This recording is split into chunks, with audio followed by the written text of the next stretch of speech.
This guy was just an ordinary delivery guy. The truck driver was clearly at fault, but he kept growling like a monster, and the pain quickly spread throughout Lu Feng's body. He thought he was done for, but just then, Lu Han's voice echoed from his phone, bringing him back to reality. He couldn't die right now because his little sister had a blood disease. Just to get her treatment, he had dropped out of school and worked as a delivery guy for 3 years. His account had saved up a few $100,000, enough to buy a transplant chip. As long as the surgery for his sister was successful, she would have a chance to recover. Lu Feng felt that if he died now, there would be no one to take care of his sister, and he couldn't face his parents in the afterlife. Plus, a guy like him, still a virgin, hasn't even touched a girl's thigh yet. How could he just close his eyes and give up like this? Lu Feng desperately tapped on a strange app on his phone. He didn't know how long it had been, but he groggily woke up. There was a faint, sweet smell and a soft feeling coming from his head. He realized he was resting on a woman's lap. Lu Feng was still in shock when he heard her voice above him. "Yes, doctor. The patient is covered in blood. He's right next to me. Oh, he's awake now." Lu Feng looked up and discovered not only was she a woman, but a super gorgeous one too. "You're awake? I found you while I was on the road. It seems you had an accident? Thank you, ma'am. My name is Lu Feng." He tried to lift his head. "I'm a delivery guy for company number 9528, lunch full. I think I just got hit by a truck." The woman stood up as well. "Oh, what a coincidence. I guess I'm your coworker then." This girl was actually the president of the Lei Tian Group, the parent company of Ann's, called Kenley Fox. She informed him that she had called an ambulance for Lu Feng and had already checked the vehicle's arrival time. From this angle, Kel looked even more breathtaking. Lu Feng was mesmerized by her beauty, but then he realized that wasn't the main issue. He needed to call his sister, so he leaned forward to grab his phone. Then Lu Feng noticed a notification on the screen. 9% battery. The host had 3 minutes left to live. Meanwhile, Ken was on the phone urging the ambulance to hurry because Lu Feng was now in a state of shock and not fully aware. The host had 2 minutes and 50 seconds left to live. It recommended using the energy from the object nearby to restore life, and suddenly a voice echoed in Lu Feng's head. This was the same sound he had heard before passing out. According to its announcement, he had just over 2 minutes left. Lu Feng obviously didn't want that to happen, so he took a chance and followed its instructions. If he guessed correctly, the energy the voice mentioned came from the vehicle next to him. So while Kenley was still busy talking on the phone with the medical staff, Lu Feng lunged towards that vehicle. As soon as he touched it, he vanished. When Ken turned back, Lu Feng was already gone. "Ha ha ha! Success!" Lu Feng laughed. "I can't afford an ambulance ride." At this point, he was running off with his heavily damaged motorcycle. Lu Feng wasn't sure what had just happened, but clearly, after absorbing the energy from that vehicle, his injuries had healed. This was some crazy stuff. Had he turned into an electric person? No way. Lu Feng thought it over and felt that the energy conversion point had helped him recover. It was this app that saved his life. He remembered downloading this app after buying a used phone at the market, but he wasn't sure about the specifics. All he knew was that with his blood replenished, he had to keep making money. He couldn't waste money on an ambulance. Just then, his phone rang. It was his girlfriend, Shen Tian, calling. As soon as Lu Feng picked up, he got yelled at. "You annoying jerk finally answered the phone. Do you even consider me your girlfriend?" Lu Feng felt embarrassed and scratched his head. "Shen Tian, I have to visit my sister now. I'll see you this afternoon." "Sorry, but visiting my sister with a blood disease is totally normal." But after hearing this, Shen Tian insisted on breaking up. She criticized him for being willing to spend hundreds of thousands on a transplant chip for his sister, but refusing to buy her a fanny pack. Lu Feng wanted to explain, but Thien bluntly declared that she has a new boyfriend, then hung up the phone just like that. Lu Feng's mood was a total mess. He took on a huge debt for his sister, his delivery bike was completely wrecked, his girlfriend left him, and he was all beat up. Suddenly, Lu Feng hoped that the apocalypse would just happen so he wouldn't have to pay off the debt anymore. Just then, his sister Lu Huandong called, crying and saying that there were a lot of strange people suddenly appearing at the hospital. They were biting her all over, and she was hiding in fear. The ridiculous thoughts in Lu Feng's head were immediately blown away, and he urgently wanted to get to the hospital right away. But his electric bike was broken, and the hospital was really far away. He couldn't just run there. Just then, that weird app sent a new notification. "Do you want to use 50 points to repair your electric bike?" Lu Feng obviously wanted to. But the problem was that he had just used all his points to revive his life. The system suggested to him that there was a power device over 500 meters in the woods nearby that could be converted into points. Without thinking twice, Lu Feng immediately ran off. Little did he know that the bike was carrying Shen Tian, who had just become his ex-girlfriend a few minutes ago. Sitting next to her was a bald old man with a big belly, who was the new boyfriend she had just announced. Shen Tian was currently being all cutesy, trying to get this fat guy to buy her a chip, but he flat out refused. Science and technology had exploded in the 120 years of the new era. History knows this as the first year of artificial intelligence. Countries around the world were vigorously developing genetic AI technology, and AI chips were one of the fruits of that technological development. For this reason, the price of the new chip was sky high, and only the rich, or at most, the upper middle class, could afford it. Once attached, the chip allows a person to enter virtual reality internet technology, like the perspective that the old man was currently looking at Shen Tian from. So if you want the chip, you better serve him well. Got it? The old man, Shao Qing, said, and Shen Tian didn't seem to mind at all. Just as the two of them were about to get busy in the car, a force suddenly smashed down from the roof. Lu Feng had gathered enough points to restore the electric bike, and he was in such a rush that he didn't even realize the person in the car was his ex-girlfriend. After the bike was fixed, its speed even increased by 30%, and he had 300 points left over. Looks like the system knew Lu Feng was in a hurry, so it intentionally helped him speed up. This restoration ability, even though it was a fair exchange, cost more points the more it improved, but it was completely customized to his liking. It seems Lu Feng really hit the jackpot with this awesome system. Lu Huan Dong, wait for me to save you, okay? He had pushed himself to the limit, but it still took him an hour to get there. The scene before him left Lu Feng completely stunned because the hospital entrance was wrecked, blood splattered everywhere, and he couldn't find Uncle Zhang, the security guard. Lu Feng took a risk and went inside. The lights were out, and he had to use a flashlight to see. The walls and floor were covered in splattered blood, and there wasn't a single person in sight. While Lu Feng was still trying to figure out what was happening, someone suddenly rushed out from behind. "Where's my dog?" the person groaned. Lu Feng recognized this as the dog lover he often delivered supplies to at the hospital, but when he looked closely, this person was completely not normal anymore, looking just like a zombie. Seeing this scene, Lu Feng panicked and quickly dove to the side to avoid being hit by that guy. He fell to the ground and spotted a pair of high heels. Lu Feng sighed in relief. He recognized this as Dr. Li, who was in charge of treating Lu Huandong. But when Dr. Li bent down, Lu Feng realized she was no different from that dog lover. It seemed they had both contracted some kind of infectious disease, and now even more infected people were rushing out. Lu Feng immediately ducked into another room, trying to block the door. Then he discovered this was the surveillance camera room, and coincidentally, on the camera, he saw Lu Huandong. She was currently in the second basement, her face covered in blood. This image made Lu Feng feel a chill run down his spine. In today's age, technology like genetic technology, artificial intelligence, AI, and aerospace had exploded.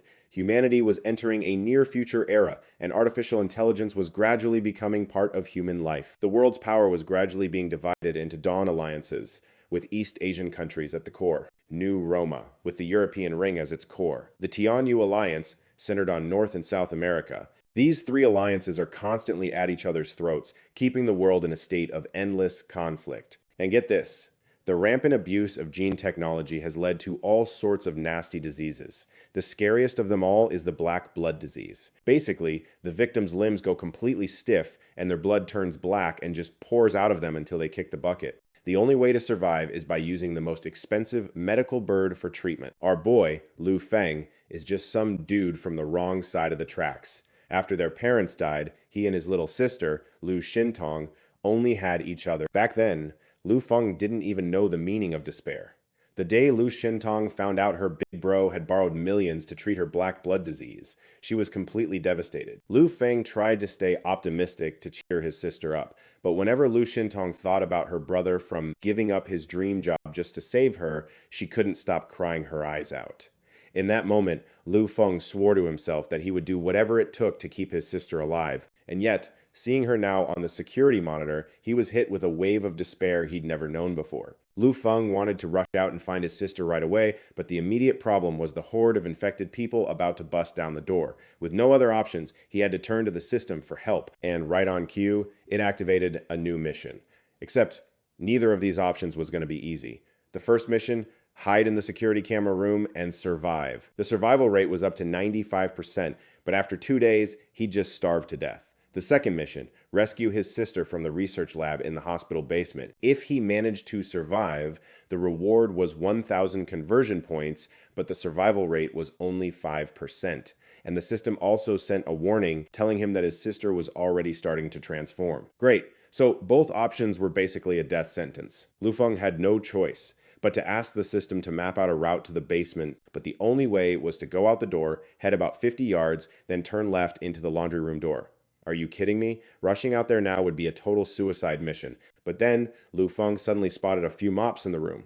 He snapped off one of the handles and even shoved a table against the door to barricade it. Then, Lu Feng gathered up everything useful he could find in the room. He'd almost forgotten that he had a modification ability thanks to the system. Just as Lu Feng finished his prep, the horde outside finally broke through the door. And the first one to charge in was none other than Lu Xintong's attending physician. But Lu Feng managed to take him down with his own DIY weapon. He spent 100 points to fuse a knife blade to the mop handle along with an e-scooter battery, creating a freaking explosive spear. He then spent another 100 points to turn a shipping box into plastic armor, tough enough to block a zombie bite for sure. Now, facing this zombie horde, Lu Feng wasn't scared anymore. It took him 10 minutes to clear out all the ghouls blocking the door, and then he bolted to go rescue Lu Xintong. But when he followed the system's directions, he found out the door it was talking about was just a laundry chute used to toss dirty stuff down to the basement laundry, and it absolutely reeked.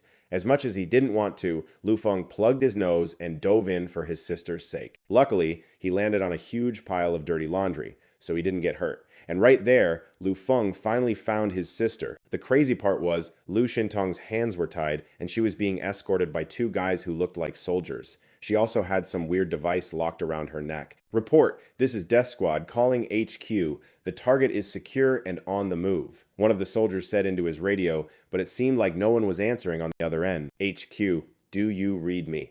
Damn it, looks like there's a problem with the comms. After that, he turned to his partner, Lin, and kept talking. Looks like this mission's a cakewalk, huh? The target didn't even fight back. I just never figured the rumored variant would turn out to be a girl like this. While those two were chatting, another girl showed up, lugging a machine gun. This was the vice captain of the Death Squad, a special combat unit working for the government. The vice captain ordered, "Keep trying to reach HQ. Something feels off." Lu Feng could tell these people were on a whole different level from normal folks, but his sister was in cuffs. He couldn't think, he just charged out, but he only managed to get out the first syllable of her name, Shin. Feng got yanked back by something, and a hand clamped over his mouth. Dude totally freaked, thinking a zombie got him.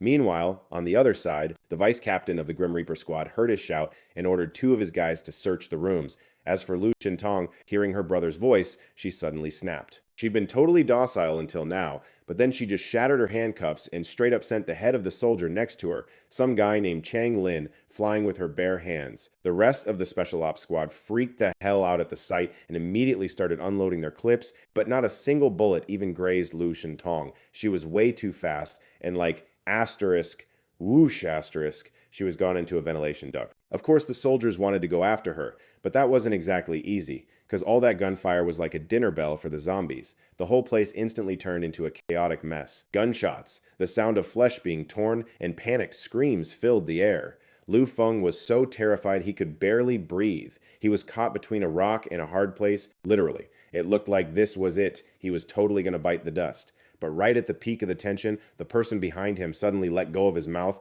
and started chuckling. "Ha ha, you little punk. The look on your face is priceless, man. What brings you to the hospital today?" Lu Feng was totally stunned. Even in the dark room, he could tell it was Mr. Zhang, the security guard. "Mr. Zhang, my sister was having surgery, but what the heck are those things out there?" "I don't really know myself, kid.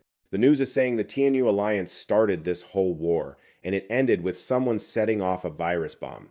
Those zombies out there, they're all people who got mutated by some kind of chip." Hearing that, Lu Feng's heart just dropped. He immediately asked Mr. Zhang what was going on with Lu Xintong. He wasn't sure about the details, only that there was something special about his sister's condition. She went down to the basement and then got dragged off by those soldiers, and it looked like they were here specifically for Lu Xintong. The more Lu Feng heard, the more he panicked, but first things first, they had to survive. He wanted to drag Mr. Zhang out of there as soon as possible because the horde of zombies outside seemed to have caught their scent.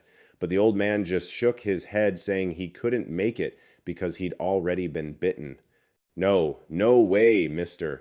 Jiang. Let's go. There's gotta be another way. Lu Feng was starting to lose it. Listen, Mr. Zhang said, patting his head a couple of times. I've seen what happens when someone gets bitten. They turn into one of them. I've watched you work so hard taking care of your sister these past few months. I'll hold the door for you. You go find your sister through the back exit, okay? You two have to survive, he said, pushing Lu Feng to get going. Tears were welling up in Lu Feng's eyes, but he knew he couldn't waste any more time. He couldn't let Mr. Zhang's sacrifice be for nothing. He mumbled an apology and took off. Watching Lu Feng disappear, Mr. Zhang finally let out a sigh of relief. For months, every time Lu Feng came to the hospital to see his sister, he'd always make sure to bring a meal for the old guard. They had a pretty solid bond, helping the kid this one last time. Yeah, he felt it was worth it. Lu Feng just booked it, running as fast as he could. Just then, the system pinged with a new quest after detecting a black blood disease serum nearby. He got two quest options. Option A: escape the research facility from the staff room via the emergency exit. Survival rate: a solid 90%. The reward for completing it was a set of combat gear. Option B: head to the lab, find the serum to save his sister. Survival rate: a measly 15%. Succeeding in this mission would grant him a shelter blueprint. But there was a catch. 3 zombies were blocking the path to the lab. The system calculated that Lu Feng's combat power was too low and recommended he abandon the mission. Shut it! System, I'm picking B! Lu Feng roared, already spotting the 3 zombies. With his makeshift weapon in hand, he charged straight at them. It looked like what happened with Mr. Zhang seriously lit a fire under him because his combat power suddenly skyrocketed.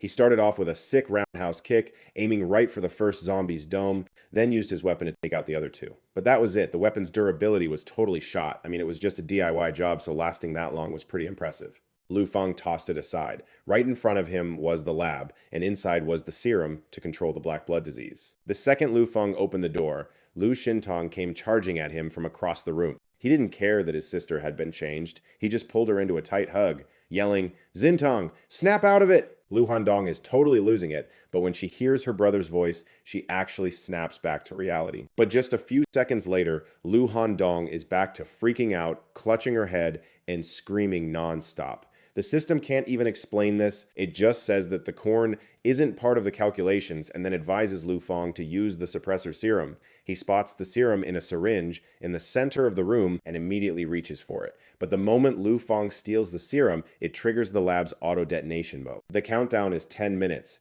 Lu Handong goes wild again, grabbing her brother's collar. Lu Feng hurriedly jabs the syringe into her carotid artery and injects all the serum. Lu Handong's actions finally stop, and she passes out. The system announces that he has completed the mission to rescue his sister, rewarding him with 1,000 transformation points and a map leading to a hideout. But just then, it also issues 2 new optional missions. The first option is to abandon his sister and head back to the first floor from the laundry room with a survival rate of 100%. The second mission is to go down to the research facility's storage room, then use the map he just received to convert the place into a bomb shelter with a survival rate of 40%. However, the system warns that this place isn't suitable for a shelter, and expanding it at will affect Lu Feng's transformation points. Without thinking too much, he knows Lu Feng, who doesn't care about the difficulties, will choose the second mission. He carries his sister and runs like crazy, with only 9 minutes left before the bomb explodes. But when he reaches the door, Lu Feng is blocked. Judging by the opponent's build, it looks like the vice captain of that special forces team. "Hey, are you hurt?" "Then, let's call a truce. The lab is about to blow, let's escape together." Lu Feng knows he can't take the opponent, so he suggests a deal. Before he can even wait for a response, the system warns Lu Feng that there's a signal of a mutant nearby transforming into a zombie, but it can't pinpoint the exact location, advising him to evacuate immediately. Just then, the girl across from him suddenly rips her shirt open. Lu Feng is so scared he can't even look straight. "Wait a sec. Listen to me. This place is super dangerous. There's a zombie mutating nearby. Whatever you want to do, wait until we're out safely." Throughout this whole time, he didn't dare to open his eyes, but suddenly he feels his cheek wet, like a dog is licking him. At this point, Lu Feng bravely opens his eyes. The sight before him almost makes him faint on the spot. Damn it, the one the system warned about is this girl, Boss. He can't think too much and immediately slams the lab door shut, but the opponent easily breaks it down and rushes in. Lu Feng panics, wanting to use his transformation points, but the system informs him that there are no materials around that can help him exchange for points. Just then, A cold hand lands on Lu Fang's shoulder. Oh no, I've been caught. There's no way out. That's what he was thinking, but Lu Handong suddenly wakes up and chops at the female monster with her bare hands.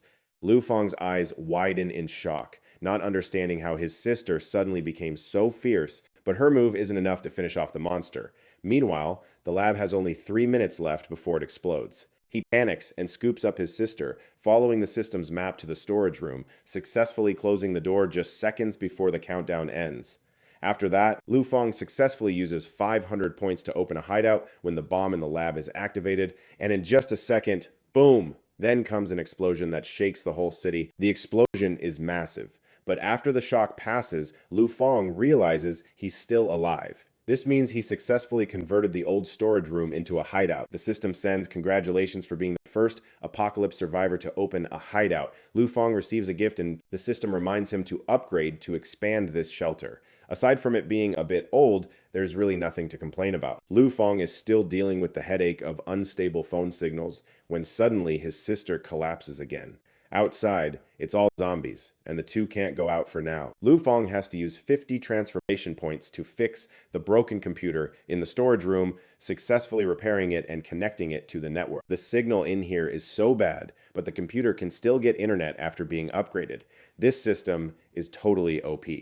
Lu Fang also asked it about his sister's condition. The system replied that she suddenly passed out because the new serum was temporarily delaying the combined mutation of the black blood disease and the chip virus. This serum doesn't actually work on those infected with the chip virus, it can only halt the progression of the combined mutation with the black blood disease. If this combined mutation completes, the host will become way scarier than a regular zombie. The system calls these black blood-infected individuals variants. Variants? You mean like that special forces chick who just mutated?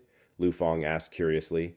That was just a morphological mutation of a zombie. Someone with the black blood disease who mutates because of the chip will become a completely different strain, the system explained further. So according to what it said, the serum is just a temporary fix. There was no way he was going to let his sister turn into some terrifying monster. Now that he had internet, the first thing he had to do was call the cops. Lu Fang was sure the government would have a way to handle this virus, but when he got online, he was hit with a ton of depressing news. Many news sites posted their final articles before shutting down, reporting that the number of infected worldwide had reached a staggering 50 billion.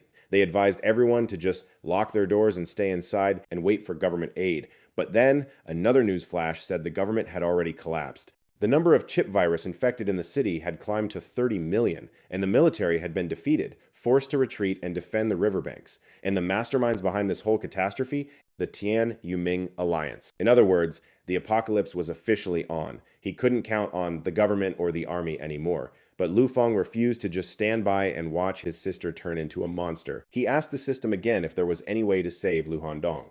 The system replied that this doomsday shelter was always at his service. The only way was to upgrade the shelter to level 5, which would unlock the vaccine research center and provide a complete cure for Lu Handong. Lu Fang was hyped to see the blueprints for the vaccine research center, but the system totally shut him down. Apparently, he was just a level 1 refugee. He wasn't worthy of viewing high-level blueprints. Only by grinding to raise his own level, as well as the shelters, could he get access. Then the system laid out all the blueprints for a level 1 shelter, which included ventilation fan pipes, a water pump, a bedroom, a dining room, and a generator room. Lu Fang had to build or completely renovate all these facilities to upgrade the shelter to level 2. The blueprints for this stuff were all available in the system shop, but damn, they were pricey. And right now, he only had 550 conversion points left. The cheapest item among the level 1 blueprints was the ventilation fan ductwork. It had been wrecked by the recent bomb blast. The system recommended that Lu Fang fix it first because if he didn't, the shelter would run out of oxygen in just 5 hours. But Lu Fang refused to buy the new blueprint. Instead, he spent 30 points on a composite metal ingot from the shop and then fixed the ventilation fan himself. And what do you know? He guessed, right? His own repair and modding skills could also complete the mission. If that's the case, then Lu Fang could totally use the materials he already had to complete the tasks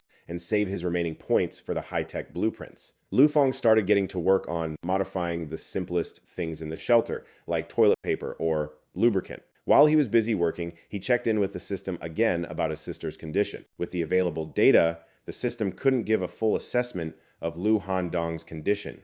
All it knew was that her intelligence and memories had been severely degraded, reverting her to the mental state of a 7-year-old. Of course, she still remembered Lu Feng was her big brother. Lu Feng couldn't help but remember his sister back when she was 7 and felt such a pang of heartbreak that he unconsciously crushed the bottle of lubricant in his hand. He then swore he would do everything in his power to save Lu Dong so she could go back to being the brilliant girl she once was. Right at that moment, Lu Dong woke up. Seeing some kind of sticky liquid in her brother's hand, her mind went straight to the gutter. "You perv," she yelled. "It's not what you think," Lu Feng tried to explain, but from the look in her eyes, she totally wasn't buying it. Lu Feng wanted to cry. Just like that, the perfect big brother image he'd built up for years was completely shattered in his sister's eyes.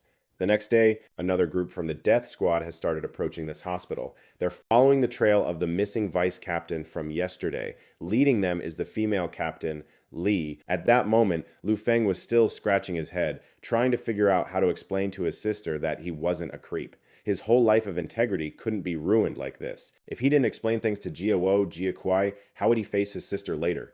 Lu Feng was trying every way to explain, but when he turned around, he saw Lu Huan had already fallen asleep. Well, that makes sense. No matter how much he tried to reason, she was just a little girl right now, and who knows, when she wakes up, she might forget everything anyway, so maybe an explanation isn't even necessary.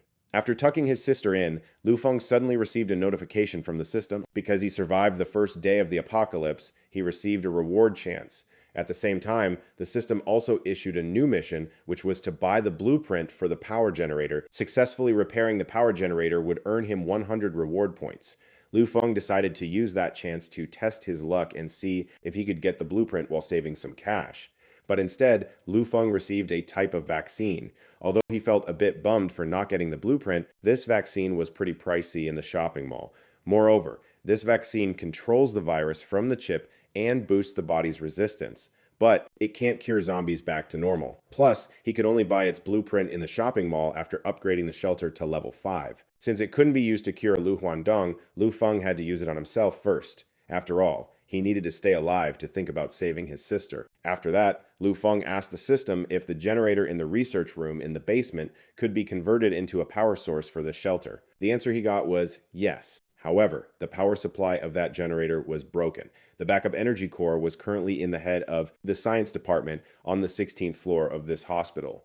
Then, the system activated the next selection mission. The first option was to buy the generator blueprint for a reward of 100 points with a survival rate. The second option was to go to the research department on the 16th floor to find the energy core to fix the generator.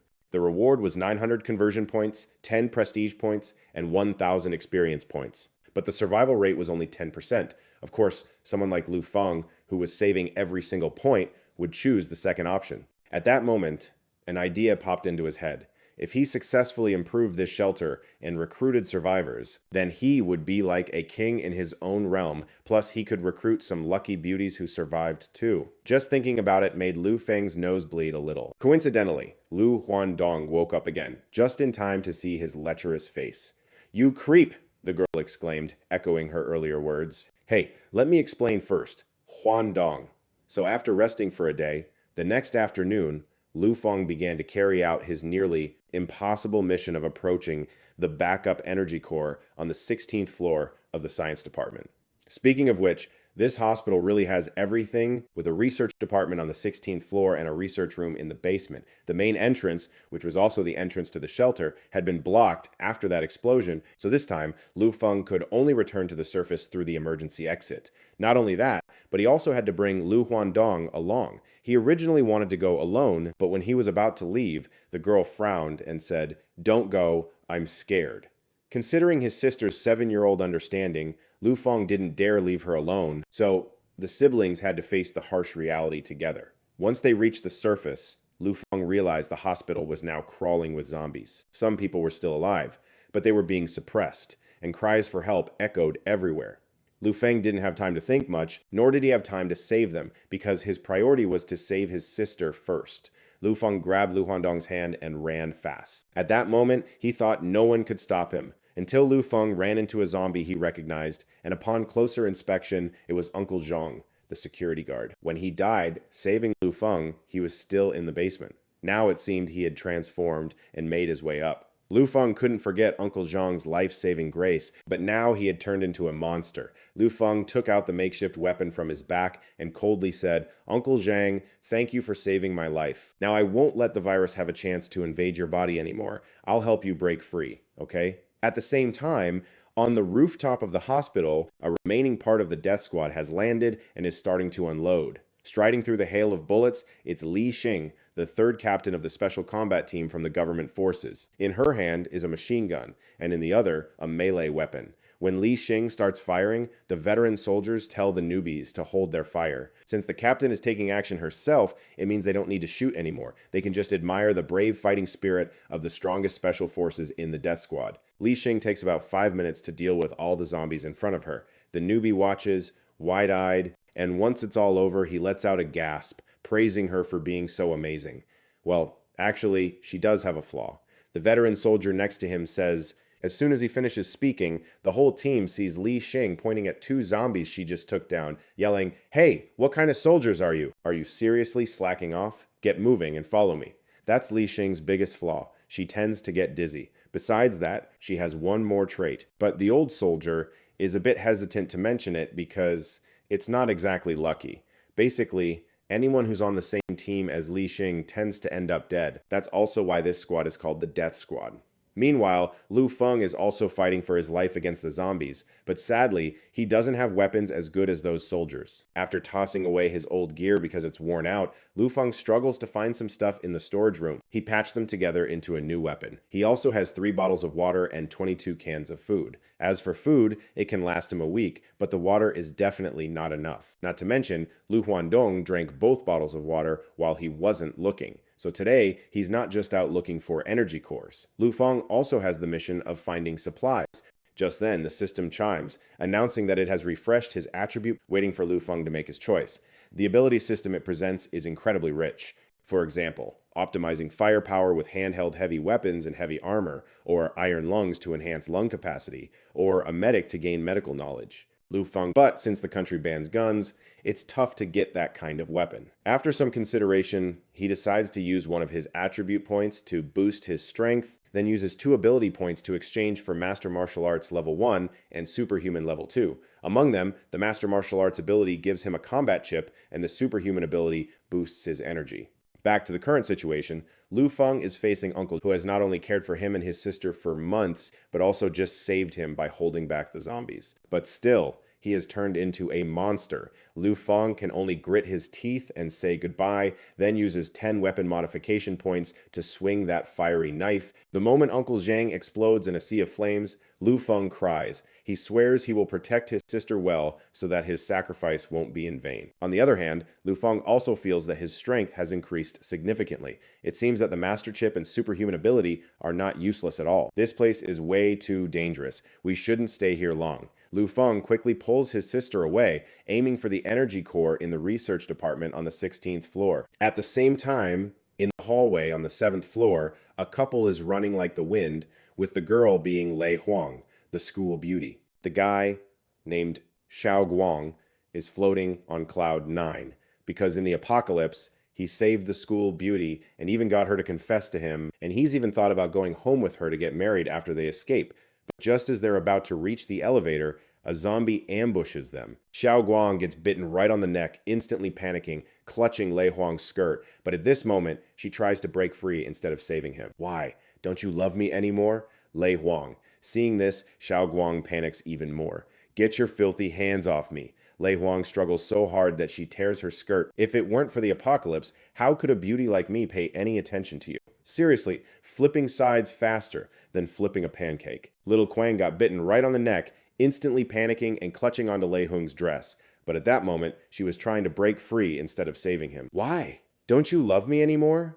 Lei Hung. Little Quang became even more frantic. "Get your filthy hands off me!" Lei Hung struggled so hard that she ended up tearing her dress. "If it weren't for the apocalypse coming, how could a beauty like me pay attention to you? Seriously, flipping sides faster than flipping a pancake." But karma came for Lu Huang real quick, because right after that, she got chomped on the neck by a zombie. While those two were getting torn to shreds by the horde, another group of survivors huddled in a corner of the hall saw the whole thing, but of course, they didn't lift a finger to help.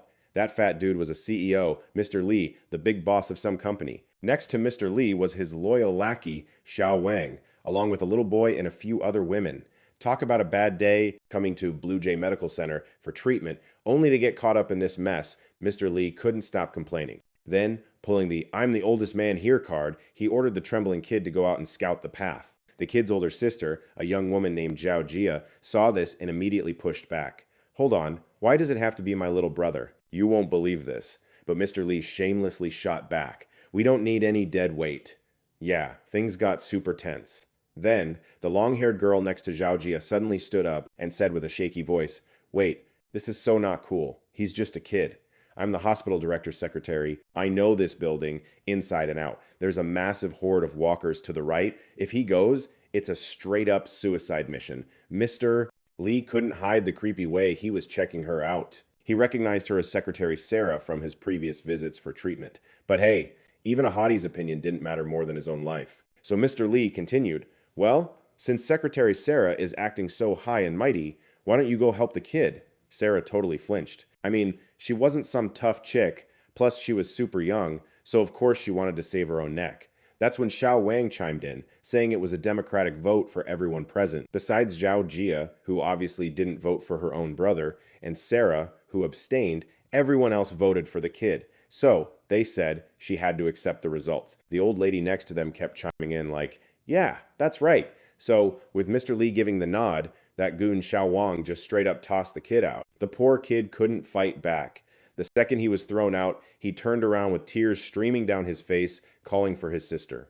And what do you know, before he could even check the hallway, he'd already lured a zombie right to them. He was just a defenseless kid, so the second he saw the zombie, he got so scared he fell flat on his butt and just kept scrambling backwards. Seeing that walker lunging at her little brother, Zhao Jia totally freaked and tried to rush out, but Mr. Li grabbed her and slapped a hand over her mouth. "Shut it! You want to get us all buried with him?"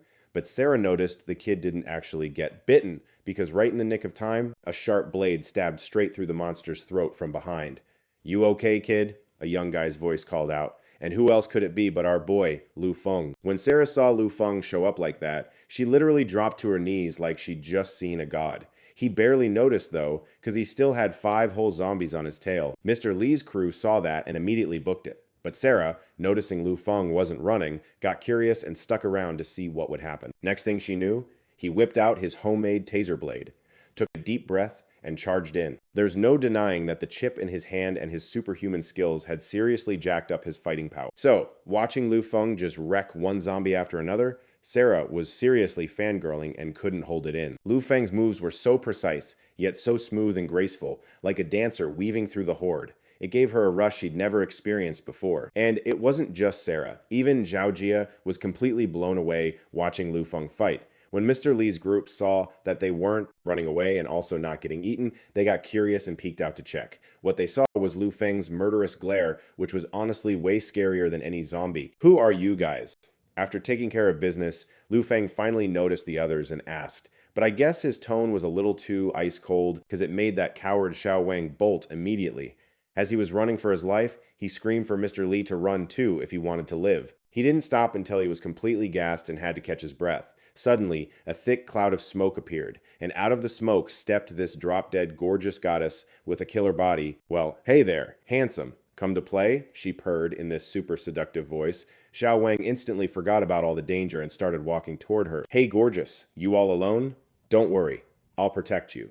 But then, get this. Tentacles suddenly shot out of her chest and stabbed right into him, leaving Xiao Wang, dude was dead before he even knew what hit him. As for Lu Feng, after calming down from the fight, he realized there were actual living people behind him, so he immediately toned down his killer aura. Haha, my bad. It's been a hot minute since I've seen other people, so I was a little on edge. "Hey everyone, I'm Lu Feng, and this is my little sister, Lu Xintong." Sarah, being sharp, caught the hidden meaning in Lu Feng's words. "It's been a while since you've seen people. That means you've been hunting a ton of zombies, right? No wonder you move so decisively, like a total pro." Speaking of which, the old lady who'd been clinging to President Li this whole time suddenly rushed over, patting Lu Feng's shoulder like they were old pals. "Young man, what's it like out there? Is the government coming to save us soon?" she asked frantically. "Ma'am, the government has already collapsed. It's nothing but zombies outside the hospital now. Lu Feng's answer instantly plunged the woman into despair. Speaking of which, he remembered something and turned to ask Sarah if she knew where the stairs to the 16th floor were. Getting spoken to by her dreamboat, Sarah immediately got all flustered. President Lee, who'd been hiding and cowering in the corner the whole time, couldn't stand the sight of this and jumped out, aggressively pointing in Lu Feng's face and yelling, "Don't listen to this punk's crap! The army is way too strong. There's no way the apocalypse is happening. He's definitely trying to trick us into going upstairs, so we all die together." Lu Feng didn't even blink, just shot back at the guy. The phones have been dead, and the zombies have been mutating for over 24 hours. So let me ask you, where is this government army of yours? President Lee was instantly speechless, but still stammered out that the army was just temporarily delayed. Meanwhile, Sarah thought what he said made a lot of sense. The phones have been out for over a day, and with hordes of zombies showing up like this, it wasn't impossible that the apocalypse had actually happened.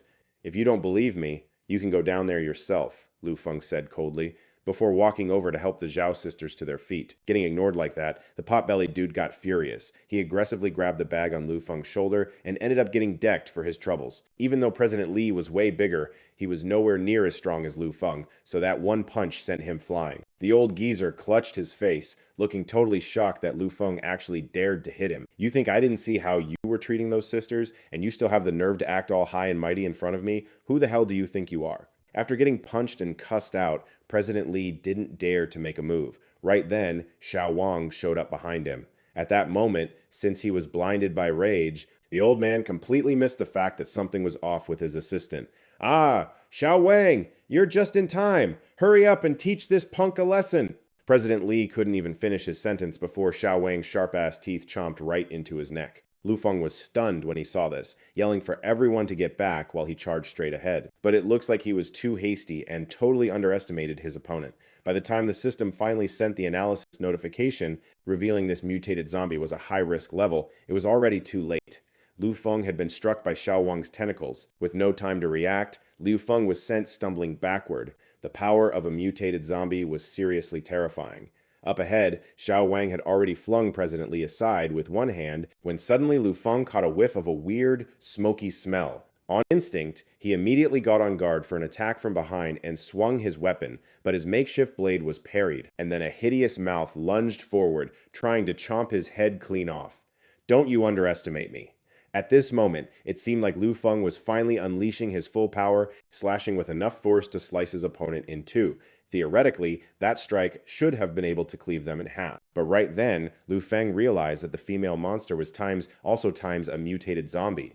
The situation went south fast, but just then, Lu Xintong lunged forward and grabbed the female zombie's tongue with her bare hands. Lu Feng freaked out. Even though Lu Xintong was strong now, deep down she was still just a 7-year-old kid. He was scared she'd get hurt, but before he could pull her away from the monster, the glass window overhead was suddenly smashed to pieces by something. Then, an agile girl rappelled in and just started unloading on them with a machine gun. The two mutated zombies were quickly mowed down by the gunfire, and the rest of the zombies were cleaned up in no time. The whole sequence of moves was executed flawlessly by the girl. Lu Feng was so captivated he couldn't even look away. By the time you reacted, you saw 2 soldiers pointing guns at you, threatening you not to move. "Oh, so it's you guys? I've been looking for your 2 brothers for a long time. I'm Li Xing, the captain of the death squad. And sorry, buddy, but the girl behind you is our target." Lu Feng noticed they were fully armed and started to feel uneasy. After Li Xing introduced herself as a member of the death squad, he got even more tense, instinctively raising his hands to shield his sister. But the 2 of them were surrounded on all sides by guns, and the situation clearly wasn't looking good for Lu Feng. "Help!" a trembling voice rang out. A soldier quickly used a scanning device to confirm the identity of the old man Li as a level 2 VIP under government protection. Unfortunately, he had been bitten.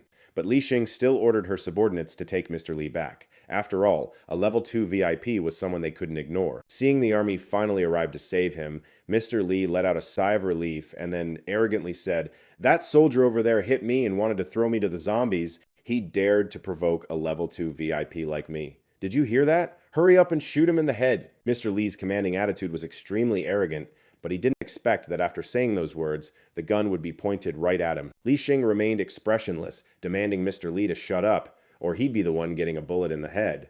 The old man was terrified of being sold out, so he immediately shut his mouth. At the same time, Xiao Wang and that female monster also staggered to their feet. They were still alive. This puzzled Li Xing because she had clearly shot the heads off those two zombies earlier. The entire squad went into a defensive stance, ready to fight. But that female monster could attack from a distance using tentacles that sprouted from her mouth, catching them off guard. The death squad became chaotic because of this, and it was a great opportunity for Lu Feng. He pulled his sister with one hand and grabbed Sarah with the other, urging her to lead them straight to the 16th floor. The two sisters from the Zhao family naturally followed along. Li Xing was thrown off when she saw him running away, but she couldn't chase after him because there were two resilient, mutated zombies in front of her. The five of them ran for their lives and finally escaped the death squad's line of sight. Going this way, were those people really the government's army? Sarah asked while running. Probably, but they always wanted to capture my sister, so I don't trust those guys. Sorry for dragging everyone into this. Hearing him say that, Sarah vigorously shook her head. She chose to trust Lu Feng because she knew the army only saved people with VIP status. The Zhao family behind them also spoke up. We believe you too. I'm Zhao Jia. Thank you for saving my brother Zhao Hua. Lu Feng turned around to respond politely, but just then he noticed something was off. There was a bite mark on Zhao Hua's arm. It seemed that when he pierced the zombie's throat to save the kid, he was too late. Lu Feng was about to tell Zhao Hua when suddenly a fog appeared. This situation was just like when that female monster showed up, making Lu Feng shiver all over. Sure enough, right after that, the system sent a red alert to him as it detected a mutated zombie appearing with extremely high danger, recommending that he run away. But it was too late because Lu Feng looked up and saw the zombie from the warning. In this urgent situation, Lu Feng suddenly grabbed Sarah's hand and called out her name loudly. He was already super tense, but through the lens of his panic, Sarah's warrior form turned into someone he was about to confess to. Especially when Lu Feng then held her waist, making her extremely nervous. But of course, there was no confession happening here, because after grabbing her waist, Lu Feng pulled her close to him just to avoid the attack from that mutated zombie. After resolving the immediate danger, he urged her to go to his sister so they could protect each other. Meanwhile, Lu Feng would take on the task of dealing with the zombies. But let's be real, those mutated zombies were definitely no joke. Lu Feng attacked with all his might, but it didn't faze them at all. In fact, when he broke through the wall, he accidentally dragged two more mutants along. It seemed like there were more and more mutated zombies appearing outside, and Lu Feng wasn't in the mood to think about it. Lu Feng attacked with all his might, but it didn't do a thing. In fact, when he broke the wall, he accidentally dragged along two more mutated creatures. It seemed like more and more mutated zombies were popping up outside. Lu Feng wasn't in the mood to think about that, though, because Sarah's piercing scream pulled him. More and more variant zombies appear every day. But Lu Feng was not in the mood to think so much, because Sarah's scream pulled him back to reality. Don't come here, Handong. Don't be scared. I'll protect you. At that moment, a zombie was approaching the two girls.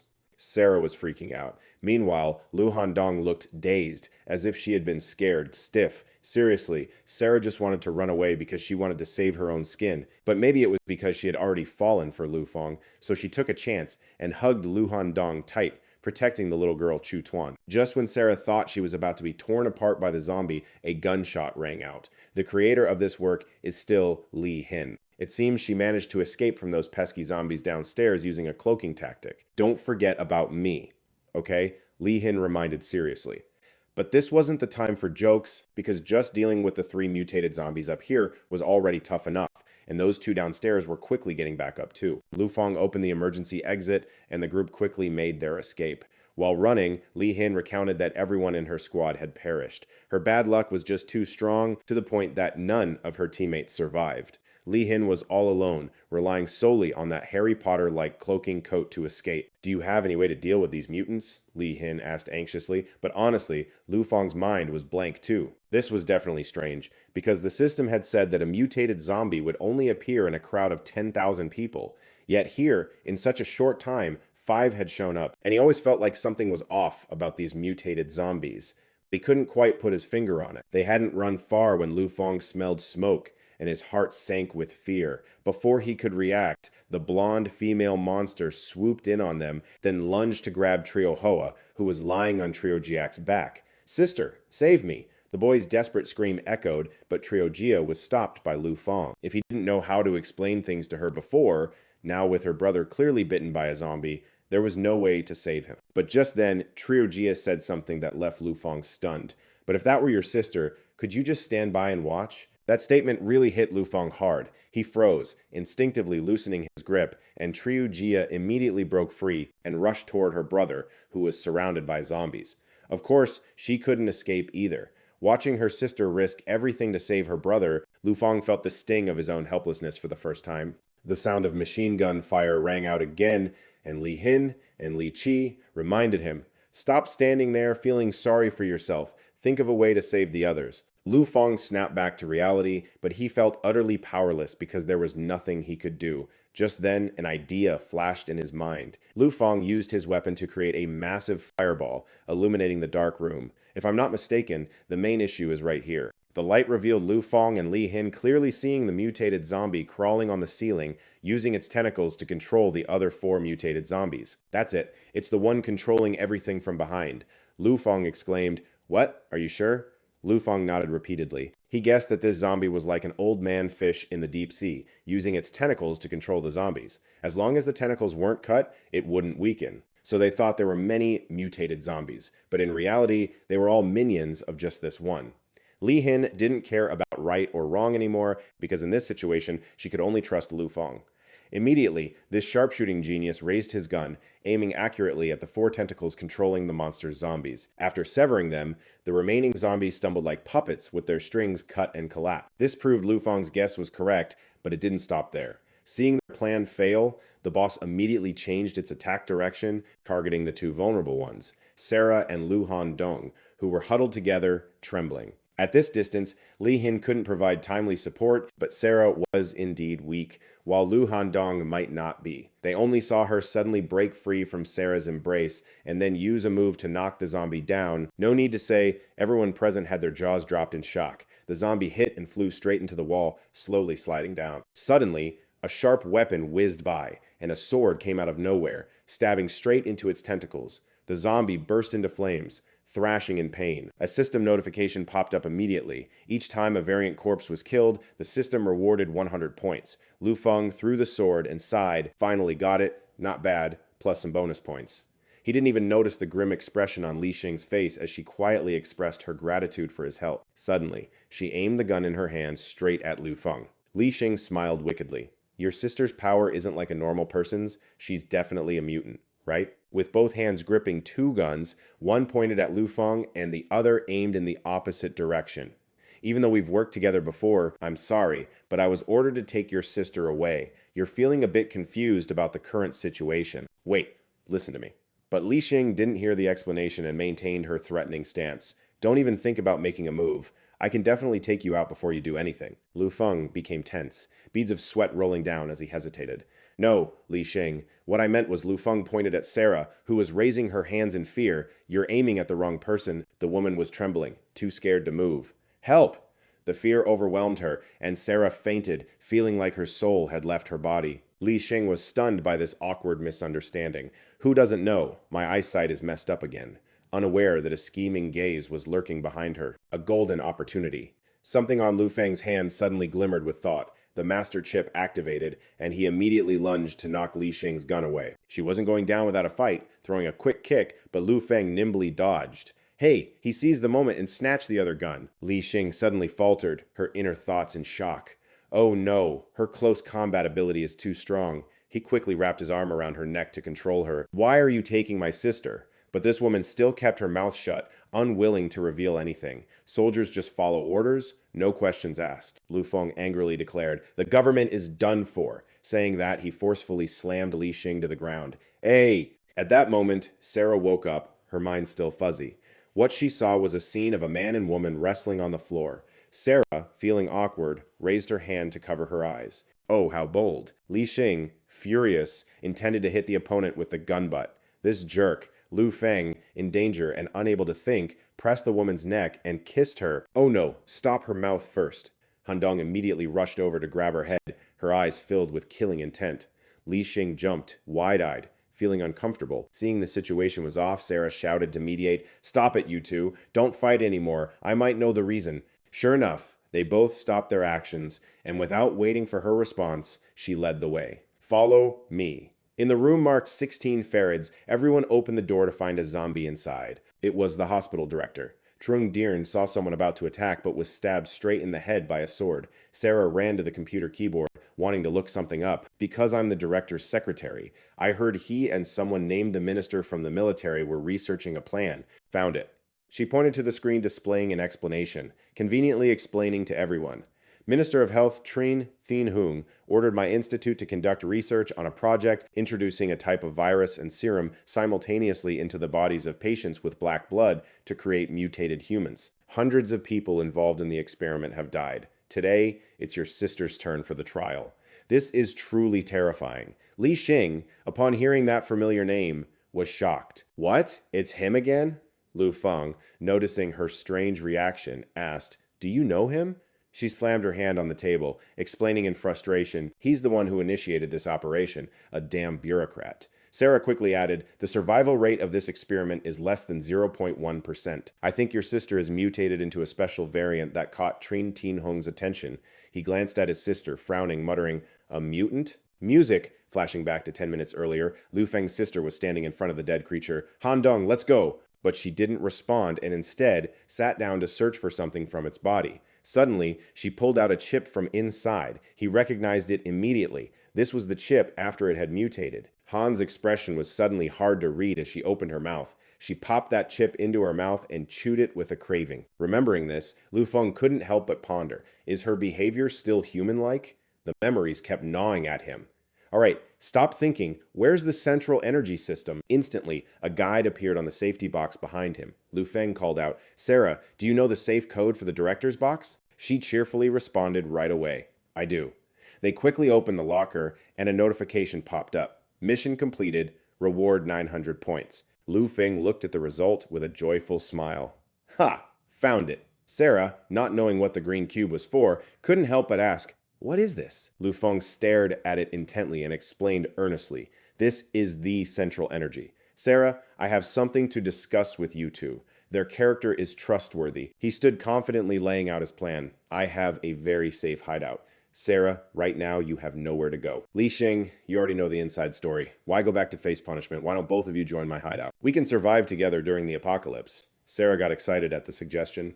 "I'll join, since I have nowhere else to go anyway." With the girls supporting him, Lu Feng's nostrils flared. He chuckled to himself. "Ho ho, my domineering aura is radiating, and everyone should bow down." But before he could enjoy it for long, Li Xing's voice suddenly shattered the moment from behind. "I refuse." Li Xing repeated her words. "I refuse." Lu Feng was taken aback. A hint of difficulty flashed in his mind. Sure enough, it wasn't going to be that easy, huh? She pulled down her tight outfit a bit, revealing her round, perky curves. Li Xing crossed her arms, proudly explaining her reasons related to the truth of the matter. "I need to investigate clearly. If it's true, I'll apologize to you.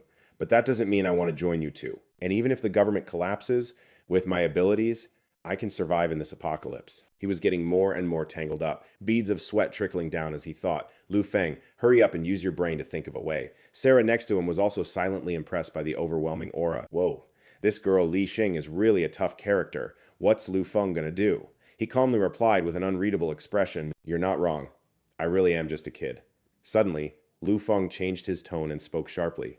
"But I have enough reasons to make you join us." Outwardly, he was full of bravado, but inside, he was a storm of thoughts. Damn it, what am I even saying?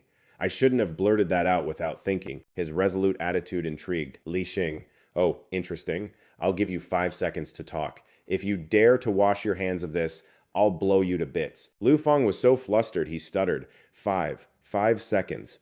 Oh, what do I do? Suddenly, his eyes caught something next to him. Inside the safety box was a book, and on that magazine was a picture of Li Xing along with Li Li surrounding it, National Investigator Infiltrating, Director of LSB.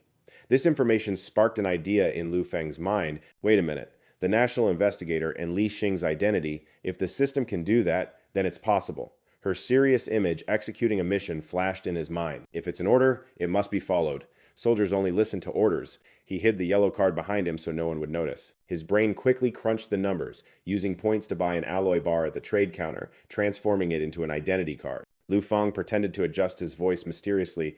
"Looks like I don't need to hide anymore." His eyes sharpened as he tried to lie as best as he could. Actually, I'm an investigator specially sent by the government, also in charge of the Firestrike plan, responsible for establishing the Apocalypse hideout as a Firestrike hope for humanity. She clearly didn't believe him, immediately rebutting, "Are you kidding me?" Unbeknownst to her, Sarah behind was already laughing silently. This lie was way too fake. Lu Feng then pulled out the fake card from earlier. "This is my identity card. You can scan the code yourself."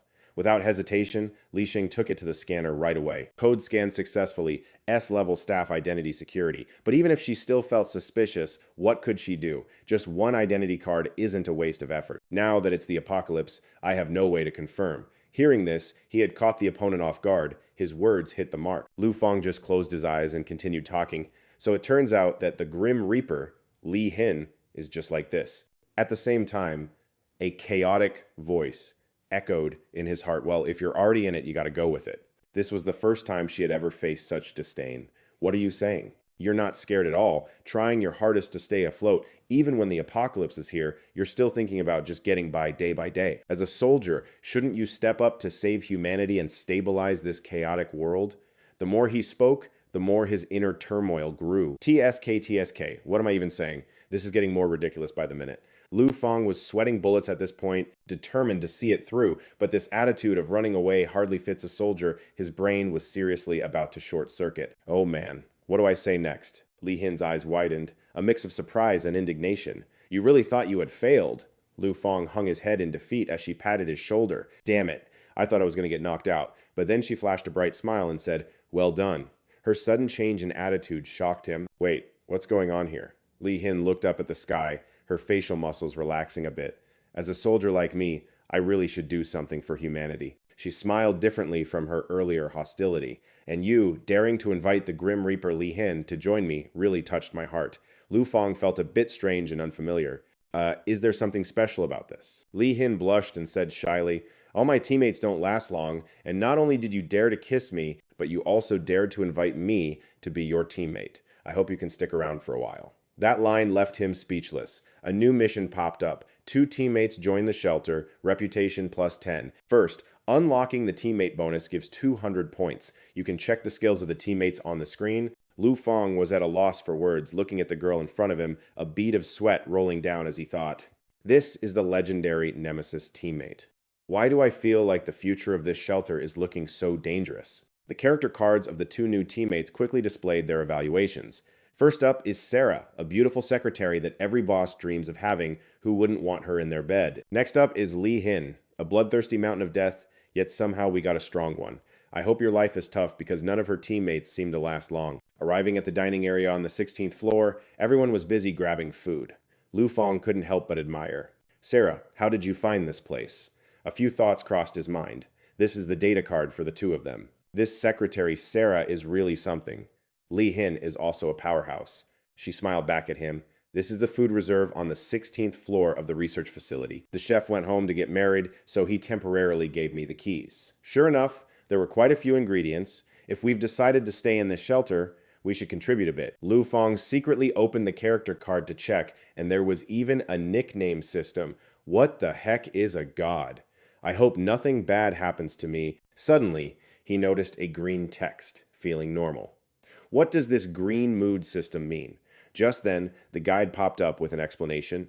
The mood indicator showing green means the other party has goodwill towards the shelter. The mood indicator showing red means the other party has ill intentions towards the shelter, like having new knowledge. Lu Feng looked at the pile of text, thinking that he could use this system to distinguish between those with ulterior motives and spies in the shelter. Suddenly, a girl appeared next to him, happily drinking a box of milk. Oh, Han Dong is drinking milk. She still has that old habit. Memories flashed through Lu Feng's mind.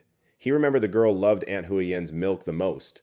I wonder if she's still alive. If I get the chance, I definitely need to go back and check. The image of his aunt holding a friendly milk box appeared. Han Dong, here's your milk. Not thinking too much, Lu Feng said to the system, "System, show me Han Dong's info." Instantly, her info card popped up. Mood unclear, skills unknown, evaluation of a mutated species interrupted in its evolution. If it evolves successfully, what kind of terrifying creature will it become? But losing humanity to become strong, is it worth it? These vague things made him a bit suspicious. Strange, the music system can't seem to figure it out. Or maybe it hasn't been unlocked yet, mood unclear. This attribute makes it feel like she's even stronger than me. Suddenly, Lu Feng's eyes widened, and then it was his turn. This time, his information popped up. Points, 1600. Owner, Lu Feng. Rank, level 4. Title, level 1, Apocalypse. Shelter leader. Shelter population, 4 out of 10. Goal, build a 10,000 person shelter. Progress, 0.04%. Strength, C plus. Endurance, B minus. Agility, B intelligence, C minus. Charisma, C shelter. Level 1, all other essential needs. Non-existent. Reading this, he couldn't help but crack a small smile. Damn, I already leveled up twice. These quests and killing mutants really pay out big time. Looks like I'm about to get way stronger. Lu Feng hit up the system. Yo, system, let me cash in for some blueprints. Gimme the water pump room, cafeteria, and bedroom all at once, and build them for me. Oh, right. Hey, system, if I get the cafeteria, does that mean I get free food? The system shot him down cold. Negative. You gotta work for your food, pal. The cafeteria only handles the cooking. You gotta get the ingredients from the shop or find them yourself. The system's reply was a total wake-up call. Damn, what a scam. He figured he could cover the food costs with his earnings for now. Suddenly, Sarah yelled out, making him jump. Chief, she exclaimed, excitedly pointing to the haul she'd just found. I found the rebar and plastic tarps you wanted, and there's a ton of it. He looked at the stuff and broke into a satisfied grin. Awesome. Hearing his praise, Sarah kept going. Chief, I totally get what you're planning. You're building a greenhouse, aren't you? I knew it. Am I right? Her non-stop questions made Lu Feng sweat bullets. Ha! Li Xin cut in from behind him. Not wrong. Guess you're not totally clueless. She dropped 2 huge bags of soil. The second I heard you were looking for that stuff, I knew you were planning on building a shelter. I was just scouting around and found some vegetable seeds. Perfect timing for your little greenhouse project. Guess you're not all talk. He didn't hesitate to smirk and play along. Smart. What else would I expect from my crew? Only people this sharp are worthy of joining my shelter. Li Xin, cutting the chatter short, started walking off. All right, let's go see this shelter of yours. Lu Feng quickly nodded and waved. Okay, I'm right behind you. Once they were all gone, he started crying internally. All I wanted to do was build a bed for Shin Tong. How are these two so freaking smart? Is this what it's like to have an intelligence stat of B or higher? Sarah and Li Xin were just frozen, completely speechless. Chief, this is the underground city you mentioned. All they could see was a tiny little hole you had to crawl through. Lu Feng quickly stammered out an excuse. This is just like the pre-entrance. The main door is blocked by rubble, so let's just get a move on. Li Xin scoffed, seriously questioning her life choices. All right, everyone. Single file, let's head in. As Li Xin crawled in first, she muttered a little jab. You sure this shelter of yours isn't just some old pickle cellar in a Chicago basement? He got all flustered. No, of course not. Meanwhile, Sarah was thinking in amazement. Whoa, this place is huge. I was expecting a tiny little cellar. Beside her, Li Xin was just as shocked. Damn, I would have been happy with just a regular basement. Even Lu Feng had no clue why his shelter was this massive. He was probably more shook than they were. What the heck? It hasn't even been a day. How did the shelter double in size? And where did these 2 new doors come from? The system popped up with an answer. While you were out, the shelter completed construction of the cafeteria, water room, and bedroom. As for the power station, I require a designated room for construction. He pulled himself together and put on his best host face for the girls. Allow me to give you 2 the grand tour of the shelter, he said, pointing to each new area. My underground city is constructed and managed by a state-of-the-art AI. To your left, we have the bedrooms. In the center, the water room. And to the right, the cafeteria. Lu Feng led them into each room, giving them the deets. This is the cafeteria. Just give the AI your ingredients, and it can whip up whatever you're craving, or turn it into dry rations. The computer has access to basically every recipe known to man. He then led them to the next spot. Up next is our water supply. This is the pump room, one of the most critical parts of the shelter. As long as we have electricity, we'll have running water instantly. Right after that, Lu Feng led them to the living quarters. The bedrooms come with attached bathrooms, and once we get the power on, we'll have hot water 24/7. Right now, it can house up to 10 people. Hearing that, Sarah's eyes lit up, and she started cheering like she'd won the lottery. Oh my God, hot water. Chief, you gotta get that power station fixed like yesterday. They walked a little further until they reached a door where he punched in a code. It slid open, and the 4 of them went inside. Inside was just a mess of rubble and dirt. This was the main corridor, before your vice captain went and blew it up all by himself. As soon as the words left his mouth, Lu Feng felt a pang of guilt. He thought to himself, sorry, vice captain.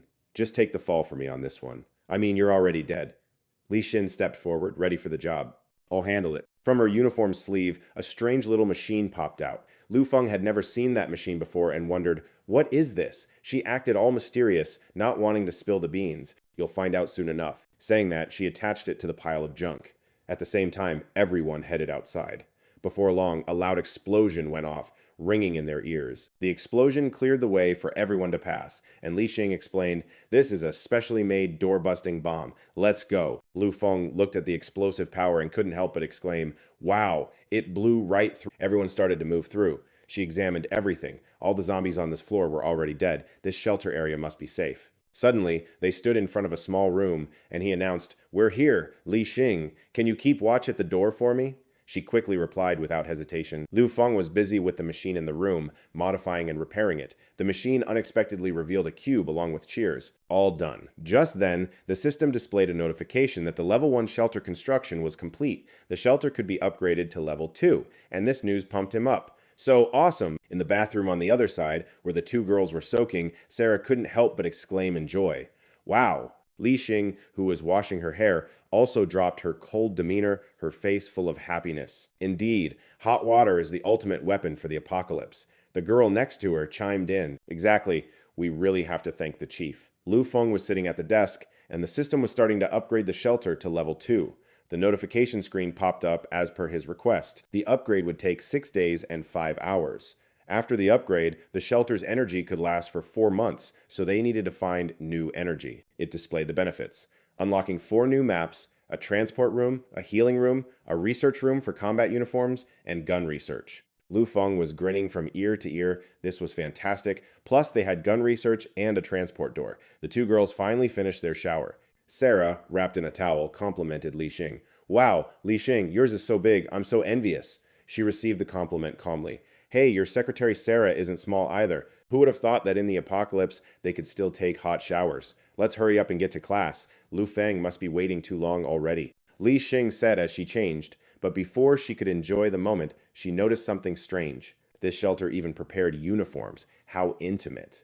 Oh, a loud scream echoed, startling him. Ah. She was standing far away, shivering and yelling, not expecting that he was the perv. The uniform was designed so short, Sarah shyly covered herself, agreeing, feeling a bit weird about it. Lu Feng was flustered from being wrongly accused, blushing as he looked at the two hot bodies, smiling inside as he called out to the system.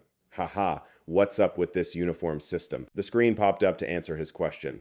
This was created based on his imagination. Li Xing gave this chief a lesson to remember. I'll let you off this time, but next time, you'll know what's coming. A punch left a bruise on his head. Lu Feng grimaced, but had no choice but to let it go. All right, now let's start a meeting to set up future plans. Sarah, you go ahead. She, with her plump backside, held a paper and presented it. Ahem. This time we're bringing back enough food for 4 weeks. 65 cans of cold food, 2 bags of rice. If we eat sparingly, it should last a month. Water supply is not a concern. Therefore, the first mission is to find as much food as possible. The second mission is to find new energy. Li Xing, hearing the situation, also contributed her thoughts. We can go out a few kilometers to find food and energy. We don't need to worry much about medicine. We already collected quite a bit in the hospital earlier. Sarah turned to him and asked for his opinion.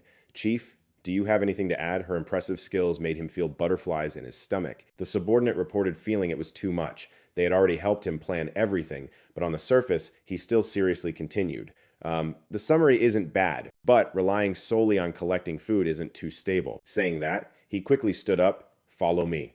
Lu Feng went to another building, with 2 capable assistants following behind. He had previously told them about the tent for planting seeds. I've prepared to set up this tent in the water supply room. It's spacious here.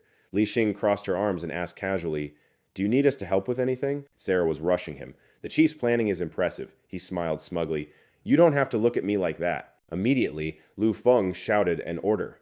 System, build a greenhouse. The screen displayed a report on the situation, materials for light fixtures, nutrients. The hydroponic seed planting tool needs 100 points to buy.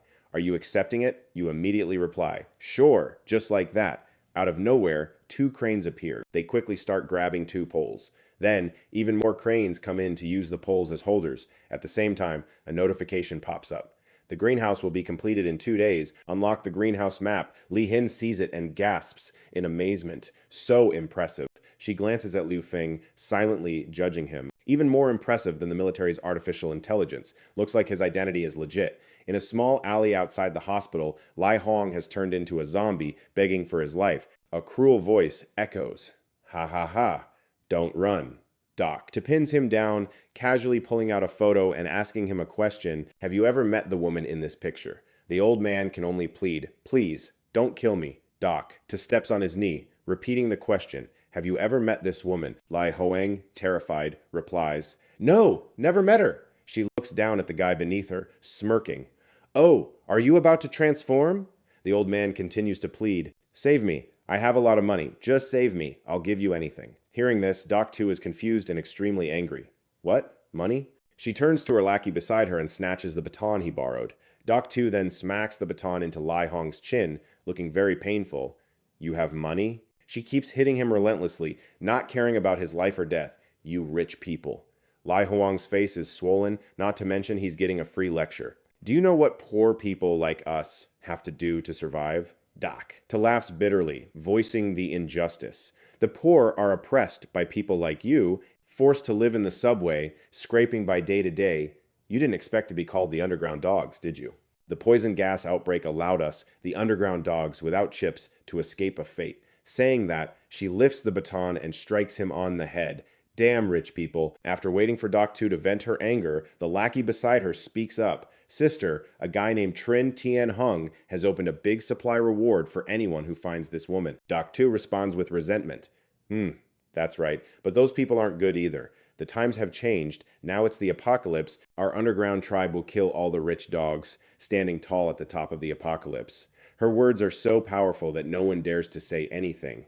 At the shelter that night, everyone is fast asleep, except for Lu Feng, who is tossing and turning. It's here. You close your eyes but can't sleep because you're busy thinking, this is my first night in the shelter, and it's super tense right now. Because of these thoughts, Lu Feng wakes up with a flushed face, realizing he's facing the greatest danger in history, which is him looking at the two girls sleeping soundly, his inner turmoil rising. It's the first time I'm sleeping in the same room with girls. Even though I've had girlfriends before, I haven't even touched their souls.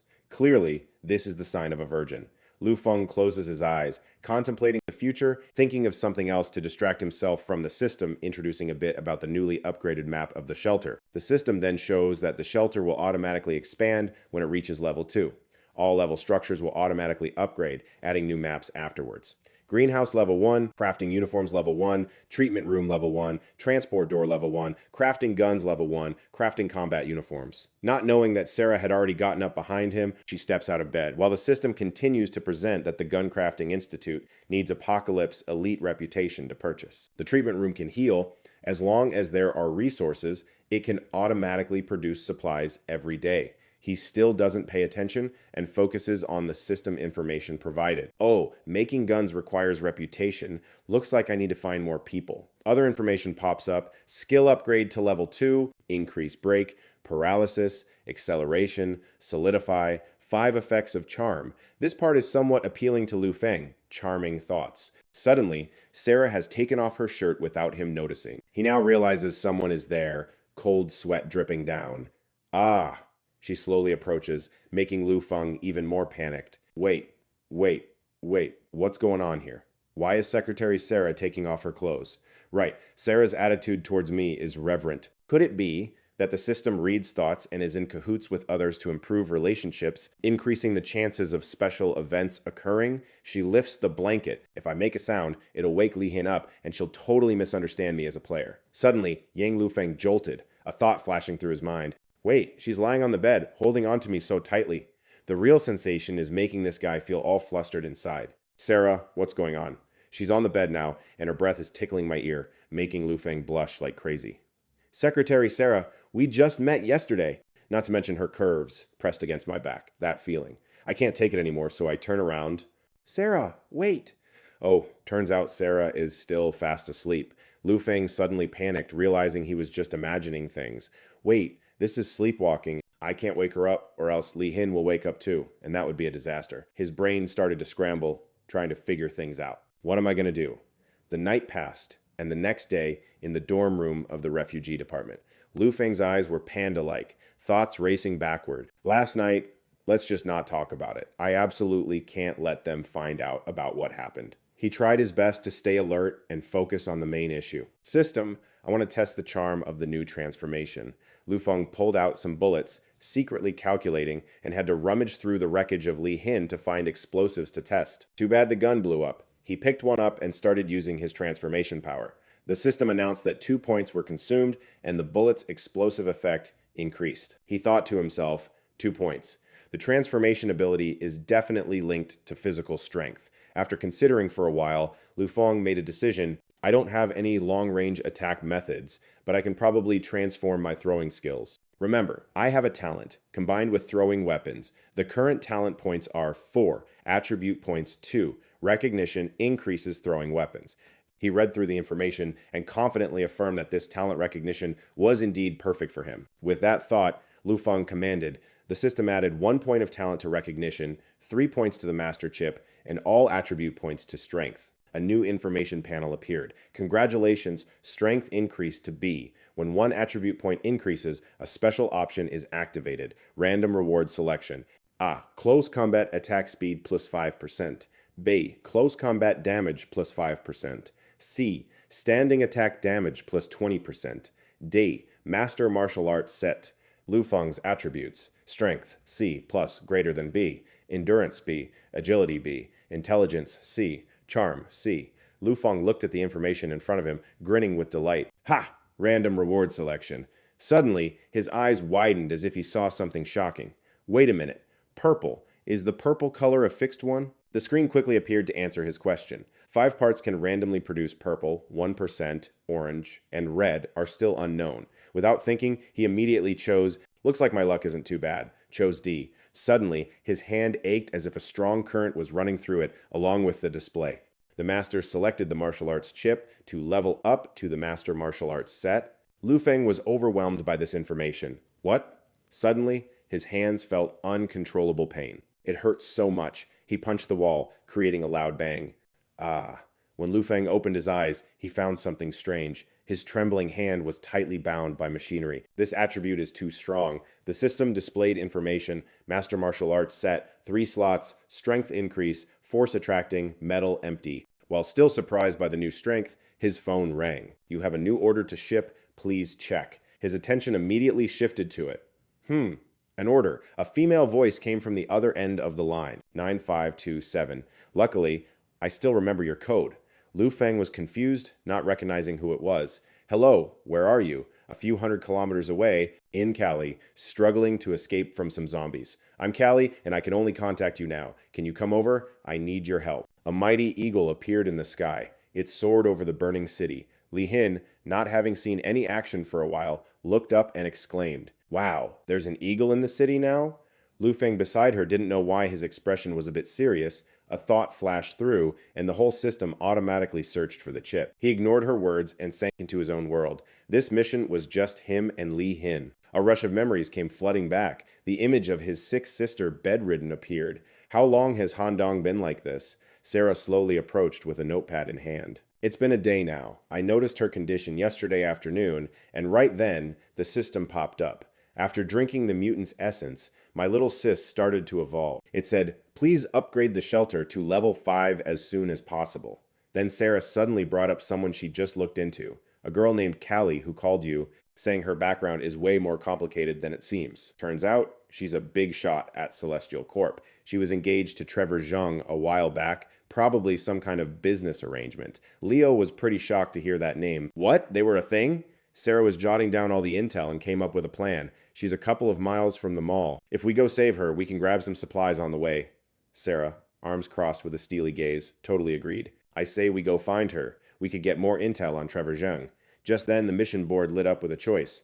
Option 1, go on a supply run. Survival rate, 92%. Reward, 1,000 points. Option 2, go on a supply run and have Callie join the shelter. Survival rate, 30%. Reward, 5,200 points. His eyes went cold as he thought, Great, another one of these choices. End of flashback. He dashes after Sarah. Hey, wait up! They were on their way to find Callie. They made it to what used to be a bustling part of Los Angeles, but now it was just a ghost town, totally overrun by zombies. Leo kept his eyes peeled, scanning everything. The place was wrecked. There was a bike lying in a pool of blood, no telling whose, and in one house, you could see a zombie that had already been taken out, just lying there. Suddenly, Sarah threw up a hand. Hold up! She'd spotted that the way was blocked and warned, it's a zombie rave up ahead. Moving like this is going to take forever. Leo took a swig from his water bottle, trying to figure out their next move. Yo, why didn't you bring your stealth suit? Sarah, taking a breather herself, explained slowly, that suit's got a government tracking chip. I left it in the shelter's signal jammer zone. Once the signal dropped, the government would just assume I was KIA. Then, Leo remembered something and pulled out a gadget. Right, I modded this clip. They're explosive rounds now, crazy powerful. Use them carefully. She looked a little surprised to see it. Explosive rounds. Sarah didn't ask any more questions, just clipped it to her belt. Thanks, Leo. Meanwhile, Leo was running a mental inventory of his own gear. Right now, I've got my flame blade, the assassin's crossbow, plus these explosive throwing knives and the magnetic gauntlets.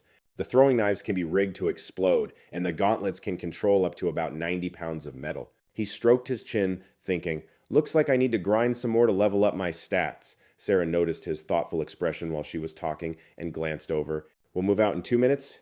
Yeah. She sidled up and nudged him playfully. You're staring at my thigh. Guess our leader is still just a boy, huh? Her teasing voice snapped Leo back to reality. Ah! Sarah suddenly pulled on the garter strap on her thigh, letting it snap back with a seductive little smile. You got a thing for thigh highs or something? Her bold move made Leo blush like crazy. What? Flustered, he tried to play it cool and just waved it off. Just stop messing with me, okay?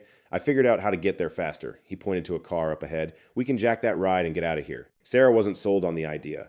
Smashing the window will make a ton of noise and draw every zombie around here. But Leo was dead set on it, thinking, there's got to be another way. The two of them snuck over to the car. Leo spotted a dead zombie sitting in the driver's seat. From behind, she hadn't seen it yet and tried to pull him away. It's locked. Let's just find another one. Leo quietly reassured her. Don't worry. Then he raised his newly pimped out gauntlet. Watch this. A tiny drone floated into the zombie's pocket while another landed on the car roof. Sarah couldn't help but be impressed by the new tech. Not bad, didn't know you had that up your sleeve. Leo looked up, feeling pretty proud of himself. Yeah, these gauntlets are sick. A second later, his blade shot out and pierced the zombie's skull. They dragged the corpse out, jacked the car, and went tearing down the street. The car plowed through who knows how many zombies. Some of them were literally ripped in two. Asterisk, crunch. Asterisk, Sarah was at the wheel, having the time of her life. You see that, Leo? I totally got him. Meanwhile, he was plastered against the passenger window, scared out of his mind. Can you please drive a little safer?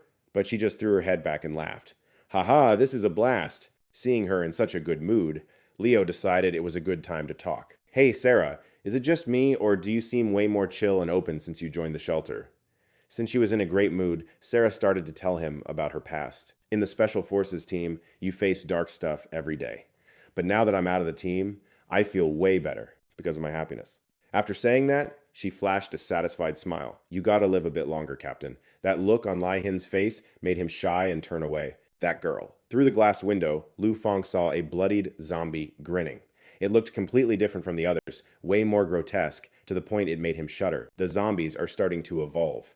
On the other side of the mall, something kept banging against the door. Bang, bang. The door quickly shattered, and a zombie arm reached in. She leaned out the nearby window and saw it starting to crack.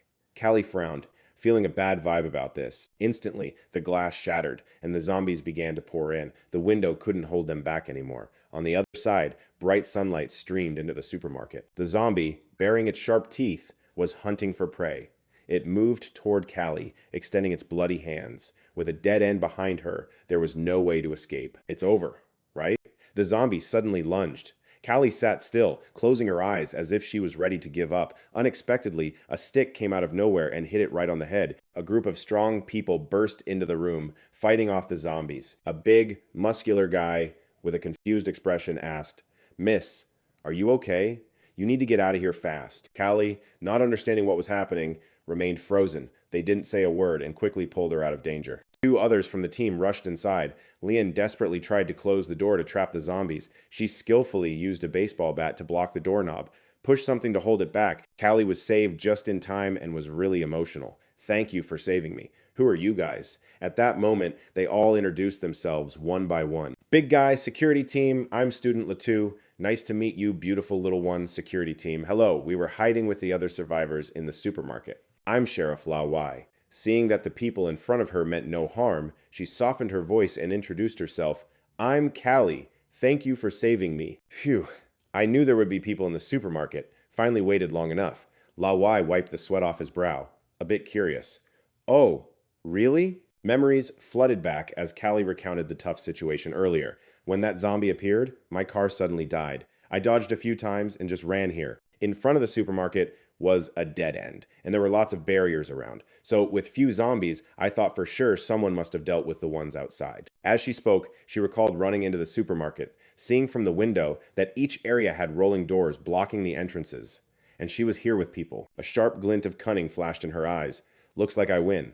Lawai noticed this woman wasn't easy to mess with, and a thought crossed his mind. These rich folks are definitely not simple. Quickly pointing, he wanted to change the subject. Let's head back to the gathering place and figure things out. We need to go back to the mall. There are still many other survivors in here. A girl in a school uniform named Tu Y rushed over, finding food supplies, followed by Kim Ba, who smiled gently while slowly leaning on her cane. Oh dear, oh dear. Are you okay, officer? Also, a pregnant woman named Yi Hoa was anxious. La Wai, are you okay? Next to her was her husband, Little True, standing with his hands on his hips. As long as we're safe, that's good.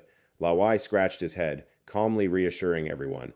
Haha, we found a lot enough for us to eat for a few days. Meanwhile, Callie scanned the surroundings. An old lady, a pregnant woman, a cop, plus a gun. Looks like good people.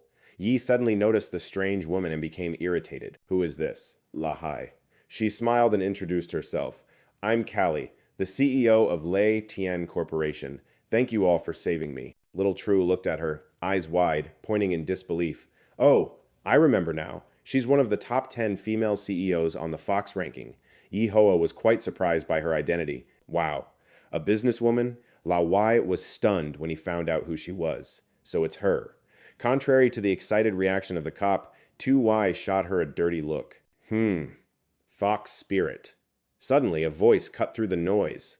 A young man walked over, holding a knife, slashing at the wall. Hey, there's a new person. That guy was Jiang San, a prison escapee. Did you find food here? He saw Callie and immediately changed his attitude. Smitten. Wow, a beauty! Hesitating, Jiang San pulled out a box of food from his bag. With his other hand, he roughly placed it on her slim waist. Make a deal with me, he leered at her, not bothering to hide his dark intentions. How about this lunchbox for one night with me? But yo, she was not the one to be messed with. She hauled off and gave him a hard slap. Callie, totally disgusted, brushed her hand off and shot him a look, like, get your nasty paws off me. If you touch me again, don't blame me for what happens next. Truong Tam was seriously pissed now, his face all swollen and angry. You little witch! He was about to lunge, but out of nowhere, a gun was pointed straight at his head. La Wai, looking dead serious, gave him a warning. Truong Tam, I'm a cop, you know. But don't think for a second, I don't know, you guys are escaped convicts from that prison down by Bakersfield. Seeing the gun, Truong Tam totally chickened out, jumping back and sweating bullets. Whoa, a cop! He goes, I was just kidding, man. But the guy kept the barrel pointed at him and ordered, put the food down. You want to eat? Then follow me and let's go kill some zombies. Callie watched the whole scene, silently sizing them up. Looks like this group has its own drama. 9527 is just a regular dude. I gotta figure out a way to keep myself alive. After settling the scuffle, La Wai turned to apologize. Sorry for the trouble. Callie wasn't one to hold a grudge and wanted to pitch in. I know a thing or two about logistics management. Leave the food situation to me. Hearing that, one of the team members came over with a friendly vibe to greet her. Welcome, welcome. The rest of the crew was super chill too. They quickly got acquainted and started chatting happily, totally ignoring Truong Tam, who was watching from a distance with a dark look. He let out a creepy laugh, obviously plotting something. We'll just have to wait and see. Elsewhere, under a starless sky, a pair of glowing eyes lit up the darkness, accompanied by heavy panting and the sound of feet pounding the pavement at full speed. Huff, huff. It was another survivor, OB, carrying his buddy on his back, trying to escape the horde of zombies chasing them. How did these zombies get so damn fast? The zombies are catching up. He was in a full-blown panic, sweat pouring down his face as he thought, am I really gonna die here? No way. I had my fortune told once. The old fortune teller's words echoed in his head. When you're in trouble, a noble person dressed in red will come to save you. OB glanced over at a wall. And yo, there really was a zombie in red lunging at them, ready to take a bite. He watched the scene, feeling completely helpless. A noble person in red is a zombie?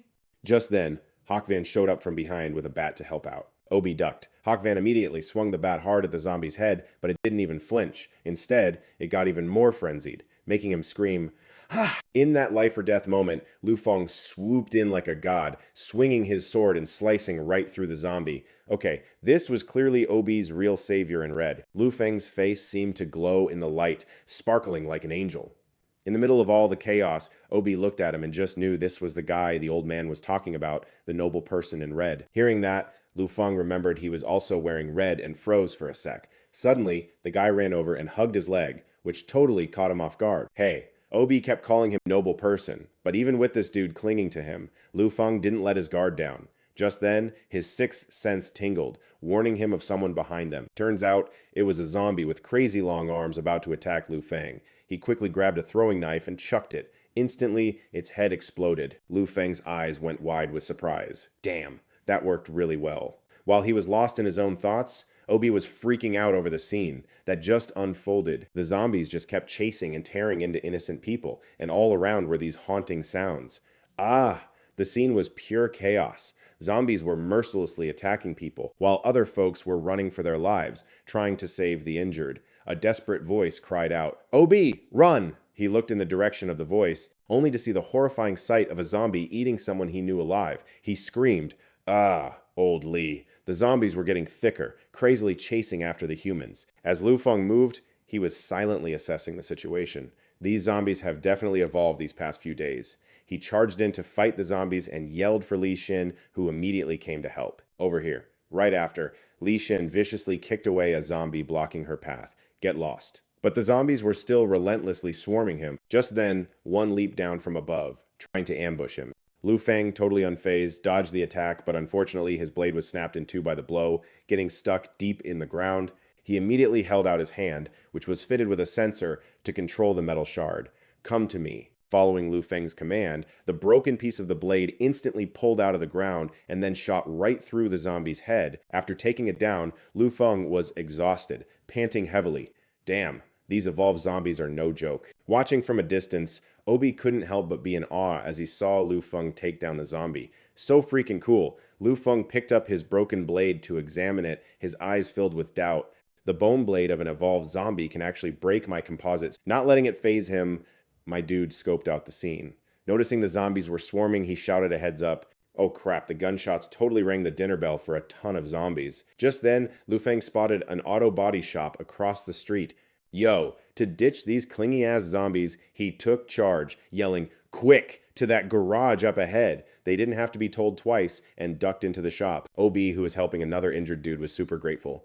"Thanks, y'all." Li Xin cut in, "Save it. We need to sweep this place for any walkers, like, now." Starting with the second floor, everyone crept up the stairs, super cautious. She and Lu Feng got into ready stance right in front of the door when, bam! A zombie smashed through the glass from outside and just charged in. Without even thinking, he jammed his blade straight through its mouth. The zombie dropped right at his feet. Lu Feng looked down at his blade, only half of it was left in his hand. He muttered, "Guess I gotta craft a new weapon." After a quick scan of the area, Li Xin gave the all clear, "Room secure." That was the last of them. We can crash here for the night. So that night, the four of them huddled around a lamp for warmth inside the auto shop. From upstairs, she peeked outside to check the situation. We're completely surrounded by zombies. Hearing this, Lu Feng just confidently promised, "No sweat. Just wait a bit. I'll whip up a new weapon. If the zombies are still here tomorrow, we'll just take them out." She heard him and got a little suspicious. Like, a modification ability with a blue glow? Seriously? Could he actually be one of those legendary mutants? Once things settled down, OB finally introduced himself. "Hey everyone, I'm OB, an electrician. Thanks for saving my butt. We're from a group of survivors nearby, just out on a food run. If we hadn't run into you guys, we'd totally be dead meat today." Hearing that, Lu Feng's interest was piqued, and he tried to recruit him. "An electrician, huh? You want to join our disaster response team? All you gotta do is work. We'll cover food and a place to stay." OB didn't jump on the offer. He was hesitant. About that. I mean, You guys are my saviors and all, but I gotta talk it over with my buddy first. Right on cue, his stomach started growling like crazy.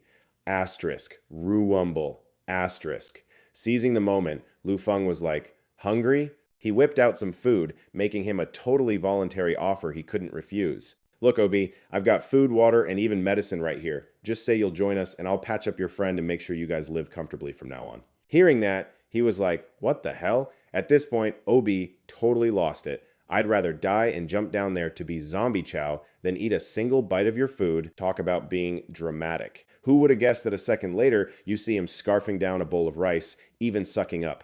Damn, this smells amazing. Guess a man's gotta eat, right? After he was done eating, OB started worrying about his fate. Man, who knows when I'm gonna kick the bucket. And I'm still a V-card holder. Suddenly, Lu Feng reached out and gave him a solid pat on the shoulder. Don't worry, man, we're definitely gonna make it through this. He grinned at him and then pointed to himself. Besides, I'm riding solo too, just like you. Seeing the two guys getting all chummy, Li Xin decided to jump in. Hey, Captain, talking all high and mighty, are we? He was totally caught off guard by how she suddenly got all up in his space. Li Xin just blew off what Lu Feng said and even purposely leaned in, pressing her asterisk major assets times against him. We're absolutely going to survive. So chill. Seeing her get all flirty out of nowhere, Lu Feng was totally bewildered. Huh? OB, watching them get all cozy, couldn't help but get salty, and he said he was single. Reet. An hour later, down on the first floor, it was dead quiet around the auto shop. Lu Feng had somehow scrounged up a flashlight and was busy hunting for useful supplies. He was determined to craft a new weapon before sunrise. After finding a bunch of materials, he thought to himself, damn, there's a lot of good stuff here. What should I make? Taking another look around, he suddenly spotted some kind of machine. What's this? After checking it out, Lu Feng's face lit up as he decided, that's it, I'll make that. The next morning, when the bright sun had chased away the dark night sky, everyone was already up. It looked like Obi saw something that completely blew his mind. Whoa, what the? He and Li Xin peered outside, and it turns out a whole sea of zombies was mobbing the front of the shop. Seeing the horde getting thicker by the second, Obi started freaking out. We're so screwed! But unlike his panicked face, she was totally calm. Gotta think of a plan, fast. Li Xin glanced back at Xiao Yang, thinking, we've got an injured person with us now. She thought in frustration, there's no way we can make a quick getaway. Huh? Suddenly, a loud roar echoed from outside. Oh snap, it caught the attention of the zombie horde with Li Xin. A car sped through the crowd, the back of it still dragging a zombie. On that car was a heavily tattooed dude. He was flapping his gums. Ha ha ha, the idiots are here. Turns out it was Gong Jun. He was wildly challenging everyone. Come on, come catch me. Li Xin and OB were shocked to see him here. The car rolled in, grabbing all the zombies' attention. The people in the car were screaming like crazy. Whoa, OB saw this and was thrilled. Awesome, they came to help us lure the zombies away. Suddenly, Li Xin noticed something and urged them, this is bad, we need to get out of here. OB followed suit, helping Xiao Yang up, but was puzzled. Huh, what's going on? She voiced her guess, maybe they're targeting us. Just as Li Xin said, Gong Jun led the charge, breaking through the door to catch them. Whoa, there's a girl here, the leader shouted. Earth Tribe, long live. Not letting him celebrate for long, she pulled out a gun and shot at the two leading the charge. The other guy was shocked. Damn, she has a gun? With a plan to wipe them out, Li Xin immediately stabbed the guy who was just yapping with a short knife. Suddenly, another figure appeared, ready to attack Yu Jie, but with the sixth sense of a woman, Li Xin dodged the blow. Whoa. After safely landing, she quickly aimed her gun at the enemy. Suddenly, her eyes widened in shock. In front of Li Xin was the scene of OB and Xiao Yang being held down, a knife to their throats. The woman with one eye covered looked arrogantly disdainful. Hey, this is dangerous. I didn't expect there to be a real gun. It's hard to find a gun around here. Not only that, but she was also threatening. If you dare shoot, I'll kill your friend. Then she gestured to her comrades and introduced herself. All right, let me introduce myself. I'm Duan Tu, the captain of the Earth Tribe. Are you a soldier? After saying that, Duan Tu held up a photo of someone named Callie and asked if she had met this woman. Li Xin, unfazed, calmly stood there and replied, no, that's what's out there. But deep down, she was cursing him. Damn, Lu Feng, are you here? They're looking for Callie. Suddenly, Xiao Yang, who was injured, struggled to get up and answered Duan Tu. We heard there's someone named Callie who just joined the survivor team at the supermarket nearby. Unexpectedly, her attitude changed to being friendly towards him.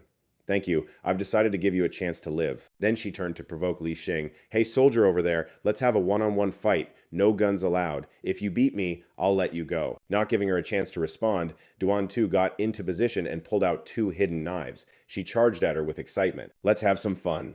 Haha. Just when things were heating up, Li Xing noticed a strange figure appear behind her. Hey, that person said in a deep voice. Get out of the way. Suddenly, a horsehead stepped in to block Duan Tu's two knife strikes. Turns out that person was none other than Li Feng, but right now he was wearing a horse head on his own head, holding a chainsaw. He started revving up the chainsaw. Duan Tu looked at Lu Feng with wide eyes. Turns out his mouth was starting to spark. He blew on the flames to make them grow, causing her chest to hurt since she was close to the fire. Whoa! It turns out everything Lu Feng was wearing was homemade. The horse head spewed flames at level D, 20 points of modification, and the chainsaw happily at level C, 30 points of modification, reducing consumption points after level 2 upgrade. He arrogantly bragged, I'm just the Horseblade Saint here to save the weak. She was taken aback. Huh? Horseblade Saint? Meanwhile, on the other side, inside a bustling shopping mall, a girl was leisurely enjoying a fruit juice. That girl was none other than Callie. While everyone else was suffering the consequences of her actions, she was sitting here enjoying life. Suddenly, a voice rang out.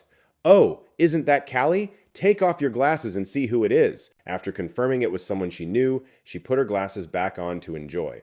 The newcomers were Zhang San, Li Si, and Wang Wu. They saw Callie dressed so hot and approached her. Are you sitting here all alone? Why not hang out with us? When they saw Callie not responding, they started to get handsy. What's up, beautiful? Come play with the boys. Seeing her not budging, Zhang San, the rogue, teased her. Of course, if she doesn't agree, that's fine too. Right after that, she put on a seductive face and leaned in with a warning glare. Because what we love most is watching someone like you struggle. Li Tzu stood next to her, licking his lips with desire. All right, let's get started. At this point, she couldn't hold back anymore and grabbed the glass of water from earlier. She splashed it right in Li Tzu's ugly mug, and he let out a surprised scream. He got to experience the remedy of using a painting to cure a disease, but it seemed a bit painful. My eyes! Zhang San, standing next to her, got furious seeing her fight back. You little bitch, you don't want to drink the good stuff, but you want to drink the punishment wine, huh? Just as he was about to make a move, Lai Yi appeared from behind, gun drawn, threatening him. Zhang San froze. He exclaimed in panic. The cops, a bunch of thugs, quickly got subdued by the police, crying out in pain. He pulled out his gun to threaten. I heard Callie say you guys wanted to mess with her. I didn't believe it at first, but when I came to see, it was true. Zhang San, seeing Lai Yi act like that, complained. Are you teaming up with that bitch to trick us? Immediately, a foot stomped on his face and a cold voice asked back, Bitch, Callie shot him a glare. For a scumbag like you, you deserve to be locked up. A look of disgust flashed in my eyes. I absolutely will not let that ticking time bomb explode. Right after that, I mercilessly kicked the scumbag repeatedly. Meanwhile, at a distance from that supermarket, the fight was still going on fiercely. Duan Tu and Lu Feng were clashing, and she angrily asked, Nice skills? Who the hell are you? But you still joking around and not telling the truth. I'm her knight.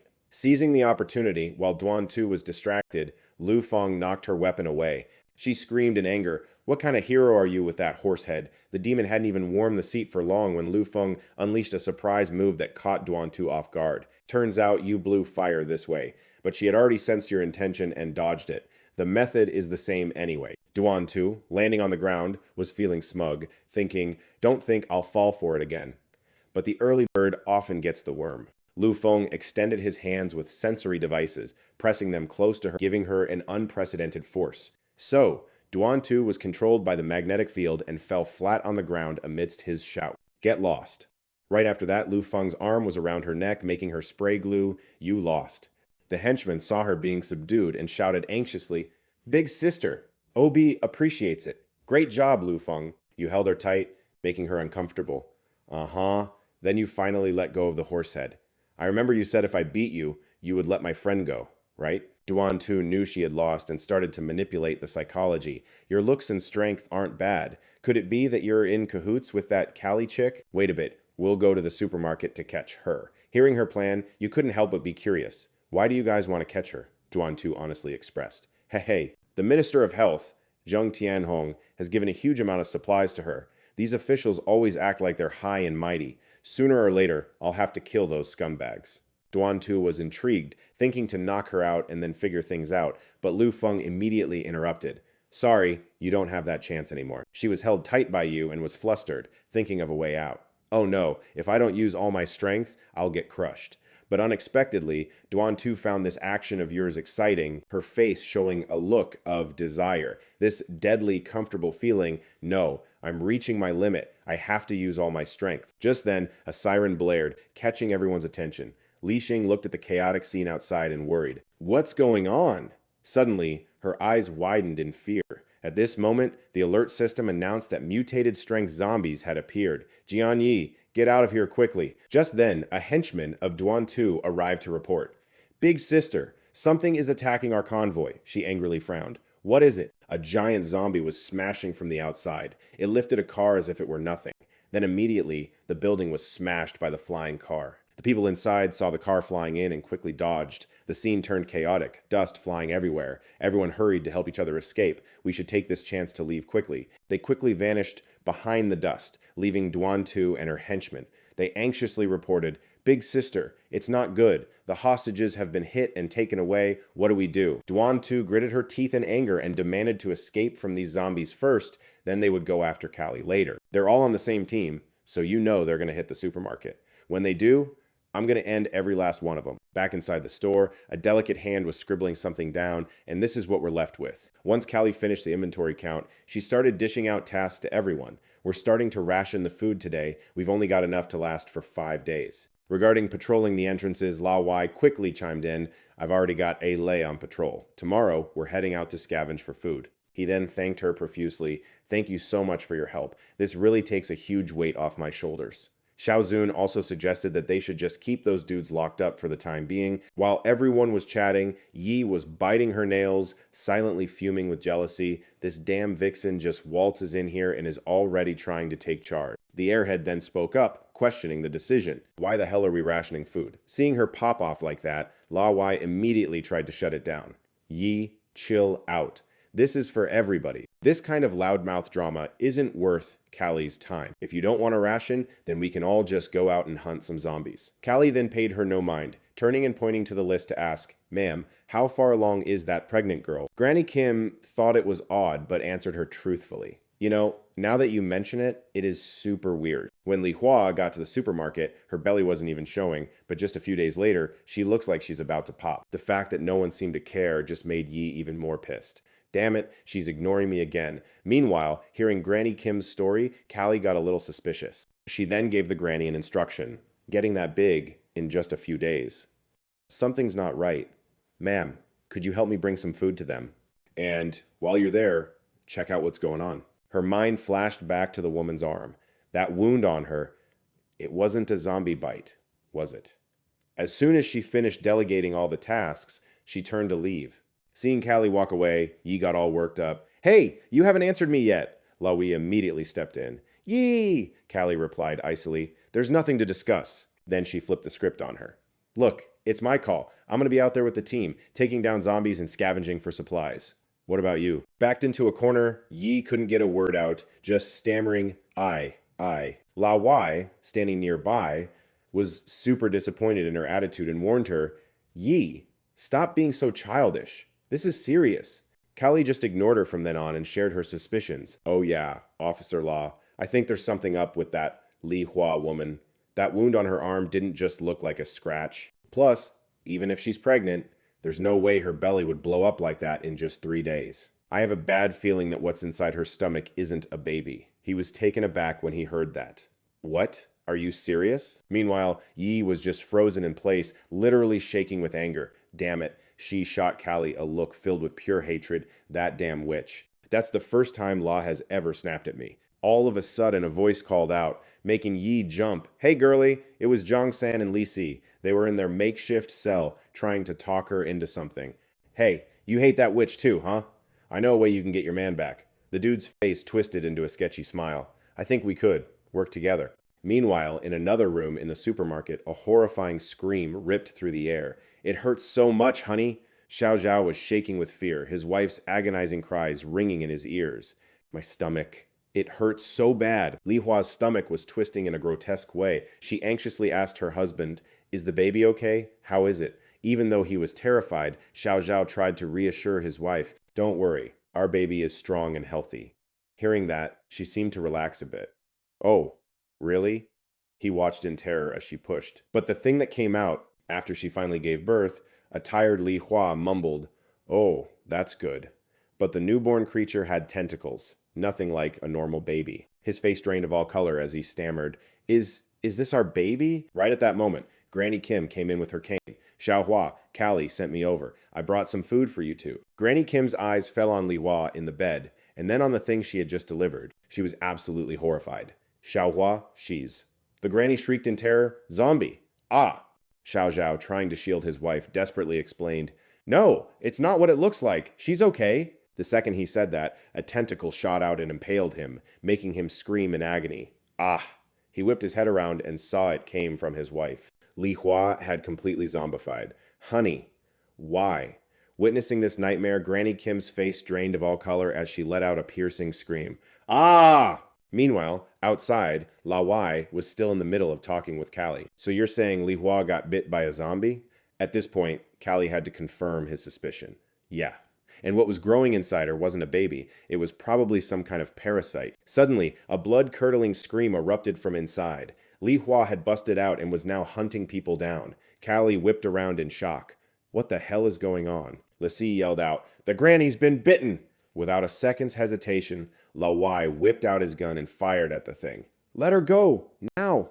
The creature pulled its teeth from Granny Kim's neck. He freaked out when the shot didn't kill it. What's worse, Li Hua turned and started heading toward them. La Yi frantically yelled out an order. "Damn it, I think it's a mutated zombie." "Da Chiang, go with Xiao Sun and guard the supplies." "Got it," he said, immediately complying. While he was holding the line, Callie assigned Xiao Li, "You go on ahead and clear a path. We'll lure her out." He quickly replied, "Roger that." As Callie fled the area, she was terrified. "Damn it, my plan is totally shot. Is this how it ends? This whole situation is way out of my league." Callie was panicking, thinking of her last resort. Was she really going to have to rely on 9627? Just then, Latu urgently shouted, "Over here!" While he was still waving them over, a knife suddenly pierced straight through his neck. With his last breath, a stunned Latu could only manage, "Huh?" La Yi watched in horror. "Xiao Li." In the midst of the chaos, a hand slipped into his pocket and snatched his gun. Yi pointed the gun, threatening. "Don't move!" La Yi was floored when he saw who it was. Yi, what are you doing?" Her face darkened with resentment. "It's all that damn vixen's fault." "La Yi, move it. I have to kill her." He trembled in fear and asked again, "What are you talking about?" Latu had already collapsed in a pool of blood, his eyes still wide open and full of hate. Suddenly, Zhang San's creepy voice cut in. "Well, now, you all shouldn't be fighting. We're supposed to be a team, right?" Seeing that he'd arrived, Yi gave the order. "Zhang San, what are you waiting for? Kill her." Lai Yu was horrified to hear those words. Yi, you're actually working with a Khan? Zhang San had been waiting for this exact moment. "As you wish. Second in command, get her." Immediately, Li Si moved in and restrained Callie. He covered her mouth, saying slyly, Hey, gotcha." She frantically looked for help. 9, 6, 2, 7, where are you?" Li Si approached with a lecherous grin, pressing his chin against Callie's neck and greedily sniffing her scent. His hands started to wander, getting a handful of her plump assets. He spoke with pure lust in his voice as he began tearing at her clothes. "Oh, Callie, I've been dying for a taste of you for so long. You eat like a queen every single day. Did you ever spare a thought for us poor folks? We have to steal and scavenge through trash just to survive." Meanwhile, Zhang San, with a devious smirk, snatched the gun from Yi's hand, startling her. "Gimme the gun!" The second it was in his hand, he unloaded it right into La Yi's head. Everyone was completely stunned, unable to process what just happened. Yi totally freaked out, her face twisting into a hideous mask as she screamed at Zhang San. "Ah, La Yi, Zhang San, what the hell did you do?" Wang Wu used a rope to tie Yi up tightly. Zhang San then turned and reached his disgusting hand towards Callie. "No hard feelings, Callie. Hey, Li Si, after we're done playing with her, you think we should eat her?" Suddenly, a blood-curdling scream echoed, snapping Zhang San back to reality a bit. "Arg!" He glanced at Wang Wu, afraid of being discovered, and gave him an order. "Wang Wu, get going. Tell everyone she turned into a zombie. We don't want anyone coming here. Hearing. At this moment, Callie's hands and feet were tied up, leaving her powerless to do anything but silently regret her fate. After all those years of hard work to build her career, it was all going to be destroyed here at the end of her life. She blamed her fiancé, her almost husband, Trent Thien Hoon, who didn't even want to come to save her. Was she really just going to have to rely on Lu Fong? Looking at La Wai's lifeless body lying on the ground, Callie seemed to realize that her fate would be the same. Not to mention an ordinary delivery person, even someone like Officer Law could easily be sent off to meet their maker. She closed her eyes, enduring the humiliation, but her heart was still unwilling to accept it. She still wanted to bet on herself, but she couldn't accept it. If only someone could save me, To Weird. Suddenly, a loud noise broke Callie's train of thought. Behind her was Lu Fong with his horse mask. The two of them lost all interest, stopping what they were doing and turning alertly towards the source of the noise. Lu Fong dashed through the crowd and landed heavily on the ground. He appeared with a heroic stance, one foot stepping on a zombie while the other hand removed his mask. Callie, it turns out you're here. Callie was shocked that the one coming to save her was Lu Fong, not her fiancé. In contrast to her, Trung Tam was so intimidated by Lu Fong's powerful aura that he was sweating bullets. With one swift strike, he was amazed by Lu Fong's strength. He felt furious witnessing this scene unfold before his eyes. Realizing what these creeps were up to, he straight up decked one of them, sending a tooth flying and yanked her behind him for protection. What the hell do you guys think you're doing to Miss Callie? Getting close to her, he caught a whiff of her scent. Oof, that intoxicating perfume. His eyes just happened to wander and land on Callie's rolling hills that were gently, making him blush bright red. Miss Callie, you all right? She answered shyly. Thank you. I'm fine. Thanks for saving me. Like a total gentleman, Lu Fong immediately shrugged off his jacket and draped it over her, not forgetting to tell her. Here, you can wear my jacket for now. She just kind of nodded.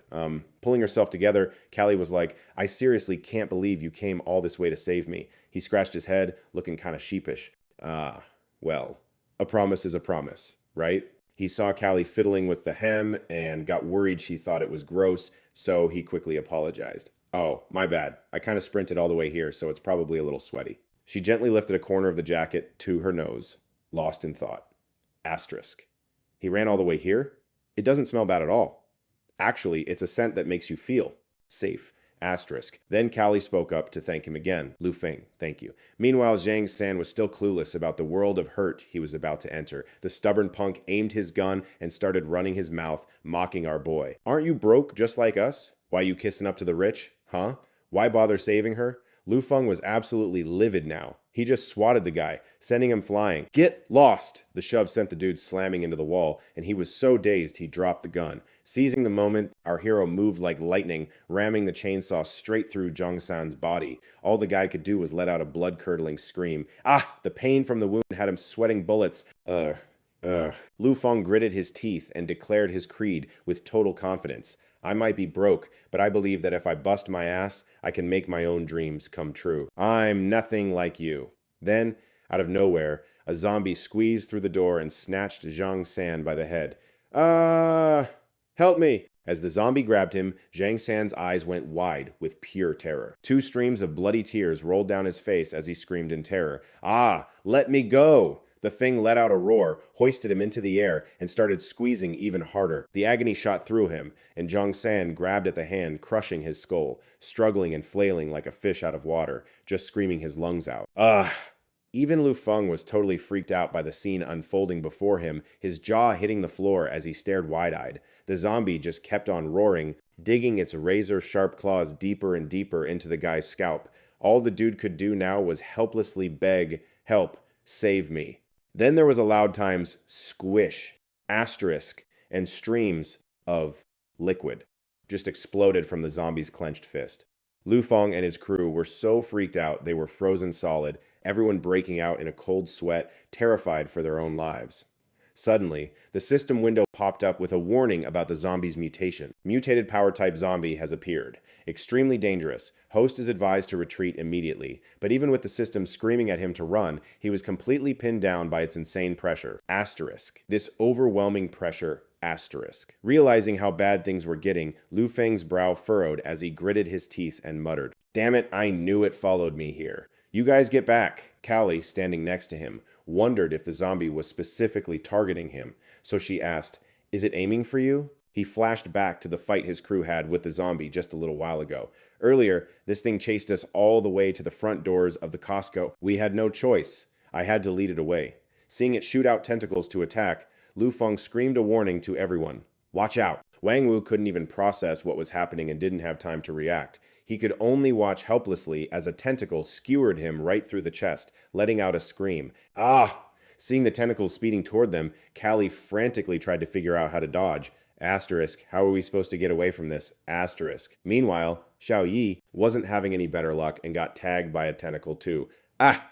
Lu Feng quickly slapped on his signature horse mask and revved up his chainsaw, getting ready for a fight. Asterisk, there's no running from this. Asterisk, he thought to himself. Then, in an instant, a brilliant golden aura exploded around Lu Feng. Don't you dare underestimate me! Instantly, blazing golden flames erupted from his mouth as Lu Feng gave the chainsaw's starter cord a powerful, decisive pull. This was it, his all-out desperation move, Blazing Roar, which he unleashed in this do-or-die moment. Swift slashes of light sliced right through the tentacles, cutting them in half. It's also known as the breath of fire. The first anger is the fire itself. The tentacles that were just cut made the zombie scream in pain. Ah! Still suffering from the residual pain from the tentacles, it was caught off guard, giving Lu Feng the chance to take advantage of its vulnerability. Sensing the attack, the zombie swatted him away with its hand. Lu Feng was lucky to land safely, but he staggered and coughed a few times. Cough, cough. Callie saw through his current condition and asked with concern, "Are you okay?" He held his chest, blood trickling from the corner of his mouth, but Lu Feng still reassured her. "I'm fine," he thought to himself, secretly admiring its fierce fighting ability. No wonder it's a mutated strength zombie. Luckily, he had brought a weapon to stop it. Otherwise, he would have been minced meat by now. But that fiery high spirit finally managed to injure it. The massive zombie, with its damaged tentacles, advanced while roaring with the intent to eliminate Lu Feng. Suddenly, a car sped through, crashing through the concrete wall and slamming into the zombie, causing it to scream and then pass out. The whole space seemed to freeze, as if witnessing that scene left them momentarily clueless about what to do.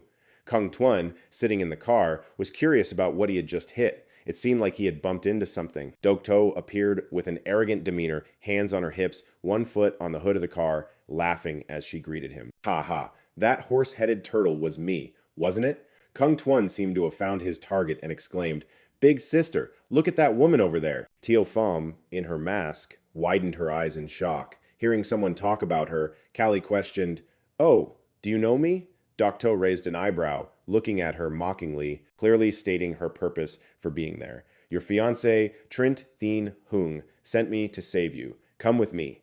Callie's eyes couldn't hide her surprise. She was utterly confused by Trint Thien Hung's actions. What? It's him. Teal Pham was anxious because it wasn't easy to find her, and she didn't want Callie to leave. Not good. If Callie leaves, the lead on Trink Teen Hung will be lost, and the mission can't be completed. I need to think of a way to keep her here. Dokto flirtatiously lifted one side of her chest, showing off the look of someone who wanted something they couldn't have. If I were you, I'd go back to him right away. Lu Feng's face turned serious as he spoke. Callie listened to him, her mind now wanting to find a way to keep her here. A plan had. Being obstructed by the mask, he only wanted to place his hand on her shoulder, but accidentally ended up on her chest while trying to come up with a plan. This is called the plan to steal the bride. Lu Feng froze when he felt something was off. He screamed, blaming himself for just doing something outrageous. Oh no, this horse mask blocked my view, so my hand ended up in the wrong place.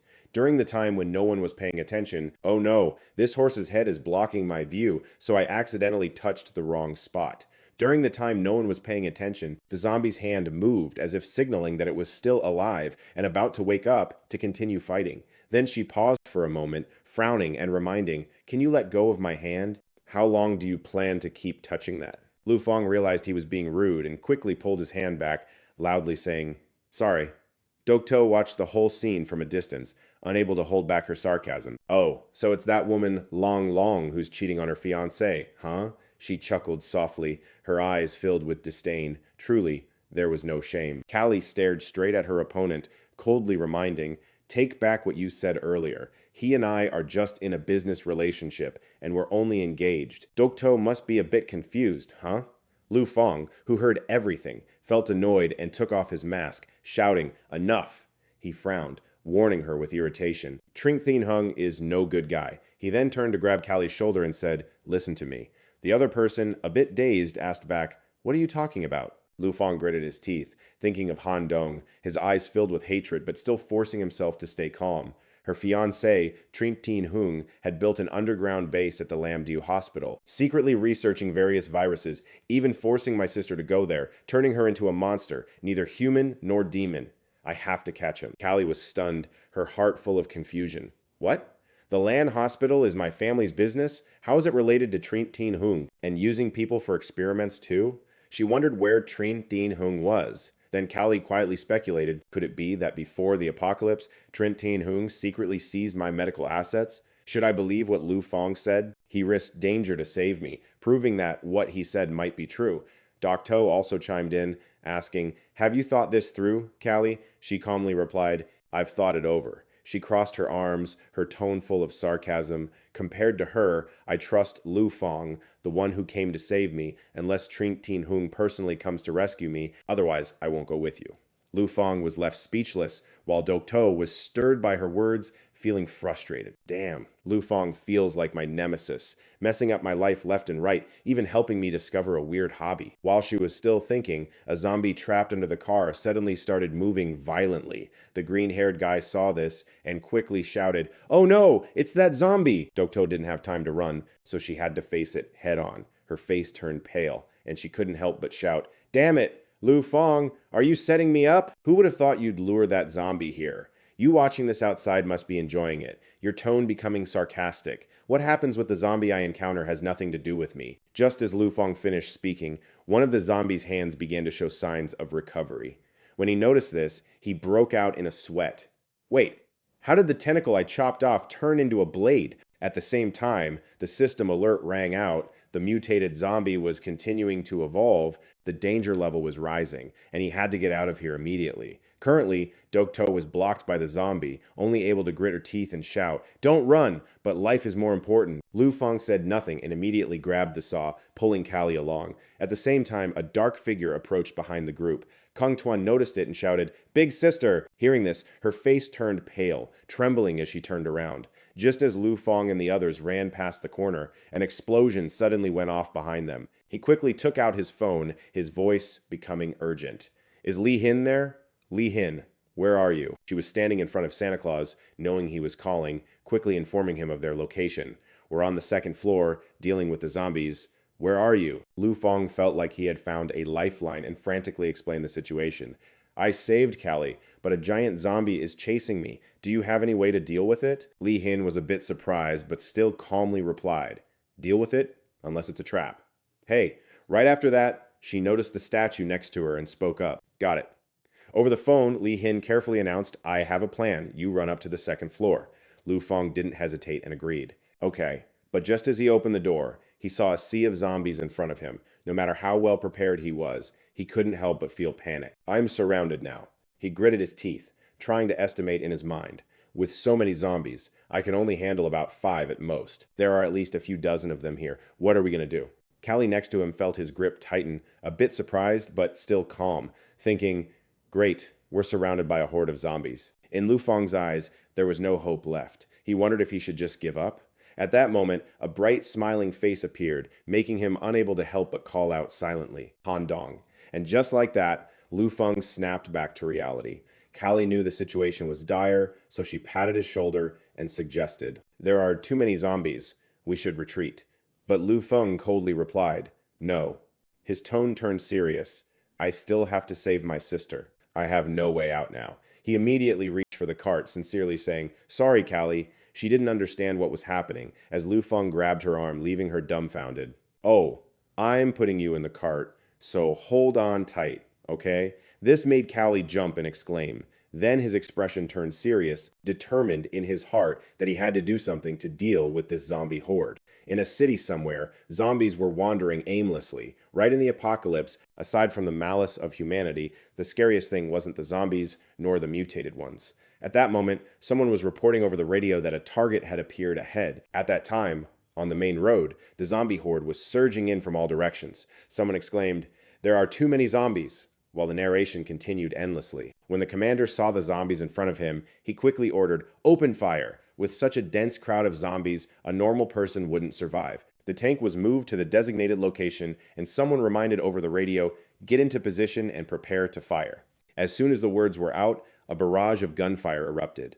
An observation officer immediately reported back, confirming that the target had been dealt with. Soon after, another person announced loudly that there were no casualties on our side. Other officials also reported in succession that the operation was complete and our forces had reached the target. On the other side, a stern voice rang out, "Report, Commander, mission accomplished." At the same time, in a secret underground base, everyone was sitting around the conference table, and one person asked, "Has the general arrived? What's the situation?" Chung Dong frowned slightly and reported, "The zombies have been dealt with. Our forces have taken over an oil refinery and a military research base, but we've used up quite a bit of resources, so we can't act again in the short term." The other officials couldn't help but feel satisfied upon hearing this. "Awesome. We've taken the oil refinery, so the plan can be executed soon. The food department will start transporting supplies immediately. No wonder General Li Chengdong is so famous for daring to participate in tough battles." Another young man couldn't hide his curiosity. "General, what's that research base about? Why waste resources to take it?" Chengdong's gaze darkened slightly, as if it was obvious. His sharp voice rang out, looking directly at the man sitting across from him. "Our Minister of Health, Zheng Tianhong." The guy just sneered at that. Meanwhile, in another place, a glow suddenly appeared behind the zombies.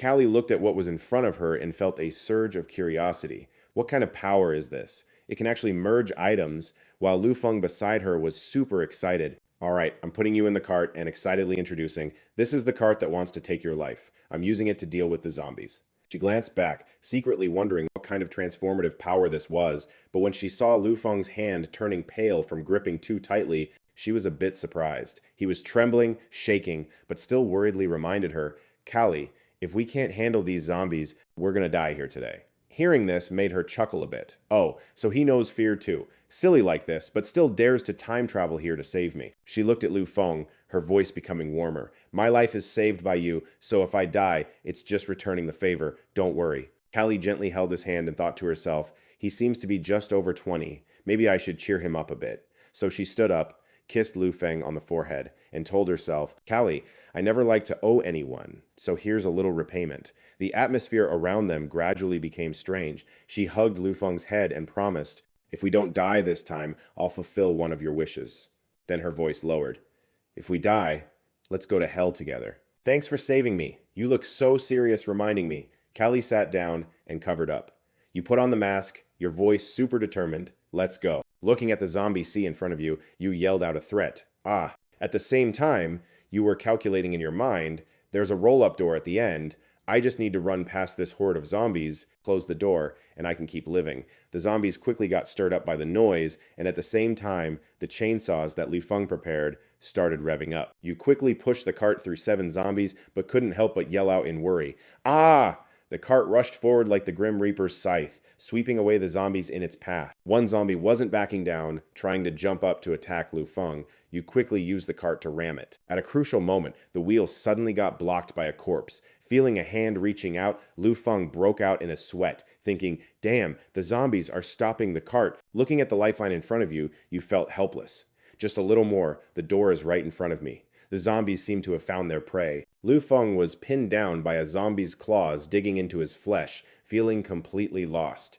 Am I really gonna die here? Lu Feng was stabbed in the arm by a zombie's tentacle, only able to scream in agony. Ah, the pain shot through his body. Long felt lucky he got hurt by the zombies. Good thing he had gotten the vaccine beforehand. Watching the zombies rush forward, Lu Feng reminded himself, but even if he was immune, these zombies would tear him to shreds anyway. At that moment, the light changed a bit, catching your attention. Hey, this is the work light, the shutter.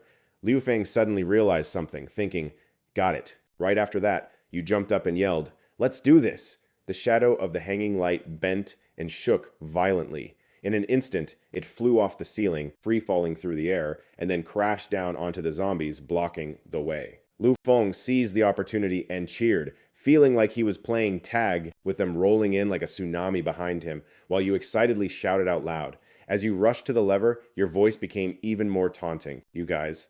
Lu Feng pulled the lever, sounding super smug. Just stay in there. The roll-up door quickly came down, and a zombie that didn't realize what was happening rushed forward. But as soon as its arm reached in, the door slammed shut, instantly crushing its body. Just escaping from the jaws of death, Lu Feng couldn't help but breathe a sigh of relief. I'm alive, ha ha. His pupils shrank in sheer terror. He laughed while shivering. Ha ha ha. At this moment, Callie also took off his jacket, his voice a bit shaky. It's okay now. Then he walked over to the electrical box, secretly calculating that he needed to absorb some electricity to earn points. At that moment, the system also chimed in with a notification. The absorbed power has gained 150 points. Callie couldn't hide his skepticism as he frowned and muttered, "What's going on?" A little later, the two of them reached the escape point, with Lu Feng leading the way, full of excitement. Let's go. We need to reunite with everyone. When they got there, seeing familiar faces, Yu excitedly asked, Is Li Xing ready? She replied, Ready. As soon as she saw the person next to Lu Feng, Li Xing instinctively wondered, Hey, she's Callie. Immediately, she rushed in to warn. Listen up. I don't know if you're not simple, but if you dare to mess around, I'll kill you. Got it? Callie looked at her with disdain. Oh, starting to threaten me, huh? As soon as she finished speaking, she secretly assessed Li Xing, realizing she seemed to be government personnel, unexpectedly allied with Li Feng. Looks like he's not simple, after all. Li Xing also carefully observed the other party, Tesk, so lightly brushing off my threat. No wonder she's well informed. After stopping the standoff, Li Xing suddenly shouted, Lu Feng, did you get bitten by a zombie? Hearing that, Yu quickly reassured, Oh, it's fine. I've already had the zombie vaccine. Callie was a bit surprised. What? He has the vaccine? Li Xing saw that Lu Feng was still safe and decided to tease him by pinching his head. Nice one, kid. Got the vaccine, huh? No wonder you're from the government's secret planning department. You scared me to death. Yu replied with difficulty. Of course, Callie next to you also breathed a sigh of relief. Phew, I thought I'd end up killing a lifesaver, Lu Feng said proudly. With teammates like you guys, how could I bear to die? But Li Xing only noticed the lipstick mark on your forehead and frowned. She spoke in a serious tone. Callie knows this is all your fault, but just clearing your throat. Ahem. Right after that, Li Xing's voice boomed from behind. Get that lipstick stain off your forehead, now. While her teammate was busting his butt working, the other dude was busy trying to spit game. Obi couldn't stand it anymore and just screamed, Can you guys stop with the soap opera drama already? Get in position. I'm done with this mess over here. Li Xin then came over, announcing loud and clear, Okay, I'm in position. Xiao Yang, who was standing on the statue, chimed in, I'm ready to go too. Lu Feng stared at the setup in front of him, a hint of awe in his voice. Oh, so this is the trap you were cooking up? Classic you. Li Xin was a little taken aback when she heard him say that. Oh, not bad, you figured it out, huh? While the two of them were sprinting towards a closed door, a sudden scream echoed from behind them. Help me! Xiao Sun and someone else were being chased by a zombie, and they were booking it while screaming their heads off. Somebody help us! Lu Feng instantly grabbed his chainsaw and told the two girls in a serious tone, You two go first. I'm gonna go save them. At that moment, the others were almost snagged by the zombies' whipping tentacles. Xiao Sun's face went pale as she screamed, Oh no, she thought it was game over, like she was at death's door. But thankfully, Lu Feng swooped in just in time to save them, immediately yelling, Go! Da Qiang shouted after them, Hurry up and get out of here. Obi was standing by the statue, and before he could even blink, he saw the zombie deck Lu Feng, sending him flying straight into a wall. He was totally stunned, stammering in a full-blown panic. Oh, I'm screwed. My hands tangled in these wires. He was completely oblivious that the zombie had already locked onto him. Obi glanced at the statue and said helplessly, Just ditch it. His trapped hand drooped lifelessly as he mumbled, Let me tell you something. The world's a total mess right now. He raised his other hand, his eyes completely vacant. You can't even go to work. I can never go to work ever again. Just then, a golden light hit his face. Obi looked like he'd had an epiphany, realizing the only thing to do was to find some place like a shelter in Miami to hide out. You get me? After rambling on for a bit, Obi finally turned around and realized the zombie had been staring him down the entire time. His face drained of all color as he screamed his lungs out, Help me! Ah! Suddenly, with a whoosh, Lu Feng, injured and all, still managed to dash over to help. He yelled, Execute the plan, now! Obi was freaking out, holding the electrical wire while watching the tentacle charge at him. Oh, crap! A spark shot out from the wire, and he anxiously begged, Please, just explode already! Boom! The base of the statue immediately blew up. But from inside the cloud of dust and smoke, Lu Feng heard another blood-curdling scream. What the? He turned around and saw the statue just wobbled a little. Someone shrieked in panic. Oh no, it didn't go off right. Callie rushed over to take charge. Da Qiang, Xiao Sun, help me push this thing. The two immediately scrambled, yelling, you got it! Li Xin was busy unloading her clip to hold them back as someone yelled, hurry it up, people! Right as her shots landed on the zombie, it swatted Lu Feng, sending him flying. Li Xin glared at the monster and gritted her teeth. Damn it, its hide is too thick. The bomb was practically useless. Suddenly, someone screamed, move! And at the same time, the statue behind the zombie finally started to fall right on top of it. The massive statue came crashing down on the creature. Lu Feng quickly shouted, did we get it? But the words had barely left his mouth when he saw the zombie lift the statue like it was nothing. Xiao Yang's jaw dropped, her voice shaking. No way. It just caught it? That statue has to weigh like 10 tons. Hearing that, Da Qiang immediately started running towards them, screaming, hang on, man, I'm coming to help you. In that short time, the zombie's tentacles started bulking up. Lu Feng gritted his teeth and muttered, crap, it lost its hand, and now it's evolving again. Then his eyes landed on Li Xin, and he yelled, the regular bombs are useless. Li Xin, give me your special ammo box. Now. Hearing him snapped her out of it, oh right, I almost forgot about these. Then, Li Xin quickly dropped her current clip and reached for the one on her belt. Meanwhile, he glanced nervously at his hand, thinking, this is bad. My magnetic gauntlet isn't fully assembled yet. And right at that moment, the zombie lunged straight for him. He was about to give up. No, I'm not going to make it in time. Just as the thing was about to stab him in the eye, a mocking voice cut through the air. Well, well. Where did that little coward who was playing games with me run off to? She taunted him while holding the zombie back with ease. What's wrong? Why'd you get so soft all of a sudden? He couldn't believe his eyes. Toxin, she explained with a hint of sorrow. This zombie killed a lot of my guys, too. Then her tone softened, and she said gently, hey, horsey, remember this. The only person who gets to kill you is me. By then, Li Xin had successfully slapped in the new mag and couldn't help but be impressed. Damn, girl, that was badass. She adjusted the gun and quietly calculated. If this bomb really is as powerful as it seems, then the recoil will be huge. Li Hin raised her gun, her eyes filled with determination. Let's see what happens. Right after that, a beam of light shot out from the barrel, making her tremble uncontrollably. A barrage of bullets flew straight towards the zombie. Xiao Zun saw this and excitedly shouted, it's working! No matter how careful she was, Li Hin couldn't help but grit her teeth. It can pierce through flesh. The power is too strong. My arm just got yanked back. Lu Feng was trying to maneuver the chainsaw, and seeing this couldn't help but praise. Li Hin did great. From the force. Then he shouted, and quickly rushed to slice through the zombie. At the same time, the system also announced, zombie with mutated strength defeated. Mission accomplished. Lu Feng reached out to grab a nerve from the zombie. The system immediately chimed in, announcing that the essence of the mutated zombie had been obtained. Then it started introducing the defeated mutated zombie. The first time defeating a mutated zombie earns 100 points. The essence can help my sister awaken. Please claim it, host. He read those notifications and couldn't help but feel happy. Guess I'll take this essence back for her. The man couldn't contain his excitement. It's done. Haha. Suddenly, someone from behind called out loudly, Lu Feng. He turned around to see everyone running towards him. Li Hin smiled and asked with concern, are you okay? Lu Feng quickly reassured, I'm fine, I'm fine. Da Qiang over there is also super happy, his voice full of admiration. Haha, Lu Feng is so awesome, you killed this zombie. As if suddenly remembering, he worriedly asked, Callie, where are the cops, La, Wai, and Xiaolei? Hearing him ask that, she couldn't help but feel heartbroken. I'm sorry, they were all killed by that Zhang Sanhai gang. The two were stunned, shocked. What?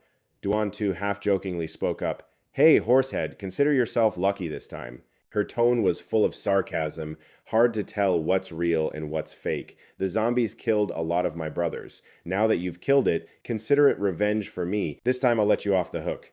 Li Hin felt annoyed and raised her gun to warn the other party. Sis, stop messing around. Duan Tu didn't even look at her, exhaling in annoyance. Yeah, before leaving, she didn't forget to remind him, your life is mine, don't die on me. Strutting away, see you next time. Horsehead Lu Feng quickly waved, goodbye. Bye-bye. Just then, an announcement blared over the loudspeaker. Chief, our shelter has completed its upgrade. So amazing. You really should go back and check it out. The shelter is way bigger now. The system quickly displayed the information. The shelter has reached level 2, medical room, Level 1, combat recovery room, potion crafting room.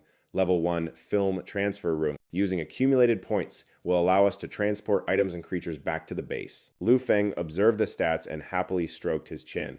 Kali, do you remember the conditions you agreed to with me earlier? He boldly made his request. I want you to repay me. Join my team. She thought it was something big, and hearing that, she casually replied, Is that all? Sure. As soon as she finished speaking, the screen displayed a new notification. Mission accomplished. Supplies found. Callie joins the shelter team. Reward 5,200. She rolled her eyes at the stats and shared her own plan. Before clarifying the issue with Zheng Tianhong, I will join your team. 10 minutes after the group had reached the lobby, Li Hin was unsure of what to do next and asked, What's next? My teammates are all dead. We can't stay here long. Da Chang also agreed with her statement. Right, we need to find another place. Lu Feng frowned and stepped forward, clearing his throat as if preparing to say something. Ahem.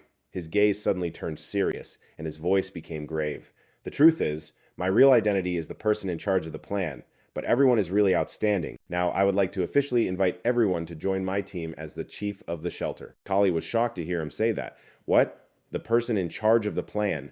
OB was not pleased with this and became irritable. I know this trick. First, recruit members into the organization, then make them work every day. Xiao Zun, even though he was just saved by Lu Feng, still chimed in to mock them. Relying on luck, you can't even handle your own issues, and you're the person in charge of the plan?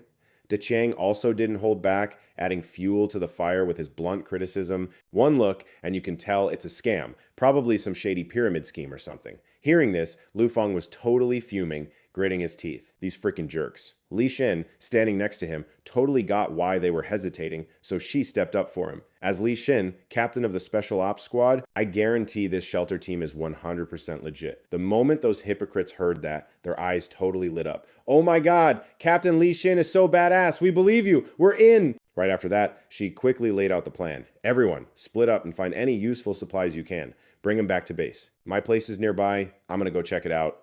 Callie walked away from the group, then waved him over. Hey, Lu Feng, get over here. I need to talk to you. The two of them went into an electronics store, her long, slender hands grabbing anything that still worked and stuffing it into a bag. Callie decided to drop the act and just get straight to the point. Lu Feng, you were lying earlier, weren't you? About being the one in charge of this whole plan and about that so-called ability of yours. She held a phone in her hand, clearly pissed, and laid all her cards on the table. You were the one who sucked the Suddenly, a zombie lunges out of nowhere. Callie was about to press him for answers, but instantly sensed the danger. But Lu Feng was a step ahead, pulling her into a protective embrace. Watch out! The sudden crash of falling items caught Li Shin's attention. What's going on over there? She reached for the door, thinking to herself, could there be a zombie in there? But when the door swung open, Li Shin just froze. She saw Callie sprawled right on top of Lu Feng. Pinned down, Lu Feng awkwardly mumbled, Boss Callie. The forbidden scene hit Li Hin's eyes like a ton of bricks, leaving her feeling all kinds of confused inside. Hey! Her cheeks were flushed, but she still tried to peek inside, silently cursing herself out loud. Then, she just spun on her heel and walked off like she saw nothing. Internally, though, she was serving up some major shade. Talk about getting bold in broad daylight. The two of them were so caught up in their little moment, they didn't even notice the zombie right next to them. Callie sat up, looking at him worriedly. Are you okay? Lu Feng suddenly shot up, his eyes darting towards some nearby poles. Damn it, if only this chainsaw wasn't dead. Hey, wait a sec. Her focus was still completely on him, totally oblivious to the danger closing in. What is he doing? Like he had eyes in the back of his head, he quickly grabbed Callie, yelling, Watch out! And immediately shoved a wooden pole straight into the zombie's mouth. A high voltage current instantly shot through it, making it convulse. He held Callie close and yelled, Think you're tough. Let's give you a little more of a jolt. The zombie had zero chance to fight back. It could only groan in agony. Lu Feng watched, breaking a sweat, and thought to himself, Phew, thank God that combo worked when it counted. Callie looked at the guy who just saved her, her eyes sparkling as she praised him in her head. Damn, this Lu Feng guy is seriously skilled. Meanwhile, Li Shin was still outside, straining to hear what was going on. Yo, what the heck is happening in there? Why is it so noisy? Then, suddenly, she heard some suggestive times sounds from inside. See that? Pretty awesome, right? Is he bragging now? Her dirty mind immediately pictured the two of them going at it. Oh, so he's the boss in more ways than one, huh? She thought, a smirk on her face as she turned and walked away. So, That's Lu Feng's type, huh? Back inside, the zombie was completely fried and motionless. Callie sat next to him, looking all elegant, her voice suddenly much gentler. Lu Feng, thanks for saving me again. But she hadn't forgotten their earlier conversation and pressed on. So, is that ability how you siphon the power from my car? Caught. Lu Feng started stuttering. About that. He quickly tried to change the subject and then bolted. Ah, my house is nearby. I gotta go find someone who helped me out. Callie watched him go, a new spark of interest in her eyes. Lu Feng, just how many secrets are you hiding? Outside, the zombies were still just roaming the streets of Chicago. On a street near Lu Feng's apartment complex, a mysterious figure was hiding behind a wall, watching the horde. The second they were spotted, the figure vanished. It was Lu Feng, tightening his grip on his makeshift weapon. He let out a sigh of relief. Phew, that was way too close. He thought, Auntie Lee, please hang in there. I'm on my way. Then he noticed something next to him and was like, what the? Lu Feng's face went totally blank when he saw a dog reading a book with a zombie. The dog even let out a few happy barks. Woof woof. He looked at its face and couldn't help but curse under his breath. What's with that sleazy look in its eyes? Lu Feng turned away, completely weirded out. Man, this world just keeps getting weirder. Suddenly, something shot down from above. Lu Feng's mask shattered, and the dog got a patch of its fur singed right off, yelping in terror. Arf! The terrified dog dragged the zombie along as it fled. Up on the rooftop, Shui Ping looked down, totally confused. Wait, is that a mutant zombie with a horse head? Never seen anything like this before. She looked back and realized Lu Feng was running away, and she freaked out, yelling, Hey, you're still alive? Her round, firm butt hit the ground as she reported the situation loudly. Team 6, call headquarters. Tuyet Bin carefully adjusted the mic to announce that a suspicious, mutated zombie had been spotted near the target, but its intentions were unknown. Please wait for instructions. The person on the other end was a bit surprised and asked back, A mutated zombie? Trink Tin Hung, hiding in the shadows, then commanded sternly, Get the target here fast. Anyone who gets in the way, kill them without mercy. Lu Feng panicked and shouted, Where did that sniper come from? Not daring to waste any time, he immediately took off running. His legs picked up speed, urgently ordering, System, analyze the shooting position for me. Quick! The system quickly provided an answer. Analyzing the shooting path, the sniper's position was on the rooftop of the southeast building. Hearing this, Lu Feng felt cold sweat trickle down as he silently prayed, Aunt Lee, you absolutely cannot get hurt. You must survive.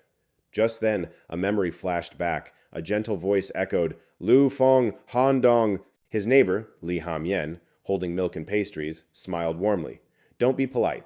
I cook too much, so I'm bringing you two some breakfast. Remembering her kindness made him anxious. She often helped him in Handong. He had to save her. Suddenly, the system popped up with a notification, detecting a strange power ahead, inviting him to choose and immediately leave. Survival chance 100%. Investigating this would earn 1,000 points with a survival chance of 10%. Lu Feng was taken aback, glancing over, What the heck? There's a mission now? What the hell is going on over there? He quickly regained his composure, frowning seriously as he agreed, I accept the investigation. No sooner had he said that than an object came crashing down from above. Thit Hung appeared, clad in armor, emitting a chilling sound, spotting the living and executing orders to open fire. Lu Feng's eyes widened in disbelief. Government troops? Thit Hung swung his fist at him, shouting, Die! You just took that hit and flew back! Lu Feng's feet scraped against the ground, dust flying everywhere. He was stunned by the situation unfolding. What the heck? He pulled out the adjusted stick to brace against the last hit. A satisfied voice rang out. Nice. If my power hadn't increased, you would have smashed me to bits. Right, let's test this move of mine. As soon as he finished speaking, Lu Feng raised his hand and directly executed absorption. Thit Hung collapsed, his voice trembling in disbelief. Whoa, what did you do? Why is my powered armor out of juice? Lu Feng looked at this scene, feeling delighted. Sure enough, this move worked. The system displayed a notification again, detecting parts that could upgrade the gloves, inviting him to collect them. He glanced at the info panel, feeling proud. Looks like I'm the nemesis of machines now. Too bad the effect here isn't that great. Lu Feng stared at the guy lying on the ground, analyzing. Are the upgraded glove parts his mechanical arm? Greed surged within him as he cracked his knuckles, mumbling, Come on, confess who you are and what you're doing here. Also, I'm taking your gloves. Thit Hung was stunned, sweating. Huh? After a while of crafting, it was finally completed. The level 2 skill gloves upgraded successfully. The system quickly provided the stats, the new power of the gloves. Once worn, they would enhance the strength of the left hand, adding power to the steel fist. Lu Feng couldn't hide his excitement after hearing this. Awesome, now let's see how strong you really are. On the rooftop, someone reminded through the intercom. Tuyet Bean reported the situation, maintaining her shooting stance, chuckling reassuringly. Don't worry, Deputy Captain. Thiet Hung has got it under control. No issues to worry about. His armor can handle the mutated zombie. While reporting, she suddenly noticed something rushing towards them. As soon as she realized, Tuet Bin gasped and shouted, "Hey, that's that arm coming at high speed, getting closer and closer." An explosion shook the sky, mixed with the echoing screams. Ah! Lu Feng watched the whole. He had to hurry back to check. The government troops were near again, and he felt something was off. 10 minutes after returning to the apartment, he hid behind some bushes, observing, still unable to hide his confusion. It was the government troops. One of them was pointing a gun at two girls, ordering them, move it. He looked like he just realized something, totally shocked. Whoa, hold up. So the two women struggling out there were none other than Li Hanyan and her daughter, Li Yuxuan. Right then, her eyes were just filled with exhaustion and helplessness. Meanwhile, over at the supermarket entrance, Li Xin wiped her forehead and couldn't help but let out a sigh. Phew, she was breaking a sweat. Nothing beats ice cream. She thought for a sec, wondering, that's weird, where'd Lu Feng run off to? Remembering his all-righteous speech made her a little salty. He said he was going back to save people but didn't even take her along. Are we even teammates anymore? Glancing across the way, she couldn't help but sigh. That woman is just so effortlessly cool. Over on the other side, Callie was urgently giving orders to load stuff into the car. The other person quickly replied, "Yes, Miss Callie." The intimate scene between them flashed in her mind, making Li Xin vaguely wonder. What were Lu Feng and her even doing earlier? Ugh, I have to ask him straight up. Just then, a scream suddenly echoed from the nearby residential area. Hanyan was struggling with all her might. "Let us go!" she yelled, her voice growing sharper with anger. "Aren't you guys supposed to be rescuing us? Why are you tying us up?" Seeing this, Yuxuan's face hardened, not wanting to waste her breath. "Mom, stop begging them." A brutal soldier pistol-whipped Hanyan right in the face, threatening, "Shut your mouth." The sudden blow made her yelp in pain. Oof, they weren't gentle at all, shoving her to the ground. All Hanyan could do was whimper. Ah, her daughter couldn't take it. A horrified scream ripped through the air. "Mom!" The corner of her mom's mouth was bleeding, her voice trembling. Yuxuan, one of the soldiers who'd been watching the whole time, got visibly excited, his disgusting voice chiming in, "Damn, you've got a fine body on you. It's a real shame your husband kicked the bucket. How about I take his place and comfort you?" Suddenly, Lu Feng jumped in from behind, swinging his bat directly into that scumbag soldier's face, making him groan in pain. Ugh! The other soldier immediately pointed his gun at Yuxuan, threatening her. But before the dude could even process what was happening, Lu Feng was on him with a flying fist, a single punch that sent the guy's head clean off his shoulders. Yuxuan was a little freaked out by this strange man. But then she recognized him and her face lit up. "Lu Feng," he didn't answer her, just asked with concern, "Auntie, Hanyan, Yuxuan, are you two okay?" Hanyan, looking pale, forced herself to speak. Lu Feng, he saw her trembling and his face filled with worry. "Auntie, you're bleeding." Hanyan ignored her own injury, looking at Lu Feng with genuine relief in her eyes. "I knew you would come." Yuxuan let out a sigh, her voice tinged with annoyance. What took you so long? And where's Han Tong?" Lu Feng got the hint and quickly reassured them, "Han Tong is still alive. We can all stick together and survive."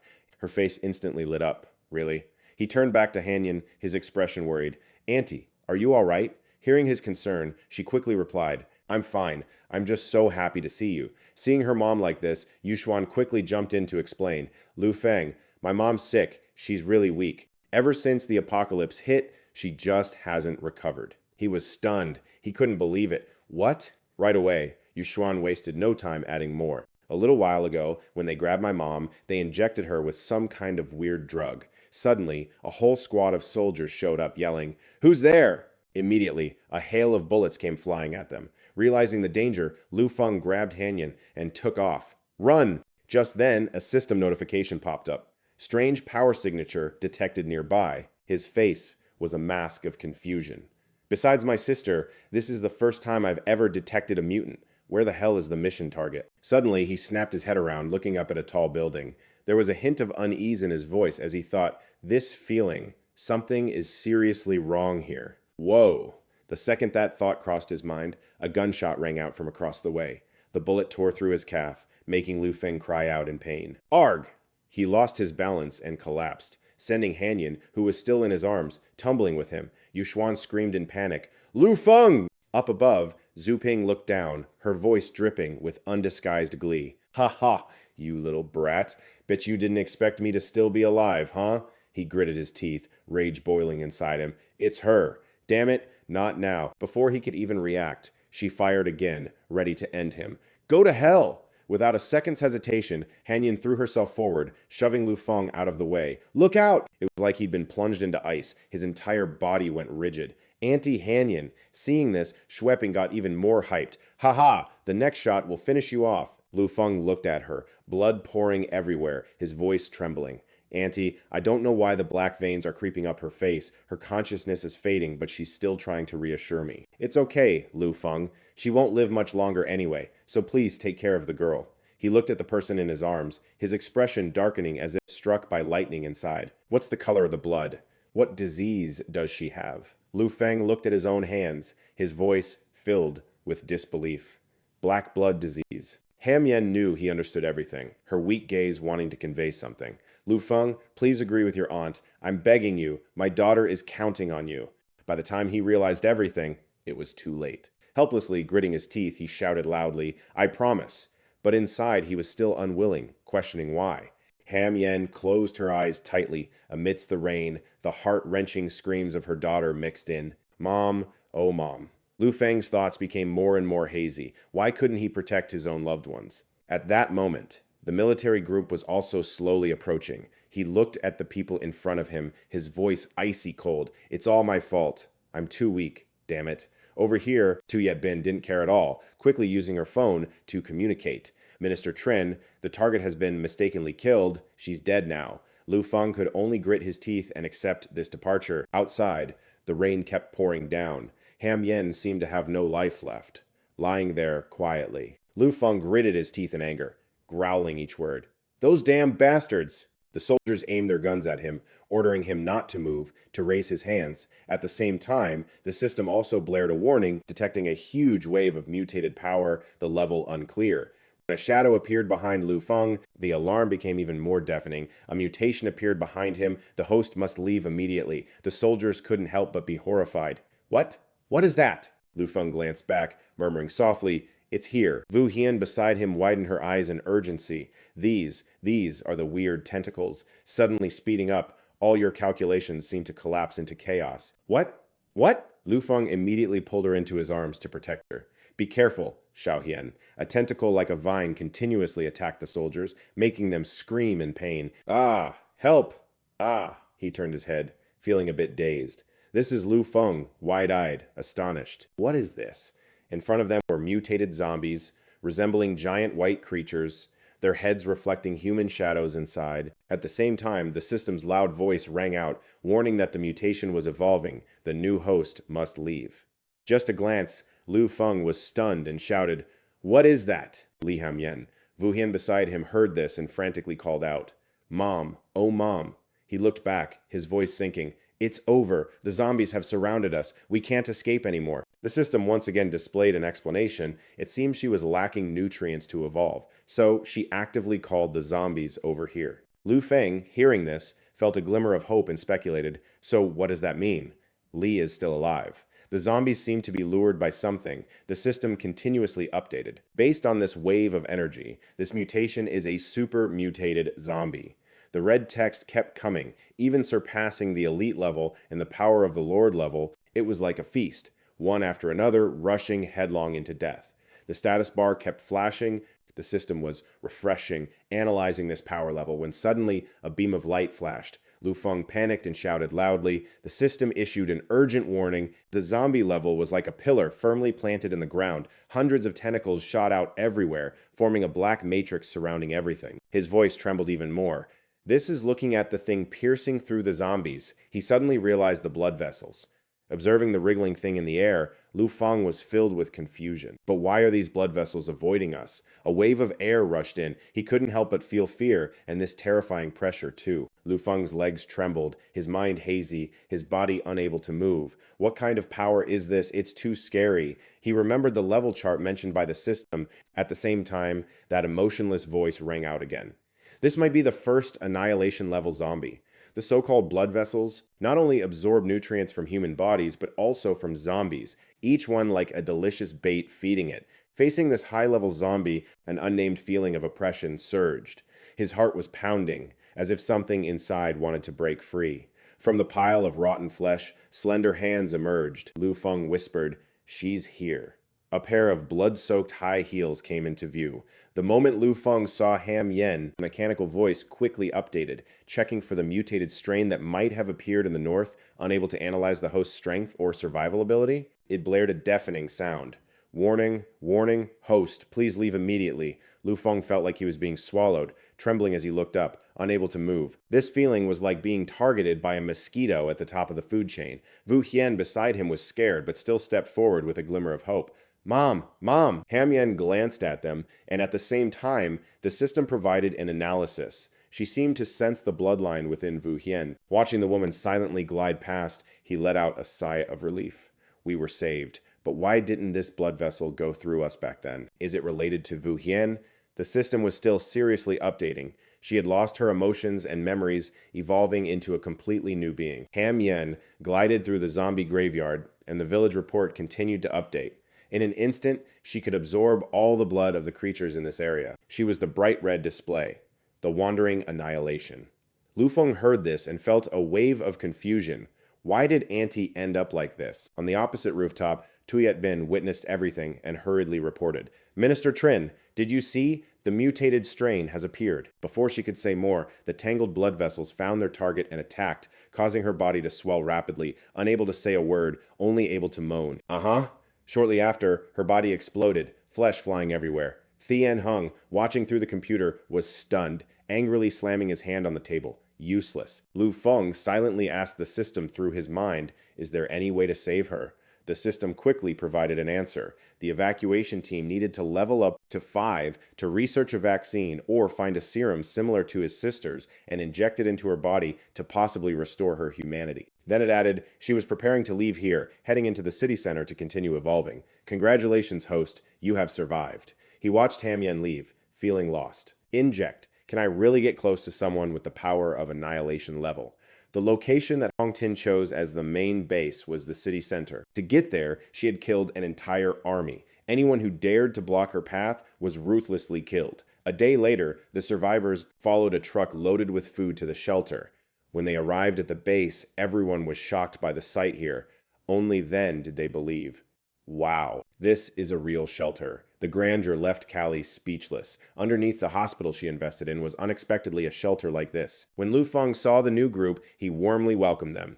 "Welcome everyone to Lu Feng's shelter."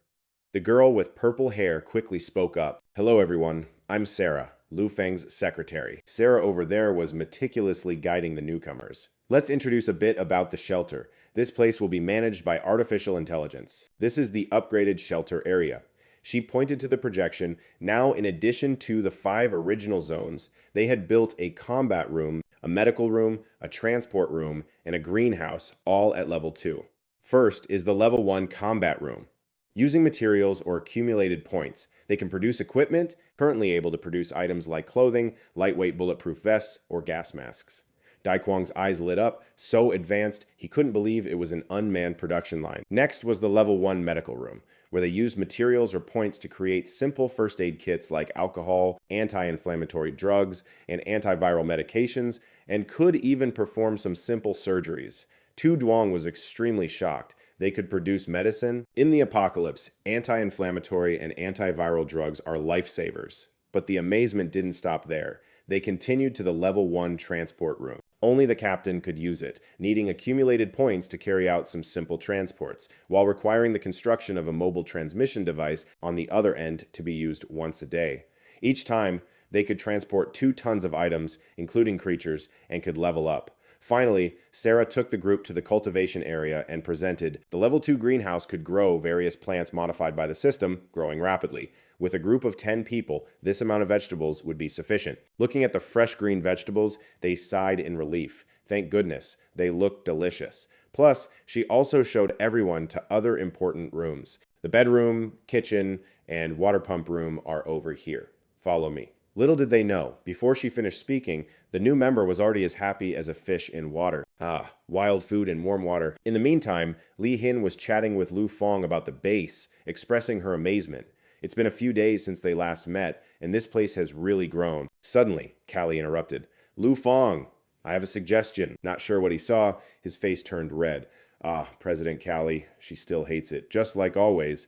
Like a fox in love. But no one cared about Li Hin's attitude. As soon as she entered, she started discussing serious matters, saying she wanted to build a command room to plan strategies, even though she felt extremely uncomfortable inside. Who designed this outfit? It looks terrible. Suddenly, an unexpected notification popped up, asking if they wanted to use 100 points to create a special command center. The blueprint for the command center was hidden, and only a special person could unlock it. The shop doesn't sell the blueprint, and it's unclear what the command center's function is. It seemed Lu Fong was so dazzled by the beauty that he immediately blurted out, "The blueprint has been hidden. The system will build it for me right away." In return, it notified him that points had been deducted for construction and it would be completed in 1 day. A long day quickly passed in the night bath. He relaxed, soaking in the warm tub, then sighed, not expecting there would be another hidden blueprint. Right, when the shelter levels up to level 2, the bath will upgrade to a public bath. He enjoyed himself while worrying about what that hidden blueprint would do. Is Li Hin also carrying that hidden blueprint? I need to ask each person one by one. This time, I've gathered quite a bit, except I couldn't save anything from the Li family. That's the most painful part. Thinking of this, Lu Fong fell into silence for a moment. Suddenly, a noise from someone interrupted his thoughts. It turned out the person was none other than the adorable Han Dong. "You here too?" Vor Hien followed behind, calling out to Han Dong, "Wait for me!" The sudden appearance of the two made Lu Fong panic, Han Dong and Vor Hien. He knew the reason but still pretended to ask to hide his embarrassment. "Why are you here?" The other person handed him something that looked like a strange purple root. He suddenly thought of the mutated Antin Hoa and snapped back to reality, his memory recovering a bit, remembering Vor Hien too. However, she just stepped back in shock, her face turning bright red, whispering, "Lu Fong, you're addicted but still shy. Even though you really like it, you act like you're unwilling." "Yeah, if it's Lu Fong, then I guess I'll reluctantly bathe with you. If you like it, just go for it." Vor Hien didn't hesitate to step into the tub, making Lu Fong panic and retreat. "Vor Hien, what are you doing?" The two quickly closed in, making him flustered. "What are you two doing?" Contrary to his embarrassment, Vor Hien was completely calm. "What's there to be shy about? Didn't we often swim together when we were little? I won't lose to you. Let me wash your back." Lu Fong's mind was racing, thinking he had to find a way to distract the two. So he said, "About that, Vor Hien, I'm sorry about what happened with Li." Sure enough, everything paused, and the other person quietly listened to his apology. He couldn't save anything. Looking at her darkened face, Lu Fong felt even more guilty, thinking if only he had come sooner. But what he didn't expect was for Vor Hien to suddenly rush over and bump her head against his. It was unclear whether it was from a headache or heartbreak, but her eyes were misty. She held Lu Fong's face so he would look straight at her. "Listen here, Lu Fong, if you hadn't come, I would have died a long time ago. My mom turning into a monster is all their fault." The comfort and tenderness successfully touched Lu Fong's heart, and he looked at the small girl in front of him in surprise. Then he gently patted her head. "Thank you for comforting me, Vor Hien. I promise you." Lu Fong's gaze became much more determined, and his tone was extremely strong. "I will definitely save your mom." Although he didn't know if it could become a reality, his promise made Vor Hien feel incredibly reassured. She softly replied with a hum, carefully feeling the warmth of his palm. Lu Fong's hand was so warm. The moment of sharing in the bath became a little secret between them. The next day, he was shocked by what lay ahead. It turns out the command center has been completed for who knows how long, and all the key members are here. Seeing Lu Fong and Sarah, they excitedly exclaimed, "The captain is here!" Meanwhile, at the newly built location, Lu Fong was extremely surprised and cheered. The command center looked so cool. As soon as Li Hin saw him, she eagerly stepped forward to greet him. "Lu Fong is here!" But the surprises didn't stop there. He excitedly shouted, "There's even a huge glass window! You can see outside!" Everyone was happy when you showed up, but Callie was still cold as ice, totally focused on business. The tech in this hideout seems different from modern tech. I can't believe you actually built a command room. For real, this is some next level stuff. Is this where the AI is hiding? Then it coordinates everything automatically. Besides the command room, there's also a private room, and us girls will temporarily stay here, while the captain's room will be just for you. Next, she touched a spot on the globe projection. I used the command room to capture a government satellite. Callie added, this satellite lost contact with the ground after the government collapsed. The AI here can crack codes and capture it. The modern tech had everyone in awe. Wow, that's impressive. Having it in hand makes everything way easier. The satellite can help us communicate with the squad on missions anytime. Even though I'm not a fan, Li Xing had to agree. The clever fox isn't wrong. Having a satellite to assist the special ops team makes things a lot easier. Not only guiding us, but also avoiding zombies is super simple. Callie continued switching the control screen to a different set of information. Not only that, the other command room displayed data, and there was something called resource points. Crafting items would consume resource points. Resource points can be accumulated by gathering materials like iron, wood, oil, and so on. Each time you want to craft something, just make a request, and it will automatically deduct points and produce it. Lu Feng suddenly pondered, these resource points are similar to my accumulated points, except they're resources produced by the hideout, unrelated to my accumulated points. However, that's not all. She raised another important issue. I also want to discuss the system here with you. You were shocked and blurted out, the music system? She casually admitted. Is it a democratic system or an authoritarian one?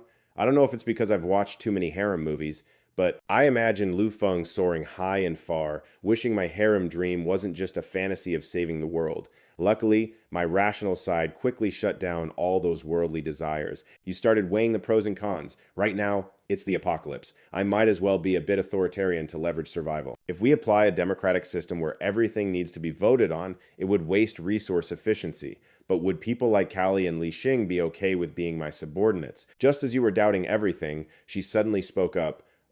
This is so annoying. Lu Feng being the commander means being authoritarian is fine. In an apocalypse, wanting democracy would just get everyone killed, right? Besides, the power at this base is yours. Those words left Lu Feng extremely surprised. Huh? Li Xing wants it that way? Unexpectedly, Callie didn't oppose it at all. She even tried to persuade the other party. I also agree with Li Xing. In the apocalypse, we should stick to authoritarianism. We all agree you're the leader, which made you even more flustered. Callie also agreed. Lu Feng started dreaming about his future. With 3 gorgeous girls, it's becoming a reality.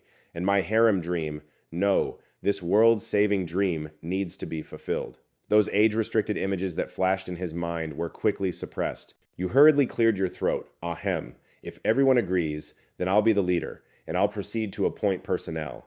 You were seriously dividing positions among them. Callie will be the manager, Li Xing will handle security, and Sarah will be the chief secretary.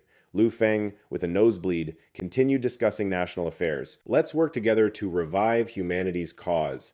Callie suddenly sensed something was off. Why do I feel like he's thinking something shady? But that's not important. What puzzled her was, weren't you afraid that if you gave me this manager position, I'd take over you? Lu Feng scratched his head, awkwardly explaining, doubts wouldn't be useful. Then, he seriously expressed, I trust your character. Callie probably had no idea that you were imagining how you were seducing her. As long as her character card is green, she would never betray me. At that point, wouldn't she just be a fox spirit brought down by the Buddha? However, for her, that trust turned into something deep and inscrutable. Lu Feng's tactics were impressive. After wrapping up this side, Lu Feng looked at the others. Alright, let's continue dividing the personnel. First, Da Qiang and Xiao Zun will be Li Xing's subordinates, responsible for security work underground, and next up is Obi. Obi is the electrician, responsible for bringing his friend, working together, maintaining the equipment in the resource room. Seeing that he didn't know his name, Xiaoyang went ahead and introduced himself. The name's Xiaoyang. Callie, now in his new role, wasted no time getting down to business. From now on, I'm setting up a new system. You don't work, you don't eat. With the satellite's help, we'll recruit more people and form a resource scavenging squad. Suddenly, Lu Feng stopped. I remember, there's still an open bunk, right? Sarah immediately took on her secretarial role and reported, there are still quite a few open spots. I already used the satellite this morning to broadcast the recruitment notice to the nearby area. Any survivors with a receiver would be able to pick it up. The second she finished talking, he noticed someone was at the shelter's entrance. Callie was super satisfied with how fast that was. Nice work. Yo, we've got company.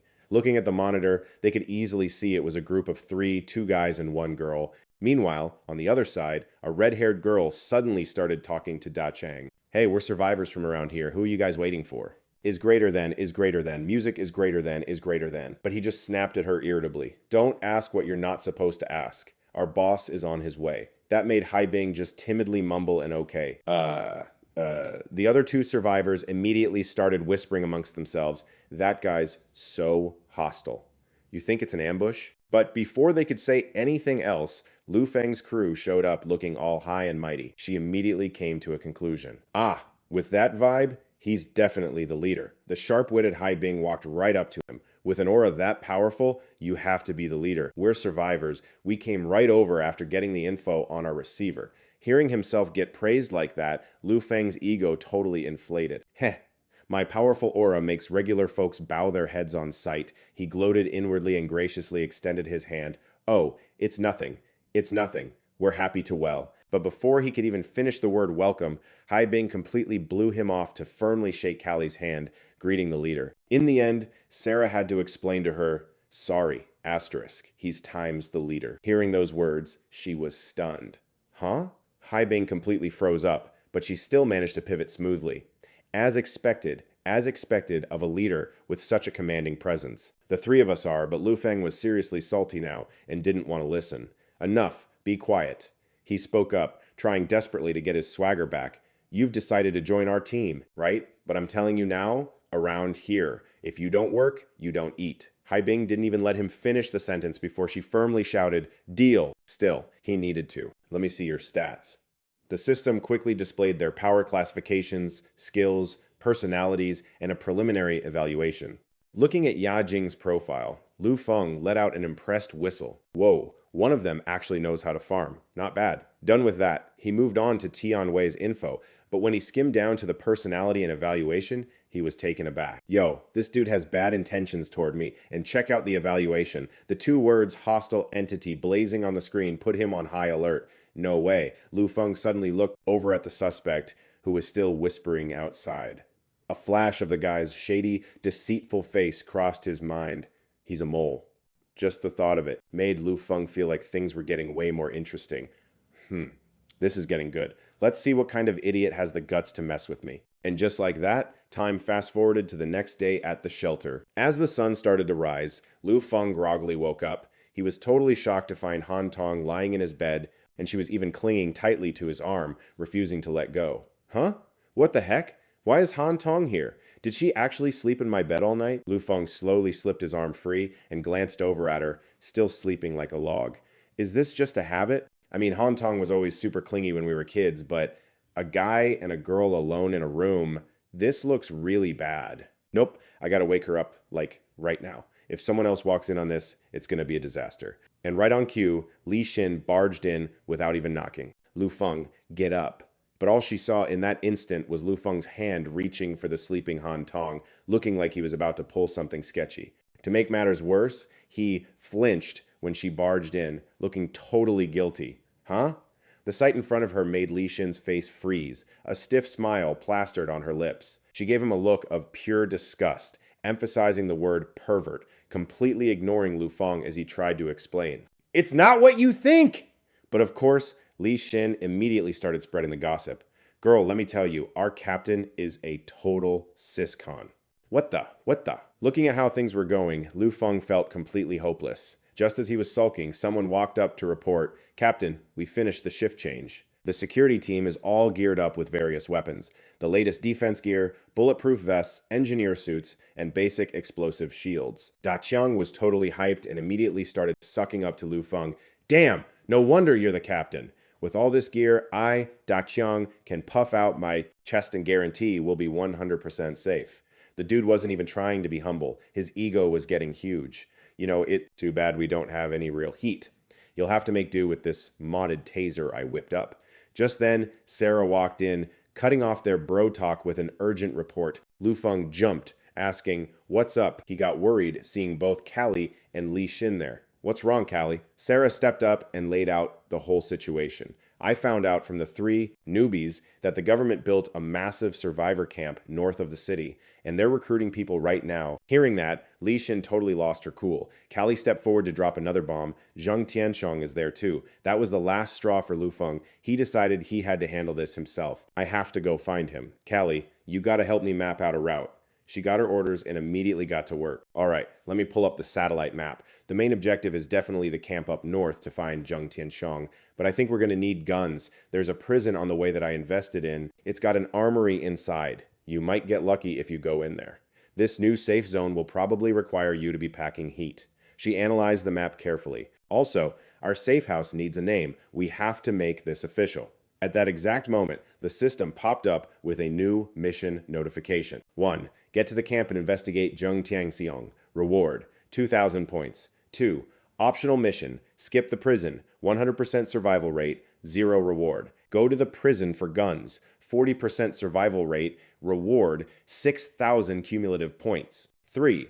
Rescue Li Hanyan. Long-term mission, 0% survival rate. Reward, 100,000 points. With no time to mess around, he just slapped a name on it, calling it The Shelter. I'm taking a crew to the prison. Callie continued to lay out her plan. Also, I'm setting up a squad. With Da Chang and Xiao Zun as the core, I'll personally lead them to raid the supermarkets, gas stations, and hospitals around the base to save up on our resource points. Lu Feng was a little worried and asked, "You're leading the team, or should Li Xin stay back? She's got a gun."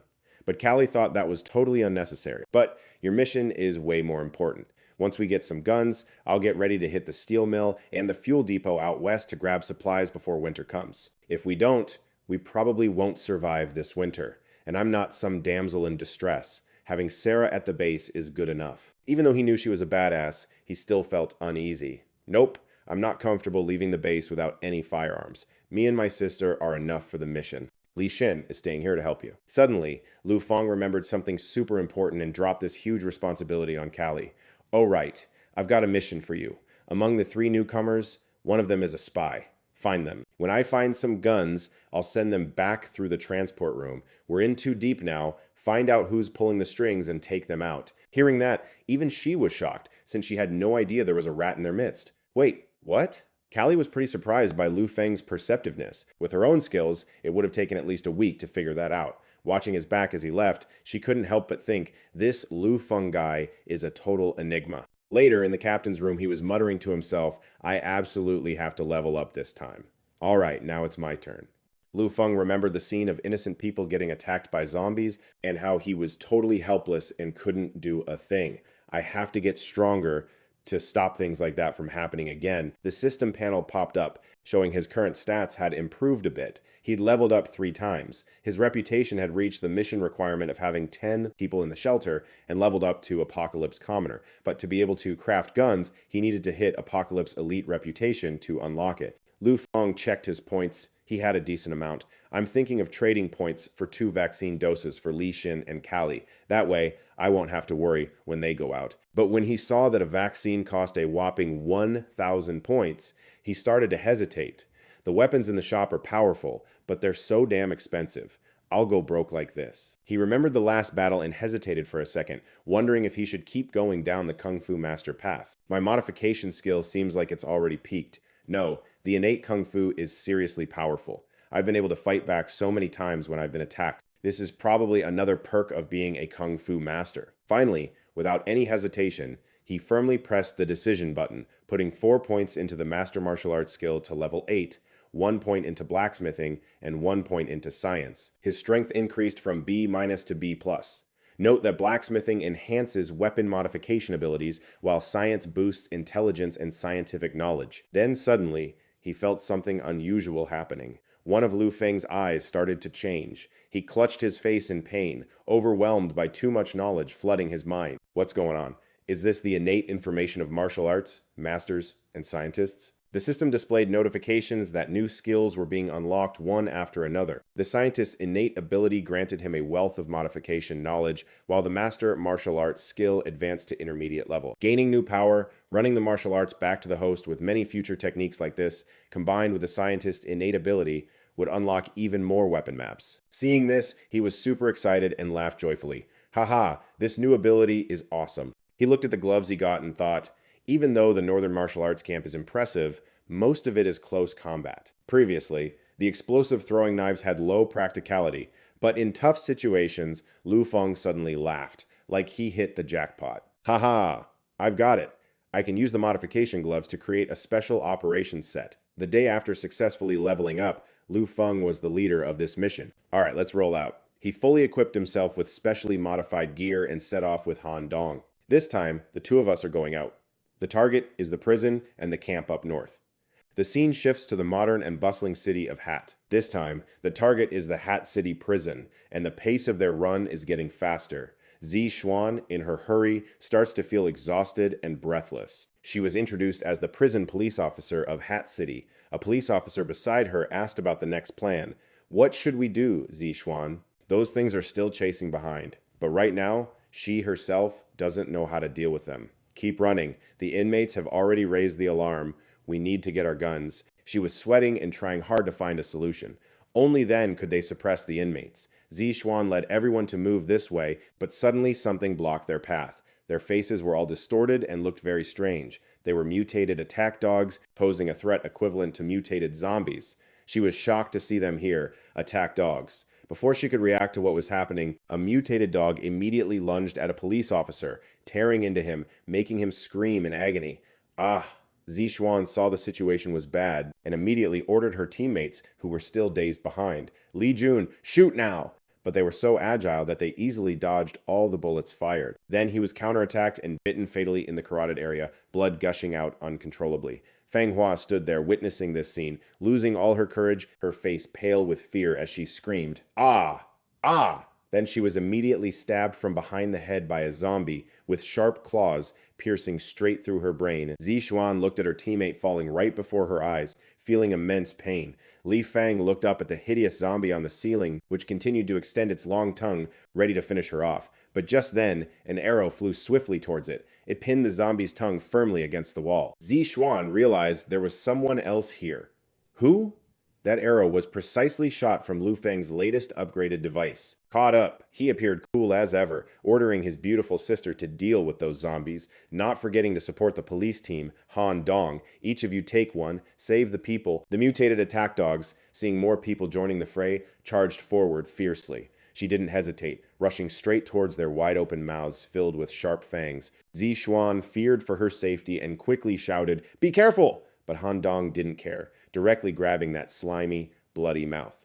Then, with her petite frame, she slammed the dog hard against the wall. This terrifying strength left Zi Xuan stunned. Seeing it still not out of the game, Han Dong firmly grabbed its mouth, decisively poking deep inside, trying to widen it, and finally concentrated her strength, her eyes shining a fierce red. And just like that, the zombie dog was ripped in two, all while Zi Xuan was still frozen on the ground, watching in pure terror. But Lu Feng's power was no joke either. He used an explosive crossbow bolt to send that mutt straight to the farm upstate. That one shot was the perfect test to confirm the power of his new weapon. The explosive throwing dagger wasn't all that useful, so I modded it into an explosive crossbow bolt. Just then, a huge zombie snuck up on Lu Feng from behind. It let out a massive roar right in his face, trying to act tough. Lu Feng just grabbed its head with his iron arm and then proceeded to use his newly acquired skill. With a single move of his explosive burst fist, the zombie instantly exploded into a million pieces. Witnessing this insane power firsthand, Zi Xuan's jaw totally hit the floor. So freaking powerful.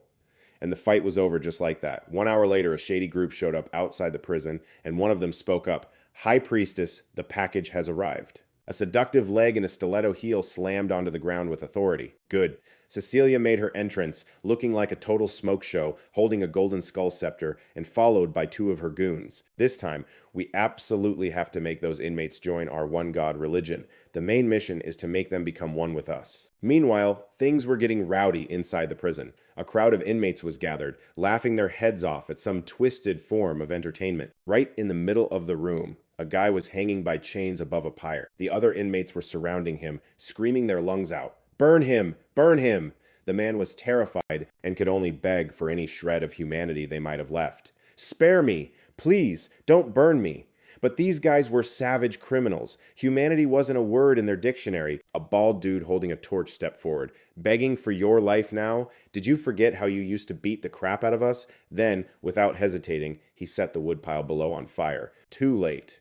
The wood quickly caught fire, erupting into a massive blaze. The guy's blood-curdling screams echoed everywhere, while the sickos watching the show were totally loving it. Ha ha ha, the idiot is finally toast. I called dibs on his liver. Not too far away, a mysterious figure was chilling on a chair as a prisoner scurried over to report to him. Boss, check it out! That prison guard is finally cooked. The guy seemed super satisfied with this little show, letting out a huge, hearty laugh. This dude was Chang Sen, the leader of the Iron Sword crew. He was sitting like a king on a makeshift throne, with gorgeous women on either side clinging to his legs and sucking up to him. Every word out of Chang Sen's mouth was straight up brutal.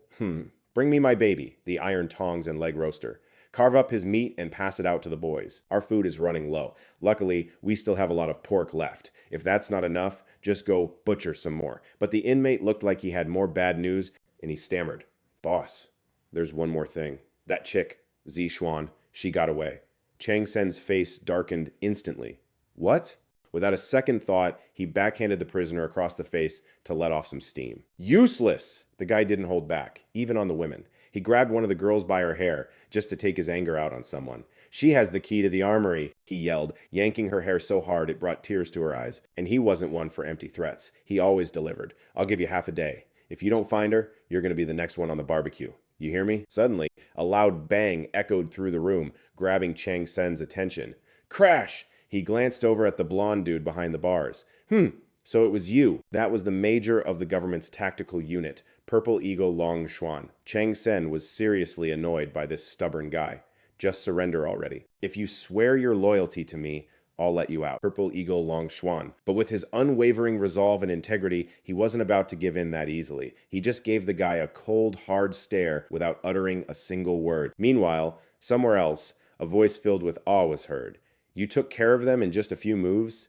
Lu Feng pulled a handkerchief out of his pocket. Han Tong, how did you get your hands so dirty? Xuan stared at the brother and sister, completely dumbfounded. After they wiped out a whole horde of zombies, they were totally fine, not a single scratch on them. We lost 3 people and still couldn't handle those zombies. Yet, he took them all out in a few hits, and this little girl, can she really kill zombies with her bare hands? He didn't even glance at her, totally focused on taking care of his sister. A lady shouldn't be so violent, you know. Your hands are all dirty now, let your big bro wipe them for you. The little girl looked up at him, her eyes sparkling. Han Tong wants milk, she said, but they were out in the middle of nowhere, so a helpless Lu Feng could only pat her head and try to soothe her. Where am I supposed to find milk for you out here? And yet, she just casually pointed towards Xuan and said confidently, from there. He was completely speechless. Sweetie, that's not the kind of milk you drink. But she acts like a 3-year-old, whatever she wants, she'll demand it until she gets it. Milk, milk, milk. You're in a tough spot trying to hold her back. That's just rude. Hunt's actions momentarily left Tu Wen panicking. Does she want to drink milk, or is she just pointing at that? Could this person be a freak who likes loli? Lu Feng politely reached out to help her up, trying to ease the awkward atmosphere. He looked really handsome at that moment, gently asking the beauty, "Are you okay, officer?" But the next move was totally unexpected. Tu Huyen directly cuffed Lu Feng. She was super serious, teaching him a lesson. The apocalypse is no excuse for him to act like a beast. Our country has laws to deal with perverts who harm minors like you. After hearing Tu Huyen's words, he panicked and broke out in a cold sweat, not believing he was misunderstood like that. Huh? After a while of explaining, she finally uncuffed Lu Feng, awkwardly clearing her throat a few times. Ahem, she scratched her head and laughed it off. What? Turns out he's a brother. Sorry, it's just my job. But you're handsome, not easygoing, helping someone out and not getting a thank you, but being misunderstood. Ugh. Tu Huyen didn't want to drag it out any longer, so she immediately asked about the situation. Right, what's it like outside now? After the apocalypse, with the inmates rioting, I haven't been outside. Lu Feng briefly told her everything had collapsed. I came to this prison to find guns. Do you know where the armory is? Hearing the other person's purpose, she suddenly turned serious. You're also looking for guns? Let's make a deal, he asked back in surprise. Huh, a deal? Tu Huyen laid out her conditions. The key to the armory is in my hands. With your skills, as long as you agree to help me subdue the inmates who are trying to rescue my colleague, I'll immediately go get the guns for you. Take as many as you want. It was like she was just waiting for Lu Feng to smile confidently. Okay, You said it.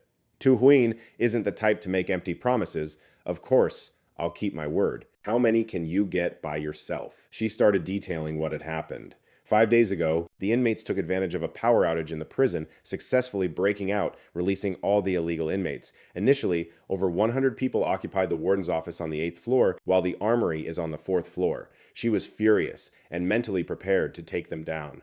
Those damn inmates, once they fall into my hands, I'll definitely show them what respect means. Tu Huan led the way, slowly climbing the stairs, reminding him that there might be guards in front of the armory. They had been walking for a while and were almost there, reaching the 4th floor, getting close to the gunroom.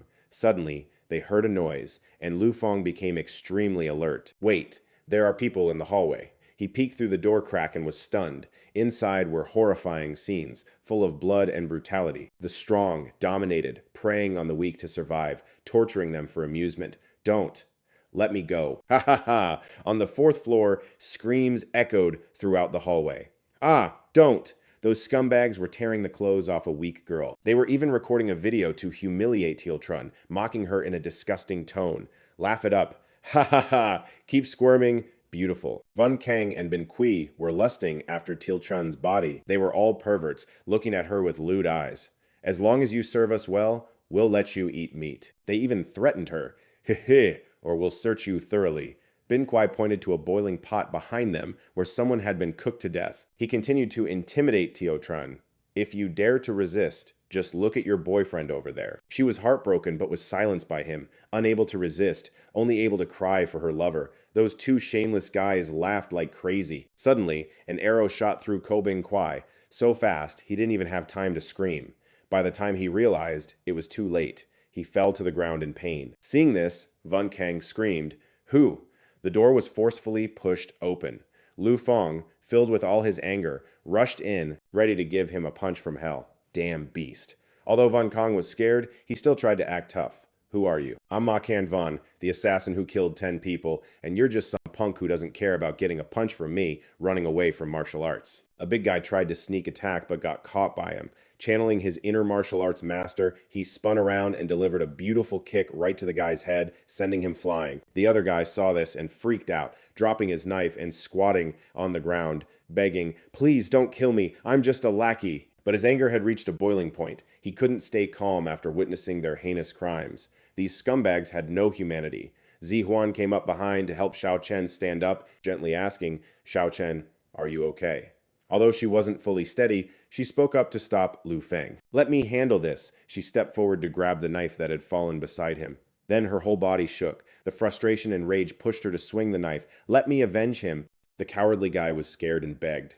"Wait, let me explain. No more words." Xiao Chen delivered a swift, lethal blow that left the guy only able to let out a painful scream. A Zi Huan stepped up, wanting to advise Xiao Chen. But Lu Feng quickly held her back. He completely understood Xiao Chen's anger. Just let him disappear. He felt heartbroken for this young couple. After all, she had to witness her boyfriend being cooked alive right in front of her. Once she got her revenge, she wouldn't want to live anymore. "I'm coming to you." That action happened so suddenly that Lu Feng couldn't react in time. "Xiao Chen, don't." At the same time, on the 8th floor of the prison, a prisoner knelt down in fear to report the situation. "Boss, we've got a problem. The 4th floor has fallen." He knocked his head in apology. "The ruthless killer, the second in command, has been killed." Hearing this news, he couldn't believe it. "What?" Furious, he grabbed the skinny prisoner with the iron clamp in his hand, then lifted him effortlessly, dangling him in the air. He tightened his grip, crushing the body of the unfortunate prisoner. Furious, he ordered another henchman. If they got their hands on guns, then the third brother needs to get down to the control room. Open the door on the 5th floor to let the zombies in. The henchman immediately followed the order and left. "Got it." Just as he finished speaking, another big guy rushed in, panicking. "Boss, there's someone from the Divine One sect outside who wants to see you." We couldn't stop him. He was already annoyed, and this just made him angrier. "What?" Then a sweet voice rang out, "Divine One sect." Strong footsteps in red high heels slowly approached. The iron-clad leader, Cecilia, started with a few greetings. "No need to be angry. I have a few things I want to say to you." Seeing his territory threatened, he lost his cool. "Who are you? Dare to come to my turf and cause trouble?" Ignoring his anger, she calmly introduced herself. "I am Cecilia, the High Priestess of the Divine One sect, here to invite you to join us." She pulled out a red box. Inside were what looked like purple roots. "Eat this. and you will gain immense power, seemingly intrigued by the oddity. Kung Sam asked, "What's this?" He seems very interested in this offer. What is this? Long Hin, nearby, overheard the conversation and was curious, hiding a spoon behind his back, probably planning an escape. In another development, after burying the female officer Xiao Chen, Lu Feng entered the weapon storage on the fourth floor. Huan proudly introduced, "This is it. Right in front of you are many types of guns and ammunition neatly arranged." Wow, so many guns. Kung Sum looked at the strange purple thing in the box, a bit worried. What is this? But before he could get an answer, he was interrupted again. A guy rushed in, shouting, "Boss, we've got a problem. Tu Ung has escaped." He was shocked. "What?" A bunch of troubles hit him all at once, making him furious as he rushed to the cell to check. "Get out!" Kung Sum looked at the big hole in the wall and quickly realized he had dug out to escape. Damn it. He's been working out there every day to cover that hole. Damn it. Tu Ung could take out all my guys by himself. Seeing him getting angrier, Cecilia came over to tempt him. "Thiet Kim, eat it, and you will have unbeatable power." Kung Sum, being experienced, understood well that no tasty bait comes without a price. So what does the High Priestess want in return? At the same time, in the armory, Lu Feng was busy checking out a few guns. He was still trying to find a gun that suited him. There were too many guns. Walking through the vast warehouse with all sorts of guns made it hard for him to choose. It was overwhelming. Of course, as promised earlier, Huan generously handed over this stash of guns to Lu Feng. "All of this is yours. Take as many as you want." "You really appreciate that. Thanks, Miss Tu Huan." Right now, she still feels guilty about her teammates passing. Little Trun has sacrificed himself. She feels their fate will be the same. Are we going to die here too? Knowing how chaotic this world is, Lu Feng tries to comfort Quan. "This is the apocalypse. I've felt what you feel too, having witnessed loved ones die right in front of me, but now you've moved past it." You pat Han Dong's little head and confess, "My only wish right now is to protect my little sister." Then Lu Feng places a hand on her shoulder and continues, "So, you really use this trick, aiming to lure Tu Huan to your team. Join us, let's get through this apocalypse together." She unexpectedly blushes at Dung Dort's proposal, feeling a bit flustered. "This is so sudden. We've only just met." Suddenly, Han Dong senses something unusual. A faint cry from behind catches her attention. Then she ignores the two who are still chatting away. "Your sister is really impressive. Are all the people in your team that strong?" She approaches the source of the sound to save. Lu Feng is still engrossed in his story. "But back in high school, I had a really awesome older brother, and then I heard he got recruited by the army." Tu Huan shows interest. "A soldier, huh? But then you notice something flash on the ceiling. An arrow shoots down. Luckily, you pull her out of the line of fire just in time. Watch out!" Lu Feng immediately counterattacks with a crossbow. Who saw the ventilation cover on the ceiling break and fall? Long Hin jumps down in front of the two without fear. He glances around and coldly snorts. Then with lightning speed, he disappears. Long Hian rushes in, ready to face Lu Feng with nothing but his bare hands. You still hold Tu Huan tightly. "Ah, don't," you shout, using your other hand to attack with the crossbow. "What's your name?" But Long Hian ignores you, running in to sweep your legs to knock you down. With this agility, you know you won't last long, so you activate your master technique. A stick appears to block Long Hian's kick aimed at your knee. He moves like a hip-hop artist, bracing himself on the ground, spinning and turning with flair. The two of you keep exchanging similar moves, evenly matched. Long Hian voluntarily stops fighting, complimenting his opponent. Not bad. After assessing the situation, Lu Feng finally realizes who he is. You cheer with joy. When Haktrung Long Hian sees you know his name, he immediately asks back, "Who are you?" The two of them stop fighting, so Long Hian can prepare his gear after escaping from the cell, starting with a thin fishing line hidden in his shoe, and of course, a long gun is essential. Lu Feng wants to strike up a conversation, so he introduces himself. "Haktrung Long Hian, do you remember me? I'm your junior from high school. I can't believe I ran into you here." He just stays silent, ignoring your rambling.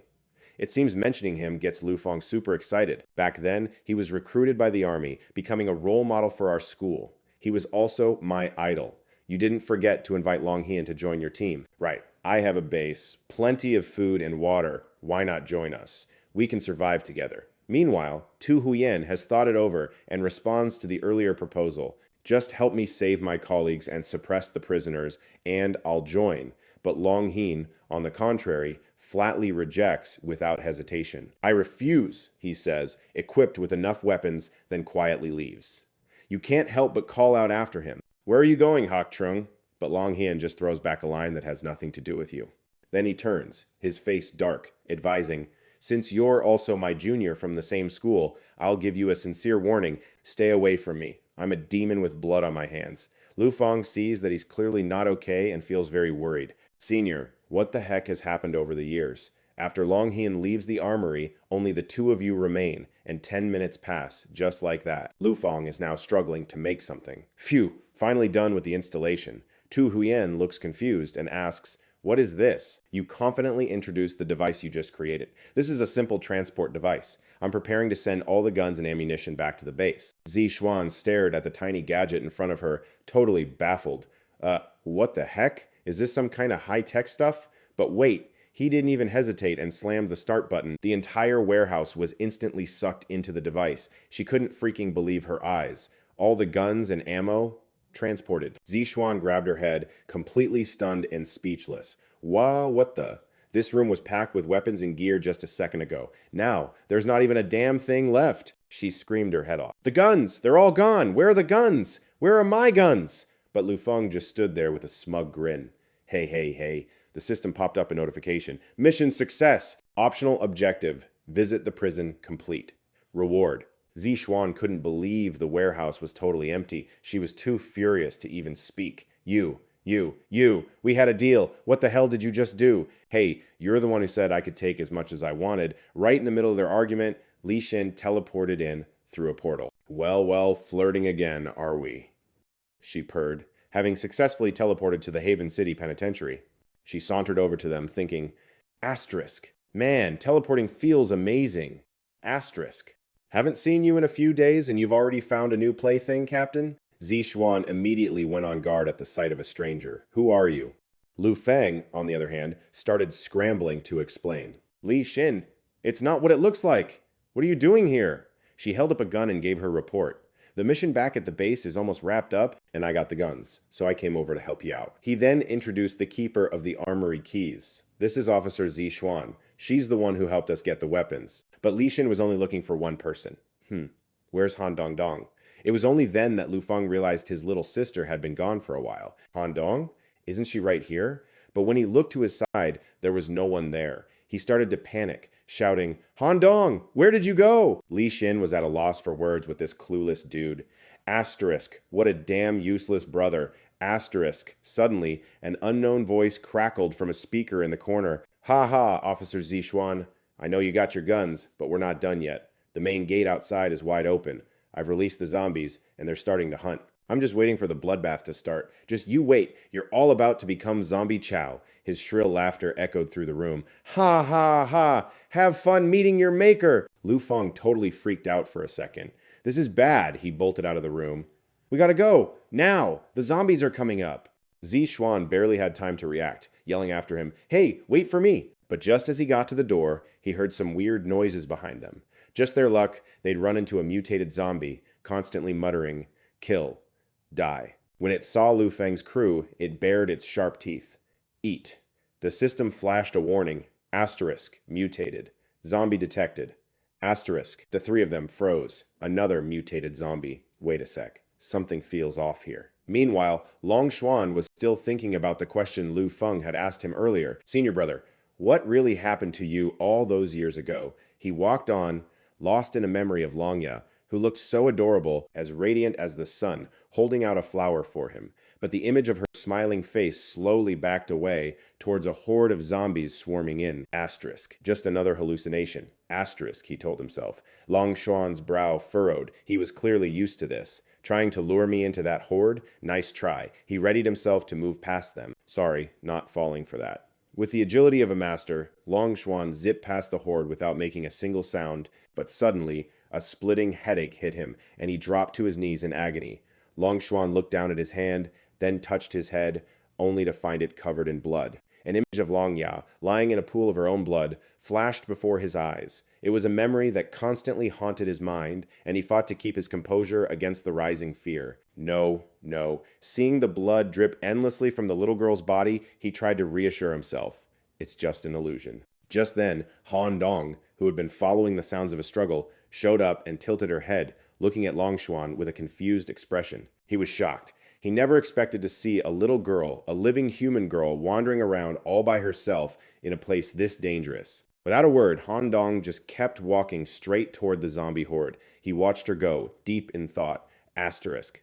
Poor kid, walking right into a zombie mob like that. Asterisk. Watching the zombies swarm toward her, Long Swan's sense of justice kicked in. If he didn't do something, that kid was gonna die. But he hesitated, telling himself not to get involved. Asterisk.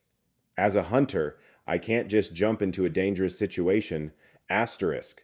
The zombies started to lunge, greedily swarming Han Dong's small frame. One of them, with its mouth wide open, lunged at her. However, Long Hien quickly ran over and blew the zombie's head off, protecting Han Dong. The disgusting zombies started charging in like crazy.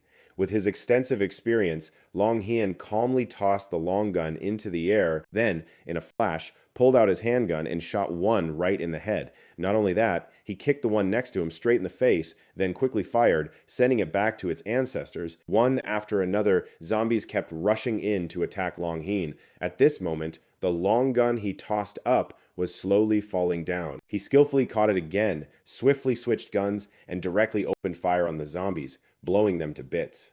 Long Hien quickly grabbed Han Dong's hand and started to pull her away. He just wanted to get her out of there before things got worse. The gunfire would easily attract more zombies. Sure enough, just as he expected, they were coming in greater numbers, and this was bad. No matter how skilled he was, Long Hien would still struggle against such a large horde of zombies. This was not good. His vision gradually blurred, and all he could see was the weak figure of Han Dong surrounded. He felt an overwhelming sense of self-blame. Once again, I've put a girl in danger, and I'm putting myself in danger too. Finally, he grew tired and could see nothing anymore, feeling a bit unwilling. Is this really my fate? Long Hien tortured himself, trying to accept his fate. Maybe it's for the best. This sinful body should just disappear. But Han Dong wasn't as gentle as she appeared. With just a red thread, she tore the zombies into 100 pieces. She skillfully used the threads like sharp knives. Long Hien was left stunned, his face pale. Huh? On the other side, at the floor where Lu Feng's group was, things weren't any better. The mutated zombie was also attacking fiercely. To avoid the blow, he pushed Li Hin and Tu Huan aside and laid down. All three lost their balance and fell down the stairs, but the scene that followed was a bit awkward. One of Lu Feng's hands was resting on Tu Huan's plump peach, while the other was touching Li Hin's chest. He blushed and panicked. "I'm so sorry. I didn't mean to." Then, without further delay, they all got up to fight again. Lu Feng led the charge, with Li Hin supporting him. "Let's go, Li Hin." The zombie lunged at Lu Feng. "Damn, it's on him!" She stood beside him, continuously firing at it. Then he quickly executed a move that made it explode. Looking at the zombie split in half in front of him, Lu Feng was extremely excited. "Ha ha! I killed it!" Li Hin worriedly rushed over to help him up, asking, "Are you okay, Lu Feng?" But he was still lost in the feeling of victory. Haha, one move was enough to take down this mutated zombie. Running the back Vone style really lives up to its reputation. She was very displeased with this dangerous action, angrily lecturing him. "You can't take such risks again. Got it?" Hearing this, Lu Feng suddenly blushed with embarrassment. Li Hin gently asked, "What's wrong?" The atmosphere gradually became ambiguous. He scratched his cheek shyly. "I feel like you're caring too much about me." Even though she cared a lot about him, Li Hin still denied it. "No way. I just don't want my teammates to die so quickly." Lu Feng placed a hand on her shoulder, assuring her, "Don't worry, I'm tough. I won't die. We'll survive together." His action directly struck her heart, which was already in turmoil. Suddenly, the voice on the loudspeaker rang out, "Hello, music." It turned out the speaker was Cecilia. You guys are the ones who broke into the armory, right? She was currently in the control room observing the three of them. "I see you have quite the skills." She looked very interested and continued to invite them. "Why not join our cult? As long as you join, I can overlook the crimes you've committed." Cecilia glanced down at the trembling Kung Sum, who was serving as her chair. "Moreover, you could also gain immense power granted by our cult, just like this leader, Thiet Kiem." At this moment, he was bleeding profusely, and his skin had turned an unusual color. Tu Hien wasn't easily tempted and challenged Thiet Kiem. "We've got guns now, so surrender obediently, or we'll attack." Cecilia scoffed at this confidence. "Attack? But things aren't that easy. I've planned from the start.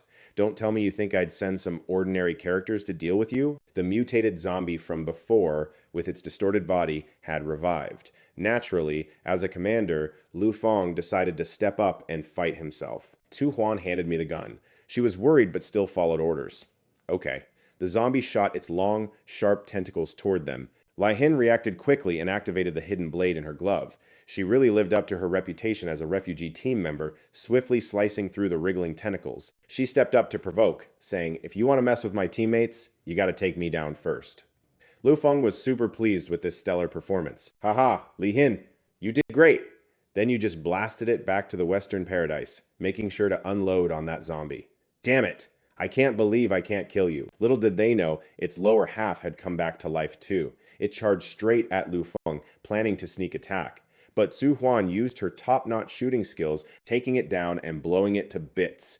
Even so, it was her first time shooting.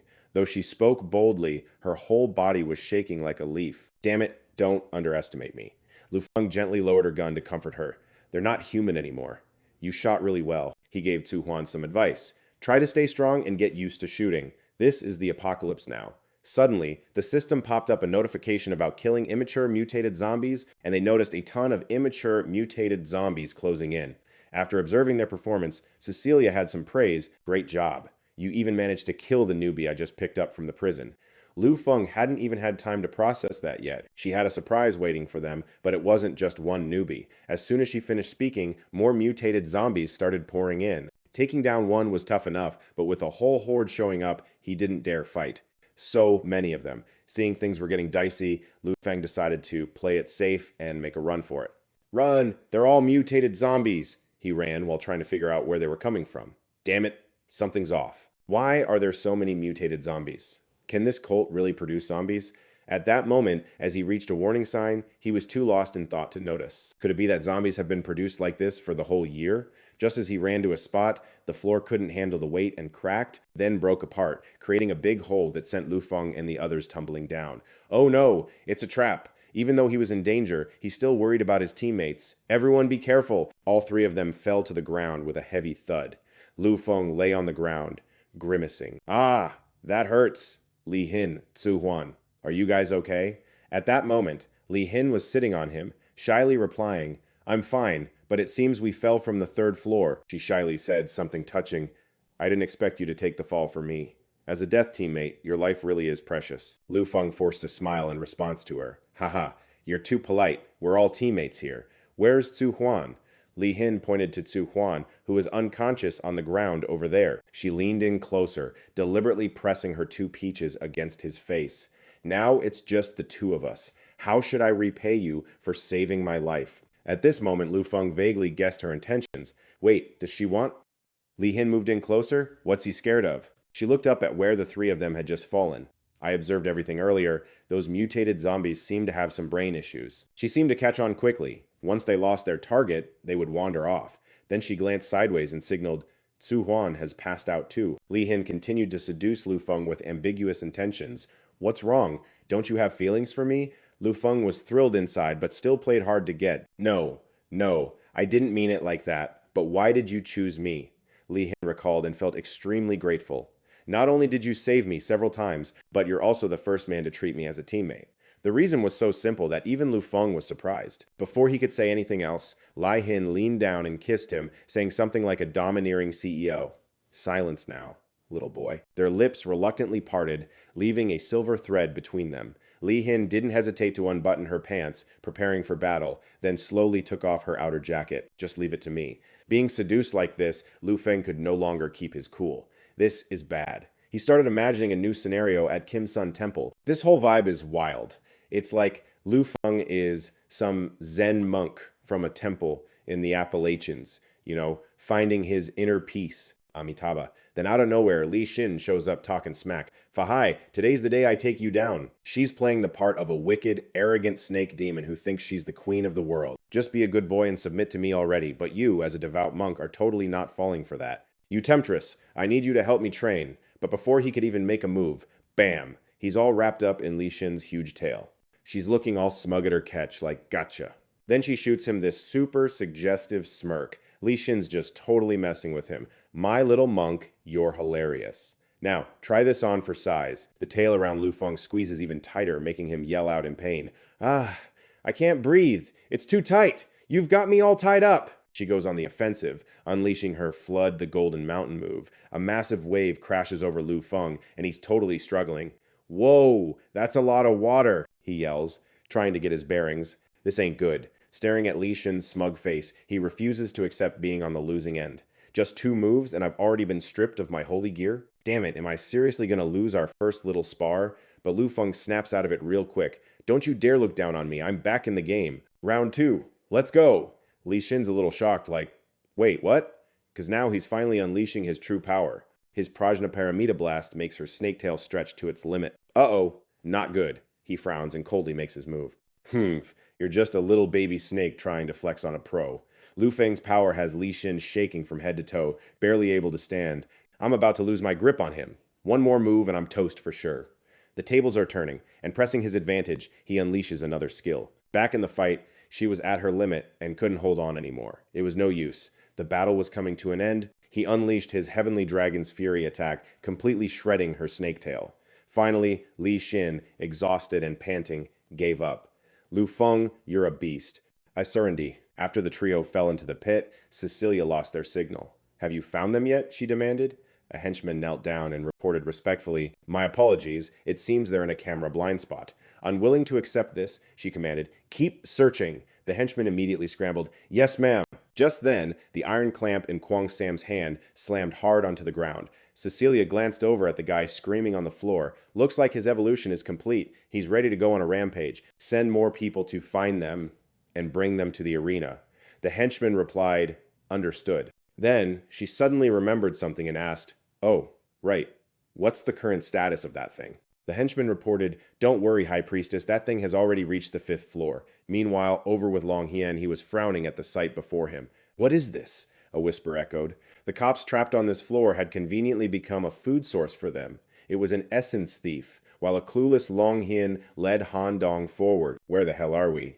Long Hien was still feeling his way through the cave. He reached out to touch some sticky substance on the wall, wondering, What is this stuff?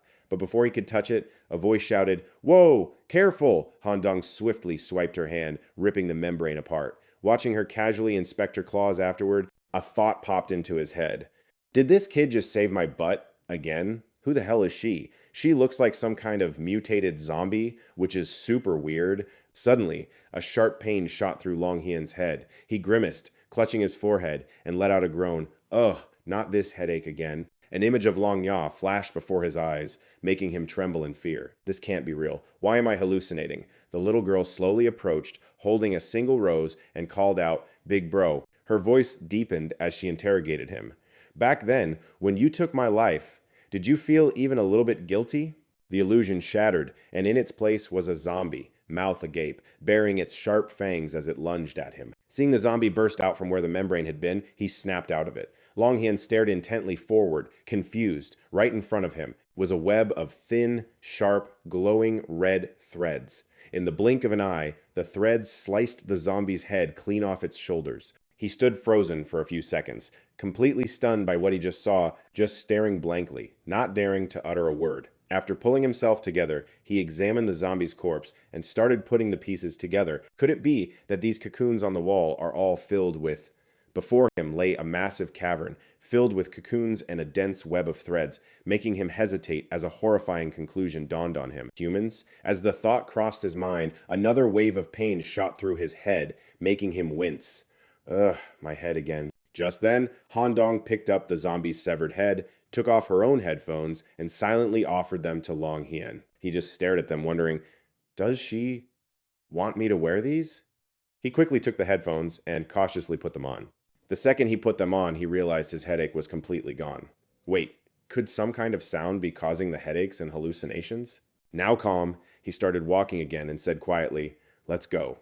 Up ahead, a strange doorway appeared, and he had a feeling that all the answers were waiting for them on the other side. They both stepped inside to investigate. Looming before them was the Unification Cult's number 7, the Tainted Holy Mother. Long Hien was completely stunned, gasping, This is... Meanwhile, cutting back to Lu Feng's group 8 hours later, Zi Xuan was woken up by a soft moaning in the distance. Suddenly, a loud from behind her made her jump and snap her eyes open. Then she heard a suggestive, soft voice say, Harder. A little harder. Oh, that's so good. Lu Feng let out a little chuckle and replied, "Haha, I'm not even going all out yet. How does that feel? Good, right?" Hearing this, the barely awake Zixuan's mind immediately jumped to the dirtiest conclusion. No way. Are they really doing times that times right now? She thought, before angrily yelling out, "Stop it! I can't believe you two are doing that in broad daylight." Startled by the yelling, Lu Feng snapped back angrily. "What the hell are you screaming about?" "I'm just giving Li Xin a massage." Realizing her mistake, Zixuan stammered, "Oh, sorry, I totally misunderstood," but there was one thing she was still confused about. She touched her damp cheek, puzzled. "That's so weird. So where did the water on my face come from?" Lu Feng and Li Xin both looked super guilty. One of them blurted out, "It's Li Xin's wa," while the other one yelled, "Shut up!" But Zixuan was still dying of curiosity. Seriously, where did this water come from? So annoying.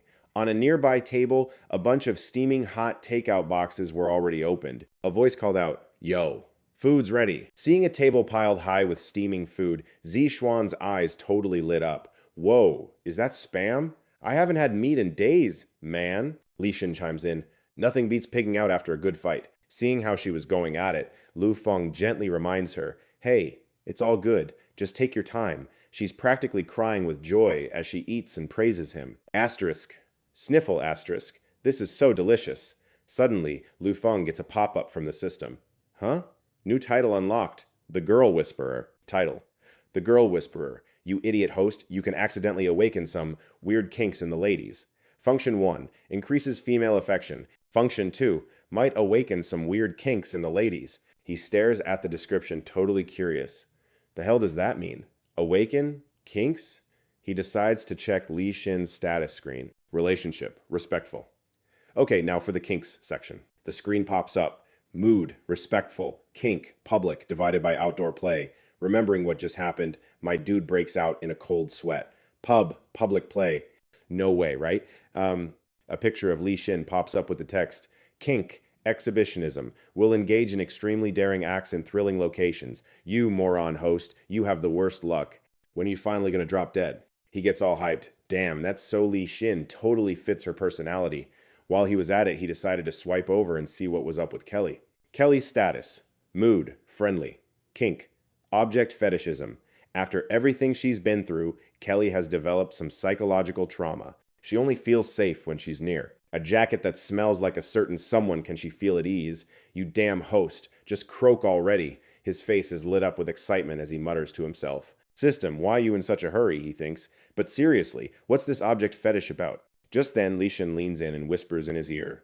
"So, that little proof of purity thing I had? It kinda got wrecked during training. But you were definitely my first," he's like half believing her. "Oh, okay." When suddenly his hand starts shaking and has a mind of its own. Yo, his mind is back in the gutter and he's got this pervy grin on his face. "Hee hee!" Then he suddenly grabs his crotch and starts screaming, "Ouch! Ouch! It hurts!" Zixuan hears the noise and turns around, looking suspicious. "What are you two up to?" He gets all flustered and waves his hands. "It's nothing. Let's just get going." The three of them then start huffing and puffing their way up the stairs. Lu Feng spots the sign and shouts, "We made it to the 5th floor." Suddenly, a soft melodic voice drifts down from above. "So, you finally made it." This puts him on high alert. "Who's there?" Guess it's finally time for the boss battle. Meanwhile, Cecilia stands perfectly still as her lackeys remove some sharp pins from her hair, only to replace them with a crown made of barbed wire. And with that, she steps forward. She's standing up high, leaning on the railing as she greets them. "Welcome to my Colosseum." "So, you're the ones who beat my followers, are you?" Lu Feng looks up, squinting through the dimly lit space before asking, "And who are you?" At his question, she's quick to introduce herself. "I am the number 8 High Priestess of the Guishen cult. It's a pleasure to finally meet you."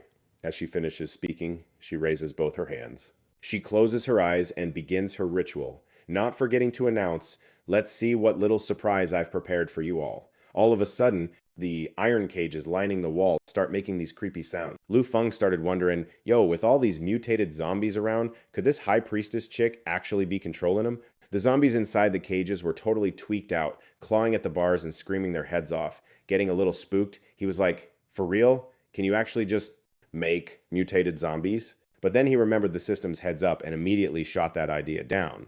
"No, that's not right. The system said they're just times posing times as mutated zombies. There's got to be a catch." Up on the balcony, Cecilia started her little performance. Look, all you believers who join the Unification God cult will be granted unmatched power. Seeing this, Li Shen totally panicked and screamed, Lu, they're coming! Instantly, the cages were opened and a horde of zombies swarmed towards them. They made a beeline straight for the three of them, arms outstretched like they were about to tear them apart for a snack. The trio screamed in terror, They're here! While desperately fighting off the zombie mob. Here they come! Magnetic force! Bullets were flying, popping zombie heads one after another. Lu Feng, off to the side, suddenly spoke up. Get out of here! You two, go find some cover. Looks like it's time to bring out the big guns. He reached behind his back and decisively pulled something out. The zombie that saw it was instantly shook. Lu Feng unsheathed the spear, gave it a spin, and activated Ba Martial Arts, dual-grade spear. The B-rank spear had a tip that was blindingly bright, plus it was engulfed in a layer of raging flames. He just stood there, spinning the spear like a whirlwind. Wherever the blade touched, zombie bodies were diced into pieces. One slash split a zombie in two, an arm was lopped right off, and even its head was easily diced into bits. Cecilia watched the total devastation in front of her, completely shocked, slowly taking it all in. She suddenly shed a single, dramatic tear. So strong. Tears started streaming down her face as she put on this whole tragic act, hinting it'd be such a waste if he died here. Then she barked an order at her two lackeys. They immediately threw off their cloaks, leaped down, and charged right at Lu Feng. Those two instantly revealed their freaky-ass zombie forms. Lu Feng glanced at their silhouettes and concluded, so they're a couple of mutated zombies. He tightened his grip on the spear, cracking his knuckles. He slammed the butt of the spear into the ground, declaring, But I'm not the same person I was back then. A dual-grade spear. Lightning attack shot out from the ground, racing towards the two zombies in a flash. Zixuan was so flabbergasted she was speechless. So damn strong. Li Shen was frozen stiff, thinking, Lu Feng's gotten even stronger. His face looked a little pissed as he concluded in a low voice, took one of them out. The remaining zombie, pissed off, suddenly lunged to grab him. He casually rolled his other arm to stretch it out, then stared straight at the ugly, snarling monster, sizing it up. He looked annoyed, admitting, This thing's hide is way too tough. Even the spear can't pierce it. He clenched his fist, warning in a low growl. Tough, huh? We'll see who's really tougher. He unleashed a powerful Ba Martial Arts explosive fist and smashed it right into the zombie's face. Cecilia still had that fake pity look on, but her true intentions were written all over her face. Damn, he's good. But I've still got an ace up my sleeve. All of a sudden, a massive foot stepped forward, revealing a huge, hulking zombie. From her perch, she announced loudly, Now it's your turn to appear. The Iron Sword Leader. This elite-class Iron Sword was supposedly not fully grown, but it was already massive, towering over Lu Feng. It spoke with contempt. Little punk. The sheer size of the ugly zombie made him a little scared. An immature elite class. Damn it, my ultimate spear is out of energy. With this new problem, he was momentarily stumped, but then Cecilia channeled her power and ordered the Iron Sword. Begin. Li Shen, watching the grim situation, suddenly realized something. Over on the other side, the zombie had just gotten its orders and let out a blood-curdling roar. Die! It immediately threw a massive punch, forcing him to scramble out of the way. Focusing all his power into his arm, he used his Ba Martial Arts and charged in. The second he called out the move Explosive Fist, his punch slammed into the Iron Sword's body, creating a blazing red inferno. But contrary to what he expected, the beast was practically... It just stood there motionless, its wide crimson eyes staring him down. Cecilia with that weird expression that was somewhere between crying and laughing. Oh, Divine One, do you see this? This is the power you have granted us? Suddenly something flew past overhead, and Liu Feng quickly tilted his head up to check it out. The whole blade whizzed past his head, catching him off guard. Li Hin! She flew in to kick him and shouted, Get lost! She quickly dodged the attack and stood firm on its arm. She confidently stated how to deal with types like this. While speaking, she continuously unloaded a full magazine into the guy's head, concluding that she had to use bullets. Contrary to expectations, the massive corpse was barely scratched, and the guy roared in anger, making her eyes widen in shock. Liu Feng quickly pulled out his spear, stabbing it into the guy's body, yelling loudly as a reminder, carefully watching the scene of grasshoppers kicking a car below. Cecilia raised her hands in self-satisfaction, saying, Look, this is the miracle in this apocalypse. We can evolve once more, and then we will merge into one. Below, Li Hin was unexpectedly knocked to the ground while Liu Feng struggled to fight back. Suddenly, Cecilia's gaze flicked over, realizing that Liu Feng was channeling his attack towards her. Without any delay, the attack hit her directly and exploded. Liu Feng paused for a moment, his attitude waiting for the result. Behind the smoke, she was still there, praising him. Smart, you figured out that I can control zombies, huh? Her body stood unharmed behind a corpse with a shattered head. Too bad I'm not that stupid. Suddenly a bunch of zombies surrounded her, shielding her from all sides. I am the only one who can control the mutated spirit species in this apocalypse. This is the gift that the gods have bestowed upon me. At this moment, Em understood the situation. Damn it, she's taking advantage of our fight to control the zombies to protect herself, huh? She just stands there blabbering on about how great she is. I am the destined sword of attack, and I received the order to kill him. This giant guy continued to attack. Liu Feng, filled with philosophical thoughts and hope, decided to use his ultimate move. He could only use his final technique. If it didn't work, at least he'd die trying. Han Dong, you must be fighting somewhere too, right? You have to be safe. On the other side, there were ugly red threads everywhere. Han Dong's expression showed a bit of disappointment and anxiety. Oh, it opened its mouth full of sharp teeth. It started emitting sound waves that spread throughout the space. Long Hien, still wearing headphones, suddenly realized that the illusion was caused by it transmitting through sound waves. It got angry for a moment and the giant thread surged out. It directly wrapped around Han Dong, suddenly lifting her up, catching both of them off guard. Long Hien, just realizing the problem, shouted loudly to warn her. Be careful. Before he finished speaking, Han Dong was tightly wrapped by several threads and dragged away. He let out an annoyed huff and quickly pulled out his gun, aiming carefully and pulling the trigger. The threads snapped, and Han Dong fell to the ground, her body covered in a strange sticky substance that left her a bit dazed. Oh, that filthy stuff made her uncomfortable. Her cheeks puffed up in discontent. Then she took a strong step to gain momentum and charged forward, spinning her hand while shouting loudly. Hey! The filthy thing suddenly roared fiercely as if it was plotting something. Below it suddenly shook and began to drop a few bright red eggs. The eggs just hatched, cracked open, and turned into little ones running wild. They split up and rushed to crawl into the mouths of several zombies. Suddenly, the zombies' eyes bulged wide open, and several small tentacles sprouted out. Not only that, but the tentacles gradually extended all over their bodies. Those corpses went crazy, roaring violently. In the blink of an eye, Han Dong was lifted up by a zombie. Seeing this scene, Long Hien quickly turned around, anxious. Girl! Just as he finished his words, a scream erupted from that direction, and blood splattered everywhere. Returning to the base space 3 days ago, Liu Feng was focused on tinkering with something and shouted, Reform! At that moment, a bright light flashed. He held the spear in his hand, examining it before gently relaxing. Finally done. This is the dual extreme spear that suits my current strength the best. The weapon just upgraded has a new power. The spearhead was ablaze while the shaft contained fierce lightning. Dual extreme spear level B. The first power of this dual extreme spear is that it can create thunder and lightning. The second power is the fire element in the gloves that can turn this spear into a fire element blade. The damage capability against living beings is 1. He spun the spear a few times to feel it. The third power returned to reality. His expression darkened a bit and his voice dropped. It was Liu Feng putting on gloves, twisting the shaft of the spear and shouting loudly, Dual extreme spear overload mode! As soon as he finished speaking, Liu Feng's spear transformed into a chaotic mix of fire and lightning, causing the ground beneath to crack and break apart. The spear was overloaded. Just as he finished speaking, Liu Feng's spear transformed into a web of fire and lightning, causing the ground beneath to crack. Seeing your desperate, flailing Cecilia laughed triumphantly. Haha, don't struggle anymore. No one can resist the power of the divine. Clasping her hands, she put on a spiritual act. Divine One, I've heard your call. Then she immediately commanded, Rise, Divine Sword, for the gods are protecting us. Having activated the feature, Liu Feng gathered all his strength to raise the spear, ready to throw it. Awesome, the iron sword, relying on its massive body, just reached out and landed a punch on you that sent you flying 10 steps back. Cecilia had never shown a normal expression, and she was overjoyed. It's over. Tu Huyen and Li Hin rushed over, full of worry. Is Liu Feng okay? But he was happily laughing out loud. Ha, it worked. Looking at the blazing spear embedded in the iron sword's belly, he loudly signaled to activate it. As soon as the command ended, the spear unleashed its power, exploding the giant's belly. Seeing his powerful arm blown apart, Cecilia was in disbelief. Her face fell, looking just like a sad puppy. Her whole face was sweaty and panicked as she asked again. Liu Feng snapped back to reality, his face radiating a fierce killing intent. Ready to be punished, Divine One. Cecilia, witnessing the previous scene, couldn't help but feel scared, her demeanor becoming hesitant. This can't be happening.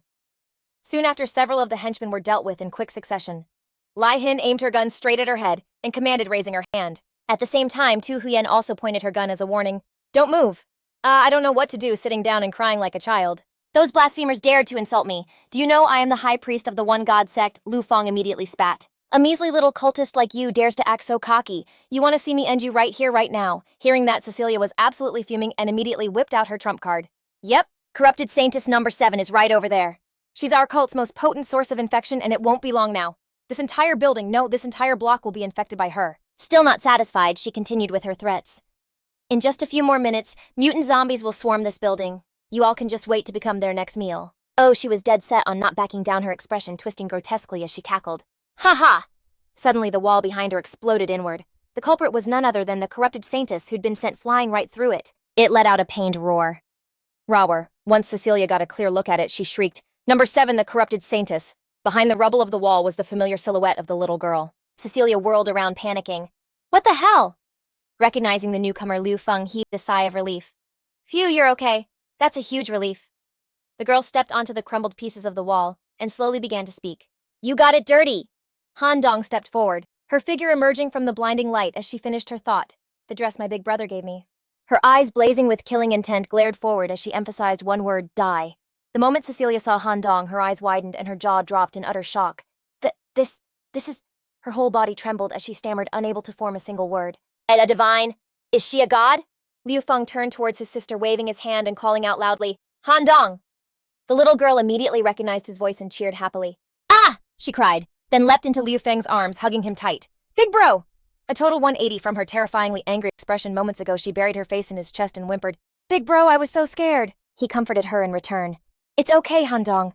No one will ever dare to bully you again. Cecilia, still in awe, whispered the holy child. Only then did Liu Feng turn his attention back to her, turning to remind her, High Priestess, it's your turn now. Hearing her brother say that, Han Dong totally got the hint, and her gaze on the woman shifted instantly. The little girl suddenly bristled like a cat, showing its sharp claws, making the woman scream in fear. Ah! But instead of attacking, she just hopped onto the woman's back and started bossing her around. You jerk, apologize right now and giddy up like a horse. The woman started to panic, but she also seemed to be kind of into it, agreeing over and over. Yes, my holy child, I'm so sorry, I'll be your horse, I swear. Liu Feng watched this whole horse-riding spectacle a little caught off guard. Huh, she surrendered just like that. Just then a call signal from the base beeped. Liu Feng quickly answered the call. Yo, Kali, what's up? The voice on the other end immediately replied, Hey, Liu Feng. She was casually watching the surveillance monitors as she reported the situation. The rats are in the trap! As soon as he got the news, Liu Feng exclaimed, Whoa, you found them! Over on her end, Kali confirmed it with certainty. That's right. I found our spy, and I even managed to dig up some intel on his organization. Her eyes were glued to the monitor as she added, It's the Earth Iron Clan. They've already made it inside the hospital, and they're getting close to the base now. My plan is to let them reach the base, and then we'll wipe them all out in one go. I'm waiting for you to get back too. Liu Feng was totally on board with that. All right, I'll finish up here and head back right away. Whoa! Suddenly, there was a commotion from Han Dong's side as she made the woman kneel. She was holding a little whip, still totally engrossed in disciplining Cecilia. Bad lady kneel. And as she was being hit, the woman cooperatively screamed along. Ah! While thinking to herself, this is my divine punishment from the holy child. Liu Feng got a little curious, so he pulled up the system to check out her stats. The summary panel displayed her name. Cecilia, type mutant, strength D+, stamina C-, agility D+, willpower A, mood normal, skill 1 threshold. Upon joining the base's security level increases by 10. Skill 2 control. Can control 1 mutant zombie. Upgradable. Previously was able to control a large number of mutant zombies, due to a special parasite produced by the corrupted saintess. Assessment. She is currently the only mutant capable of mental control, making her extremely rare, and seems to be very interested in your sister. After reading it all, Liu Feng thought to himself, that's a seriously special power, but I can't trust her until I figure out what her real motives are. He then noticed his sister was acting a bit strange, and asked, Han Dong, what are you doing? He saw that she was standing in front of the zombie's corpse. He silently made a guess. Does she want to absorb the essence of the corrupted saintess? Han Dong picked up a small fragment, looking it over before whispering, Big bro, eat. His eyes landed on a part of the enemy's corpse that still seemed to have some use. He discovered that his iron sword's mechanical arm could absorb it to upgrade the gauntlet. Without a second thought, he reached out his hand to begin the absorption. Once it was done, he gently stroked his chin while looking at the system panel. This upgrade is pretty interesting. You over by that pile of junk, some weird footsteps just popped up. Long Zhuan crept closer, kind of surprised to see actual people there. Whoa, Liu Feng glanced over and totally freaked out. The senior, realizing it was an acquaintance, started asking questions. Liu Feng, you're here too. Li Xin, shocked, blurted out, Purple Eagle Long Zhuan, it's actually you. Han Dong jumped in real quick. Hey, he's the one who helped me. Hearing that Liu Feng was like for real, seeing Li Xin here too. He asked again, not believing it. Word god Li Xin, you teamed up with them. He glanced over at the guy who fought with him. And is that little girl his sister? Li Xin started running her mouth about Long Zhuan, saying there's a rumor he iced like over 10 people back in Ashton, didn't even spare kids. Then he got reported to the military and thrown in a cell there. This tea just made Liu Feng even more confused. Huh. Getting called out like that right to his face, Long Zhuan was pissed, but didn't bother explaining himself. He just turned, scoffed, and started to bounce. Liu Feng quickly called after him. Senior Li Xin, still yapping beside him, was like, just let him go, dude, he's dangerous. Liu Feng remembered the senior he used to look up to so much. I am Long Xuan, and there's only one reason I joined the military. This top-tier guy who once proudly declared in front of everyone that a real man must do everything in his power to protect his country and his people. He glanced back at Han Dong deep in thought. But the senior helped her too. Meanwhile, Li Shin's gossip had Long Xuan brooding. A horrific scene from years ago flashed in his mind, and he silently vowed to get to the bottom of it. Liu Feng immediately spoke up, trying to make him stay. Senior, I trust you. Come join my base. He said this even as Li Shin was trying to shut him down. Getting an invite out of the blue like that, Long Xuan was stunned. You're actually asking me to join? Inside, Liu Feng made up his mind. Screw it. I'm going all in. If his senior agrees, he could find out what really happened that year, and then he could come clean about his own plans. The guy who said all that stuff back at the academy, I believe my senior isn't a bad person. And just like that, his words hit the mark. All right, fine. I'll join up for now. Then he immediately started giving orders. Follow me. I know where they're holding the surviving police officer. Liu Feng secretly pulled up the system, and damn. His stats are OP, just as I thought. There's a whole backstory here. The system showed name, Long Xuan alias, Purple Eagle strength, a stamina, A, agility, B, arcane power, B status, normal, skill 1, master sniper. When equipped with a sniper rifle, damage increases by 50%, skill 2, overwatch. When on sniper duty, can detect enemies from a great distance. Skill 3, warden, a sealed skill, unlocked when his reputation is maxed out. Once he joins the base, Purple Eagle can train others in sniping skills. Evaluation ice cold. Bio lives in constant torment after being involved in a deeply disturbing incident. After reading the profile, he rushed to tell the other two girls, Li Shin, see, there's way more going on here. All right, girls, let's go get our guy. Both of them agreed in unison. Let's do it.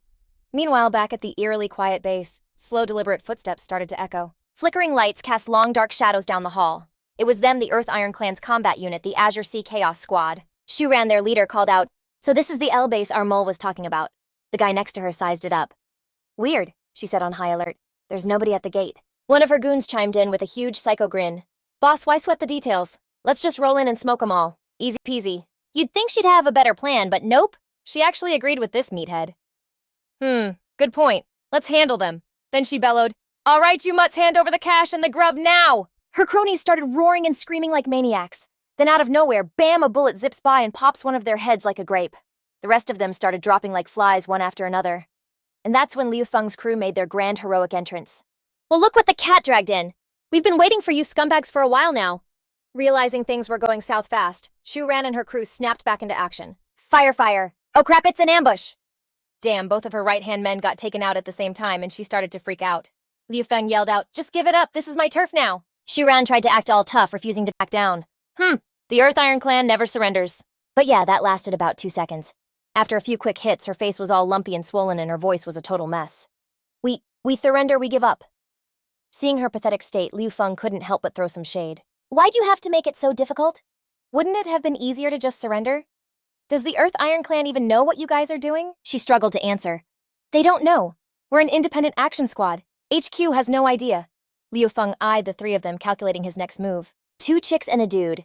He figured he'd interrogate them for intel on the Earth Iron Clan first, then make them work at the base to pay for their crimes. Suddenly a pissed-off voice cut in. Let me go. The second Zixuan heard Cecilia start whining, she shoved a gun in her face. This witch and that monster killed so many of my colleagues. I have to kill her right! Cecilia had nothing left to say for herself. She just sat there while everyone fumed. That so-called tainted saintess ate the eyes of over a dozen of my co-workers. The air was thick with regret. Now there are only 4 of us left alive. The girl explained, her voice trembling with fear. It was all orders from the leader of the One God cult. I was just following orders, you know. If I didn't finish the job, I'd be dead meat. Liu Feng suddenly latched onto a key detail. They were in the same boat as them. Hearing this, Zixuan got even more furious, gripping her gun and yelling, damn it! Liu Feng immediately stepped in to stop her. Zixuan froze. He leaned in and explained in a low voice. I know you're dying to off her. I get how you feel, but right now we need her alive. To get intel, use her to find the cult's headquarters and wipe out all those man-eating freaks. And then we can use this chance to recruit more people to join our base. The High Priestess will let you be in charge of them. She didn't have to think twice before agreeing. Fine, I'm in, but you have to promise to destroy that damn cult. Also, we want to build a prison here to make it easier to lock up and interrogate criminals. As soon as Zixuan accepted the offer, the system panel updated. Received special blueprint prison. The prison can hold captives with a 20% chance of converting them into base residents. Her stats popped up too with a quick power summary. Skill 1, interrogation. Can be used to extract useful intelligence from prisoners. Skill 2, persuasion. Increases the chance of persuading prisoners by 10%. Evaluation. An incredibly reliable police officer. Persuasion and interrogation are both super useful skills. He scanned it and was kinda confused. Interrogation, I get. But why persuade prisoners? If we're short-staffed, can't we just go recruit more people? Suddenly, Da Chang spoke up from behind him. Chief, I have a suggestion too if you'll hear me out. Hearing this, he pushed his question aside and turned to him muttering, whatever, I'll deal with that later. What's up? He quickly laid out his plan. We could build a guard room. Preferably with a super strong gate. That way we can defend against any enemies trying to attack the base. As he finished, the system chimed in again with a new item. Received blueprint guard room. Then Li Xin wanted to add her own idea. I also suggest we build a shooting range to help our marksmen sharpen their skills. The system lit up again. Received blueprint shooting range. Liu Feng listened to everyone's suggestions and immediately issued the construction orders. The system queued up the prison guard room shooting range and upgraded all the previous base structures to level 2. Once the transaction was confirmed, the system immediately started construction. The corresponding points were deducted, and the prison guard room and shooting range were officially underway, set to be completed in 4 days. With everything settled, he made an announcement. All right, everyone get some rest tonight. Tomorrow we're heading to the base in North Chicago. The next day at the prison, Liu Feng showed up with 2 others. He glanced at Callie thinking, I can't believe Callie came over last night. He hesitated, remembering her intimidating vibe and what she said. Everything at the base is running smoothly now, so they don't need me for a bit. Take me with you tomorrow. I need to see Zheng Tianxiong and demand some answers. She got all up in his personal space, making him agree, both freaked out and flustered. Oh, okay, fine.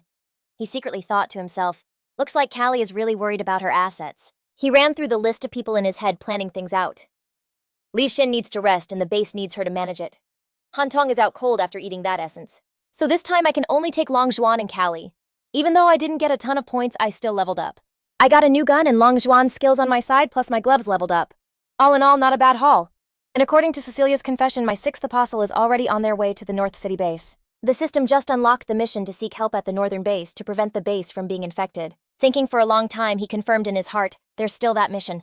I'm really interested. Lu Feng was in high spirits, throwing open the door with both hands. Let's go. The scene before him was a bit surprising. In front of him were several prison vehicles that didn't look like what he imagined. In another part of the once glorious city, the number of people was increasingly threatened. A few zombies were growling and approaching, and a green-haired guy accurately took down the zombies. So Sun Ha was the captain of the rescue team. He shouted loudly to order them to fire. The crowd behind the security team, young and old, was pushing against each other. Get out of the way! Let me through! The soldier in front was both focused and urging, hurry up. Get in the vehicle, protect the civilians. The zombies suddenly became stronger, swarming in greater numbers. Sun Ha sensed something was wrong and shouted a warning. Not good, they've broken through. In a split second, Lu Feng jumped in and slashed the dangerous zombie. The screams echoed throughout the city. Seeing the situation was dire, a soldier shouted a warning. Captain, the front line has been attacked. But Sun Ha was still dazed, watching Lu Feng fight. He was staring blankly. You're like the zombies that came rushing in like ants, he quickly said. Then, observing the newly upgraded B-class weapon in his hand with full hope, this electronic blade was just modified yesterday. Let's see how powerful it is now. Immediately, he shouted the slogan to activate it. Run back, Vohawk. As soon as the 3 words electronic slash ended, countless slashes flashed in the air, cutting the zombies in half. Sun Ha and his teammates were left gaping in astonishment. One slash could kill all the zombies. That guy in the red outfit is a swordmaster. While the captain was still surprised, a dart zipped past and pierced the zombie's head, followed by a bullet that exploded the head of the other one. These 2 shots from Lu Feng and Long Haiyan made a loud sound as they finished off the zombies. Sun Ha quickly regained his composure, performed a salute, and thanked him. Thank you, hero, for coming to help. I am Soldier So Sun Ha. May I ask your name? Lu Feng just walked away without looking back. No need to know. I just didn't want to see the civilians being eaten by zombies. Then he left the guy behind full of regret. Oh, hero. At that moment, he suddenly remembered what Lai Hin had said. I know you really hate the government, but you have to know the ones who harmed your sister and Aunt Lai are the Special Operations Team. They have nothing to do with the government. He felt uncomfortable thinking about it, even though he knew that he still didn't like the government. Suddenly, the pushing noise behind caught his attention. Get out of the way, you loser. In the crowd, Vuong Tran was pushing through with his girlfriend.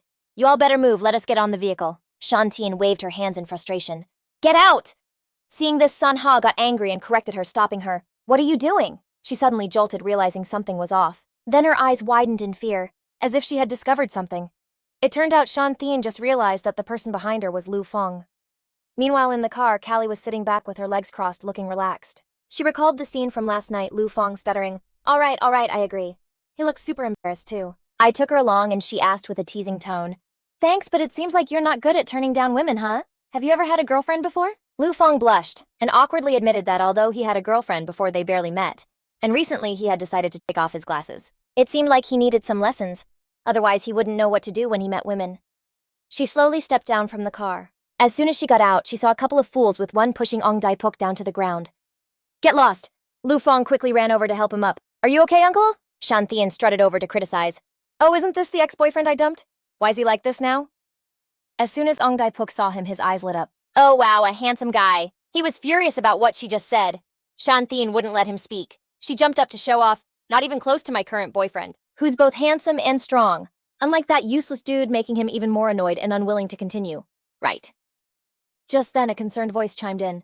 "What's going on?" Callie approached, asking, "Lu Feng, what are you doing?" As soon as Wang Tran saw her, his eyes nearly popped out. "Whoa, what a babe she's smoking." Shen Qian thought about that fatso and got secretly annoyed. Damn it, that fat pig turned into a mutant zombie and almost got me killed. I can't rely on that loser Wang Chen. She pointed at Kaylee and stammered, "Who are you?" looking all classy and cool. Kaylee calmly replied, "Who am I? That's not important. What's important is that I have you to thank." Liu Feng was totally confused when she walked up and linked arms with him. Meanwhile, Kali kept her cool, sarcastic vibe. "Thank you for being so blind. As to throw away a man this elite and strong, leaving him for me. Seriously, thank you so much." Then she leaned in closer, her tone full of hidden meaning. "He really wears me out all night long. He's got some serious stamina." This made Liu Feng blush and whisper, "CEO Kali, what are you doing?" Hearing this, a totally shocked Shen Qian started comparing them in her head. "No way is Liu Feng really that vigorous. That damn Wang Chen is built like a toothpick." Seeing he wasn't playing along, she gave his back a hard pinch, warning him, "Play it cool." Suddenly getting pinched, he winced and cried out, "Ouch, ow, that hurts." Kaylee kept up the act, thinking, gotta maintain the captain's rep in public. But to herself, she was like, "Sooner or later I'll show you what I'm really made of." Watching her little act, Long Zhuan got pensive. This Kali chick has some serious self-control. Why are all these prideful people gathered in one place? Interesting. A furious Wang Chen grabbed Liu Feng's collar, grinding his teeth. "Damn it, you think you can just mess with us?" Instantly, Liu Feng clamped a hand over his filthy mouth, his face turning savage. "Watch what you say, you idiot!" This terrifying side of him made Shen Qian's face go pale. "Sorry," she stammered, but in her head she was panicking with regret. He's so freaking cool. Is this really the same Liu Feng I knew? Damn it. Why am I not the one standing next to him? Long Zhuan noticed Liu Feng's demeanor and made a mental note. That look in his eyes. It seems Liu Feng has been through some pretty wild things. Suddenly, from a distance, Shan He waved his arms and yelled out a warning. "What the hell are you guys doing just standing around? There's a whole horde of zombies coming. Let's get a move on." And just like that, the whole dramatic soap opera came to a screeching halt. The entire city seemed to be sinking into a dark gloom marked by eerie footprints. Soulless corpses were literally everywhere. Facing a whole damn horde is the most terrifying thing about the apocalypse. The zombies in the city can even break through the military's defense lines. Even the government's able-bodied soldiers can barely hold on. So you can bet that for a regular person, the odds of survival are basically zero. One of the soldiers couldn't help but shout in shock that there are so many zombies. Shan He, maintaining his disciplined demeanor, approached Liu Feng with a proposal. "So you're the hero, huh? Thanks for saving us, but whatever drama you've got going on, let's deal with it after we escape this horde. Get in the truck behind us, we'll clear a path." Given how dire the situation was, Liu Feng wasn't thrilled, but quickly agreed. "Fine." Then Shan He turned to the crowd and yelled, "If you don't want to die, get on the truck now!" The crowd went wild, shoving and pushing each other like crazy. "Damn it, stop pushing! Ah, the zombies are here, run! Who the hell stepped on my foot?" The remaining survivors scrambled to get on. "Get on the truck, quit shoving!" The second Wang Chen got on, he was back to his usual jerk self. "Hey, idiot, can't you see we're full?" Down below, Mr. Dafu was desperately pleading, "Let me on!" From a distance, Liu Feng saw Mrs. Jingxiang collapse to her knees, begging, "Please, I'm begging you, let us on the truck." But Wang Chen paid him no mind and kicked him hard. "Get lost!" he yelled, sending the old man flying back in pain. "Ah!" He quickly slammed the door shut, his own body getting pressed against the glass from the crush of people inside. Jingxiang continued to beg hysterically, "Please, sir, let us on, I don't want to die yet." Seeing this, Liu Feng felt bad for them and called out, "Hey, you three get in this vehicle over here." Once they were safely inside, he turned to Long Zhuan. "Senior, you guys follow them." Jing Yi, who had just climbed aboard, gasped in amazement. "Whoa, this ride is sick!" The older woman sighed in relief. "We made it!" Up front, Shan He grabbed the radio and ordered, "Rear vehicle, stay on my tail." In the last vehicle, Liu Feng listened to the captain's transmission. "We're using 3 machine guns to clear the way." In the other truck, the civilians heard the same message come over the radio. "Everyone watch out for the clever ones. Keep the windows shut tight, and whatever you do, don't fall behind." Shan. He gritted his teeth, forcing himself to stay calm. He continued to reassure everyone. The government isn't abandoning a single person. Our target is the North City base. Finally, he yelled, "Move out!" And immediately gunfire erupted, blasting the zombies in front of them. Suddenly, a zombie jumped onto the windshield, blocking their view. He immediately yelled, "Hold on, we're punching through!" The two lead vehicles laid down non-stop cover fire, clearing a path for the truck behind them. The rescue team members were doing their best to hold on, continuously firing and angrily shouting, "Go to hell!" The ambulance was surrounded by countless zombies growling and scratching at the windows. Lu Feng assessed the situation, feeling a bit worried. Luckily, this vehicle was sturdy, but if this continued, it would soon be torn apart. Callie glanced over, noticing his stance, and made a guess. Looking at that calm expression, he probably wanted to use his power to transform, huh? He emotionlessly admitted, "Oh, impressive, you figured it out." She casually accepted the compliment. "I'm not dumb." Actually, it was just a front. She was laughing on the outside. Ah, not bad, I really do want to use it. In his mind, he was screaming, almost forgetting about his transformation power. Lu Feng pressed his hand against the side of the vehicle, starting to unleash his power. At the same time, he shouted loudly, "Watch this!" Blades immediately appeared, slicing through the zombies in front. Long Hian looked suspicious. "What kind of power is this? Could it be the legendary mutant?" Ong Dai-puk also felt it was quite strange, unconsciously asking, "Hey, is this power?" Lu Feng assessed the situation and instructed, "Senior, just drive safely." Long Hian replied tersely, "Uh-oh, there's movement on the roof of the car. Not good, zombies are jumping on top." In an instant, several zombies were clawing at the roof.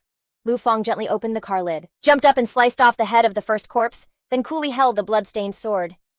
"Let me have some fun with you guys." Shan Thian saw this and yelled, "Look, there's someone on the roof!" Vuong Tran scoffed, "Ha, that idiot thinks he can show off he's dead for sure." Remembering Callie's reminder, he thought he should start building a reputation, simply put, showing off wherever he went. Lu Feng's demeanor became resolute. "All right, let's start from here. Time to unleash the master skills." As soon as he finished speaking, an enemy's head fell onto the roof of the car. Seeing a zombie baring its teeth charging at him, Vuong Tran from another car opened his mouth wide and definitely shouted, "Look, he's about to get bitten to death." On the contrary, he swiftly chopped it in half. This precise movement shocked the two watching the show. The zombie behind was just about to attack, but Lu Feng immediately turned around and swung his sword, decisively slicing its body in half. Then came a female nurse's corpse, which he could take down with just one clean cut. Everyone in the ambulance witnessed this scene, all of them gaping. One swing could take out a whole bunch of zombies. Vuong Tran suddenly realized that the roof of the ambulance was also starting to be attacked by zombies. Lu Feng silently looked at the bus that was in danger. All the people inside the bus began to panic and scream, "Help us, save us!" Inside the rescue bus, it was packed with zombies and the situation was extremely chaotic. "Don't come over here!" A zombie jumped on and tore into a soldier, making everyone even more terrified. "Oh no! Ah!" After tearing apart the previous person, it immediately revealed its bloody teeth, eyeing its next targets. Liu Feng hesitated a bit, and the system lit up. The mission to rescue someone on the bus. Saving one person gives 100 points with a 70% chance of survival. He didn't have many options and decided that he could only save someone. Sword model transformation. As soon as he received the command, his gloves changed accordingly. The sword model, after absorbing the iron beast, evolved into a mechanical arm. Liu Feng aimed straight at the car in front, shooting out a sturdy long rope from his arm. The end of the rope clamped tightly as soon as it touched the back of the car. He jumped up to reel in the rope, getting pulled towards the vehicle. Zombies had attacked countless civilians, but they could only stand frozen in fear. "Ah, please don't help." Hawk Lei urgently reached out to Wang Zhen, begging him to save them. The zombie noticed the movement and released the soldier to observe. Liu Feng suddenly delivered a strike straight into its throat. Witnessing this, Hawk Li, who was scared just moments ago, now looked at him with admiration. Everyone saw hope, and they all exclaimed, "We're saved, that's so cool!" Wang Zhen, though terrified, still had a competitive attitude. "Damn it, that jerk is hogging the spotlight again." A zombie suddenly turned its head, startling him, and he instinctively pushed his girlfriend forward. "Ah, don't come over here." Standing in the middle of the encirclement, Tam Tian realized she had hit the jackpot with this guy. Why, before leaving, a bunch of resentful thoughts flashed through her mind. "I just wanted to live a better life, just wanted to keep living. Why am I always betrayed?" Looking at Wang Zhen, "Why do I always end up with people like this?" Then she shot a look over at Liu Feng, full of regret, thinking, "How could I have ever let a guy like this go?" A zombie was already waiting behind her, licking its chops. The moment it grabbed her, it shot out these disgusting tentacles to wrap her up. But in the end, the tentacles slowly released her, leaving her completely baffled. It was Liu Feng who saved her sorry hide. Shortly after, Long Xuan showed up as backup. He immediately opened fire, helping him take care of the surrounding zombies. From a distance, Liu Feng could hit the enemy's weak spot with a single move, taking its life with one clean, decisive strike. The sheer number of zombies made the convoy lose direction and drive chaotically. Something happened to the leader of Car 3. "Move up quick." Inside the bus at that moment, Wang Chen jolted, feeling something weird behind him. He risked a glance to check things out, and suddenly spotted a hideous zombie staring intently at him from behind, scaring him half to death. "Ah!" Shan He, watching the situation up front, yelled out, "We broke through!" The convoy escaped the zombie horde amidst joyous shouts. "We're out!" As soon as the captain's announcement finished, Liu Feng sighed in relief, holding his forehead. With the zombies taken care of, he immediately asked, "Is the mission complete?" The system immediately displayed, "Mission complete, 11 survivors, reward 100 points." Suddenly, he felt something heavy on the back of his neck accompanied by a soft voice calling out, "Hey, handsome." He immediately tilted his head back in confusion. "Huh." Xue Li had a shy, bashful look on her face. "Thank you." What followed was a round of introductions and gratitude. Huang Jialei, a literature TA, started things off. "Hey, Mr. Hadi, thank you for saving us." Jia Xue Li, an English teacher, was extremely grateful. "If you hadn't broken the window and charged in, we would have been dead for sure." Zhang Yingtian, a gentle math professor, said, "Please accept our gratitude." Suddenly, a few terrified screams echoed through the bus. "Ah, wait, hold on." Liu Feng was being swarmed by the three women. Noticing something was wrong, he tried to look back to confirm. That guy Zhang Ding was just standing there motionlessly staring with no intention of attacking. He frowned, watching the guy for a moment, a bit unsettled. This zombie. After the convoy reached a safe zone that evening, everyone gathered together for a lively get-together. "Come on, Mr. Liu, bottoms up." A lively toast in celebration. Shanhei turned to Liu Feng and spoke up. "We should be able to reach the North City base tomorrow. We were lucky to have your help this time. Otherwise, the consequences would have been unthinkable." "Chu Shanhei, I really admire heroes like you." These words made him shyly deny it. "No, not at all." A few seconds later, he looked into his cup and fell silent. "It's a shame our food supplies are really low right now. We'll just have to stretch what we have today. Luckily, we can get back to the base tomorrow." Suddenly, Liu Feng remembered Kali's words about taking any chance to introduce the canned food their base produces, and he quickly seized the opportunity. "Oh right, Captain Chu, I have some food here." He laid out a few tin cans, and one look was all it took for the captain to recognize it as high-end canned food. Liu Feng replied humbly, "Captain Chu, no need to stand on ceremony. I'm just pitching in." "Well now." Shanhei opened a can and presented it. "This is what you call high-end food in the apocalypse. Here, try some." Xie Li picked up a piece and popped it in her mouth. After all three girls tried it, they exclaimed with excitement, "This is so good I could cry." Seeing their expressions, you couldn't help but be a little suspicious. "I added a little love potion." "Whoops, I meant onions. Onions and canned food." That night, the light of a gentle full moon shone down. In that desolate place, a single vehicle still had its lights on. Kaylee was focused, checking some information on her computer. She looked at the red warning on the screen, feeling confused. Why on earth did Zheng Tianxiang take over my research lab? Suddenly a thought popped into Kaylee's head. Could he be looking for that thing too? She slumped back in her chair, lost in thought. I remember telling Liu Feng to build a relationship with the team. Killing those zombies should be like slicing vegetables for him. Meanwhile, our boy over here was still enjoying himself with a few juicy peaches. What's so hard about it? A few swings of the sword and the job's done. Shanhei raised his glass, praising him enthusiastically. So impressive. Let's use water instead of wine to toast the victory of the Hong Yi sword, he replied with a radiant smile. Heh. You're too kind. Uncle Fu, sitting by the fire enjoying the food, seemed a bit lost in thought.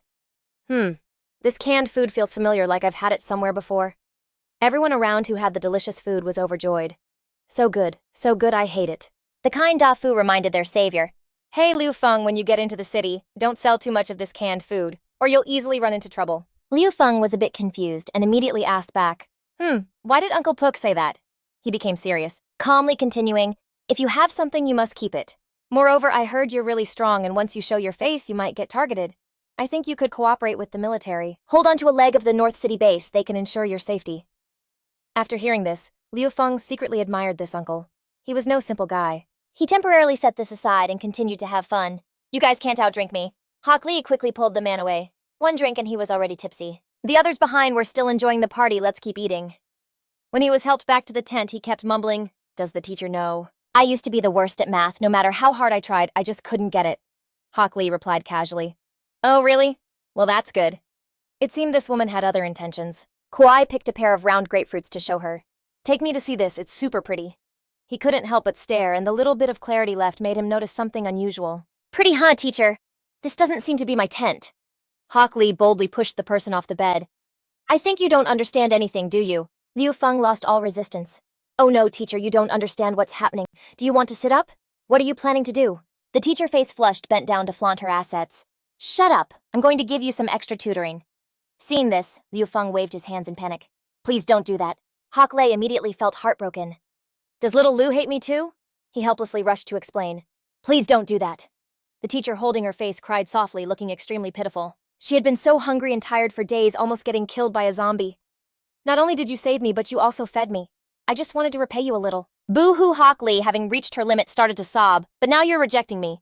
Liu Feng, fully sober, now sat up to comfort her.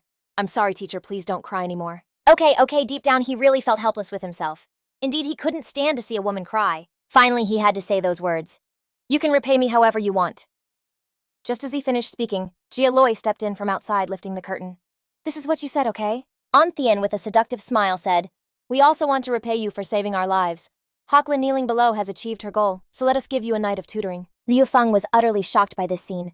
3 teachers, Jia Loi approached, covering her mouth mysteriously. Let me give you some after-school tutoring. Liu Feng closed his eyes, ignoring the world, secretly fearing he was doomed. This feeling of being surrounded by 3 teachers made him feel terrified. Just like going back to the classroom at dusk when he was little, where 3 teachers had given him special tutoring after school. All 3 of them continuously attacked him at once. Have you memorized this poem yet? Pay attention to the board, you messed this up. Liu Feng was pinched on the ear and couldn't help but whine. Come on, don't touch my ears! This familiar feeling haunted him like cicadas buzzing on a hot summer day. The logic equations in math, conjugating verbs in English, or those times reading ancient poetry in literature class, all etched deep in his memory from those carefree days.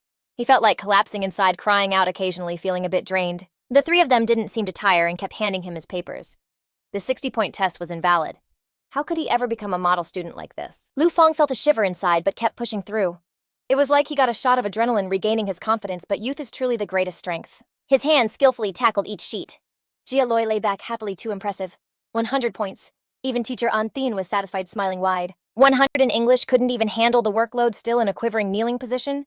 And 100 in math, too. All 3 teachers were now lost in endless joy, gasping. Liu Feng felt exhilarated, having conquered it all. Studying was truly fun. He thought to himself, the teachers have worked hard and finally he had succeeded. However, a reminder was still needed. Everyone had to study hard or they'd end up like in those comics. At that moment, on another side, agile hands were loading bullets into a gun. Then Long Haiyan aimed the barrel right under his chin. When he pulled the trigger, luckily nothing happened. Long Haiyan maintained his position, sighing, looks like the heavens don't want me dead just yet. At this moment, he thought of another issue. His disciple could still recruit so many experts. It was truly puzzling. At the same time, mysterious footsteps echoed. He immediately heightened his guard and raised his gun. The sniper scope spotted Vuong Tran and recognized him right away. Isn't this the guy from the car today? Seems like he's turned into a zombie now. Whoosh! Vuong Tran dashed off like the wind. Long Haiyan was taken aback by the sight. He vanished way too fast. Time flew by and now it was an hour later. Sun Ha announced loudly. Everyone assembled. Being disturbed this late at night made everyone quite annoyed. Staying up late is gonna mess you up. Little Lu, even though I really like you, don't wake me up in the middle of the night like this. Are you all crazy? What's with waking up at midnight? Sun Ha explained, gun in hand. Just got news that one of us has been infected. Lu Feng drew his sword, pointing it straight at the person nearby. Vuong Tran, come out. The crowd immediately buzzed. What, he's infected? Are you kidding? Don't think you can just do whatever you want. Are you guys doing this for personal reasons? The soldier beside aimed his gun as a warning. Don't move or I'll shoot, Sun Ha kindly reminded. Lu bro, I believe you, but I hope you can provide evidence. Otherwise, we'll have to go to court. Lu Feng remained confident in his decision. Don't worry so, bro. He recalled what Long Haiyan had told him. Vuong Tran definitely has issues. If I hadn't kept an eye on him, he might have already attacked Callie by now. Tam Tien stood in front, wanting to protect. Wait, there must be a misunderstanding. Long Hien decisively aimed his gun. Shut up! You still want to cover for him? Lu Feng didn't care, just kill Vuong Tran already. Tam Tien trembled in fear. Suddenly, Vuong Tran burst out laughing maniacally. Ha ha, you want to kill me? Why would you kill me? She couldn't believe her eyes seeing Vuong Tran like this. He had completely transformed, losing his cool and screaming. Ha ha, if you have the guts, come kill me, you totally don't dare. Let's see how a murderer like you continues to live. Just as Vuong Tran finished speaking, a blade came crashing down on his head. Under the bright moonlight, Lu Feng stabbed fiercely. You're mistaken. In the apocalypse, I'll kill whoever I want. His proud gaze flicked to Tat Nhat Lang. Tat Nhat Lang. Tam Thien saw the man fall and immediately screamed, That damn murderer! Tears streamed down her face as she scolded. Why did I even pay attention to you back then? Lu Feng coldly shrugged it off. Then you can taste your own karma. Was Vuong Tran attacking from behind? In the last words of someone once loved goodbye. He opened his mouth wide, taking a bite of that beautiful head. Tam Tiet panicked, unable to escape. Ah, help! The soldiers, seeing the urgent situation, immediately opened fire, and Lu Feng, without hesitation, turned and walked away. My past. Callie next to him praised him. The vibe was pretty solid. He wasn't sure why he asked back in a low voice. Do you think I'm doing this to make a name for myself? Lu Feng didn't wait for an answer and continued. No, no one can threaten me. She just silently watched his figure leaving, but then she noticed something unusual. Callie, a bit annoyed, questioned, What's in your pocket? Lu Feng hadn't even reacted yet. Oh no. He turned pale when he realized what that small item was. Her panties, when did she stuff them in his pocket? Was Callie ready for this from behind? Lu Feng, she kept hitting him physically. So the people you were talking about were them. Long Hien sighed at this scene. Oh, how could they be next to each other? This is interesting. The next day, light shone everywhere. The road was now filled with zombies. They set off again to continue their journey. Lu Feng was on top of the car, deep in thought. He silently regretted that they hadn't agreed to join his base earlier. Makes sense, one side is the North City base and the other has a bleak future. Who would choose that Bigfoot? Images of 3 female teachers quickly flashed in his mind. We want to go to the base to set up a school. If we get the chance, let's hang out with the teachers. Suddenly, Dai Puk popped up from the car roof. Turns out he was here. Lu Feng was surprised and exclaimed, "Oh, Uncle Puk." Tin Nai next to him reached out towards him. "Big brother, pick me up," Lu Feng calmly asked Vuvo. "Uncle Puk seems to know quite a bit, huh? What are you doing?" He was playing with the little girl at this moment. Dai Puk was quite surprised. He didn't hide anymore and was honest with him.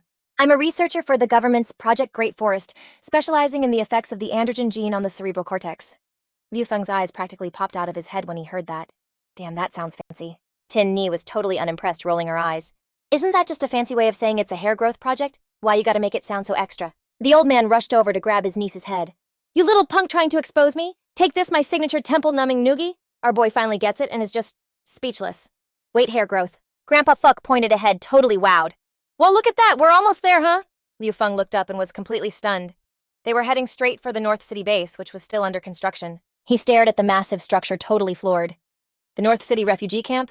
No, you'd have to call it the North City base now. After a long, exhausting journey, the group finally stopped to rest in a forest. Shen Qian, who'd been bitten and killed, was lying on the ground. Just then a zombie came shambling over. Its head suddenly split open and some freaky tentacles shot out from inside. They quickly burrowed into her body.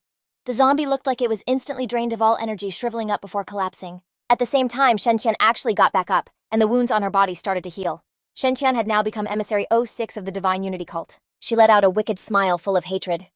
"Liu Feng!" Meanwhile, the scene shifts back to the gates of the North City base. Liu Feng stared at the massive fortress before him, totally in awe. "Whoa, this wall is insane!" Suddenly a voice called out. It was Officer Liu Shanhe, who gave a quick salute as a reminder and an announcement. "Mr. Liu, please hurry and complete the entry procedures. I'll take everyone to a safe location." His 3 tutors smiled and waved. "Hey, Liu, come hang out with us when you've got time, okay?" He happily turned to wave goodbye to Lu Luan. "Yeah, sounds good." Grandpa Fuck and his grandkid also said their goodbyes. "Little Lu, we're heading out first. Come visit us sometime." "See ya," he replied politely. "Take care, Mr. Puk." As Liu Feng watched everyone leave, he thought to himself, "Man, this North City base doesn't seem half bad." Just as he was about to head in, a couple of guys blocked his path. "Hold it right there." The man in charge was Director Huang from the North City Scientific Research Institute. With a cigarette dangling from his lips, he pointed arrogantly. "I'm Director Huang. You," he said to one guy, "are in charge of testing for infections." Then to the crowd, "There's a truck over there, everyone head that way. Your vehicles and guns are being commandeered. We'll compensate you with a few pounds of rations. Now wait over there for inspection." He then flashed a wicked grin and gave the order, "Light 'em up." The soldier who got the order immediately unloaded his clip into some poor soul. The crowd totally freaked out at the sight. "They're murderers, they're killing people." Huang Hui just waved his hand dismissively, making a judgment call on the spot. "I suspected he was infected. Y'all still think this is peacetime. This base is under martial law. Fall in line or I'll kill every last one of you." Liu Feng drew his sword, quickly sizing up the situation. Their gear. He thought, it's exactly the same as the guys who kidnapped Han Tong. A noise from the side broke his focus. Callie stepped out of their vehicle holding something in her hand. "Liu Feng, wait," she urged. "Don't do anything crazy." The guy was instantly mesmerized by her beauty. "Well, hello there, gorgeous." Callie walked over, trying to de-escalate things. "Director, I'm so sorry for the disturbance. I have a few boxes of medicine here. I was hoping you could help us out." Hearing that, his eyes widened in surprise. "Medicine in the apocalypse.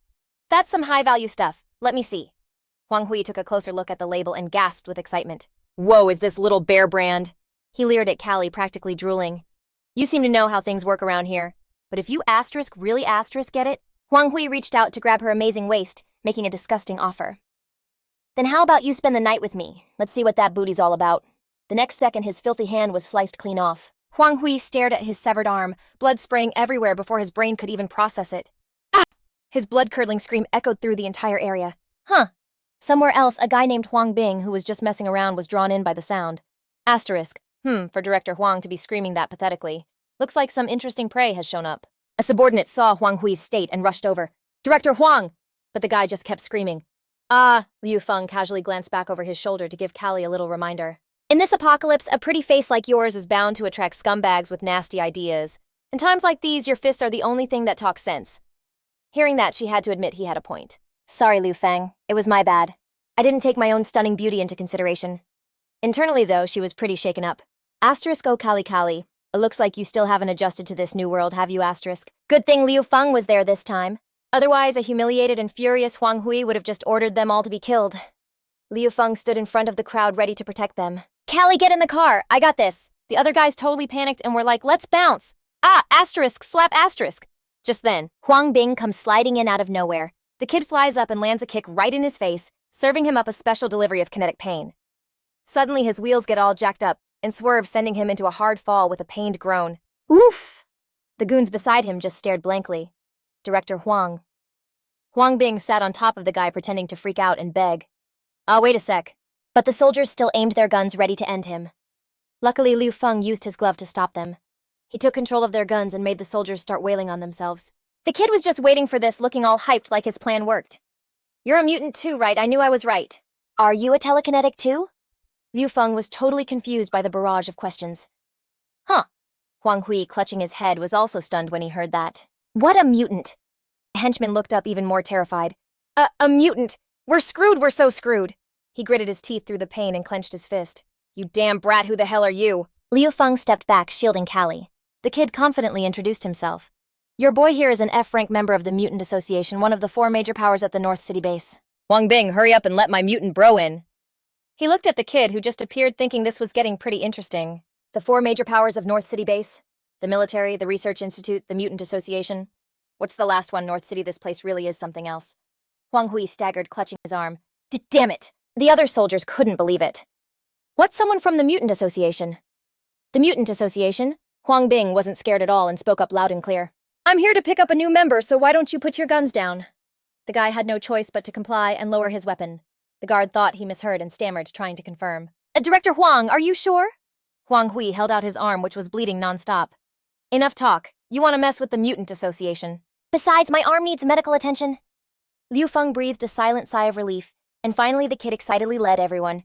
All right, let me take them to the rest area. But Huang Hui wasn't one to give up easily. He spoke into his radio, totally pissed. Hello, Bamboo Dragon Gang. Help me take care of a mutant. Bring a lot of guys, this one's a tough case. A grateful Liu Feng held out his hand. Thanks a lot, man. What should I call you? The kid laughed, sheepishly scratching his head. Haha, my name is Huang Bing Bing, but you can just call me Huang Bing. Bing Bing sounded kinda lame, but he just went with it. All right, Huang Bing. The kid got all curious and fidgety, then asked, I wanted to ask you something. Is your power telekinesis? Liu Feng, still focused on his glove, explained softly. No, this is a magnetic arm. It can attract metal. He also wanted to know about the other kid, glancing over. So your power is telekinesis? Is it super strong? Huang Bing waved his hand like it was no big deal. I can only control a few small wheels. That's why I'm only F rank. Liu Feng's expression immediately turned awkward. Okay. Suddenly he saw something that made his eyes go wide with amazement. Yep, the place they were standing was the North City base, currently under construction, with a military-industrial complex as its core. Including the recently built city walls, the base already had some serious production capabilities, with a population reaching 140,000. Liu Feng stared bug-eyed at the fancy buildings. This is... Huang Bing happily jumped around and introduced the place. We're here, welcome to the North City base. The kid turned into the full-on tour guide, explaining in detail. North City is divided into 3 zones. The center is the industrial zone, which is also where military personnel live. Production workers, people who've made contributions, and their families. Regular folks need a pass to get in. Moving on to the next zone, Huang Bing switched to his office worker persona. The inner zone is where officials, leaders, and some of our international friends from places like New York live. Normies aren't allowed in. The kid slowly introduced the final area. The outer zone is for refugees. Newcomers to the base who haven't contributed anything are placed here, and they're also monitored to see if they're infected. Huang Bing grabbed his hand and gave him a sincere invitation. You should join our Mutant Association. The benefits are insane. When you write down the referrer's name, put me down, okay? I'll get a canned meat bonus. Liu Feng didn't know how to react, so he just agreed for now. All right. I'll check out the Mutant Association tomorrow. Huang Bing gave him a playful wink and pointed, Hop in your ride, I'll take you to the rest area. The car quickly started up and took off, cruising through each zone. On the car, Liu Feng suddenly remembered and pointed, Oh, right, let me introduce you. This is my friend Callie, and the driver is Senior Long Hien. She leaned against one side coldly, saying hello. Huang Bing stared wide-eyed, amazed. Wow, her chest is huge, beautiful big sister. The little boy pointed straight at him with an innocent look. No wonder Lu Fong only looked at the sister's chest. Callie couldn't help but laugh at the comment. Ha! Ha! At this moment, he noticed something strange. Hey, outsider beggars, the scene is miserable. Big brother, I'm so hungry. Next was the red light district with all kinds of women, including a girl being forced by a man mixed with the calls. Wait a minute, big brother, come play just one bun for a whole night. Then there was the scene of human trafficking in broad daylight. A tall, strong man was dragging a girl despite her pleas. You wench, come follow me. Your husband sold you for a pack of sausages. Husband, please don't. I haven't eaten anything for 3 days. Lu Fong frowned sadly at everything. This brutal scene, if I pull out food, they will definitely fight over it. And Uncle Fuck reminded me of this. Callie gently whispered in his ear to comfort him. Don't think too much. She leaned against him to comfort him. You've been very kind. If it weren't for you saving me, I would be just like those girls now. Right now, Lu Fong imagined Callie wearing a seductive outfit. He felt his face heat up from his thoughts. A bit uneasy, Lu Fong asked while looking at the shabby scenery outside. Don't tell me the government arranged for me a shabby room like this. Huang Bang immediately denied, no way. Hearing that, he breathed a sigh of relief. That's good then. The little boy pointed excitedly at the place in front. We've arrived, look. This place isn't much better, just some shabby tents set up surrounded by miserable people. Lu Fong's face darkened. Huh. He was so angry he wanted to scream. Is this a place for people to live? It's even worse than the wooden room from before. Huang Bang awkwardly explained with a smile. The central area outside must be better than here. The little boy grabbed his hand, his eyes sparkling invitingly. So let's join the Mutant Association. As long as you reach level B, you'll get a mudroom. In the end, he had to compromise. Looks like it can only be like that. Then Huang Bang led them to another place. We've arrived, everyone here. While moving, someone started a conversation with the little boy. Oh, isn't that little Huang, is your mom doing well? The little boy politely smiled back. Abali, my mom is doing great. Thank you for asking. Lu Fong wanted to express his gratitude from behind. Huang Bang thanked him. The little boy turned around enthusiastically and replied, No problem. It's just what I should do. At this moment, Lu Fong suddenly remembered something and reached into his pocket to search. Right, Lu Fong pulled out a can of food in front of him. You helped me out like that, so just consider it a thank you. Huang Bang was stunned when he saw what was in his hand. His eyes sparkled like shining stars as he looked up. Thanks, Lu Fong. He looked at the person in front of him and doubted himself, thinking that smile was making him feel a bit shaken. What's going on? Huang Bang continued to lead the group. Let's go, Lu Fong. Remember to come to the Mutant Association tomorrow. At that moment, he was blocked by a tall guy. Hey, kid, you're Lu Fong, right? I'm Tu Kui, the second in command of the Black Dao Truck Long Gang in Back City. I came to talk to you. That guy was Tu Kui, a level D mutant, and the second in command of the Truck Long Gang. Lu Fong immediately frowned and became alert. 2K swaggered in with a group sneering arrogantly. Haha, Lu Fong doesn't even care about you guys, so what do you want? He looked down with a condescending tone showing no respect. Well, we're here to teach you a lesson. Who told you to mess with a big shot? Long Hien on guard aimed his gun straight at him, ready to pull the trigger. 2K remained calm and unafraid, raising a finger. Hey, buddy, you can't use guns in the city. If you shoot, the military will take you out. Huang Bang immediately stepped up to threaten him. The Black Dao Truck Long Gang is a mutant association. Do you dare to mess with us? He smirked, his tone dripping with sarcasm. Oh, really? Just as he finished speaking, 2K threw a powerful punch down. I'm so scared. The kid couldn't dodge and took the hit. He looked down on them, declaring with disdain. Others might fear your mutant association, but not me. He stomped down hard on Huang Bang's head without mercy. A weak groan escaped. What the hell? Everyone was stunned and filled with anger at this action. Taking advantage of the moment he was off guard, Huang Bang quickly activated his wheels, channeling his energy. 2K quickly realized the attack, smirking mockingly. Oh, so the kid can channel energy. Is that you? His eyes lit up with murderous intent. Yeah. 2K swung his weapon, slashing horizontally at the wheels. Useless trash! He slammed the axe down as if wanting to crush every finger. Others fear you because they don't know your strength. Do you know why I know so much? The kid couldn't help but scream in pain. Ah! His proud gaze twisted into a sneer. The mechanical district of 247 level D mutants on the mutant board. My body is immune to your mechanical regeneration. The base has rules. Mutants fight each other. The base won't intervene, so I'm not afraid of you. Lu Fong couldn't just stand by anymore, gripping the hilt of his sword as he stepped forward. Old man, let's exchange a few moves. 2K turned to look him up and down, assessing. Is the speed and defense of that armor really something? His face was calm, showing no signs of hiding. Yeah. The guy's eyes narrowed, revealing a glint of greed. How about we make a bet? 2K didn't take his eyes off the armor, making a proposal. If you lose, you have to give me that armor. What do you say? Lu Fong maintained his calm demeanor and smirked slightly. A bet sounds interesting, but if it's just me betting, that's not fair. He tilted his head, his gaze piercing into the metallic stuff on the opponent. If you lose, you have to give me that left mechanical arm. Hearing that, the corners of his mouth curled up, his tone mixed with a hint of admiration. Not bad. 2K actually found it interesting and burst out laughing. Ha ha ha! He rolled his eyes, looking disdainful. All right. Lu Feng, showing goodwill, reached out for a handshake. For a moment, the guy hesitated at this strange action. Their hands clasped tightly and sparks flew in the air. Lu Feng quietly used his power to analyze the strength of the armor. Blue lines gradually appeared on his arm. His body was basically all mechanical. I could modify and control it. There were parts I could work on. The subordinates around them kept cheering. Ha ha, watch the boss take you down with one strike. Callie stepped forward from behind, worried. Lu Feng, you better be careful. He raised his hand lightly to reassure her. It's fine, I'll handle it. You step back. Tu Kuei raised his weapon high, pouring all his strength into the downward strike, while Lu Feng stood still, lost in thought. The modification should be effective soon, right? The guy's axe suddenly slammed down hard. The surrounding minions were left dumbfounded. Huh. He nonchalantly picked his nose, waiting expectantly. It's almost there. 2K probably wanted to find a hole to crawl into, but had to pretend to keep his dignity. Yeah, seeing you're still young, I'll let you have one move, and the underlings thought it was real and jumped in. No wonder he's the boss, top of the game. Suddenly he felt a strange sensation in his body, jolting him upright, eyes bloodshot. What the heck, why does my stomach hurt all of a sudden? My lower belly is cramping up and my face is going pale, what the heck? My body has been modified, it can't just randomly hurt like this. His face turned pale, brows furrowed as thoughts raced through his mind. It feels like someone is in my stomach. My brain quickly conjured up a scenario, feeling like Hua Qiang and the Dark Shadow were fighting in my belly. Hua Qiang and Dark Shadow are arguing right now. You're trying to mess with me on purpose, aren't you? They shouted, both tightening their grips. Dark Shadow suddenly got behind and controlled the other's body. They both froze their fighting stances, ready to burst. The killing wolf shouted. At the same time, his eyes rolled back, drool and snot running down his face. Ah, it's about to come out. The underlings had no idea and were shouting. Look, this is... Meanwhile, 2K had to squeeze his legs together to stop what was about to come out. One excited underling raised his hand to cheer. Wow, I didn't expect to witness this move from the second boss, the fierce tiger coming down the mountain.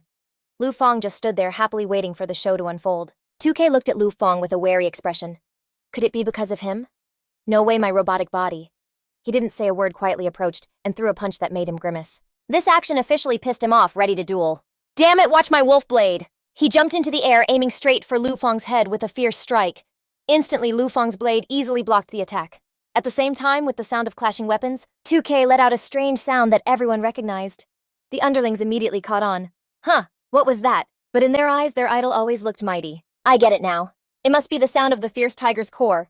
Oh, the core of the fierce tiger is so impressive, it's lifting him to the sky. That's the fierce tiger descending, showcasing the ultimate martial arts of the second boss. He imagined 2K standing majestically with a glowing tiger tattoo on his back. They say that once their martial arts are fully unleashed, they make a sound. This is also a symbol of supreme martial power. Even a fool hearing this would find it ridiculous. Yet these two idiots worshipped it so much. He used this move to kill a few level C mutants. 2K at this moment didn't have many worries, his face pale and covered in sweat. I'm done for, I can't take it anymore. The veins in his eyes were becoming prominent, the whites rolling up, but he was already in despair, his vision starting to blur. His consciousness was fading, and Tam Ni quickly shrank away. Wait, something made him jump, his stomach felt like someone was squeezing it. Meanwhile, Hua Qiang was struggling, with Dark Shadow making many people think of something else. You've lost, Hua Qiang, you can't escape, he shouted, trembling. Ah! Hua Qiang squirmed, trying to resist. Don't even think about it. Suddenly a voice came from behind the two, directly ordering. Hua Qiang, get out of the way, I want to go out now. Hua Qiang could only weakly plead with the boss, please don't.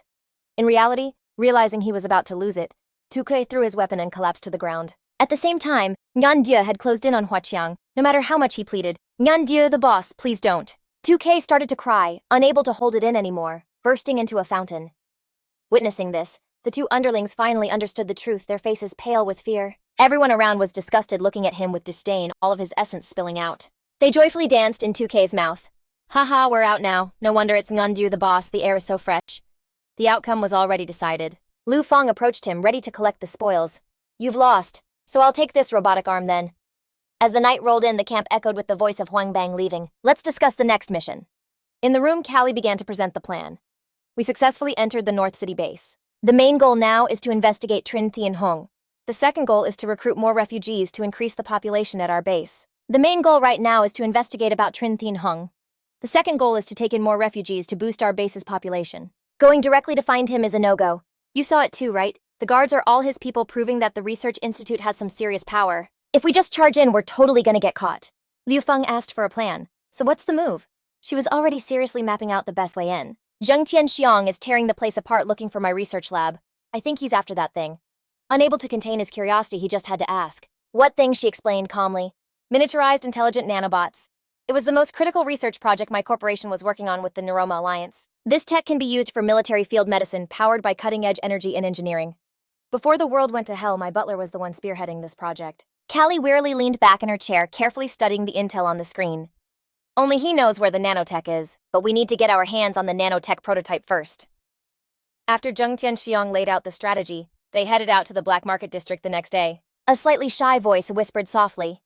Callie linked her arm with Liu Feng's, pressing herself right up against him.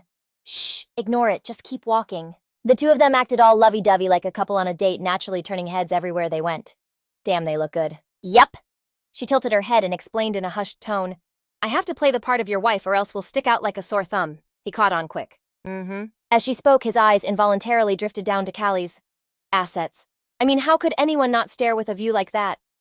She just kept chatting happily as they walked. My family has a secret symbol usually carved in a hidden spot. We're here to find it.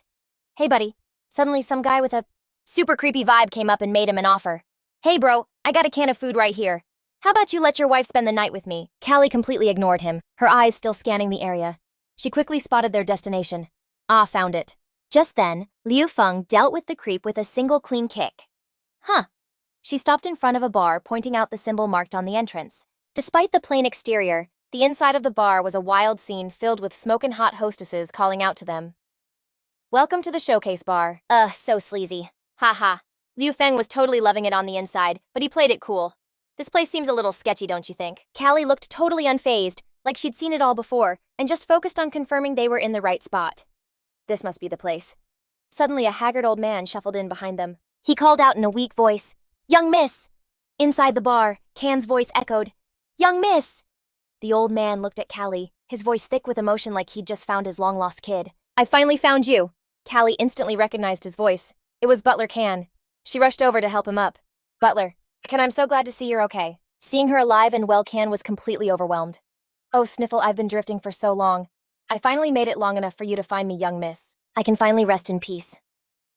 The old man emotionally explained what had happened. When the world ended, I moved the research project down to the K3 laboratory. And then I headed to the Northridge base to wait for you. Liu Feng, who was listening in, got super curious. So where is this K3 lab? Without hesitating, the old man pulled a photo from his jacket. Ah, I've got a picture right here. Can handed it to him, and at first he was a bit taken aback. But when Liu Feng actually took the photo and looked closer, he was completely stunned. What is this? From his reaction, you'd think he saw something terrifying. But nope, it was a pic of a girl in a sexy black bunny suit, which left him totally speechless. Can jumped when he realized he'd handed over the wrong picture. He awkwardly snatched it back, looking totally embarrassed. Ahaha, wrong one, my bad. Can pulled out another picture. This is it. This one was a drawing of a large clock tower. Liu Feng took it and examined it seriously as Callie chimed in with an explanation. The K3 lab is hidden in a bunker under the clock tower about 6 miles outside of Newport Town. Suddenly, a faint voice from nearby broke his concentration. It was Chin-Mu, completely wasted and being dragged off by 2 strange dudes. Let go of me. She was totally out of it, completely unaware of what was happening. I want to keep drinking. Seeing his chance, Su Gongye tried to sweet-talk her. It's cool, I'll take you home and we can have another round. Chin-Mu repeated another round. Then out of nowhere, she smacked him with a stunning slap. Not going anywhere. Chin-Mu took care of the other dude with a swift kick right where it counts. Get lost. Compared to Gangye, Tianhao was in a world of hurt. He just screamed. Ah! Tianmu was grinning like a Cheshire cat, looking all smug. Earlier you guys were so sure you could take me down. Guess what you lost? Trying to leave without paying. That's just asking for trouble. Not only did you miss out on a tasty snack, but you also got your butt kicked. This punk! He lunged to slap her back. Don't get cocky. But before he could make a move, Liu Feng stepped in. Hold it! He grabbed the guy's arm, glaring at him with a warning tone. Don't lay a hand on women! The 2 thugs were seriously pissed now, both raising their fists to punch Liu Feng, cursing like sailors. Heaven help us, what are you acting tough for? They had no idea they were no match for him. But just as predicted, he pulled the thug's arm and jabbed his elbow right into his face. Tianhao must have been super unlucky to get hit again. A kick right in the gut sent him flying, crashing through the glass door and out onto the street. Passers-by were stunned to see Tianhao soaring through the air. Oh man, behind that shattered glass, Liu Feng was still looking all cool and collected. Liu Feng threatened with a fierce glare. If you don't want to get wrecked, then scram. Callie, who had witnessed everything, was silently assessing. Liu Feng had changed quite a bit. Tianmu was now safe and flopped down on the ground, striking a ridiculously attractive pose, still holding a syringe, definitely a dedicated professional. Her actions left Liu Feng puzzled. What now? At the outskirts where he brought Tianmu to rest. Inside the room, Liu Feng was calculating his next move. Next up was the K3 lab underground, when suddenly a green screen popped up with a new mission clearly stating the task. Acquire nanotechnology, and the base would receive new scientific techniques with a reward of 2,000 points. He read through it and assessed that the orange mission could yield new tech. This was the first time the system was so proactive. Lost in thought, Liu Feng didn't notice that Tan Mu had sat up at some point. She wrapped her arms around him, her voice still sleepy. Have another drink. The sultry tone echoed in the closed room. You saved me. Liu Feng was a bit taken aback by the pretty girl being so forward. What's this? But Tan Mu kept flirting. You're kinda handsome, huh? She leaned in close to his lips, making him blush and lose his words. No way. Suddenly a loud noise made even Callie outside hear it. Hui hui hui. She rushed in to check the situation. What's going on with Liu Feng? The sight before her was Tan Mu throwing up all over Liu Feng. Don't puke on me. Haha. Callie was dumbfounded. Hey, she fainted, and it took her a few hours to start regaining consciousness. You awake now? Callie handed her a cup of coffee. Here, drink this to warm up. She took it politely. Thanks. Tan Mu chatted freely, introducing herself. I'm Tan Mu, a doctor. Thanks for bringing me back. Callie asked, You're a doctor. Business must be slow, huh? She took a sip of coffee and mumbled, About that. The coffee's flavor surprised her. It's coffee, wow, you guys are kinda rich, huh? Tan Mu quickly set the cup down on the table. People living in the outskirts are usually poor. There's no way to make money around here. She continued, her voice choked. Not only that, but there's no one to manage things here, so crime runs rampant, leading to gangs popping up like mushrooms. The locals were already struggling, and now it's even worse. Even so, the people in the outskirts don't want to leave the base to become food for zombies. Tan Mu rested her chin and thought for a while the heroes and leaders hide in the inner city drunk day and night. In the workers' central area, they're exploited for their labor. And the outskirts? It's a hell on earth with zombies everywhere, and this base is a haven for crime. Everyone here is unworthy of rescue. Her story left the two in silence for a moment, Liu Feng lost in thought, realizing how things really were in this base. Callie, standing by, quietly asked, Is this doctor still useful? Immediately, Tan Mu stood up to say her goodbyes. I have to go now. Before leaving, she teased him softly. Were you worn out before? When I touched you, you felt a little weak. Make sure to take care of yourself. He stammered, feeling shy. Huh? Saying that Tan Mu left behind a box of food. This canned food counts as payment for the consultation. Along with it was her business card. Here's my business card. She tossed the card down, her tone playful. If you need anything, come find me at the clinic. Moments later, it was afternoon in a rundown neighborhood. Wherever Liu Feng goes, those raggedly dressed people follow him, begging. Hey, come play with us. Just one meal, please. I used to be famous, you know. Please give us something to eat. Please give us something to eat. A little kid grabs his hand, looking super pitiful, but he just shakes his head. No, get away. Outside it looks like a mess, but inside Liu Feng feels really torn up. Damn it, just hang in there, even in this apocalypse. He can't stop complaining, this apocalypse really sucks. At the same time, from afar, two oddly dressed people are handing out food. One says, The gods protect humanity. Those weirdos keep wandering around saying confusing stuff. A beggar points at them. Don't trust them. Those who follow them never come back. Liu Feng pretends to ignore it. Forget it. Let's focus on the mission first. We need to report to the Mutant Association, then later we'll go buy people at the slave market. But Callie's words echo in his head. If we buy people, we won't have enough food for long. Next, we have to find a new food source. He's feeling super conflicted. Being a leader ain't easy. Hey, his eyes catch a wooden house. Is this the Mutant Association? How long has Huang Bang been standing there? Brother Feng over here. The kid immediately leads him inside. Today, the vice president is coming to preside over the association. She's here to be a judge, Liu Feng repeats. The vice president. The scene before him surprises him. Oh, there are countless mutants gathering and chatting inside. Let me tell you, the downtown area is now paying attention to anyone who walks in. He can't help but notice the wary, unfriendly looks. Huang Bang weaves through the crowd, pulling him along. The vice president is waiting for us on the second floor. Suddenly, a loud noise makes Liu Feng jump. He turns to see Da An smashing a wooden table. For some reason, he's yelling, his whole body flexing with red veins. This makes Liu Feng a bit curious. What's up? A person nearby panics. Not good, the mutant is leaving. He doesn't understand what the other person means, right? Just then, a shadow rushes through the window from the ceiling. The mysterious figure kicks Da An down to the ground. That decisive action leaves everyone in awe. One move and a mutant is defeated. This woman is no joke. That's Kawa Sasuna, the vice president of the Mutant Association. She spots Liu Feng and asks, Who are you? Sasuna stares at Liu Feng, her gaze making him a bit uneasy. You want to fight? At this moment, Sasuna speaks up. Using a knife, that's strange. Who are you? Huang Bang cheekily jumps in. Oh, Vice President, it's me, I'm Huang Bang Bang. Saying that, the kid points at Liu Feng. He's the new mutant I brought here. Sasuna keeps her cold expression. Quick, go find a doctor to save him. One of the lackeys responds, Yes, Vice President. Then she gestures for Huang Bang's group. Follow me upstairs to check. Huang Bang jumps up happily. Yes. The two immediately follow behind. This is also why the association needs a high-level mutant. The kid's words make Liu Feng ponder. Why does it sound a bit similar to Han Dong's symptoms lost in thought? He doesn't realize they've arrived until Susuna reminds him. We're here. In the examination room, all three stand in front of a large table. She orders Liu Feng, show us your powers. He smirks confidently, looking super sure of himself. All right, just showing a part of my power, gotta hide my crafting ability. Liu Feng steps forward, grabs a sword and explains. My power mainly targets weapons I can upgrade and repair them. Like this. After saying that, he uses his power, consuming 20 points. The sword quickly changes shape, even emitting flames. The form will change a bit, and flames might appear too. Like this, the sharpness has increased, and it can even produce flames when chopping. The transformation of the sword makes Huang Bang unable to hold back his exclamation. Wow, that's awesome. Susuna beside him can't help but be impressed too. You can upgrade weapons and even enhance them. In her heart, she's starting to acknowledge Liu Feng a bit. Wow, that's impressive. Even Susuna next to me has to be in awe. Not only can you upgrade weapons, but you can also enhance them.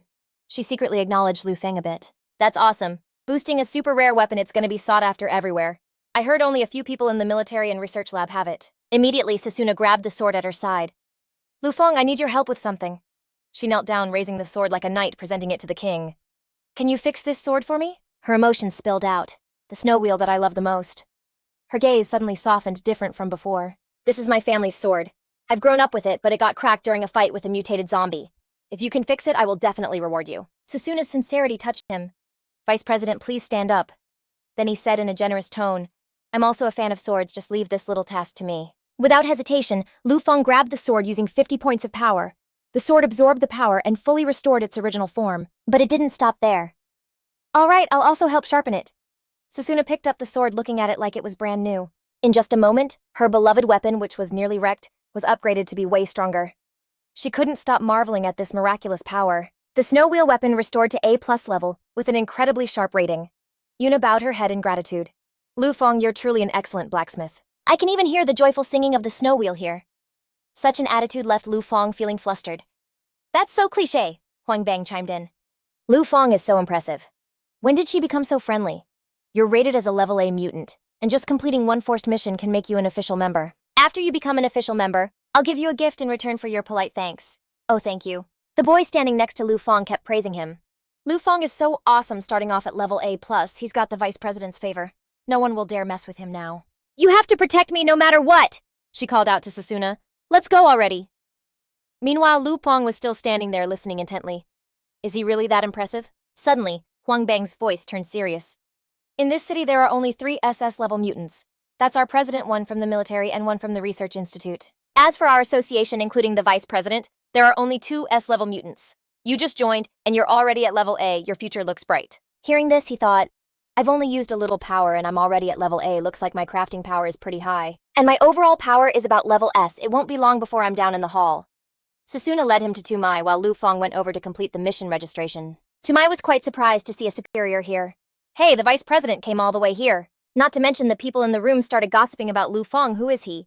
Why is the vice president personally attending to him? No idea. Tumai handed him a tablet. Hello, you've passed the inspection. Just complete 1 mission, and you can become an official member.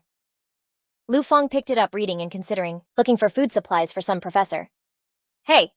He scrolled through the list of different missions. An A-level mission to find Dr. Lei in the city. The reward is a house in the central area.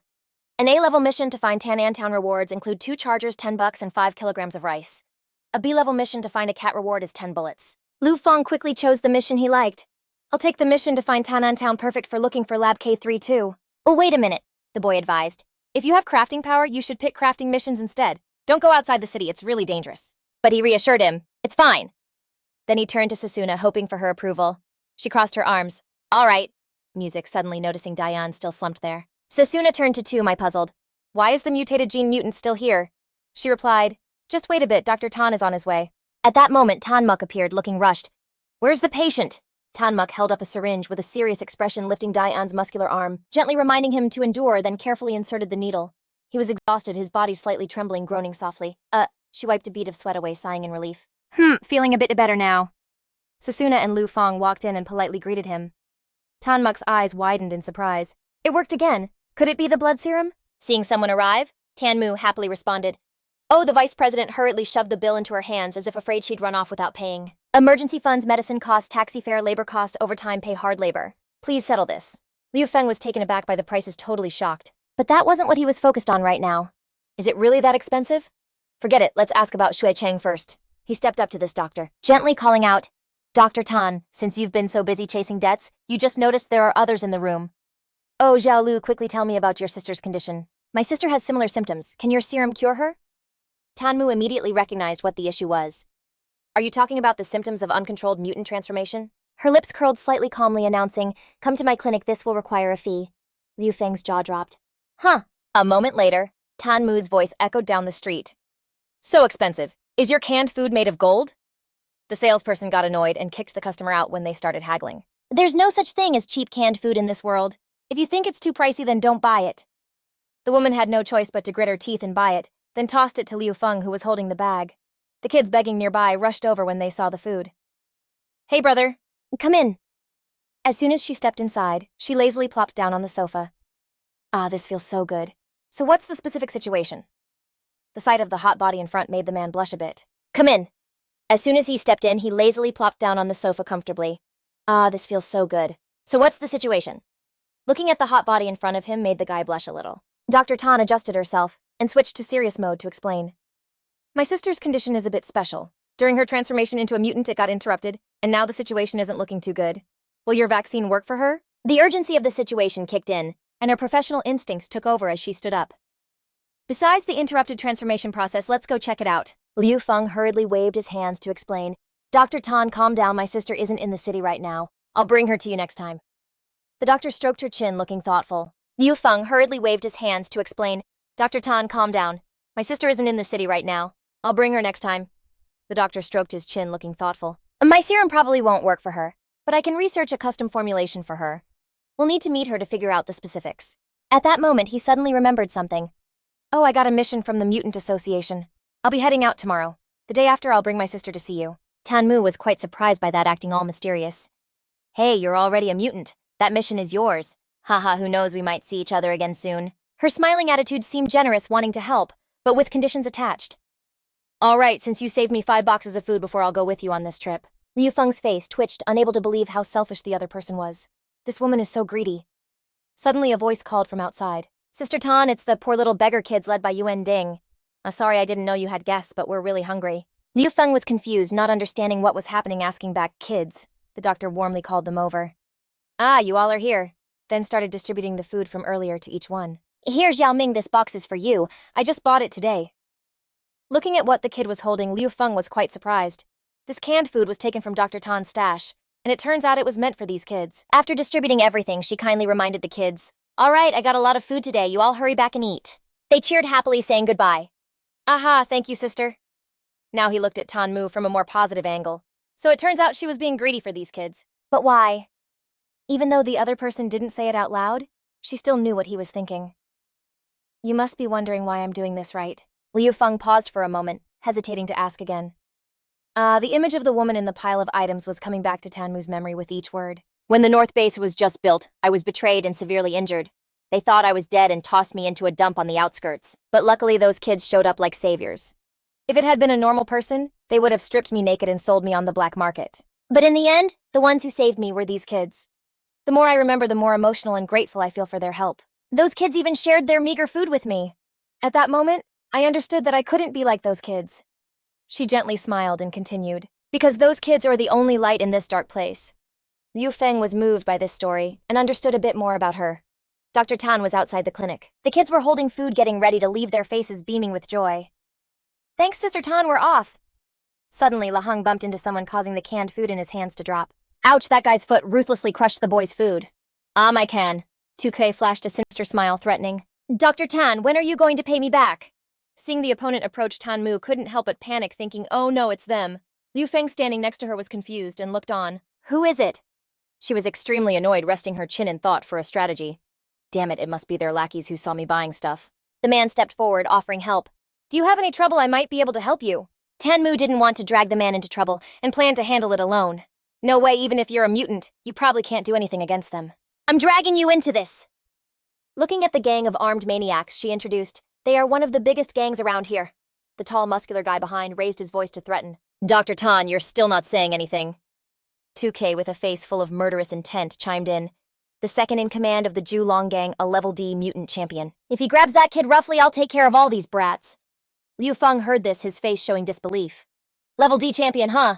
As for 2K, she believed she was practicing the most powerful martial art in the world, the Fierce Tiger School, which was a martial art style before the apocalypse hit. There are countless masters here tattooed with tiger images as a symbol. The men of the Fierce Tiger School are all tough guys.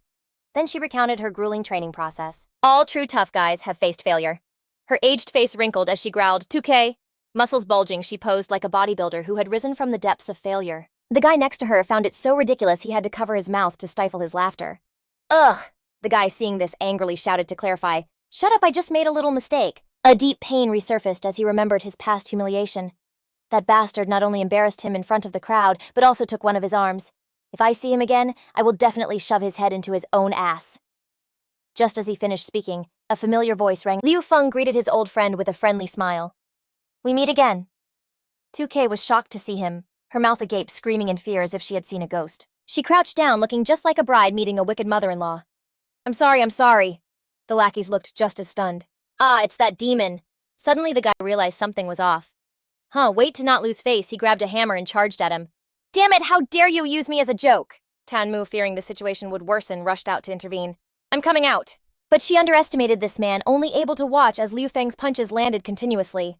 2K's lackeys were too scared to stand up and resist for him. Tanmu was also surprised, not expecting his strength to be so formidable. In the end, he finished with a super powerful kick along with a warning. Tell your boss that this place is protected by level A mutant Liu Feng. Anyone who dares to cause trouble for Dr. Tan, I will take care of.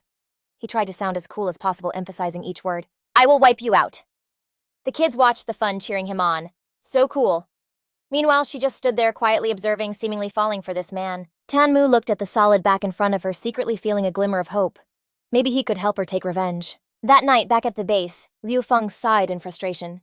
He didn't expect to stay at Dr. Tan's place for so long. The slave market was already closed. With a gloomy expression, he thought, looks like I can only wait until next time, then suddenly remembered Tanmu's promise from earlier. Didn't he know the slave market closes at 5 p.m.? I owe the boss there my life, next time I'll go meet him. He opened his screen to check the tasks assigned, wanting to see tomorrow's mission. This time it would be his. Callie and Li Xing were responsible for Longxian staying home. This mission mainly involved finding key nanotechnology. Then he ordered his virtual assistant. System, quickly display my information. At the end of the information board, a line appeared rating him as a useless piece of trash. This served as motivation for him to strive to become stronger. System, quickly display my information. At the bottom of the info panel, it showed that he was rated as a useless piece of trash. This served as motivation for him to work hard and get stronger. Liu Feng opened each part to take a closer look. Recently, he had accumulated a ton of points and skills. 4,380 points, B attribute points, and 8 skill points. He realized that his skills weren't balanced yet. It seemed like he was leaning heavily towards melee combat. With a pensive look, he thought about his future path as a martial arts master, which could enhance his melee intuition and the proficiency of his level 8 weapons, unleashing some crazy power. This martial arts talent had already made him way stronger. He decided that if he was going to go all in, he might as well go for it. He figured he could push this path further by adding 8 attribute points to raise his martial arts master level to 16 and see if any new talents popped up, plus 4 points to boost his strength to B+. Carefully checking the display screen, he calculated that as a level 16 martial arts master, he would receive the latest talent, dual wielding, allowing him to use 2 types of weapons simultaneously. At that point, the damage of his weapons would double. Liu Feng looked at his pile of support items and had a light bulb moment. This was the mechanical left arm of Kugui, and he thought it could work well with this dual wielding talent. With that in mind, he quickly started upgrading and modifying them. Along with the new weapon taking shape, the system announced that his martial arts gloves had leveled up to level 3, earning him the Wolf Fang strike. Liu Feng looked at the 2 items on him and couldn't help but feel satisfied, dual-wielding dual-blade Liu Feng. But he still felt it wasn't enough, so he remembered his close friend. He had 3 points left, so he decided to buy some weapons for Li Xing. That gun of hers was totally out of commission. Holding the attack stun gun in his hand, Minnie happily thought Li Xing would definitely be thrilled. Speak of the devil, he popped up right behind her. Liu Feng was all hyped, showing off his new toy. Perfect timing, check out this new weapon I whipped up for you. Getting the gift made Li Xin totally squeal with joy. Whoa, I just got here and I'm already getting presents. She jumped him with a hug, smothering him with her huge rack. Thanks a ton. Consider this a thank you gift. The poor guy was so breathless he couldn't even get a word out. She purred, giving him a super suggestive look. Tonight His face was beet red when she finally let him go, and he just kinda hesitated. Hold up, Callie's right outside. Li Xin gave him a wicked grin. So isn't that even better? Liu Feng was floored. He had no idea she was into that kind of stuff. He felt totally helpless, cursing his rotten luck. Damn it, I've gone and triggered her wild side. Hearing some noises from inside, Callie called out curiously, Liu Feng, who are you talking to in there? Suspicious, she moved to pull back the curtain to see who it was. Panicking that they were about to get caught, Liu Feng was freaking out. Oh crap, I'm so dead! But Li Xin? She was totally getting off on the thrill of it all. Huh, perfect. Let that little vixen see what she's interrupting. Let's show her what we're all about. He was sweating bullets, so worried that if they got caught, there'd be no way to talk his way out of it. In this tight spot, Liu Feng's brain luckily cooked up a crazy bold idea. Come on in. Li Xin thought he was about to get down to it and looked totally into it. Ooh la la. Callie suspiciously pulled back the curtain to peek inside. She saw Liu Feng dressed all weird and bundled up, which made her ask, It's boiling in here. What are you doing all bundled up? Liu Feng stammered out a lame excuse. Oh, hey, Callie, I'm just meditating. She could tell something was super weird about him, like something was definitely not right, and asked with concern, Are you seriously okay? Liu Feng frantically waved his hands. Ha, totally fine, just doing some spiritual training. The truth was, he and Li Xin were tangled up in a pretty compromising position. He was trying his best to sound normal, so she wouldn't catch on. Yeah, no worries. Heh. Liu Feng mentally high-fived himself for his genius move. Thank God I thought of the whole two people in a trench coat trick. Whoa! Suddenly his gaze fell upon her enormous peaks. Liu Feng started to panic, worried his little buddy was about to salute. Damn it, we're way too close. If this keeps going... And just as he predicted, it happened. He winced helpless as his little buddy sprang to life. To make things worse, Li Xin started pressing in even closer. I can't hold back anymore, little thing. Feeling something hard pressing against her, Li Xin blushed. Ooh, what's that poking me? A satisfied smirk spread across her face. My, you're a bold one, aren't you? Getting all worked up in a situation like this. Damn. Li Xin licked her lips with a sly grin, looking absolutely irresistible. This is such a turn-on. Liu Feng was sweating absolute bullets, totally panicking. Oh no, I totally forgot how wild Li Xin's kinks are. She lunged at him, ready to get started, but he held her back since Callie was still there. Whoa, hold on, don't... Callie just looked at him, completely confused. What are you doing? He scrambled to play it cool. Nothing. It's nothing, haha. Luckily, she wasn't planning to stick around. She just came to grab something. I'm just here to grab my laptop. He nodded. Okay. Hold up, wait for it, a 2-second pause, and Liu Feng suddenly realized he was about to be totally busted if she went over there. Oh crap, if she walks over there, it's all over. The absolute horror show of getting caught flashed through his mind. He was so dead. Callie was getting closer, and things were getting sketchier by the second. Liu Feng was in deep trouble now. This is bad. This is really bad. But right at that critical moment, a rustling sound made her turn her head. He whipped around with god-tier speed like some kind of kung fu master's super spin. Caught off guard, Li Xin let out a little pouty whine. You jerk, don't just whip around like that. It's poking me even more now. Callie just stared at him at a complete loss for words. She was totally bewildered. Why did you just spin around to face this way? She played it cool, but inside her suspicion was through the roof. Why is Liu Feng acting so damn strange? Then she noticed something weird about his sleeves and how the clothes were bulging. Not wanting to let her mind wander to weird places, Callie decided to just bounce. As she left, she kindly reminded him, Hey, get some rest, okay? We've still got that mission tomorrow. Having dodged a massive bullet, Liu Feng let out a huge sigh of relief. Finally, she's gone. The second the coast was clear, Li Xin pounced, pinning him down before he could even blink. Her voice dripped with seduction. Now where were we? His face was redder than a fire truck. Flustered, Liu Feng tried to push her off. Hold on. His voice was all bashful, and his eyes were practically pleading. Please don't. We still have the mission tomorrow. Plus, I still have to help you upgrade your combat suit tonight. We really don't have a lot of time. Thanks to him reminding her, she remembered the mission. Oh, that's good. She felt a little joy inside, so he was actually concerned about her. Liu Feng activated his enhancement ability to modify her battlesuit. He started the modifications. Li Xin moaned like she was reaching her peak. Even though they weren't doing anything intimate, her face still looked super blissed out. Liu Feng felt helpless looking at Shu Dandong in front of him. What was going on?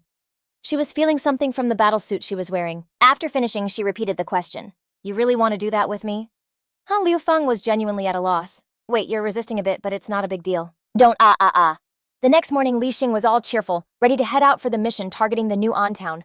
On the way 1 kilometer from the Weston town, at the gathering point, a guy with military demeanor was standing straight, reporting that the team was assembled. If you forgot, this blue-haired dude, Yang, was Captain Shi Shanha, and he was ordering his subordinates to hurry up because they'd be arriving soon. Suddenly, a voice echoed. Hey, Captain Liu Feng.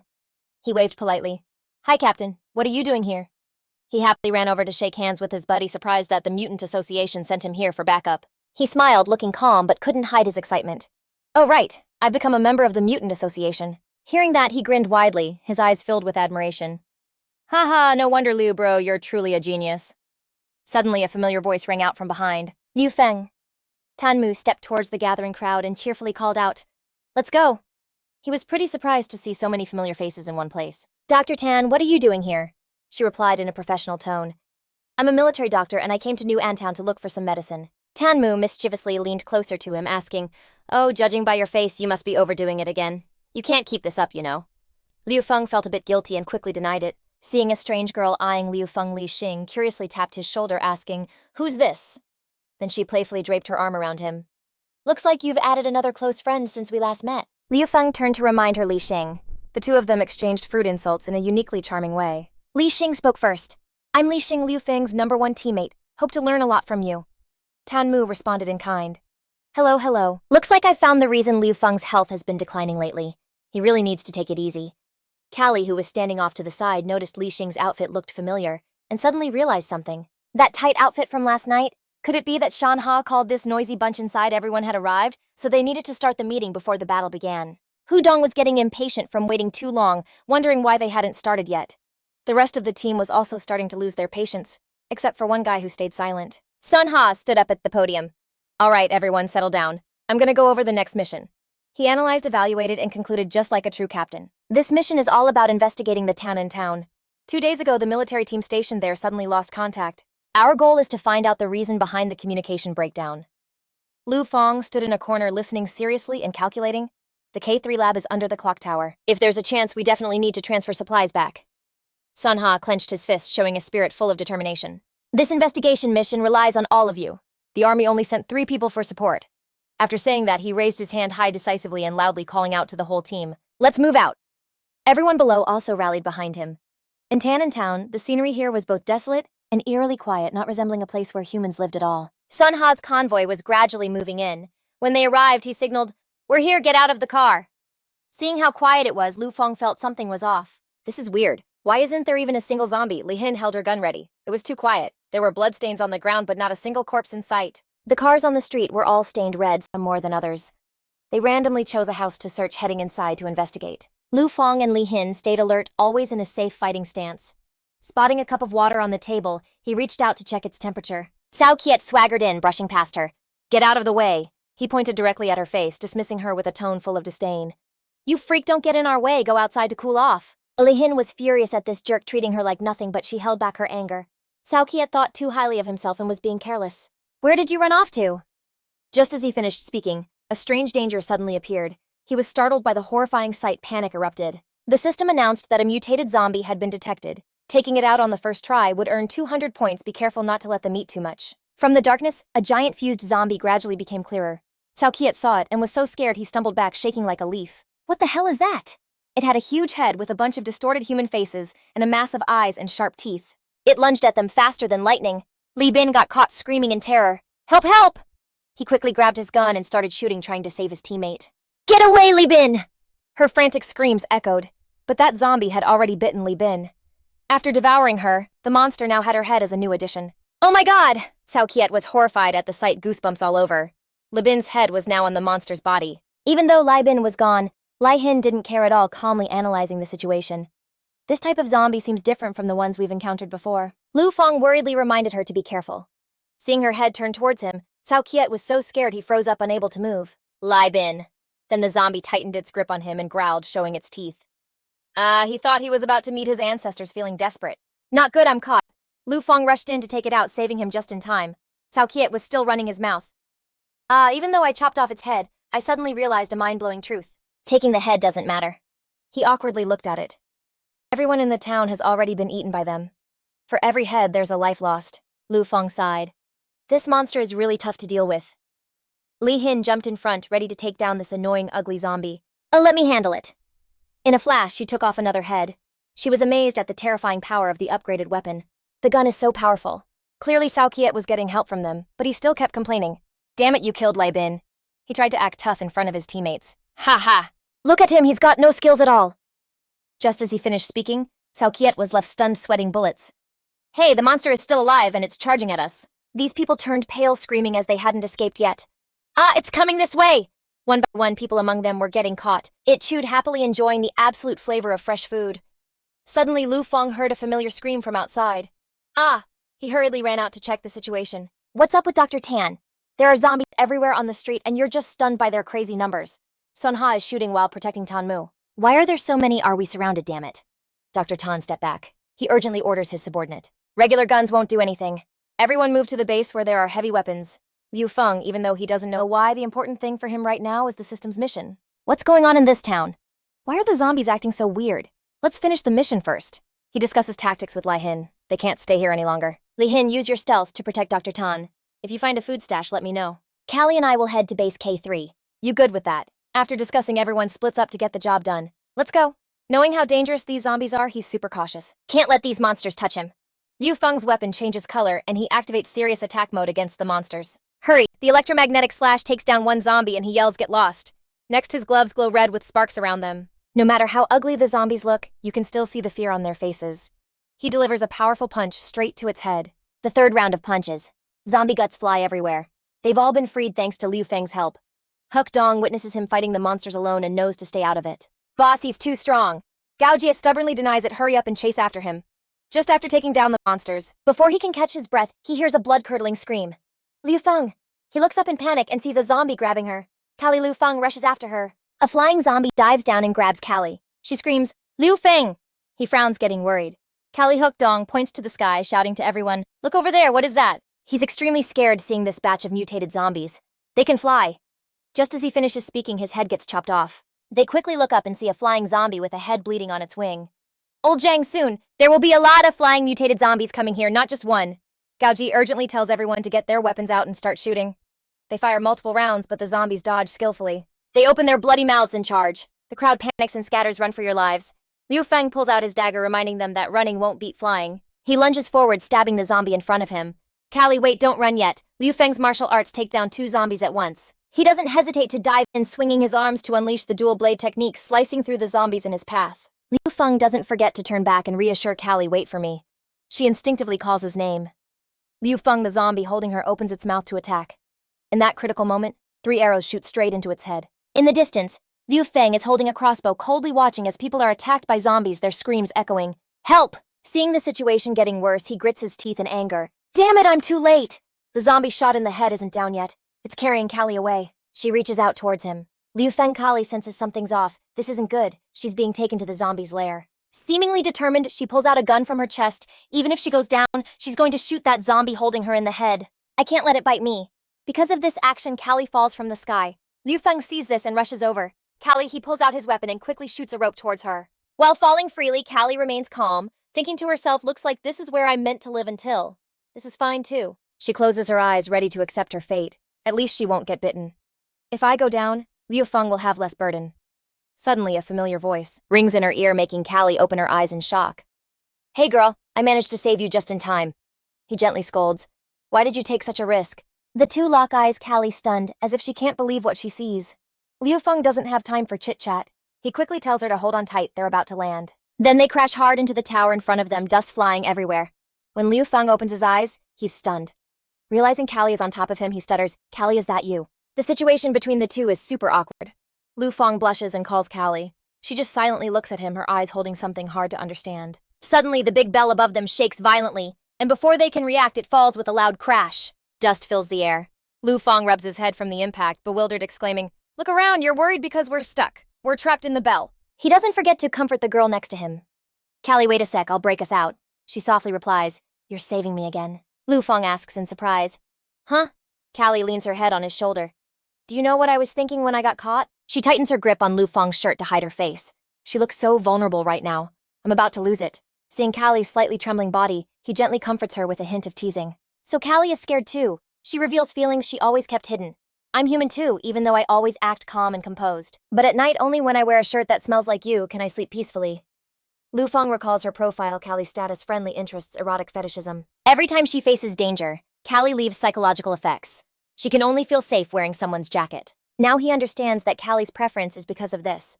The jacket she always carries is actually Liu Feng's. Callie blushes and lowers her head, not treating him like a stranger to be cautious of. "Even if I seem strong on the outside, I can't face the Grim Reaper. Honestly, I'm more scared than anyone else. Because I still have scores to settle, I won't willingly let the apocalypse take everything from me like that." Having never seen Callie look so helpless, Liu Feng hesitates should he comfort her. In the end, he places his hand on her head, gently rubbing it. Callie, don't worry, I'm here. Suddenly she sits on him. He's always so gentle, I think we can share other things too. Then she takes off her shirt teasingly, saying or looking at Lu Feng's flushed face. Callie smiles seductively. Are you scared? A man's pride can't be insulted. You dive into battle, damn it. Are you scared of her or what? Lu Feng shoots down an enemy fighter jet, grinning with pride. Ha ha ha, I'm the real ace. Suddenly a new battleship appears in the distance. The commander is General Callie from the enemy side. She raises her hand to greet him like a challenge, seeing her surprises him. Oh no, it's the enemy's ace, I'm targeted now. In the heat of battle, their lips touch, and the atmosphere ignites even more. Callie attacks Lu Feng fiercely. No way I'm being targeted. The relentless attacks come at him so fast he can't keep up. The opponent is slowly closing in. We have to retreat. The two are panting heavily, their bodies drenched in sweat. A voice warns them. Warning, parachute jump. Lu Feng holds a photo, mumbling, is it over? Looking at the smiling person in the photo, he recalls past events, but Lu Feng has already been taught and makes a decisive decision. As a man, you must bravely move forward. He decisively turns to counterattack, shocking her. Realizing she has lost the initiative, Callie becomes confused what the tables have turned, and she gets attacked from behind. Lu Feng hasn't finished yet, go down. He defeats the opponent, attacking Callie, can only close her eyes and accept her fate. Ah, I lost. Lu Feng is thrilled about his victory. Z returns to reality. Li Hin notices the bell keeps ringing. She asks in confusion, Dr. Tan, who's ringing the bell? It's been ringing for a while, aren't you afraid of attracting zombies? Tanmuk puts a green hat on her head, covering her mouth as he laughs playfully. Hey, I just discovered these two green hats. You wear one, I wear one. It looks pretty funny. Her carefree attitude leaves Li Hin speechless.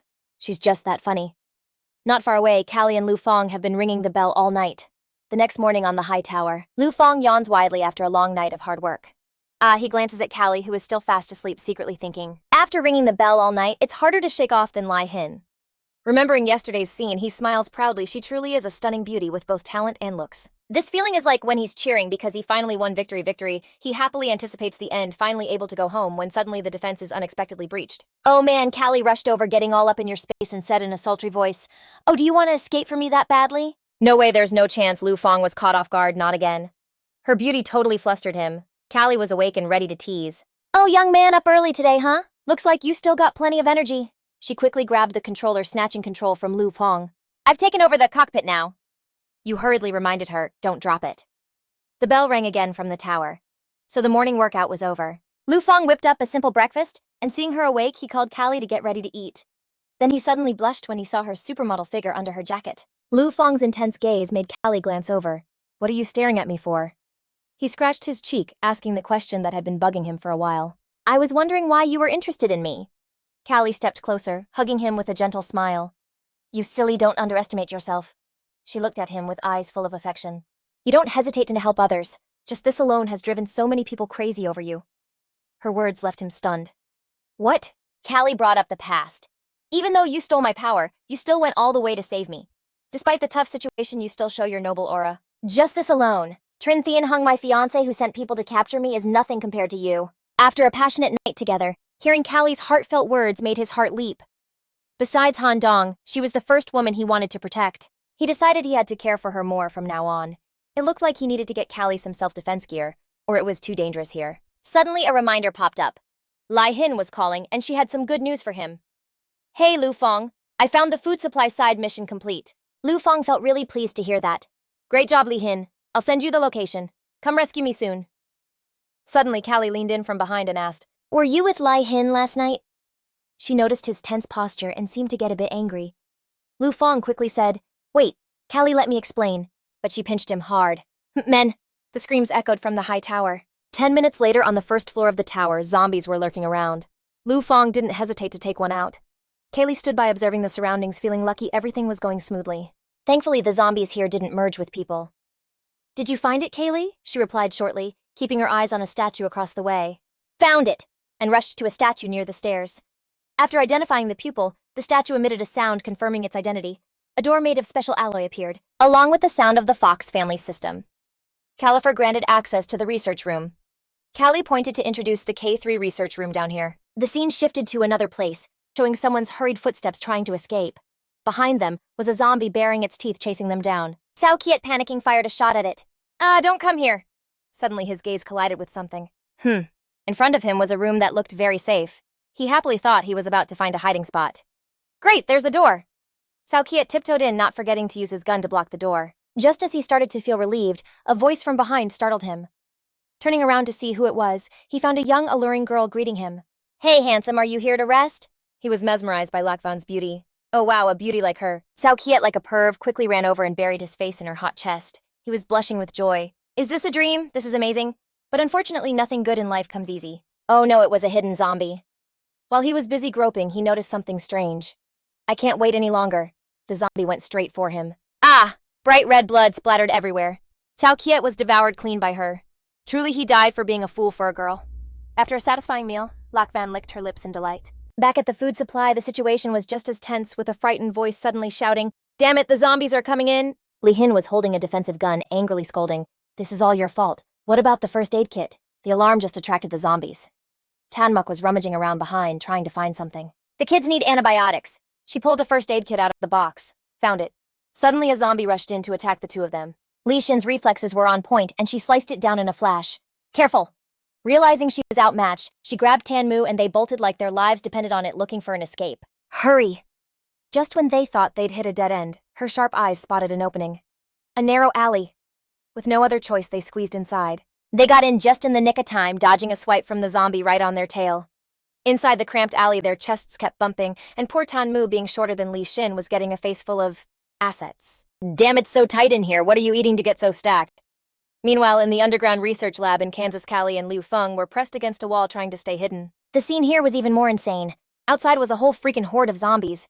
He muttered, "Way too many of them. There's gotta be another way, right?" His eyes scanned the area, and when he spotted some useful stuff, the gears in his head started turning. A fire extinguisher and a generator. Perfect. Liu Feng ran over and started MacGyvering them together like a legit engineer. Callie just stood back and waited. In no time, a homemade contraption was born, and he hauled it out toward the zombie mob. Liu Feng, with the spirit of a warrior, gave the machine a mighty shove right into the horde. "Eat this, my generator extinguisher!" The zombies, clueless as ever, just stood there gawking at it. The generator exploded, blowing them all to smithereens in the blink of an eye. He was smart enough to dive to the side, getting clear of the blast radius. He quickly grabbed Callie's hand and they rushed out of there. "Let's bounce!" When they got to a locked containment cell, she stepped up. "I got this." Instantly, the touchscreen recognized Callie's face. The automatic door slides open and she turns to explain. The nanocore inside probably thought it was home free. But when Callie looks back, her eyes go wide with total shock. Turns out what was waiting inside was this massive, freaky-looking zombie. It was so gross, Callie just froze up like her brain totally short-circuited. What the heck? The zombie had a whole 3 heads looking super bizarre, growling and baring its razor-sharp teeth. Callie was scared out of her mind. What the hell is this thing? She couldn't help but wonder where this monstrosity came from and why it was in the freaking nanotech lab. Liu Feng spoke up, trying to calm his friend down. "It's cool. Looks like it's dead asleep. We just gotta be quiet." He barely got the words out before one of the zombies' heads let out a massive roar. Callie jumped so hard she fell right on her butt. This horror show is an elite-level fusion zombie worth a whopping 1,000 points. He steps up, groaning about his own jinxing mouth. The zombie immediately charges them, but Liu Feng's quick on his feet, sweeping her up to dodge the attack. As he runs, he's thinking, "Shastrisk T? It looks like its power is at least mid-AS rank. Can't take it head-on." Once they were a safe distance away, he put her down. Callie backed off and he charged forward alone with his sword to take on the high-level zombie. "This is my first time facing a real elite level, gotta be careful." But then bam. The eye in the middle of its torso pops wide open. It was like some invisible force paralyzed his whole body, making him drop his sword. Stunned, Liu Feng looked down at his stiff, unmovable arms. What kind of power is this? I can't move my arms." A system warning pops up. Elite-level zombie has activated the ability Temporary Armbind. The zombie wasted no time and seized the opportunity to strike. A massive hand swiped at him, sending him tumbling. He managed to dodge one hit and staggered back up. Liu Feng immediately booked it to get some distance. "I was so careless. I never expected an elite-class zombie to have a special ability like that. It completely shut down my close-quarters combat in a heartbeat." He watched the ferocious zombie, trying to figure it out. Its ability had to be coming from a specific part of its body. Was it one of the 3 heads or that giant eye? Suddenly, the zombie's dog head puffs up its cheeks, its eyes bugging out. It spits out this nasty-looking green gunk.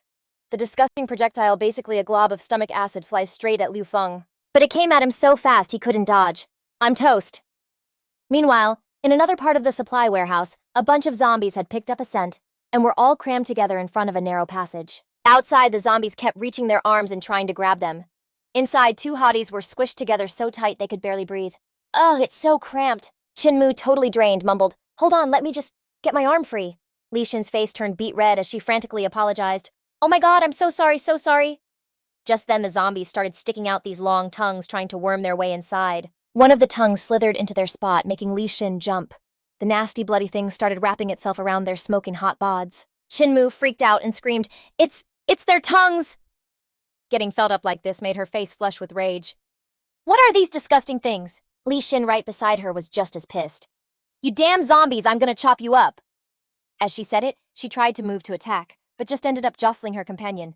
Ow! Hey, stop squirming around! Li Xin jumped, stammering, Sorry! Outside, the two zombies kept flicking their tongues out longer and longer, getting more and more excited. Meanwhile, Li Xin gritted her teeth.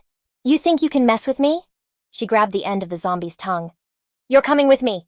With one arm, she pulled Chinmu into a protective hug. With her other hand, she grabbed both of the long zombie tongues and yelled, Get over here! The second the zombie lunged to attack, Li Xin was already raising her gun and unloading on it. She fired clip after clip into it, then gave it a nasty kick for good measure, yelling, Get lost! The zombie dropped to the ground for good, while Chinmu was still hiding her face in Li Xin's chest, terrified. Once the fight was over, Li Xin comforted her. It's okay, we're safe now, Dr. Chin. Then she quickly decided, First things first, let's get out of here. As they left, she casually added, Don't forget to give it one more stab just in case. The two of them walked out into the hall, finally getting a chance to catch their breath and talk. Li Xin looked pretty worn out. Phew, we finally got out of there, she sighed. Chinmu immediately started praising her, using the terrain to take out those zombies. That was brilliant. Li Xin was totally getting hyped up. Her mood instantly brightened. Of course it was a piece of cake.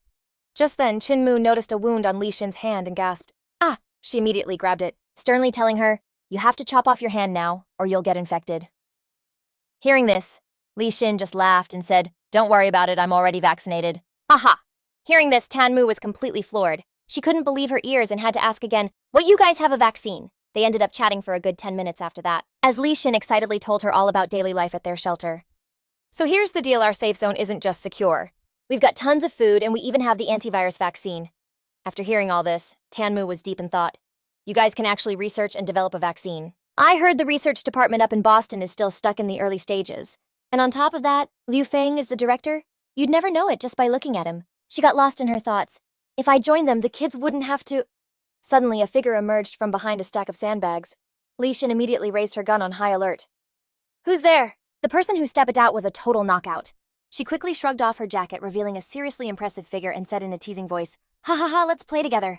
Li Xin didn't lower her weapon, shouting a warning, Freeze, don't move a muscle. Sensing things were about to get deadly, Tanmu quickly tried to intervene. Wait, hold on, she's human. But it was too late. To her absolute shock, a bullet was already buried in the woman's forehead.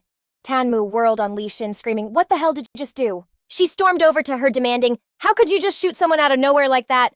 But then a sudden chill shot right down Tanmu's spine. Behind her, the body of the woman who'd just been shot had already transformed into a horrifying zombie. Its grotesque hands latched onto Tanmu's arm. Over on the other side, Callie made it to the K3 underground research lab. She called out Liu Feng's name. He was in the middle of activating the Shield Burst Palm combat chip. His armored hand was oozing some kind of green fluid. Callie was surprised. Your left hand. She quickly regained her composure and asked, Is it ready to use? Right next to them was the grotesque face of an elite-class fusion zombie. Liu Feng flexed his fingers, a smirk playing on his lips. Yeah, I can't really lift the arm, but this power gauntlet can be controlled by the chip's command system. Targeting the elite fusion zombie. Leaping corpse fist is prepped. Target locked. Liu Feng unleashed a mighty punch that blew one of its heads clean off. Fist shot fire. But even with a missing head, the zombie was totally unfazed. Liu Feng immediately fired off 3 arrows. He observed and analyzed. My arm still hasn't healed. Guess that wasn't the right head. The zombie blocked the arrows, giving Liu Feng more data to work with. It blocked them. Don't tell me it's the middle head.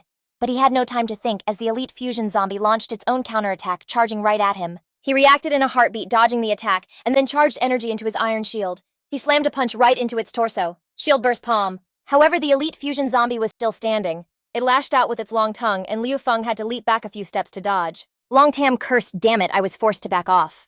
Suddenly he realized the energy in his gauntlet was all used up. Just then, Callie stood up and said, So that's how it is, I get it now. Callie directed Liu Feng's attention to her hand, showing that she could move it again. He looked at Kaylee's hand and casually replied, Oh. Suddenly she squatted down, realizing her hands couldn't move again. Could it be that she quickly walked over to Liu Feng, leaned in close to whisper in his ear, If your hands could move, could you handle it? Liu Feng felt a bit embarrassed, but still answered the main question. If I grabbed the knife, I could probably kill it. Hearing that, Callie replied, All right, you have to trust me. She instructed Liu Feng to get a bit closer to where the knife was and wait for the signal. She lowered her voice and continued, Let me handle the issue with your hands. Liu Feng couldn't help but smirk slyly. It's just a cheap life anyway. With that, he took off like a shot, leaving behind the words to sell to her. The elite-level zombie flicked its tongue out again. It wrapped tightly around Liu Feng's iron arm. Although he was a bit passive, he felt no fear, snorting coldly as he activated a blade from his gauntlet to free his arm. His eyes flashed with killing intent, and then Liu Feng took advantage of the distance and slashed deeply at the zombie's arm. Blood from the elite-level zombie sprayed out. Without hesitation, Liu Feng followed up with a kick. The zombie was sent flying. Observing its movements, Callie suddenly realized. But she predicted that it was indeed enough to just distract its gaze. Quickly, she pulled a small gun from her chest and aimed it at the zombie. She figured this elite-level fusion zombie's eyes could only see a short distance. Kaylee's face was stone cold, totally expressionless as she sized it up. A beast is just a beast after all. A shot rang out as she said coldly, "It's got basically 0 brains." And just like that, bam, a bullet tore right through it, leaving a massive hole in the eye on its chest. Streams of plasma started gushing out. Seeing that he'd gotten control of his hand back, Liu Feng was totally stoked. "Ha ha, my hand can move again! So it was that eye, huh? Sword to me!" He quickly grabbed his blade and sliced clean through the elite fusion zombie's body, pulling off a sick 2-for-1 move. Then he unleashed another strike, a 2-sword style finisher. Meanwhile, back at the supply depot with Li Xin and Qinmu, things were getting intense. Qinmu was totally freaked out and confused. She turned her head, trembling as she stammered, It's the leader of the bounty hunters." The zombie had this gnarly face, with its mouth hanging wide open, letting out these horrifying groans. "So hungry." Li Xin wrapped her arms around Qinmu from behind to protect her, and whispered, "Be careful." But girl, her hand landed in all the wrong places, getting Qinmu all flustered. She shrieked, "Ah, your hand!" Qinmu's face turned beet red as she yelled, trying to push her away. "Stop it!" All while Li Xin was dead serious, blasting away with her gun and just snapped, "Shut it!" She unloaded like hundreds of rounds straight into the zombie's face and body. Its whole body was basically a block of Swiss cheese from all the bullets, but the thing still wouldn't go down. Qinmu was like, "We hit both heads, why isn't it dead?" Seeing this, Li Xin, using her pro-gamer combat experience, was like, "There's gotta be another head inside its body." Suddenly she heard a baby whimpering, crying. "Wait, this woman, no way."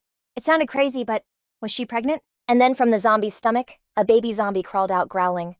Li Xin knew how messed up this was. She put a hand on Qinmu's shoulder, who was getting all emotional, her eyes tearing up. "It died before it was even born, and came back like this." Then Li Xin stepped forward, aimed her gun at the baby zombie, and said with a firm voice, "This is the apocalypse." Outside the warehouse, the scene was weirdly peaceful: blue skies, white clouds, the whole 9 yards. Qinmu walked over to a makeshift wooden cross stuck in the ground. She gently touched it, her heart feeling super heavy. "In your next life," she whispered, "I hope you're reborn as a normal kid." You could see the deep thought and lingering sadness in her beautiful violet eyes. In this messed up world, is this really the fate of children? From a distance, Li Xin slowly walked over. "Still in your feelings, huh?" Qinmu turned to her and made a demand straight up. "I need to go to your shelter and check it out." Li Xin got serious and told her it wasn't that simple. "Our shelter isn't some tourist spot in Miami you can just waltz into, you know." Hearing that, she just smirked, totally confident. "I'm the exception. Take me to Liu Feng. He'll let me in." Right then, Li Xin started to get a real feel for this girl's personality. Asterisk. Seriously. What a pain in the... she thought. But she still picked up her comms device to make the call. "Yo, Liu Feng, you there?" Suddenly, her eyes went wide. She smelled trouble, and without even thinking, she tackled Qinmu, screaming, "Get down!" Then Li Xin activated her stealth cloak, leaving Qinmu completely clueless. "What's going on?" But Li Xin didn't answer, just put a finger to her lips. "Shh." Once the coast was clear, Li Xin quietly peeked up at the roof. She saw a shadowy female figure draped in red silk. That's probably the person Liu Feng was talking about, asterisk, she thought. Han Yan's footsteps slowly echoed the asterisk click-clack asterisk of her high heels hitting the pavement. Her silhouette was straight up captivating in the sunlight, with glimpses of her figure showing through her red outfit. Hidden under the cloak, the two of them were terrified, not daring to make a peep. "It's her." Watching her walk, every step was so graceful but packed with power. Li Xin's stomach dropped. "She's really here." Meanwhile, back at the K3 research facility, Liu Feng let out a massive yell. "Ah!" He went totally berserk, charging at that gnarly 3-headed zombie. Kaylee, watching from behind, let out a sigh of relief. "That's taken care of," he said, landing softly on the ground. After wiping the floor with that elite-level zombie, suddenly his spidey senses started tingling, and he realized there was danger right behind him. A creepy-ass eye popped out of the zombie's torso. The eye was attached to a centipede-like body, which made even Feng jump in surprise. "Damn it, you're telling me that eye is another head?" Suddenly, the system's voice blared with a warning. "A disaster-level energy signature detected nearby. Host, please retreat immediately." This totally freaked him out. "What?" Before he could even process it, a powerful beam of red light blasted straight through the zombie. Han Yan's footsteps, dripping with a menacing aura, grew closer and closer. When he finally saw her, Liu Feng's eyes went wide, his pupils shrinking in pure terror. "It's her." He immediately recognized that it was the Queen of the Blood Li Hanyan. At the same time, the system displayed detailed information. Mutated disaster-level species ability to manipulate blood decay among all things. He couldn't help but shout out to Li Kali next to the base, guessing, based on how he addressed her. She was Liu Feng's neighbor named Li Hanyan. At that moment, the warning sounded again. The disaster-level mutation was getting stronger. The system predicted it was because it had just awakened and was looking for food. After easily controlling the elite-level zombie, Hanyan looked around with disdain. Callie quickly felt that just being looked at by her made her body feel like it was soaked in water. You're so slow. The two locked eyes, making her feel very uneasy. This feeling was like being stared at by a god. Suddenly, Hanyan's arm reached out, and from her sharp nails, long tentacles emerged. They lunged at the corpse of the elite-level zombie, then plunged deep inside, slowly draining the blood from its body. Watching the zombie quickly turn into a dried corpse, Liu Feng broke out in a cold sweat, exclaiming, "It's been drained dry." After eating her fill, Hanyan let out a satisfied moan. Witnessing this scene, he was horrified and trembled all over. One move could defeat an elite-level zombie, making his head hurt. Tisk, he stopped Callie next to him, who was about to leave. "You can't escape, don't move. Just hope she still has some impression of me." At this moment, she also anxiously asked what he planned to do. What should we do? At this point, Hanyan was full, and upon hearing the noise, she gradually shifted her attention to the two of them.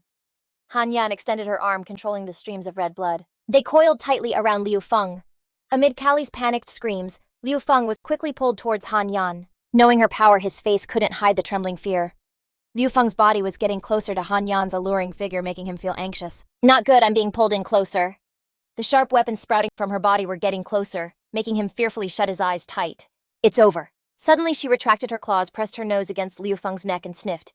He felt confused by this action and asked, "System, what's going on?" Quickly, there was a response she is very familiar with. "Your blood seems to have some impression." Callie thought he was in danger and shouted Liu Feng's name, but unexpectedly, this action attracted Hanyan's attention. In no time, she reached out her long arm, intending to grab Callie amidst his anxiety. "It's over, Callie." Seeing those sharp nails getting closer to her, he panicked and got all flustered. "Think of something quick. Otherwise, Callie would go off, so his brain went into overdrive, cooking up a bold plan. Asterisk. This is it.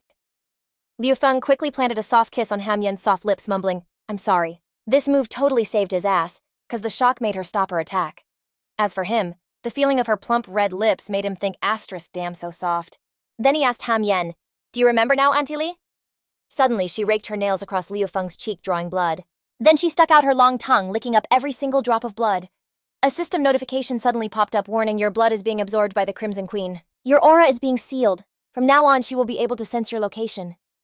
She had no clue, though, just kept on licking away like it was the best thing ever. This made him blush beet red. Asterisk, why is Auntie doing this, asterisk? From a distance, Callie was watching this whole crazy drama unfold, completely stunned.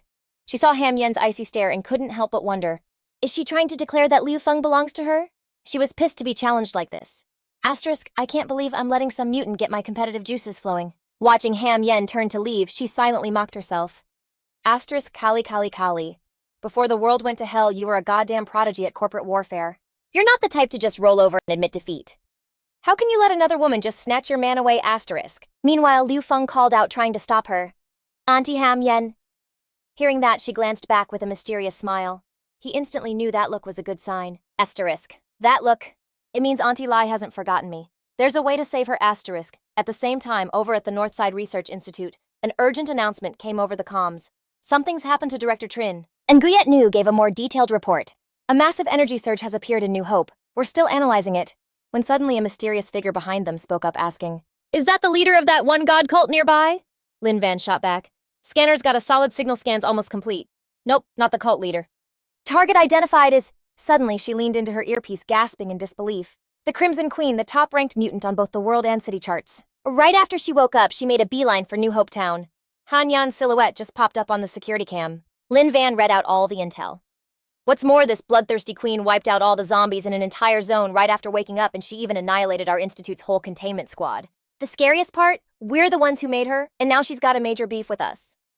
The mysterious figure let out a little, "Oh," of surprise. Tian Xiang, who was standing nearby, took off his thick-ass glasses and commented, "That's not the main problem." This guy was Zheng Tianxiang, the Secretary of Health and the Director of the Northwood Research Institute. His eyes narrowed, all thoughtful and suspicious. "I get the feeling someone's pulling strings in the dark, messing with our plans." Tianxiang put his glasses back on, looking all mysterious and hard to read. "Till you keep leading the team to find Kali's lab. Find that nanocore and make damn sure you stay clear of the bloodthirsty queen's nest. Take some supplies over to the Tup tribe and ask for their help. Then he assigned a task to a subordinate nearby. Faceless, find out who's been getting in our way. She immediately complied. Roger that, adding a firm promise. Consider it done. The mysterious figure who'd been quiet this whole time finally spoke. So we're just dropping New Hopetown. Tian Xiong, looking like he'd already washed his hands of it, replied nonchalantly. Oh, that place, now we're done with it. Let the queen have her fun. According to my intel, he had already calculated his most profitable move, the nanofabrication tech. Meanwhile, back with Liu Feng and Callie was totally losing it. That bastard, she seethed, gritting her teeth. The nanocore project? It was emergency transferred to Central City 3 days ago. Hearing that, Liu Feng couldn't believe his ears. What? What she just said left Liu Feng floored. A subway, Callie confirmed it, her fingers flying across a console. Yep, the lab has its own subway line. But she wasn't done adding. That's right, every lab I oversee has a dedicated underground rail. The second a lab has a problem, the system automatically shuttles any classified projects to the nearest secure facility. The map indicates the nanocore was moved to the Fred lab. The second she said that, a system notification popped up. Fusion zombie attack 1,000 points. Acquire modified nanocore 1,000 points. Mission incomplete. New mission. Go to the Fred lab and acquire the nanocore. Reward 1,000 points. Liu Feng instantly clutched his head, totally bummed out. Crap, this whole detour was a massive waste. But then Callie suddenly yelled, Hold on, what is this? Puzzled, she quickly hit the accept key. It wasn't clear who was reporting on the other end, but the message was, Lab's fusion virus has been purged. The message came so out of the blue that she was skeptical. The fusion virus. Callie was totally clueless about what was going on, but Liu Feng was frowning, trying to figure it out. Looks like the orange color means it's a chain quest. Just then they heard footsteps outside. Speak of the devil, it was them. Li Xin bounced in, waving like crazy. Liu Feng, we made it. Qin Mu, on the other hand, cut right to the chase. So this must be the virus sample that mutated this whole damn town. The novelty of it made her remark, Wow, what a meaningful find, huh? Liu Feng hurried over as soon as he saw them, slapping them on the shoulder, totally relieved. Li Xin, Dr. Qin. You guys are all right, thank God. But Qin Mu already seemed way more interested in something else. Let's talk about this virus. As she tapped open the control panel, she threw a thanks over her shoulder. Appreciate you sending Li Xin to rescue me. Once she got on a roll, she was unstoppable. I can't believe a lab like this was hidden under New Hopetown, and that they cooked up this virus. Let's see here. A byproduct of the nanocore project. It can create a perfect fusion between mini nanobots and the virus. Whoa, now that's one heck of a machine. Callie and Liu Feng were completely floored. What? In that moment, Qin Mu had already read the next line. Project initiator, the Fu family. Qin Mu looked confused. Oh, this is... Then she turned to Callie. So you're the famous Callie. This whole underground lab is yours. Callie just ignored the question and got back to what mattered. I had absolutely no idea this project was even a thing. Tan Muk quickly tried to calm her down. I believe you. You wouldn't do something like this. You're known as the White Knight of this industry. But then a new thought struck her. What if someone in her own family was conspiring with outsiders? For example, Trin Tianheng. The other party looked like they'd just been struck by lightning. What? Tan Muk really had no problem dragging all the skeletons out of the closet. Your Lithian conglomerate has nothing but money. With your investment assets spread all over the world, you try to play the White Knight everywhere. To call your company a tech company is a stretch. It's more of an investment firm. Turns out she had a point. We used to work in one of the labs your family funded. That's where we saw the person your family sent scheming with Trin Tianheng. Li Hin wasn't about to let a golden opportunity like this slip by, so she immediately started poking fun. Ha ha ha, I never thought a sly fox like you would get duped. The other woman just angrily shrugged her hand off. Tan Muk, however, just ignored their drama and quickly got to work on something. But the fusion virus is still viable. The moment the solution filled the syringe, she stated, I can use this to reverse engineer a serum that can isolate the virus from certain mutants. It might buy your sister more time. Hearing this was like striking gold for Liu Feng. He excitedly grabbed her shoulders.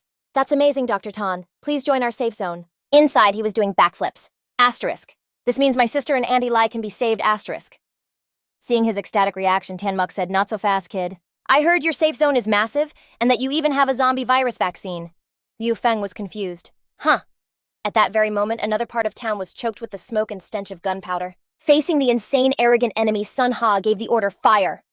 A hail of bullets slammed into the monster horde. Asterisk, thwack, thwack, thwack. No matter how ferocious the enemy was, the soldiers didn't back down. He kept his cool and commanded, hold your positions, push them back. But something was seriously wrong. Asterisk, what the hell is going on, asterisk? The zombies here. Bullets don't kill them, not like the ones outside. Out of nowhere, a zombie lunged and sank its teeth into the neck of the soldier next to him. Sun Ha instantly opened fire, blasting it to pieces. Then without hesitation, he pulled the pin with his teeth and chucked the grenade in his hand. A split second later, a huge explosion rocked the area. But the zombies were tough as nails, even using bone shields to protect themselves. Panic started to creep through the entire squad. Even heavy artillery and grenades couldn't stop them. Before they could even mount a defense, the enemy smashed right through the makeshift barricade they'd thrown up. The moment he was thrown into the sky, Sun Ha winced in pain. This is terrifying. The zombies have evolved into unbreakable bone shield warriors in just a few months. The moment he landed, everyone screamed in terror. The front line was breached. That disgusting elite-level fusion zombie brazenly charged forward, and Sun Ha was instantly filled with despair. Can humanity even win against them? The towering opponent began to raise its hand for the final blow, as he thought helplessly, Liu, my friend, what would you do if you were here? But out of nowhere, a figure shot up from behind it. It was Liu Feng channeling all his power to run it through. The moment Liu Feng showed up, he took down the zombie amidst stunned gasps from the crowd. Seeing he'd handled the threat just in time, Liu Feng used the zombie's body as a springboard to launch himself forward. He quickly landed in front of Sun Ha and asked with concern, Captain, so you all right? Half kneeling on the ground, Sun Ha said sincerely, Thanks for saving my life again. But before he could even say hold on, Liu Feng had already decisively moved in for the kill. He rushed forward and swung at the zombie's body, but to his surprise, the impact cracked his sword in half. Liu Feng was stunned. Are you serious? I was just trying to look cool, Liu Feng thought. Just then Sun Ha warned him, its hide can withstand even grenades. But there was no fear in Liu Feng's eyes. Good thing I came prepared. With that, time rewinds 10 minutes. We see stacks upon stacks of food supplies that he was distributing, teleporting them back to the base. Sarah immediately contacted him from the other side. Director, we just got the supplies you teleported over, Liu Feng replied seriously. Roger that. I'll bring more people back to the base tomorrow. Meanwhile, Qin was still totally stunned by what she was seeing. What kind of tech is this? It can actually teleport stuff? What else can you do? It's just a small gadget from the shelter. Suddenly, Li Xin popped up, slinging an arm around his neck and bragging cheerfully, Our shelter has stuff that's way more powerful than this. But he quickly shot her a look. Yo, Li Xin, what are you even saying? As for Qin, she was still skeptical and blurted out, Seriously. Seeing that Liu Feng didn't catch on, Li Xin had to spell it out for him. She's interested in the shelter. Let's just sweet-talk her into coming back with us first, and we'll figure out the rest later. This time, it clicked for him. Oh, I see. Just then, someone behind them called out, Liu Feng, I have something for you. When they turned around, they saw the case in Kaylee's hands. I found another byproduct of the nanotech research in the lab. See if you can use it. This discovery was a massive breakthrough, and he was ecstatic. This is... The moment Liu Feng opened the case, he immediately put on the A-rank nanoshock gauntlets. A punch from the gauntlets immediately began to charge up. Just like that, this insane weapon unleashed a powerful blow that sent the enemy flying. And that's not all. The main body of the gauntlets activated a terrifying power source. In the blink of an eye, it transformed into a bazooka with insane firepower. That fusion zombie, which seemed so freaking tough and powerful, was instantly blown to smithereens. Sun Ha and his squad were completely blown away by the shocking scene. So, frickin' powerful. Little did Liu Feng know that at this moment the title Fist Demon was slowly replacing his old moniker Sword Saint in everyone's hearts. With the enemy knocked out, the whole team quickly retreated to their base in North City. By the time they arrived half an hour later, the guards at the gate were cheering their heads off. Captain So is back and he brought food trucks. Open the gate quick. The moment Sun Ha arrived, he gave a salute and said, I'm back. The soldiers welcoming him back eagerly asked, Captain So, the commander's waiting for you. How'd the mission go? He reported cheerfully, We got some help from Liu Feng. We transported back 2 truckloads of supplies and got a clear recon of the situation in Newport Town. Meanwhile, sitting in the driver's seat, Liu Feng suddenly remembered the advice Kali gave him. Set aside 2 trucks of supplies for the military. This is the perfect chance to put them in our debt, which will make things way easier for us down the road. Right at that moment, he suddenly spotted a figure in the crowd outside, someone who looked both strange and familiar. Huh. When he got a better look, a flicker of recognition hit him. Is that? But before he could process it, she quickly turned her head and was gone. That's crazy, he couldn't believe his eyes. Did he really just see Shen Qian? Am I just exhausted in seeing things? Either way, tomorrow is another day. The next morning at the slave market, a pair of high heels clicked onto the pavement of the human trading district. Turns out it was Qin leading Liu Feng on some big business. Liu Feng, let me introduce you. This is Boss Zhang, the biggest slave market operator in all of North City. As for Liu Feng, he had already set his objective for this visit. This time he was determined to use his system to select the people most needed for the So shelter. Zhang Li, dripping with gold and jewels, immediately started sucking up to them. Well, if it isn't the famous young Master Liu, the Fist Demon himself, it's a real honor. Liu Feng practically cringed hearing that. What the hell is a Fist Demon? After the pleasantries, the guy cut to the chase. Don't you worry. Out of respect for Dr. Qin, I'll be sure to show you my finest stock. Liu Feng replied courteously. Then we're counting on you. After getting the green light, he immediately reached out. Young Master Liu invited him to take a look. Just as the other party revealed themselves, the introduction of Zhang Dou by Truong Luke came to an end. Before the apocalypse hit, Tuyet Din Min Tin Hoa Mai Mai and Tu Thien Thien were already known, and now Lu Fong was genuinely shocked to see them. Thien Thien and Mai Mai, those beautiful ladies from Tien Thien, played the role of Duong Kui Fai, sweetly calling out to the emperor. And the girl next to her, the international star Hoa Mai Mai, who once played Nai Dat Wong in a high-stakes action movie. When Lu Fong saw these two beauties, his eyes widened in surprise. Tan Muk next to him teased. "Oh, it's okay to hug the starlets, right?" she added playfully. "This is every guy's dream." As for the two ladies, Tien Thien spoke up in a tiny voice full of regret. "Sorry, Mai Mai," while Mai Mai was fuming. Tu Thien Thien said, "It's all your fault, or we wouldn't have been caught." Lu Fong heard Tan Mok's teasing and suddenly thought about all those guy fantasies. Wait a minute. The whole journey has been about CEOs, secretaries, and now movie stars. Do I really need to have a harem? I can't open a harem. I wouldn't be able to handle it. Thinking about that, he snapped back to reality and scolded himself. Damn it, this fat guy dares to tempt me. There's a clear principle that men just can't resist. Watching Lu Fong's reactions, Tien Thien worriedly guessed that this guy seemed a bit perverted, while Mai Mai, still angry, immediately yelled, "Shut up, you idiot." At this moment, Truong Luke finally spoke up, haggling. "Lu bro, these two twins aren't cheap, you know. The Long Gang leader specifically wants them, and I've already turned him down." He sneered. "Humph, what do you think I am?" My gaze sharpened like a sword. "Do you think I can't keep my cool just because I see beautiful women? And then I'll fall into your trap." Hearing this, Truong Luke was stunned. There are actually men who can keep their composure when they see beautiful women. At the same time, from behind, Tien Thien and Mai Mai also felt an overwhelming aura. But it seemed like Lu Fong was just tough on the outside while his nose was bleeding out. "You think I came specifically to buy beautiful women?" Now even a fool can see how ridiculous that sounds. He looked at Lu Fong's expression, genuinely unsure how to react. On the outside, he showed nothing, but inside he was judging. The blood from his nose thought otherwise. Suddenly, from afar, Kali appeared, agreeing. "Not bad." She walked over to Truong Luke, saying that in this era there's no shortage of beautiful women. Our boss Truong just needs talent. The lecherous nature in him surged again, seeing nothing but Kaylee's hot body. Wow, a stunning beauty. But he quickly realized, wait a minute, isn't she Kali, the CEO of the Latien Group? Focus is the only woman on the list of the top 10 richest people in the world. With a woman like that, no wonder young Master Lu couldn't take his eyes off the two starlets. Tien Tien and Mai Mai were equally shocked. "I can't believe it's her, the legendary woman, and she's the exclusive property of that guy." Kali then turned to Lu Fong, calmly praising him amidst his panic. "No wonder you're the chief, you say exactly what I want to say. But the starlets aren't without their uses." Lu Fong pretended to cough, thinking he almost blew his cover. "First, let's check their attributes." He cleared his throat, organized his words, and spoke up. "Ahem! Are you two willing to join our refuge?" Without hesitation, the two beauties immediately replied.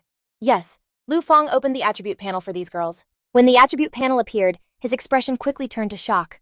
What kind of talent is this? Even these two starlets have rare talents. Is the system just messing around? The system was accused of being reckless when it was framed. Is this beggar doubting my machine's testing?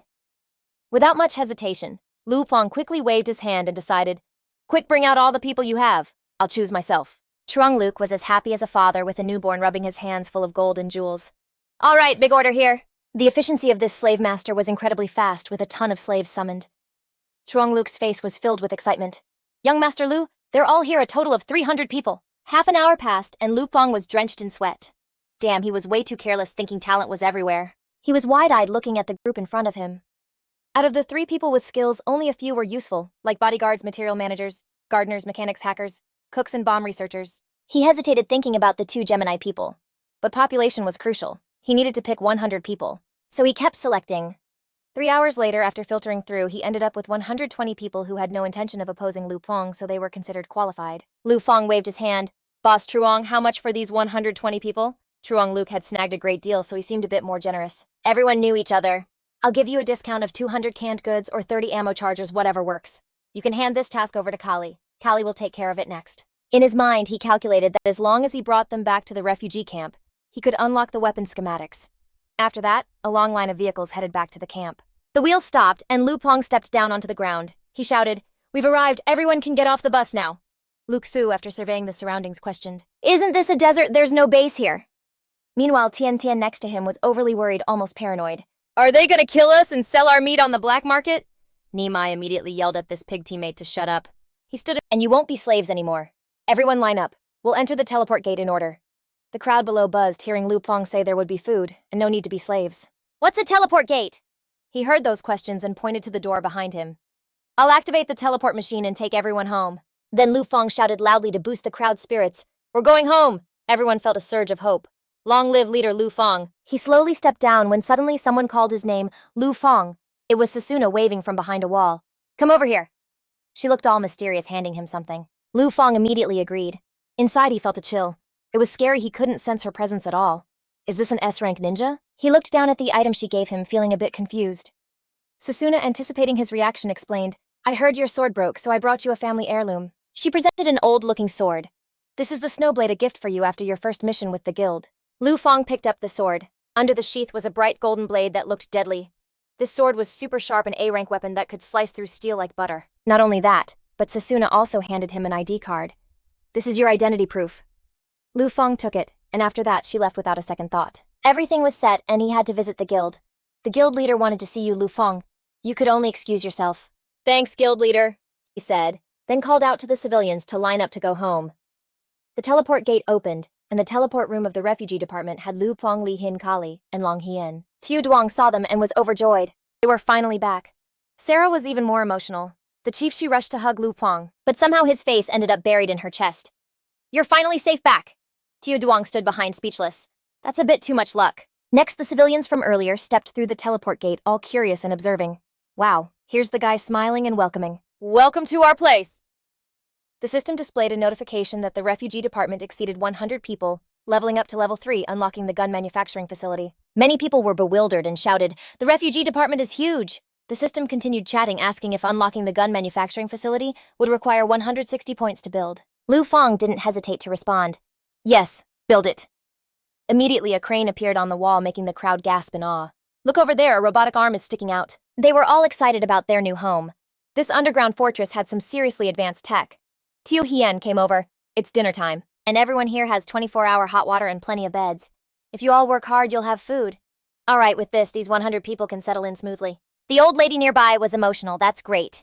The system announced that the gun manufacturing facility will be completed by tomorrow. Liu Feng saw this and dismissed everyone. All right, everyone, go rest. We can talk more tomorrow. In the middle of the night in the chief's room, he was lying there, unable to fall asleep. He was thinking about his achievements today. Phew, things have been a bit overwhelming lately, but he finally managed to get through it. Finally, he could rest a bit, and tomorrow he would plan the next steps. Little did he know that Sarah was slowly approaching from behind, sneaking onto the bed, startling Liu Feng. Oh, it's Sarah. Sarah got closer to him, pressing up against him like the night before. Is she sleepwalking again? Whatever. Let's just leave it until morning. Suddenly she whispered, Chief, I'm not sleepwalking at all. I'm very much awake. Did you go to bed too early? Liu Feng was even more confused. What, not sleepwalking? She slowly crept down under the blanket, ignoring his constant confusion. Dark thoughts began to creep into Sarah's mind. This feeling was like an image of Sarah in sexy clothes, climbing onto Liu Feng's thigh seductively. It felt like a scene from a movie with a CEO and secretary in the office. CEO Secretary Sarah is here to report to you. Liu Feng, with his furrowed brow, tried to stop her. Oh, wait a minute, Sarah, what are you trying to do? Sarah sat snugly in his lap. Boss! Liu Feng was constantly bewildered. But never mind that, she still pointed at the stock price chart with a stick. Boss, the stock prices have dropped quite a bit this month, huh? We need to think of a way to boost the stock prices. Back to reality. Liu Feng asked seriously, Sarah, what do you want to do? Without hesitation, Sarah replied, Chief, ever since you saved me, I've always admired you. She then poured out her heart. Chief, I'm not like Li Xingkali. They have the chance to go out. I can only express my feelings when you come back and are resting. Seeing Sarah's tears made Liu Feng uneasy. Sarah, I really can't stand seeing women cry. He changed his mind and took her hand. All right. The daydream continued. Sarah, in her sexy secretary outfit, flattered him. Boss, if you don't improve your performance, you'll be fired by the shareholders. Liu Feng anxiously shut his eyes tight. No way am I about to lose. Seeing him in a weak position, she spread her legs wide, calling out, just admit defeat. Boss. With that, she climbed on top of him, her full chest pressing against Liu Feng's face.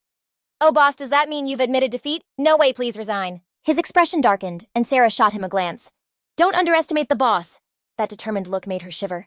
Immediately, Liu Feng threw Sarah onto the wooden table. Annoying, but for some reason the opponent seemed strangely satisfied. Then he lifted her chin sweetly. She had some guts, but she was also weak. Boss! Suddenly, Liu Feng placed a kiss on Sarah's lips. Without saying a word, he put the laptop on her back, focusing intensely on work. Overtime, click, click, click, overtime! Falling into a supercharged state, Sarah was restrained, but her face was very pleased. Oh no, this is bad. She watched the arrow on the stock chart rise rapidly. The company's stock was rising too fast. Her expression was increasingly ecstatic, unable to stop it. Each arrow shot up so fast it was dizzying. Sarah shut her eyes tight, preparing for the moment of ecstasy as the stock prices soared. Suddenly, Sarah's clothes were torn to shreds as if a strong wind had swept past her. The stock prices were on the rise. Imagining the end was also when the couple finished their game. Sarah lay on the bed naked, sound asleep. After finishing, Liu Feng was left in just his pants, grinning widely. Ha ha ha, feeling refreshed, he smugly stroked his chin. Min is really impressive. Little did he know that Li Xing had been watching them for who knows how long, laughing heartily. The scene shifted to the sauna. Liu Feng wrapped in just a towel, feeling quite invigorated after exercising and taking a refreshing shower. Without hesitation, he jumped into the pool, unable to hide his delight. So good! Just as he was enjoying himself, Li Xing ran in with a wash basin. Reflexively, Liu Feng grabbed her hand, causing Li Xing to lose her balance and fall to the floor. As a result, Liu Feng accidentally pinned her to the ground, making her extremely annoyed. Let go! At that moment, she realized who was about to attack her. Li Xing, he repeated, not believing his eyes. Li Xing, our soul's windows are facing each other. Why did you sneak attack me? Li Xing angrily scolded Liu Feng. You dare to ask me that! She raised her hand to slap him, but he blocked it. What the heck? What are you doing? Li Hin got even more flustered and argued back. You dare to have relations with another woman behind my back. Liu Feng turned red when his secret with Sarah Kali got exposed. Oh no, how did they find out? What am I gonna do now? Li Hin pushed his head down onto her chest. You've really disappointed me. But Liu Feng's mind was too busy to care about that. Oh no, if Li Hin spills this, and Sarah and Callie find out the image of the three girls going in different directions popped into his head, and our relationships would be ruined. I need to think of a way out of this. Just then the system popped up to save him. Li Hin's passion had activated. Liu Feng was surprised. Wait, what? It felt like he had grasped her thoughts. He asked Li Hin if she was angry. Was it because I didn't call you earlier? Li Hin hit the nail on the head and turned bright red. Oh, the thrill of outdoor activities. The Grim Reaper loves excitement. Liu Feng had all the tricks up his sleeve now. Looking at her expression, it was definitely like that. But he still firmly denied it. You don't talk nonsense. He found it amusing and teased her. Haha, I didn't expect you to be such a Grim Reaper. Li Hin's traits are really kicking in. Liu Feng was drooling with excitement. So that means just now I was imagining myself standing between Sarah and Li Hin. Sorry I shouldn't have shown up. No worries, you came at the perfect time. We can hang out together. He excitedly burst out laughing. Haha, turns out you can be shy too. No worries, next time I'll call you along as well. Li Hin was so embarrassed, she flailed her arms at him and shouted, You shut up! Just then a voice from outside the door echoed in. I'm so tired, finally finished cleaning up the kitchen. Silly. Wu Hian stretched and recognized him. Lu Feng, big brother Han Dong, clung to the rubber duck, pointing forward with the other hand. Lu Feng was startled by the appearance of the two, and quickly pushed the head of the person next to him down into the water. Li Hin dove underwater to hide. Han Dong, is that you two? They both quickly dove into the water. He hadn't even finished his sentence when Han Dong rushed over to hug his waist, catching him off guard. Big brother. Wu Hian stood beside, arms crossed, pouting. I'm not missing you at all. At the same time, Li Hin noticed something underwater. Liu Feng suddenly felt something. He couldn't help but jump. Oh no, he thought angrily. Li Hin dared to be underwater. The scene played out where both he and Li Hin were characters in Aquaman. At this moment, he was in the role of King Neptune Melanie. This is Atlantis, don't mess around. Li Hin didn't hear a word, just decided to go for it. Today I must punish you, King Neptune. The two of them dove in and started fighting. Ugh!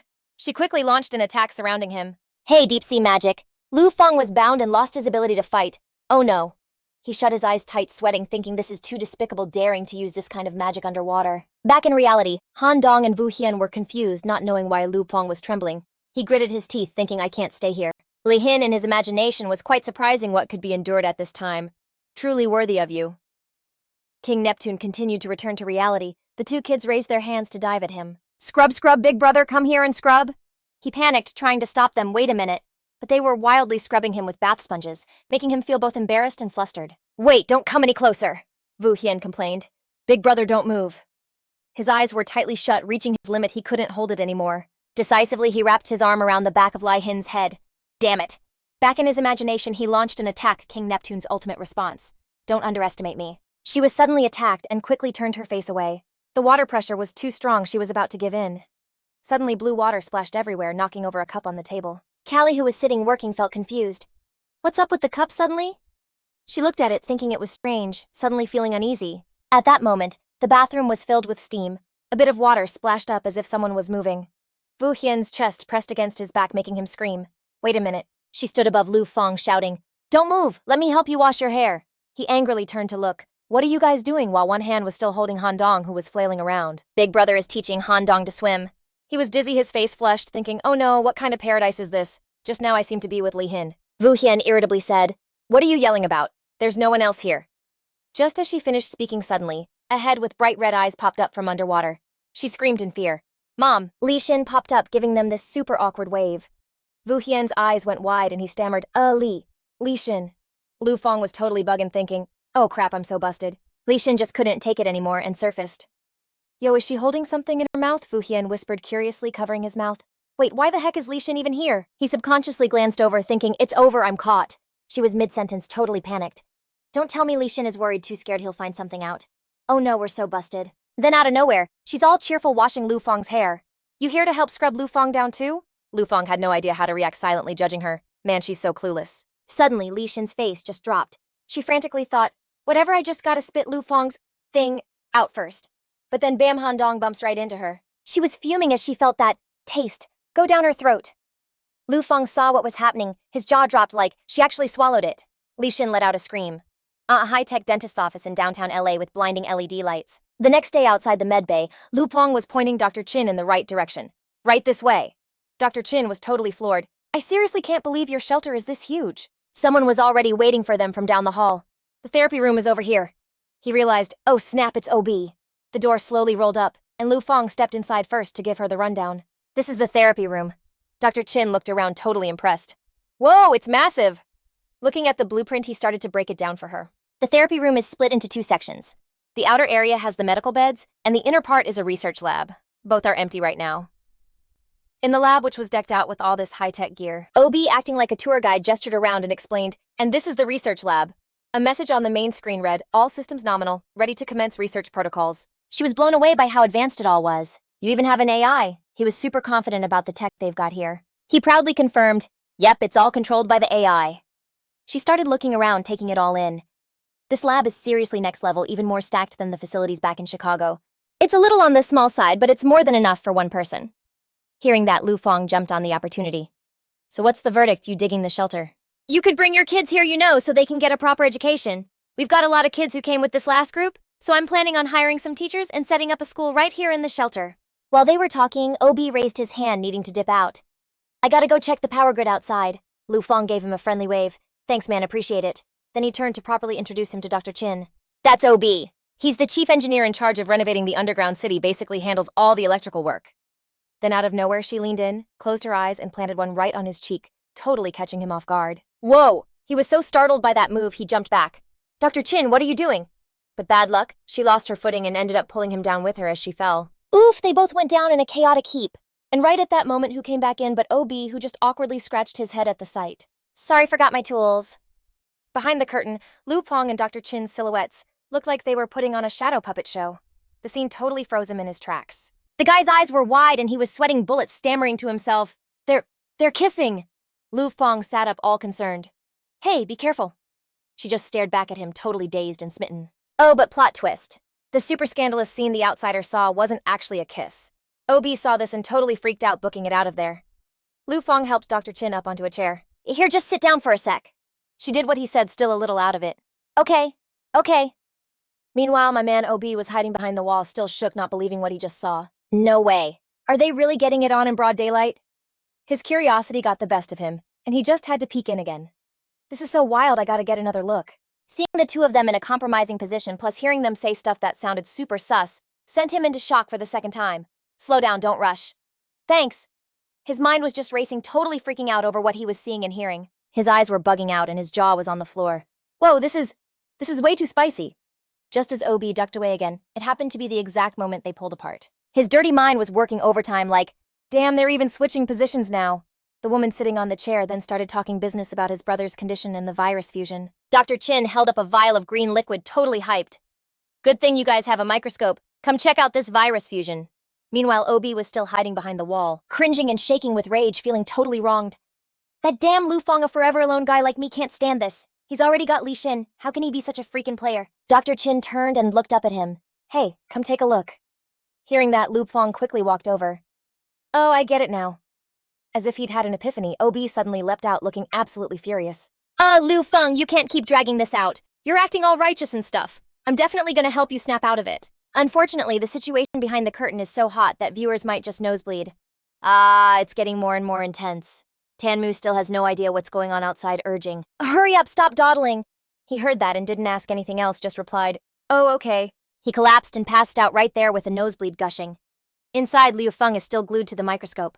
Whoa, I just witnessed everything that just went down. OB collapsed, shaking all over. Inside, Liu Feng and Tanmu still have no idea someone is eavesdropping and continue discussing.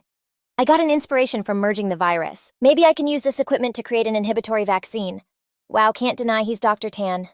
He muttered to himself with a twisted, ugly face. Obeda is the captain of FF, and with a flame in hand, he'll burn all the lovey-dovey couples across the world. Lovers are the most annoying thing in the world, like a cancer. Cancer. Suddenly, someone stepped up and spoke. Hello? OB hasn't noticed anyone yet, still lost in thought. I must. A woman's long, slender hand reached out to ask. He shot a furious glance at whoever was being careless. Dan Vi slightly bent down, extending her hand to check on him. Are you okay? How could he refuse when a beautiful girl appeared before him? Obi immediately flipped his attitude, forgetting all his previous thoughts. Oh, gorgeous lady, hello. She leaned in, seductively inviting. Engineer Obi, we have a tool that's broken and would like to trouble you to fix it. How could he say no? He just scratched his head and happily accepted. Haha, no sweat, just leave it to me. Right after he agreed, it hit him and his inner boss was screaming bloody murder. Damn, I fell for her sweet act again. Liu Feng, who was inside, heard the commotion and peeked out. Yo, what are you doing? It's loud as hell out here. Chinmu calmly laid out the results and the plan moving forward. So to sum it all up, I can start the reverse engineering process. She was the first to speak, laying out her terms. How about this, Liu Feng? Let's make a deal. He looked a little surprised and confused. And boom, an image of a bunch of kids pops up, part of Chinmu's deal. You help me get the kids from around here to the underground city.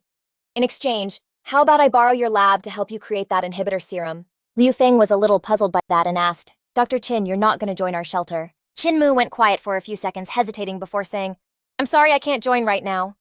Her voice dropped low like she was holding back a secret. There's something else I absolutely have to do. Liu Feng's brow furrowed as he got serious. Dr. Chin, maybe I can help. Suddenly, a system notification chimed, cutting them off. Firearms workshop construction complete. Shelter can now be upgraded to level 3. He got all hyped and sprinted off to check it out. As he threw the door open, Li Xin was right there behind him. Liu Feng stared at the insane setup, totally blown away. So this was the firearms workshop. Robotic arms whirred to life following their programming. Each one handled a different part of the assembly line, picking up components and moving them, doing the work of people. The whole place ran super smoothly. It left the whole crew absolutely speechless. This is sick. Long Zhuan and Li Xin moved in for a closer look, checking out the quality of the firearms. She casually picked up some of the parts on the table. With a series of clicks, the components started coming together. In Li Xin's expert hands, the gun was assembled in no time. The quality's top-notch. He peeked over, grinning as he inspected it. Yeah. Long Zhuan, looking at all this cool stuff, glanced up and asked, what other types of guns can we make? A display panel of available weapons popped up. AK-47 3 resources, SVD sniper rifle 5 resources, grenade 1 resource, M1911A1 2 resources, M37 shotgun 3 resources, ammunition 1 resource. Kaylee focused on the screen, deep in analysis. For now, the level 1 firearms workshop could only craft these few types of guns and their matching ammo. She looked at the displayed stats, which showed that the shelter's previous scavenging runs had converted a total of 667 resource points for the underground city. A reminder popped up: resource points aren't the same as system points. Crafting around 100 weapons for the shelter should be totally doable. Hearing this, Li Xin turned and made a suggestion. The timing is perfect. I propose we build a shooting range for our entire guard team.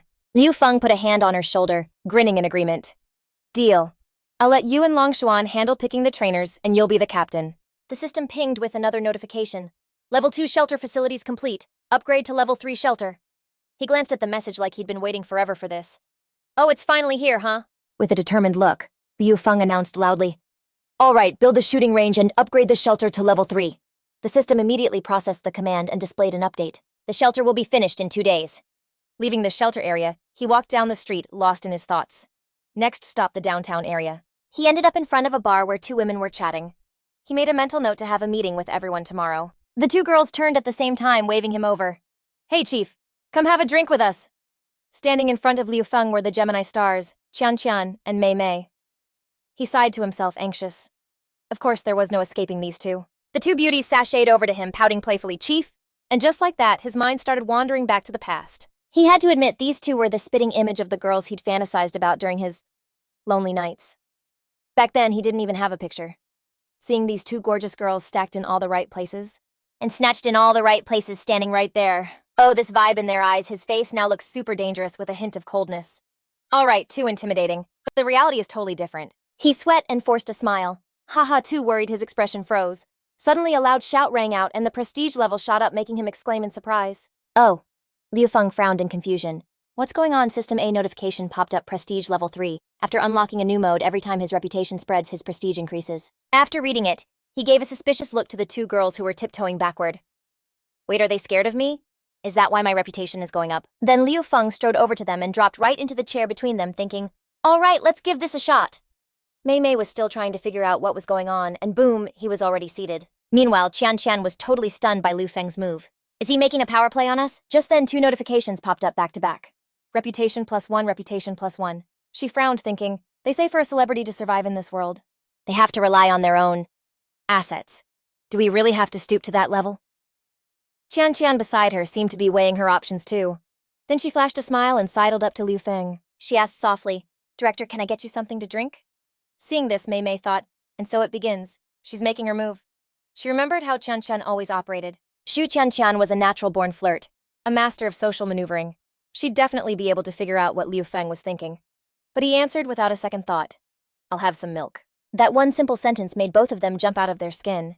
Mei Mei was so shocked she did a spit take with the water she was drinking. Milk, not booze. That's not an answer.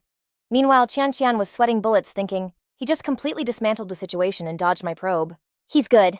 I've been in Fuxi for years, and this is the first time I've run into someone this difficult. Just then, Yuxuan came over with a smile and a glass of milk. Big bro Liu Feng, here's the milk you asked for. The reputation +1 notification pinged again. He just calmly took the milk. Thanks. The other two hotties were still lost in their own wild theories. So this is the leader of the underground city. He's on another level. Meanwhile, Yuxuan was cheerfully chatting with him. Big bro Liu Feng, you've loved drinking the milk my mom gives you since we were kids. He just smiled and agreed. Yep. Hearing that Mei Mei's expression went dark, she frowned, her mind racing. Hold on, milk. Could he be into that man? These two have some seriously wild imaginations. Their minds were already off in La La Land thinking, he wants us to, but hey, the good news is, their overthinking was causing Liu Feng's reputation to skyrocket. Reputation +223. But he was completely clueless. My reputation went up again. That's so weird, I literally didn't do anything. He then let out a little fake cough, trying to think of how to break the ice. I should probably say something.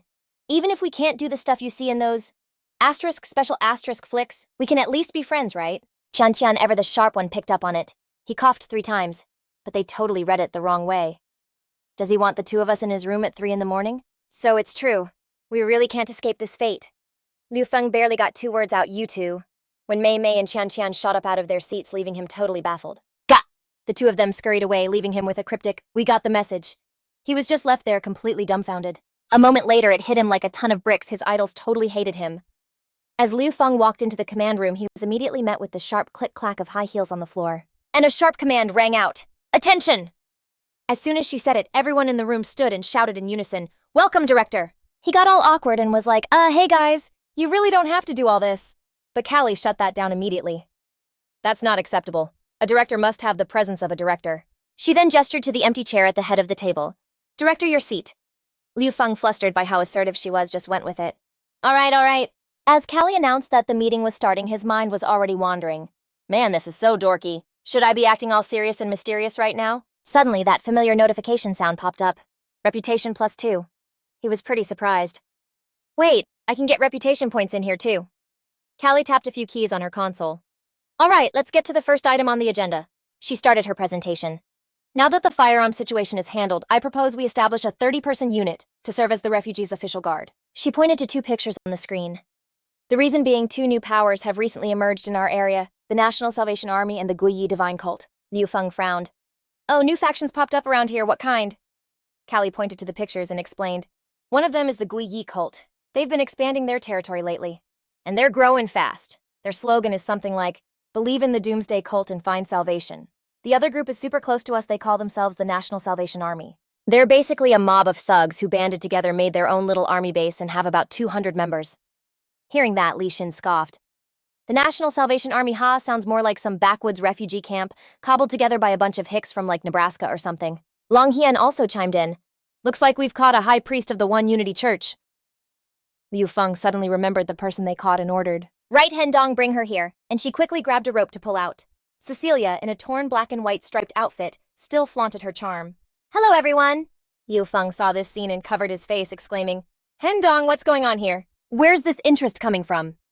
Li Hin quickly switched to investigation mode, asking, Tell me what you know. What's the origin of the One Unity Church? Oh, I'll answer quickly.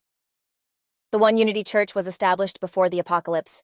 They claim to save all beings, and now they have tens of thousands of followers. What's around us is just a part of it. Liu Feng widened his eyes and reiterated, tens of thousands of people and what's around us is just a part of it. She frowned and explained, the daily affairs are handled by the main priests, with the 8 strongest subordinates numbered 1 to 8. I'm number 8 and number 7 was killed by you. He kept firing questions. Are the mutated zombies produced in large numbers by your church leader? Cecilia honestly replied. All the evidence of the mutated zombies was provided by the leader, and number 7 was also created by the leader. But at this point she hesitated awkwardly. As for our leader? Hendong slapped her on the back, urging her to speak quickly. Liu Feng once again covered his face in exasperation.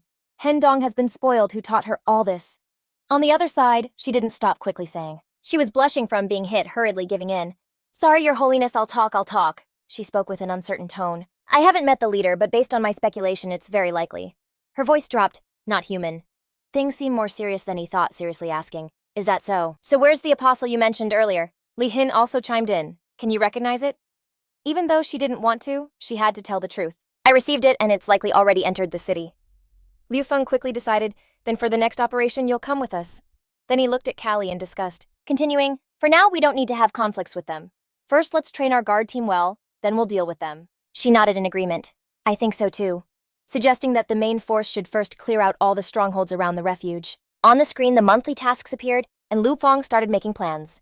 Recently, my points weren't enough, so I have to head downtown to prepare. The oil depot conquest earned 2,000 points and 100 prestige, while the Huan supermarket conquest gained 1,000 points and 50 prestige. The wastewater treatment plant conquest brought in 700 points and 60 prestige. The port conquest earned 500 points and 30 prestige.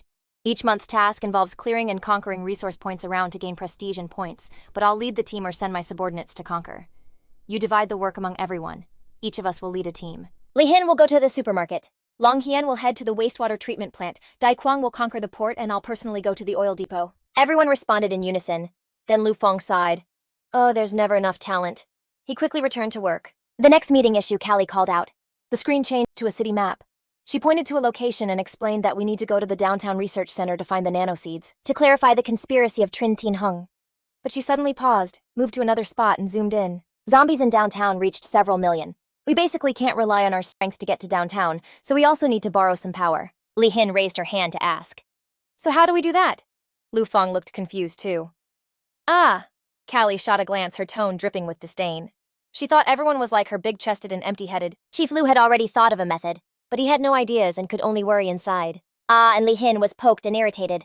What did she mean? Long Hien seemed to understand Callie's point. So that's how it is.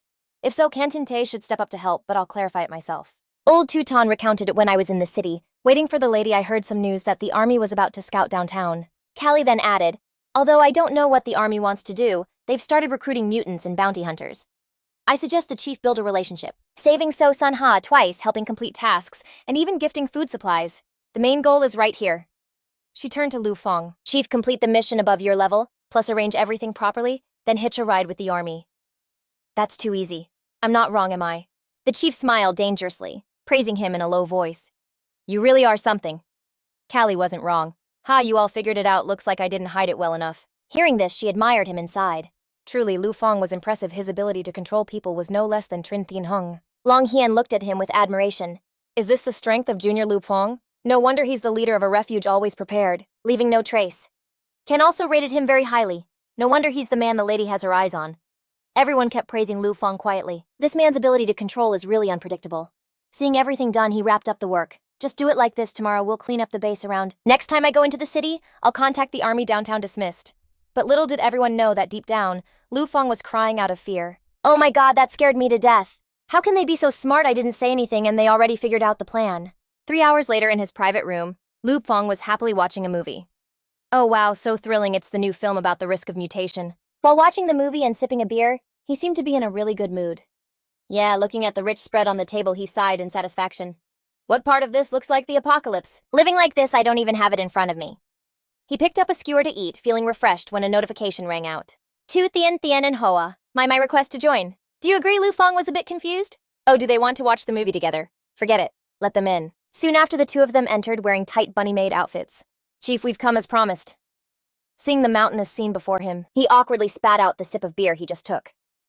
Mai and Thien quickly dove into Lu Feng's arms. The atmosphere was clearly suggestive. He was at a loss for words, feeling awkward. The two on the TV were still showing the movie that the two beauties starred in. Yet now they were sitting next to him, making it hard to believe what was happening. He was awkwardly speechless. The two people on TV were still showing the movie starring the two beauties. Yet here they were sitting next to him, making it hard for him to believe what was happening. Tian pouted, remembering Liu Feng's signal. Ugh, didn't you call us here at 3 in the morning? Mei was a bit annoyed. We're here now, so please stick to the agreement, but you still don't get it. What these two seem to have misunderstood something. Ignoring your confused attitude, they looked at Liu Feng with shy eyes and a teasing tone. Please protect us. Immediately they pounced on you like hunters catching their favorite prey, leaving you no time to react. Wait. Ah. The scenery suddenly changed. Maybe they wanted to use this scene to talk about that one Ning and Tian had now transformed into two beautiful and seductive evil spirits, while Liu Feng morphed into a powerful warrior. Tian teased, "Oh, does this warrior come here to save us?" You glared at them angrily. You two are soul-sucking evil spirits. You didn't waste words and quickly swung your sword at them, drawing a beautiful arc, a holy strike. But those two didn't even flinch. They laughed mockingly. Common attacks can't hurt us. We are Yu Ling, and we can withstand that kind of damage. Then Liu Feng fell hard to the ground. You trembled as you looked at them, way too strong. What do I have to do to defeat them? Suddenly you saw something special and widened your eyes in shock. Wait in front of you was an old well. A thought flashed in your mind, their resurrection well. Got it, think and act. You jumped toward it, shouting loudly with determination. Rushing past them. Ha, we are Yu Ling. Physical attacks are useless against us, but you still swung your sword horizontally, looking super rushed. Get out of the way! Liu Feng jumped into the old well and pointed the sword straight into the well's mouth. Demon, go to hell. A loud bang echoed, dust flying everywhere around the well. Immediately the two Yu Ling felt the damage. Ouch. You smirked with satisfaction. It seems I've got your weakness. Your lives will flicker like a candle in the wind. Mei and Tian panicked, shouting. This is bad. And you found yourself sitting in the well's mouth. Raising the celestial sword triumphantly. Ha, how about that? I just knew the well could cut off your energy. It seemed that well was linked to the two Yu Ling. Any movement of Liu Feng in the well affected them. Stop, don't move anymore. Seeing this, you felt even more confident in your victory. I've got your weakness figured out. After saying that, you pushed your body deeper into the well. Nice. Almost at the same time, the two Yu Ling hurriedly held their heads, their bodies jolting. They screamed in pain. Too powerful, stop it. They managed to gather some strength, both trembling violently, begging for mercy. Wait, don't move anymore, we can't take it anymore. But Liu Feng was not someone who would give up easily. You frowned and snorted. Are you confused? Do you think I'll stop? Get ready for my next move? You immediately spun around the mouth of the well, your face filled with joy, swirling and swirling. But it made the two girls tremble speechlessly. After enduring enough of Liu Feng's torment, the two beauties screamed in panic. It's over, our magic is gone! Back in reality, Mei and Tian had already fallen asleep on the sofa, while Liu Feng stood up feeling refreshed. So powerful, you clenched your fist, feeling a surge of energy. So powerful, is this what service skills feel like? You were incredibly pumped, feeling invigorated. Not tired at all? And you could achieve your childhood dreams? It all depended on tomorrow. The next morning, Liu Feng, Kali, and OB had finished packing for today's mission. You smiled and urged, all right, let's go. The target is the oil depot. At the vast oil refinery with advanced equipment, Kali reported information to Liu Feng via satellite saying this oil depot has a few dozen zombies, and after taking it over, there would be at least 300 resource points. Hearing the specific number, you were a bit surprised. A few dozen zombie satellites really make it easy to lock on. Looking at her back, you quietly called out Kali's name in your mind. Yesterday, gunfire rang out, sparks flying from the gun's muzzle. In the underground shooting range, Kali was diligently practicing her shooting. Just as Liu Feng walked in, he was surprised to see her. Kali, are you still here practicing? She paused, panting heavily. It's too dangerous out there. Then she loaded more bullets into the gun, the darkness of humanity, zombies in fear, starving and mutated. She continued shooting, her voice filled with seriousness. Hiding in the base wouldn't solve anything. Back to the present, Liu Feng glanced at Kaylee, who was busy with her crossbow with a look of concern. Indeed, a strong woman is a strong woman, always unwilling to be beneath others. She suddenly called out to him, Liu Feng, I'm expressing my intention. I want to join the zombie cleanup action later. He stammered his agreement. Okay. His foot stomped hard on the ground, and he pulled his sword out of its sheath with determination. All right. The three of them, Liu Feng, Kali, and OB, gripped their weapons tightly, ready to fight, with the target being the oil factory. Liu Feng squinted as he reminded them of the reason they were here. Our goal is to clear the zombies in the oil depot, but we can't use firearms due to the risk of explosions. He gently encouraged everyone. The base's satellite had clearly scanned that there weren't many zombies in the oil factory, and it's very likely there are no mutated zombies, so this mission should be pretty light for us. Then he laid out the plan, just lure the zombies here in groups. Hearing that, OB asked curiously, so who's going in to be the bait? Without thinking, the other two turned their heads in unison, leaving him bewildered for a moment. And then came the loud scream of a person who had to use their body as bait. He ran for his life. Obviously, there were a lot of people chasing after him, but these people just wanted to eat him. Help, He was running so fast that he didn't notice the rock beneath him. So as expected, he tripped over the rock and fell flat on the ground. He cried out in pain. Ouch. The zombies had caught it up to him. OB, terrified, crawled backward while shouting loudly. Help! Just as they were about to deal with him, he got a double shot. The author of that was none other than Liu Feng. He smiled and praised, "Well done, OB." The zombies behind him were also taken out by 2 arrows. Kaylee carefully aimed and fired powerful arrows. Suddenly, the roar of a zombie behind her caught her attention. Instantly, she turned around and kicked it right between its legs. Don't come near me. Although zombies don't feel pain, both Liu Feng and OB felt the pain for it. Oh. While focusing on taking down zombies, Kaylee also thought about her future. I want to. Maybe she had never been so determined. To become stronger. While she was still pondering, a zombie lunged at her from behind, not a vase. Kaylee quickly turned around, while Long was still thinking about how he could build a business empire. Then she stabbed it straight in the mouth with her spear, telling herself that she could be like that too, her gaze becoming more resolute, just starting over from scratch. Kaylee looked at her 2 companions who were also fighting with all their might surrounded by zombies. No matter how many they killed, there were always more coming. Glancing at the grotesque zombie charging at her, she felt a bit sluggish. The pressure of survival was intense. Next, Kali turned and used the head of her crossbow to smash into it, wondering if this was the feeling Liu Feng had when facing zombies. Watching that strong figure take down zombies in the distance, she couldn't help but observe this man who always charged to the front lines. She admired him silently. How could he withstand this kind of pressure? His arrogant smile made Kaylee admire him even more so impressive. Feeling empowered, she rushed into battle quickly. I can't lose either. Suddenly, she pulled out a strange weapon using the explosive arrows that Liu Feng made for her, then shot at the approaching zombies, causing them to explode. Suddenly, a loud scream echoed from afar. A mutated zombie looking extremely grotesque trembled as it stepped closer. Kaylee panicked, mixed with a bit of worry. Oh no, it's a type I've never seen before. Liu Feng arrived just in time to save her. He slashed a long line across its body with his sword, not forgetting to remind the beauty. Be careful. Unfortunately, this caused a dangerous blue liquid to spill out. She quickly shouted, oh no, it's acid spray. But he smirked confidently. Don't worry, I'm here. Immediately, he drew his sword and declared with a masterful technique, I'm here to protect you. Kaylee looked in astonishment at the scene before her. The sword ignited with fierce flames. The shout echoed, oh, sword technique. In an instant, Liu Feng struck hard at the massive body of that level 1 zombie Tan Wuyet. It was immediately engulfed in flames, collapsing to the ground. He examined his sword closely and remarked, no doubt it's an A-level weapon. The weapon skills are way too strong. After witnessing the scene just now, Kaylee gasped in amazement. Is it really that simple to take care of it? At that moment, she felt a bit uneasy, suddenly realizing that no matter how hard she tried, she turned to look at the mountain of zombie corpses he had taken down, feeling helpless that she couldn't catch up with Liu Feng. 10 minutes later, as the sword pierced through the last zombie's head, he urged, Obi, how much longer? He replied casually, almost done, don't rush me.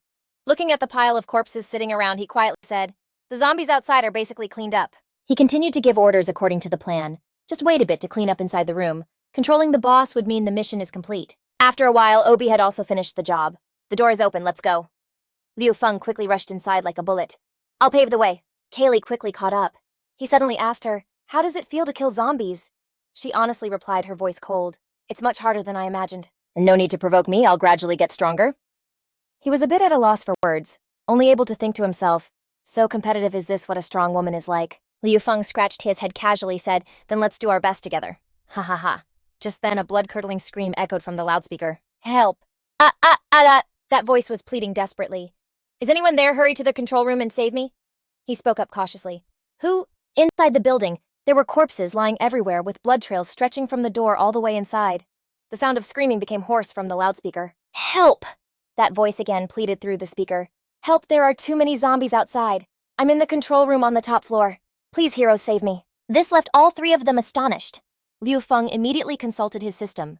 Does the system have the layout of this building? A structural diagram immediately appeared. The control room has a total of 5 floors. The first floor has an elevator that can be used. The building's structure is complete, but something feels off. Liu Feng and Kali simultaneously looked up, his voice tinged with suspicion. This voice seems a bit off. She also keenly noticed that. Not only that there were noises, but zombies weren't appearing. Looking at the scattered corpses around, he became even more certain that something was definitely wrong. Stepping inside, he suddenly halted in front of a corpse. Observing the body closely made him frown in discomfort. After a moment, he slowly voiced his analysis. Some brains have been eaten unlike regular zombies. The more he thought about it, the stranger it felt, his brows furrowing into a line as if he had never seen this kind of zombie before. The system notification suddenly appeared detecting the energy of a mutated zombie. Seeing that, Liu Feng quickly reminded, "Everyone be careful, there's a chance a mutated zombie might appear here." Kelly quickly responded, "Got it." Then all three took the elevator to the upper floor. That voice came through the loudspeaker again. "Ah, you finally made it," it joyfully warned. "Great big brother, stop staring at that woman's chest. There are some zombies in the 5th floor hallway, be careful." Hearing those words, Liu Feng felt like he was hit right in the feels. He blushed and retorted, "Who's talking nonsense?" The voice on the loudspeaker didn't stop adding fuel to the fire. "Huh, isn't it? I just saw someone staring at the butt can't lose face." He wanted to reach out to stop her from behind, hurriedly justifying, "Callie, don't listen to its nonsense, I didn't." But it was too quick to turn awkward. Just as he touched something soft and big, he suddenly panicked, realizing where his hand was. "Sorry, I placed it wrong." However, she still maintained a cold expression, her gaze a bit scrutinizing. A ding sounded. The elevator doors opened and they had reached the rooftop. Liu Feng slowly stepped out with his sword. Looking at that broad, sturdy back, Callie couldn't help but sigh. This back really feels safe. Could it be that I can hide behind him? She closed her eyes, questioning herself. The battle just now I trained for so long facing those zombies was already the limit should I really give up. But when she opened her eyes, the frown of determination and her resolute gaze clearly showed her heart. "No, I can't give up in this world. Only those with strength deserve to survive." She boldly moved forward with Liu Feng. "I won't hide behind you," he smiled encouragingly. Deep down she couldn't help but sweat a little, feeling a bit of courage when danger was nearby. And then she steadied herself to move on, leaving OB fuming behind her. Looking at the two people in front walking side by side. What, they're being all lovey-dovey on a day like this, feeding each other dog food. As they stepped inside, the two suddenly stopped, because aside from the light from outside shining in, the 5th floor lobby was pitch black. Liu Feng and Callie quickly pulled out their weapons. Everyone stay alert. OB stood to the side, arms crossed, sulking. Fine, I'm not you." There was a woman standing behind him, and suddenly something long and slim crept up close to him. Thinking it was someone familiar, he pretended to be shy and whiny like a girl. "Oh, Liu Feng, I'm so scared, hug me tight." But when it licked his forehead, he shoved it away, looking disgusted. "Get off me, Liu Feng, don't touch me like that. I'm not okay with this." You in front heard your friend call and turned to ask, "OB, what are you talking about?" That's when he realized he had misunderstood. "You're in front of me." Then he turned back confused to see what had just touched him. So this is just some long slimy thing. It was the tongue of a weird zombie. Seeing that, he got so scared he could hardly scream. "Ah!" The zombie opened its mouth, revealing sharp teeth aimed at him. Callie immediately shot an arrow as a warning. OB bent down, the arrow whizzed through the air, hitting its mark but bouncing off. Seeing this, Liu Feng gasped in shock. So tough! It was a mutated red claw with a tongue long and slim like a tentacle. Even though it got hit by the arrow, its shoulder showed no signs of injury. Suddenly, another tongue wrapped tightly around Callie's slender waist. At the same time, OB was also caught by another tongue around his neck. He screamed in pain. "Ah!" Looking at the scene before him, Liu Feng was stunned. This monster didn't just have one head. Meanwhile, Liu Feng's group was in a precarious situation. Callie and OB were held tight by the red claws using their tongues. They looked at the delicious prey before them, joyfully screeching in savage delight. Liu Feng carefully observed the situation, thinking to himself, these zombies are just like Sailang. Capturing two people to force me to choose, huh? While he was busy thinking, suddenly a red claw lunged at him from behind. Luckily, he noticed in time, and it wasn't just three of them. He quickly grabbed his sword, ready to draw it in response. Then in a flash, he turned around and slashed the red claw across the chest. It screamed in pain. Liu Feng wasn't planning to stop. He continued with the Baoquan move, charging straight at it. The Baoquan was triggered, instantly blowing it to pieces. He paused for a moment to assess the situation. The sword and Baoquan could injure them. Suddenly, a loud scream shook him. "Ah, ah, ah!" Callie and OB were being pulled away by the tongues. He worriedly spoke up. "This is bad." Liu Feng found himself in a dilemma, where he could only choose one of the two. He thought to himself, his face showing panic. "This is bad. They're both being dragged away. I can only save one." He hesitated whether to save OB first or Callie. The feeling of being wrapped tightly by the tongue drenched in saliva reminded Callie of a past situation, and she began to reminisce. This feeling was just like 4 years ago. 4 years ago at the Leitian Corporation, Callie was sitting comfortably in her chair when her assistant walked in to report. "The communication line of our company has been cut off. They've set conditions to buy our company. If we don't accept, the company will soon go bankrupt." She remained calm and contemplative. "Is that so?" She continued with her inner thoughts. Could it really only end here? Then she resolutely forced herself to get up. No, suddenly the door swung open. It was the boss of the Jutian Corporation, Lao Ben, and two of his underlings. Ben, unrestrained, pointed at her with a mocking tone. "Oh, isn't this the famous Callie?" He continued to tease her. "Isn't this enough for you? You're so weak." Callie didn't get agitated, just calmly asked, "Mr. La, what are you here for?" He rubbed his chubby cheeks, continuing to mock her. "Oh, come on, don't be so heartless. I'm here to show you the way to survive." Then he revealed a twisted face, his long tongue dripping with saliva as if he craved her. Ben laughed gleefully while saying something extremely unpleasant. If you become my mistress, I'll lend you some money. How about that? That scene made Callie unable to avoid thinking. At that moment, the expression of that pig-headed guy, their base desires were fundamentally the same. She compared him to the Red Claws now. Just like this dumb animal they think they can eat their way through.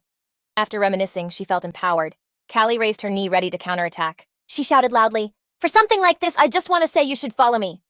Then she delivered a powerful kick to their faces. She cursed, "Shut your dog mouths." Over here, Liu Feng had also successfully taken down more of them.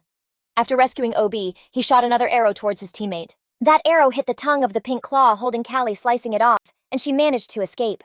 Callie thought back to the moment she defeated that pervert before. Just like back then, I kicked him right there on the spot, and then I won that battle, building my trade empire from that fight.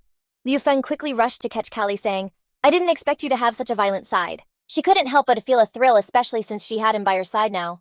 She also didn't forget to tease him. "What's up, scared when you see my violent side?" Liu Feng stammered, "Haha, no. In this romantic moment, he gazed at her with deep affection. Before Callie could respond, the pink claw let out a horrifying scream and charged at them. Annoyed by the interruption, he pulled out a hard horn and stabbed it through its mouth. The pink claw stood dead in its tracks. He looked straight into her eyes, reassuring her, "Don't be scared, I'm here," creating a very romantic scene. Liu Feng couldn't help but kiss her, his voice high-pitched, calling her name. He continued to seduce her, "Be my woman." His words made her blush deeply. OB beside them yelled angrily, In this situation you still dare to be lovey-dovey." They pulled away a silver thread connecting their lips, and then he came back to his senses after his bold actions. Oh no, Kim Long shouldn't have said those words and kissed too. He was blushing so hard he was about to faint.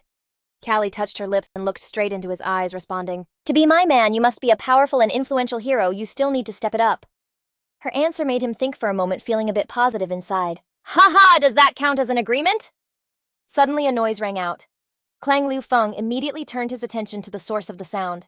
A giant pink claw several times their size, covered in veins and muscles. It was the leader of the Pink Claw gang. It bit off and was munching on another person's head like a snack. The loudspeaker immediately announced, "Be careful, a creature just passed by and it's heading your way." It coldly spat the bloody head onto the ground, sending Liu Feng's group into a panic. While the announcement continued, they had pack behavior. The Pink Claw leader was still devouring the body of the unfortunate victim. The loudspeaker was still broadcasting information resembling wolfpack behavior. The three of them gripped their weapons tightly, ready to fight. Liu Feng shouted, "It's here!" The Pink Claw immediately let out piercing screams and charged at them like lightning. Liu Feng focused on observing its every move. What he didn't expect was how fast it was.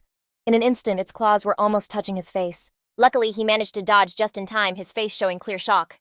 He frowned, thinking to himself, too fast, then quickly regained his composure, gripping his weapon tightly. "It's time to respond. I can't be rude, Master Martial Artist." Liu Feng turned around and shouted to gain momentum. He charged in, unleashing his ultimate technique, the chaotic flower, at lightning speed.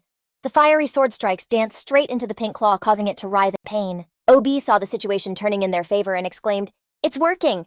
Callie took the opportunity to shoot an arrow at it. Liu Feng directed his voice at the two of them, commanding, "You two go find the control room, let me handle it." Each arrow Callie shot hit the Pink Claw's skin and was immediately deflected elsewhere, as if it were made of metal. Liu Feng sighed.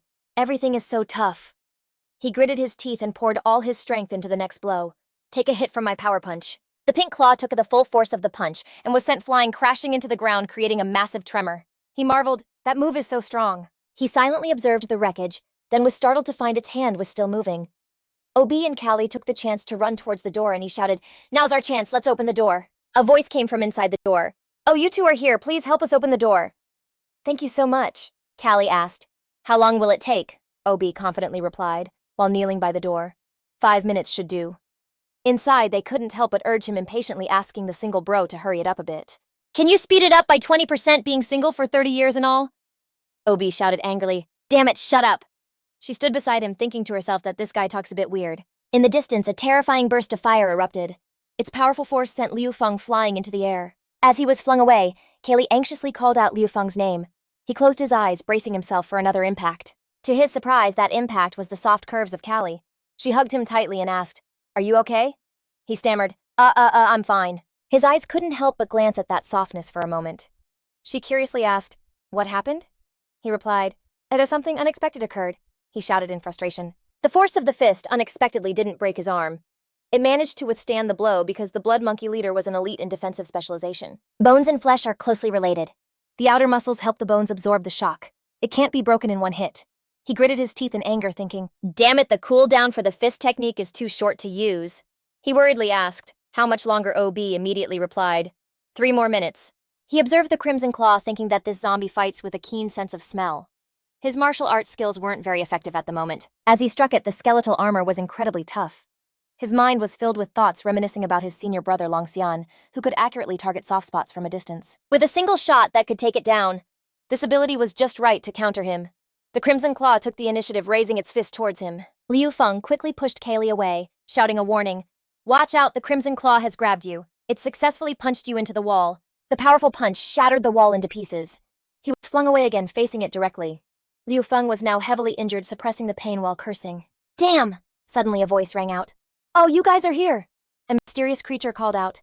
Then it turned to Liu Feng and thanked him. "Thanks for saving me, huh?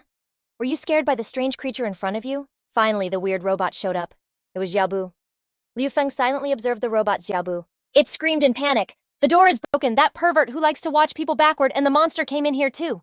He angrily shouted back. "What the hell are you talking about?" He pointed at the creature in front of him, angrily asking, "What the heck are you?" Xiaopu was startled. "Huh." It put on a serious face and declared, "Looks like a human is going through a phase. Turns out I'm the smart drilling robot Xiaopu, assisting in drilling wells."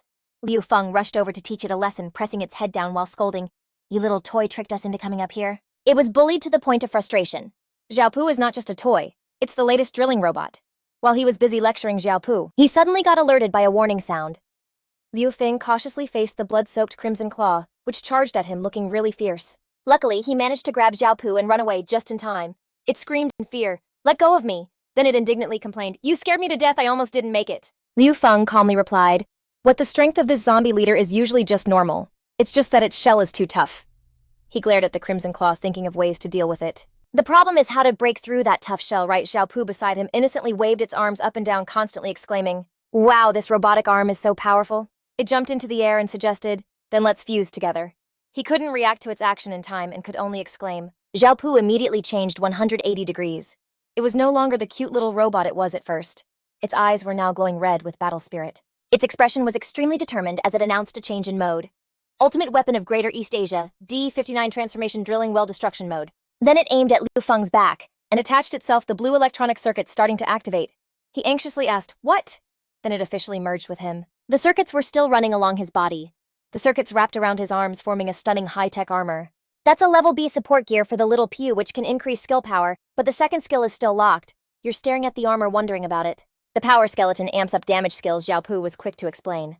"That's right, I can give your damage skills a massive boost, and I can even help you name them. Just be careful how you use it." From a distance, Red Claw kept charging at him like a maniac. The little suit piped up, "So you picked a skill to deal with this big dummy yet? Just give his butt a good hard kick!" Jiang spread his arms wide, gritting his teeth and pouring every ounce of his power into this attack, supercharging his power gauntlet. If one punch ain't gonna cut it, then he'll just land a critical blow on Red Claw's hip, screaming as he strikes. "One more!" The supercharged punch instantly detonated. It writhed and shrieked in agony. With Xiaopu's boost, the punch felt like it was 10,000 times stronger. The explosion leveled up into a shockwave of destruction, tearing right through Red Claw's body. The hit made it scream its head off in agony. Ah, music. Witnessing that epic display, our boy couldn't help but let out a satisfied, triumphant laugh. "Ha ha ha! This piece of gear is insane!" The suit immediately shot back. "Humph, I'm not gear, the name's Xiaopu," our boy replied. All right, Xiaopu. No problem, Xiaopu." A piece of Red Claw's body was still squirming on the ground. He turned his attention to it and said, "Huh, it's still not dead." Xiaopu saw this as the perfect chance to show off a little. "Leave it to me." It whipped out some super futuristic laser device and proudly announced, "The ultimate weapon of Great East Asia, the D9 Annihilator model. It's the magma rock drilling laser!" A blazing magma red laser beam shot straight at the leftover chunk of meat on the ground, causing a massive explosion that obliterated it. And just like that, the second skill was unlocked, which uses 60% of the battery to fire one powerful long-range laser blast. After finishing its job, it cheerfully made the announcement. "Xiaopu has used too much battery," initiating automatic shutdown. Meanwhile, Liu Feng, who was standing right there, was completely floored, just thinking to himself, "Damn, that's just way too OP." OB, watching the whole thing, couldn't stop gushing, "That's insane." Callie also smiled to herself, thinking, "He's gotten even stronger." A system window popped up with a mission progress update. Mission complete, seize the oil depot. Reward 2,000 points, 100 reputation. First time weekly mission completion, 1 prize draw. PS recommendation: discard the low-grade primitive AI robot assistant. As he read the notification, he thought, "Oh, the depot mission is done. Sweet, it's been forever since I got a prize draw." "A prize draw, nice!" He covered his mouth, trying not to laugh, then started teasing, "Damn, even the system's throwing shade at you. You're just jealous, aren't you? System notification?" The system just replied with the word nonsense. Liu Feng stood in front of the prize wheel, which was loaded with all sorts of high-tier loot. Yo, the prizes for this spin aren't half bad, he said. Whoa, is this energy shield research blueprint the grand prize? Without wasting a second, he slammed the spin button. The wheel took off spinning like crazy, making it impossible to guess where it would land. He waited on the edge of his seat, chanting his wish over and over. Blueprint, blueprint, blueprint. But life's not a fairy tale, and the wheel landed on mutant ability potion. Liu Feng clutched his head, totally devastated. I was so close. But he was still a little curious about the prize he got. System, what's the deal with this mutant ability potion? A detailed info window popped up. This is a potion that can only be crafted at high-tier bases. It gives a normal person a chance to awaken a superpower. He suddenly yelled out in shock. What for such a tiny little thing, the perks ain't half bad. The system continued with the info dump. Additionally, there are 0 side effects even in case of failure. He stared at the small vial in his hand, thinking, damn, this is some good stuff, I should use it on myself right now. Then he glanced over at his 2 teammates. Or maybe... Finally, he spoke up. Callie, give me your arm. I'm gonna give you a little vaccine shot. She looked a little taken aback. Huh. She looked confused. Why do I need another shot? Is this like a booster for the vaccine in Los Angeles or something? He tried to calm her down, then just went ahead and injected her wrist. Nah, it's not that, he explained calmly. This shot has 0 side effects. It's a potion that can awaken latent abilities. He repeated, there's a good chance it could awaken a power for you. He repeated it again to reassure her, you'll get the power you've always wanted. Callie stared at the injection mark on her arm, unable to believe what she was hearing, and screamed, what? Callie stared at the mark on her arm, completely skeptical. What did you just say? A mutant ability potion. She started chewing him out. Are you messing with me right now? Why wouldn't you use a potion like this on yourself? Giving it to me is a total waste. Liu Feng just gave a small smile and said, it's cool, I've already got superpowers. Besides, there's a chance it won't even work, so it'd probably be useless on me anyway. Besides, I remember perfectly well, he added. Haven't you always wanted powers of your own? Hearing that, Callie's heart skipped a beat. Dude, he totally remembered what she said, her lips were barely moving. But a second later, her smoking hot bod suddenly went rigid like she was frozen in place, couldn't move an inch. Then she just keeled over towards Liu Feng, and he instantly shot his hands out to catch her. Callie's out cold, he yelled, totally freaking out. Callie, damn, was that serum too strong or what? OB, fire up the teleporter, we're heading back to base. He immediately got a roger that back. Over at the refugee processing teleporter room in Chicago, Sarah was already waiting. Liu Feng slowly stepped out of the portal, carrying Callie on his back. He was desperate to save her and yelled out, where's Dr. Chin? Callie's unconscious. She quickly shot back. Dr. Chin's in the research lab. He sprinted towards the doctor's office, whispering encouragement the whole way. Hang in there, Callie, we're almost there. But you know what they say, even a hero has a hard time resisting a bombshell, and Liu Feng's mind was going to some real shady places. Callie's right here against me. I can smell her perfume. Her lower back pressing against him had him thinking, and her body is so soft. Thank God he finally made it to Dr. Chin's lab. Liu Feng slammed the door open, shouting for the doctor. Chin Mu, who was just chilling in her chair admiring a test tube of serum, was totally startled by all the racket. By this point, Liu Feng's face was completely soaked in sweat, and he was still yelling, help Callie, she's passed out. He gently laid Callie on the medical bed and pleaded, Dr. Chin, you gotta help me check her out quick. She walked over to the bed and said, lay her down here. What's wrong with her? Liu Feng came clean. I gave her the ability awakening shot and then she just passed out. As Chin Mu put her stethoscope to Callie's chest, she was like, wait, what? You did what? You're so reckless. She frowned at him, totally judging. Whatever, let me check her first. Callie was completely wiped out from that shot. She was struggling to take each breath on that medical bed. 10 minutes later, Chin Mu announced that there was nothing to worry about, and that Callie's condition had stabilized a bit. She seemed a little unsure, but she gave him some advice. Look, this is my first time seeing someone awaken their powers. You're a powered individual yourself, so you probably know more about this stuff. I suggest you... Her next words were basically the golden ticket for Liu Feng. Take her back to your room and watch over her for the night. Bro heard that and was so shook he was like, what? A little later in the chief's quarters, he was sitting by the bed gently holding Callie's hand and making sure to tell her, Callie, you better be okay, you hear me. He remembered what Dr. Chin said. Dr. Chin thinks I have experience, but the truth is the total opposite. I don't know jack squat about this. It's all the system's doing, not some natural superpower. His eyes drifted down to her chest, rising and falling with every breath, and his mind just couldn't stop going back to the gutter. But I mean, for real, Callie's body is absolutely insane. In this whole underworld, she's gotta be rocking the biggest size, right? His face was all messed up from his pervy thoughts, even drooling a little from the corner of his mouth. He shamelessly thought out loud, but damn, Callie is fine. Maybe I should just... Just then, the system blared an emergency notification. Warning, subject is in a critical mutation phase. There is a chance of failure. That notification yanked him right back to reality. He jumped and screamed, whoa, you scared the crap out of me! The system chimed in with a reminder, host, you are being too loud. It could negatively impact the mutation. He couldn't help but glare at it and threaten, You pop up on me like that again, and I swear I'll smash this thing to pieces. The system suggested, there is a method that can increase the probability of success. Does the host wish to proceed? And just like that, he completely forgot he was even mad. He quickly replied, his face dead serious. Lay it on me. The system immediately noted, host, your heart rate has spiked considerably. Liu Feng heard that and thought it was weird. You're not usually this engaged. Hold up. He started teasing the system. Don't tell me you're getting jealous. He pointed over at the little robot charging in the corner. I brought home a little hottie. Liu Feng scratched his head and said impatiently, first time I've ever seen the system get this worked up. Fine, I'll stop messing around. So show me the method. The system shot back with a warning. If the host continues to spout nonsense, this system will initiate the self-destruct protocol. Then the system displayed 2 words. The method is... Liu Feng nervously glued his eyes to the screen. The system then showed the solution, assist her by massa. Jing the acupressure points on her body to improve circulation and help absorb the mutation energy. After reading it, he was super confused. Massage. Then his face suddenly went dark as it dawned on him. Hold on! The massage spots! The points the system was indicating were extremely sensitive. This is way too risky, he thought to himself. Meanwhile, the system was relentlessly nagging him. If you don't hurry up, Callie's evolution might fail. He was sweating bullets from how nervous he was. What? A second later, he finally worked up the nerve, slowly reaching his trembling hand closer to her body. Internally thinking, I guess I gotta take action. Callie, sorry, but the moment I touched her, Callie reacted a bit. Lu Feng pressed his hands on Callie's shoulders. She closed her eyes tightly, her cheeks already flushed. He reminisced, this feeling is just like that night when the bell rang. Lu Feng blushed in his head while looking at her hot thighs. He reached down towards her. Callie whispered, trying to hold on. I'm here to save you. The scene was quite overwhelming. Suddenly his face got squeezed between her thighs. Lu Feng fell over. Whoa, Callie woke up at some point, sweating profusely. Lu Feng, lying under her feet, stammered. Callie, you're awake. He panicked, noticing Kaylee's strange expression. What's wrong with her? The system's voice rang out as a reminder. Kaylee's whole bloodline began to activate. After some caressing, she could successfully mutate her powers. He raised his voice, scolding the system. Damn, the system is definitely tricking me. How do you even caress? Her slender legs appeared before Lu Feng, rubbing against his Peter. He was knocked back by her touch, feeling ecstatic. Oh, this is bad. This feeling is from the Demon City. A huge explosion happened, echoing everywhere. Callie appeared with a weapon on her shoulder, looking imposing. Are you the warrior who released the seal for me? Lu Feng lost his balance from the shockwave of the explosion and fell down. He exclaimed in discomfort. Who? Kaylee placed her delicate hands on her ample chest and spoke. It's about me. She introduced herself.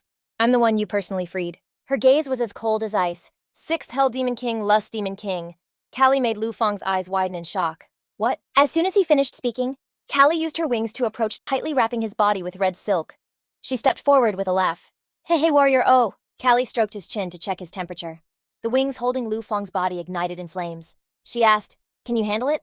Are you enduring the intense heat from the flames? Suddenly, Lu Feng's face turned beet red. He was worried. Oh no, if this continues, I'll... Kaylee leaned in close to his ear, whispering, goodbye, cutie. Then she turned and walked away, casually snapping her fingers, the enthusiasm of the hellfire causing it to blaze up, engulfing Lu Feng entirely. He yelled, causing her to pause. Wait a minute. Lu Feng's eyes lit up. He sat up and spoke. You think this can attack me? She frowned in surprise. What? The next moment, he threw Callie, who was sitting on him, off, returning to the Demon City scene. From within the flames, Lu Feng stood firm and spoke. You think this can attack me? The fire burned his clothes, revealing his muscular body. Are you serious? You think the word warrior is that easy to say? Callie saw that he was unharmed. Wondering why he wasn't affected by the demonic flames, Lu Feng darkened his expression, explaining that as long as there's faith in the heart, he wouldn't get burned. A sword appeared in his hand, shining brightly like the sun. He continued his faith would transform into the Holy Light Sword. The sword in his hand emitted greater power, forming into the Super Holy Light Sword. His face turned cunning, accepting the punishment of the Holy Light Sword Diakma. Callie, witnessing this scene before her, was astonished. What kind of obsession is this? Looking at the power of the Holy Sword, Callie frowned, pondering. Her body couldn't withstand a single blow from Hanuk, and Lu Feng charged in his eyes, flashing with light, ready to stab with the sword. My obsession is... Callie flailed her arms, panicking, trying to stop him. Don't come over here, Lu Feng roared. Warriors like great benefits, what's wrong with that? Callie was once again bewildered. What the scene of Lu Feng stabbing the sword through Callie was likened to a righteous sword piercing through a body. Time passed until the next day. Lu Feng stretched and yawned comfortably. He smiled at Callie, who was sleeping soundly beside him. The system confirmed that the mutation was complete. Callie had gained new powers, checking her character profile. He felt secretly happy. Great, everything is resolved. He reached over, his mood improving as the task was completed. His hand instinctively squeezed her chest. What a lovely day. Lu Feng looked at Callie affectionately. Suddenly, Lu Feng noticed something unusual. Two Callies shifted scenes to a Slim being squeezed. OB's hands were squeezing Slim excitedly. Whoa, whoa, whoa, this feels super real right now. We're in the water smoking room. Little Yang chimed in to remind us. OB, let's get to work, stop messing around. He didn't care, and was still lost in the VR world. This is awesome. Seriously, going back to where Lu Feng is facing off against two Callies is wild. You shouted out, two Callie. Lu Feng was surrounded by two Callies, and he couldn't believe what was happening right in front of him. This is a dream. Your face looked totally dumbfounded. Even if this is a dream, I don't need to act like a gentleman anymore. Just as he was enjoying it, a voice called out to him. Liu Feng Callie really showed up, holding a plate of food and saying, "If you're awake, come have breakfast." She leaned on her hand and repeated, "If you're awake, come have breakfast." Liu Feng froze, not understanding what was going on. What Callie 3? After he calmed down, Callie calmly took a sip of coffee. Thanks for helping me awaken my new ability. She crossed her legs, leaning back in the luxurious chair, making her look even more beautiful, so she specially made breakfast to pamper him. Liu Feng nibbled on a pastry. Sitting in that luxurious chair made her even more beautiful, so she specially made breakfast to pamper him. Liu Feng munched on the pastry, sweating a little, feeling relieved. Luckily, she didn't know what happened yesterday. He skeptically replied, "Whoa, thanks." He pointed at the other two Callies, curious. Are these two her clones? She raised her hand to deny it. No, this is just one of the new methods I've researched for using my powers restoring the original state. Instantly, the two Callies next to Liu Feng melted away. He exclaimed in shock, "Whoa, it's melting." She calmly continued explaining. These two clones were made from the metal in your room.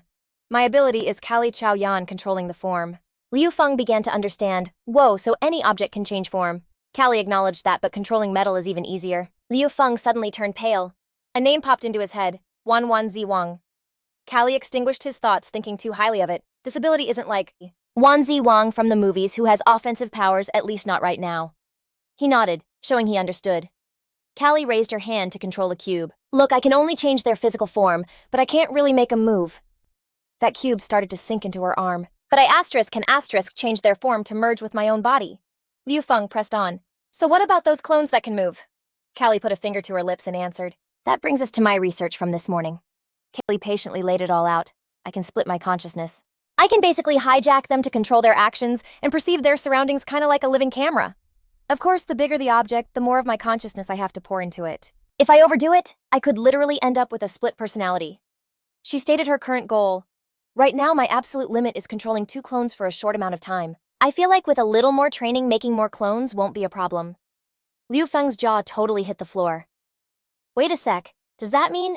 He started imagining being surrounded by *4 Callus and his happiness quadrupled.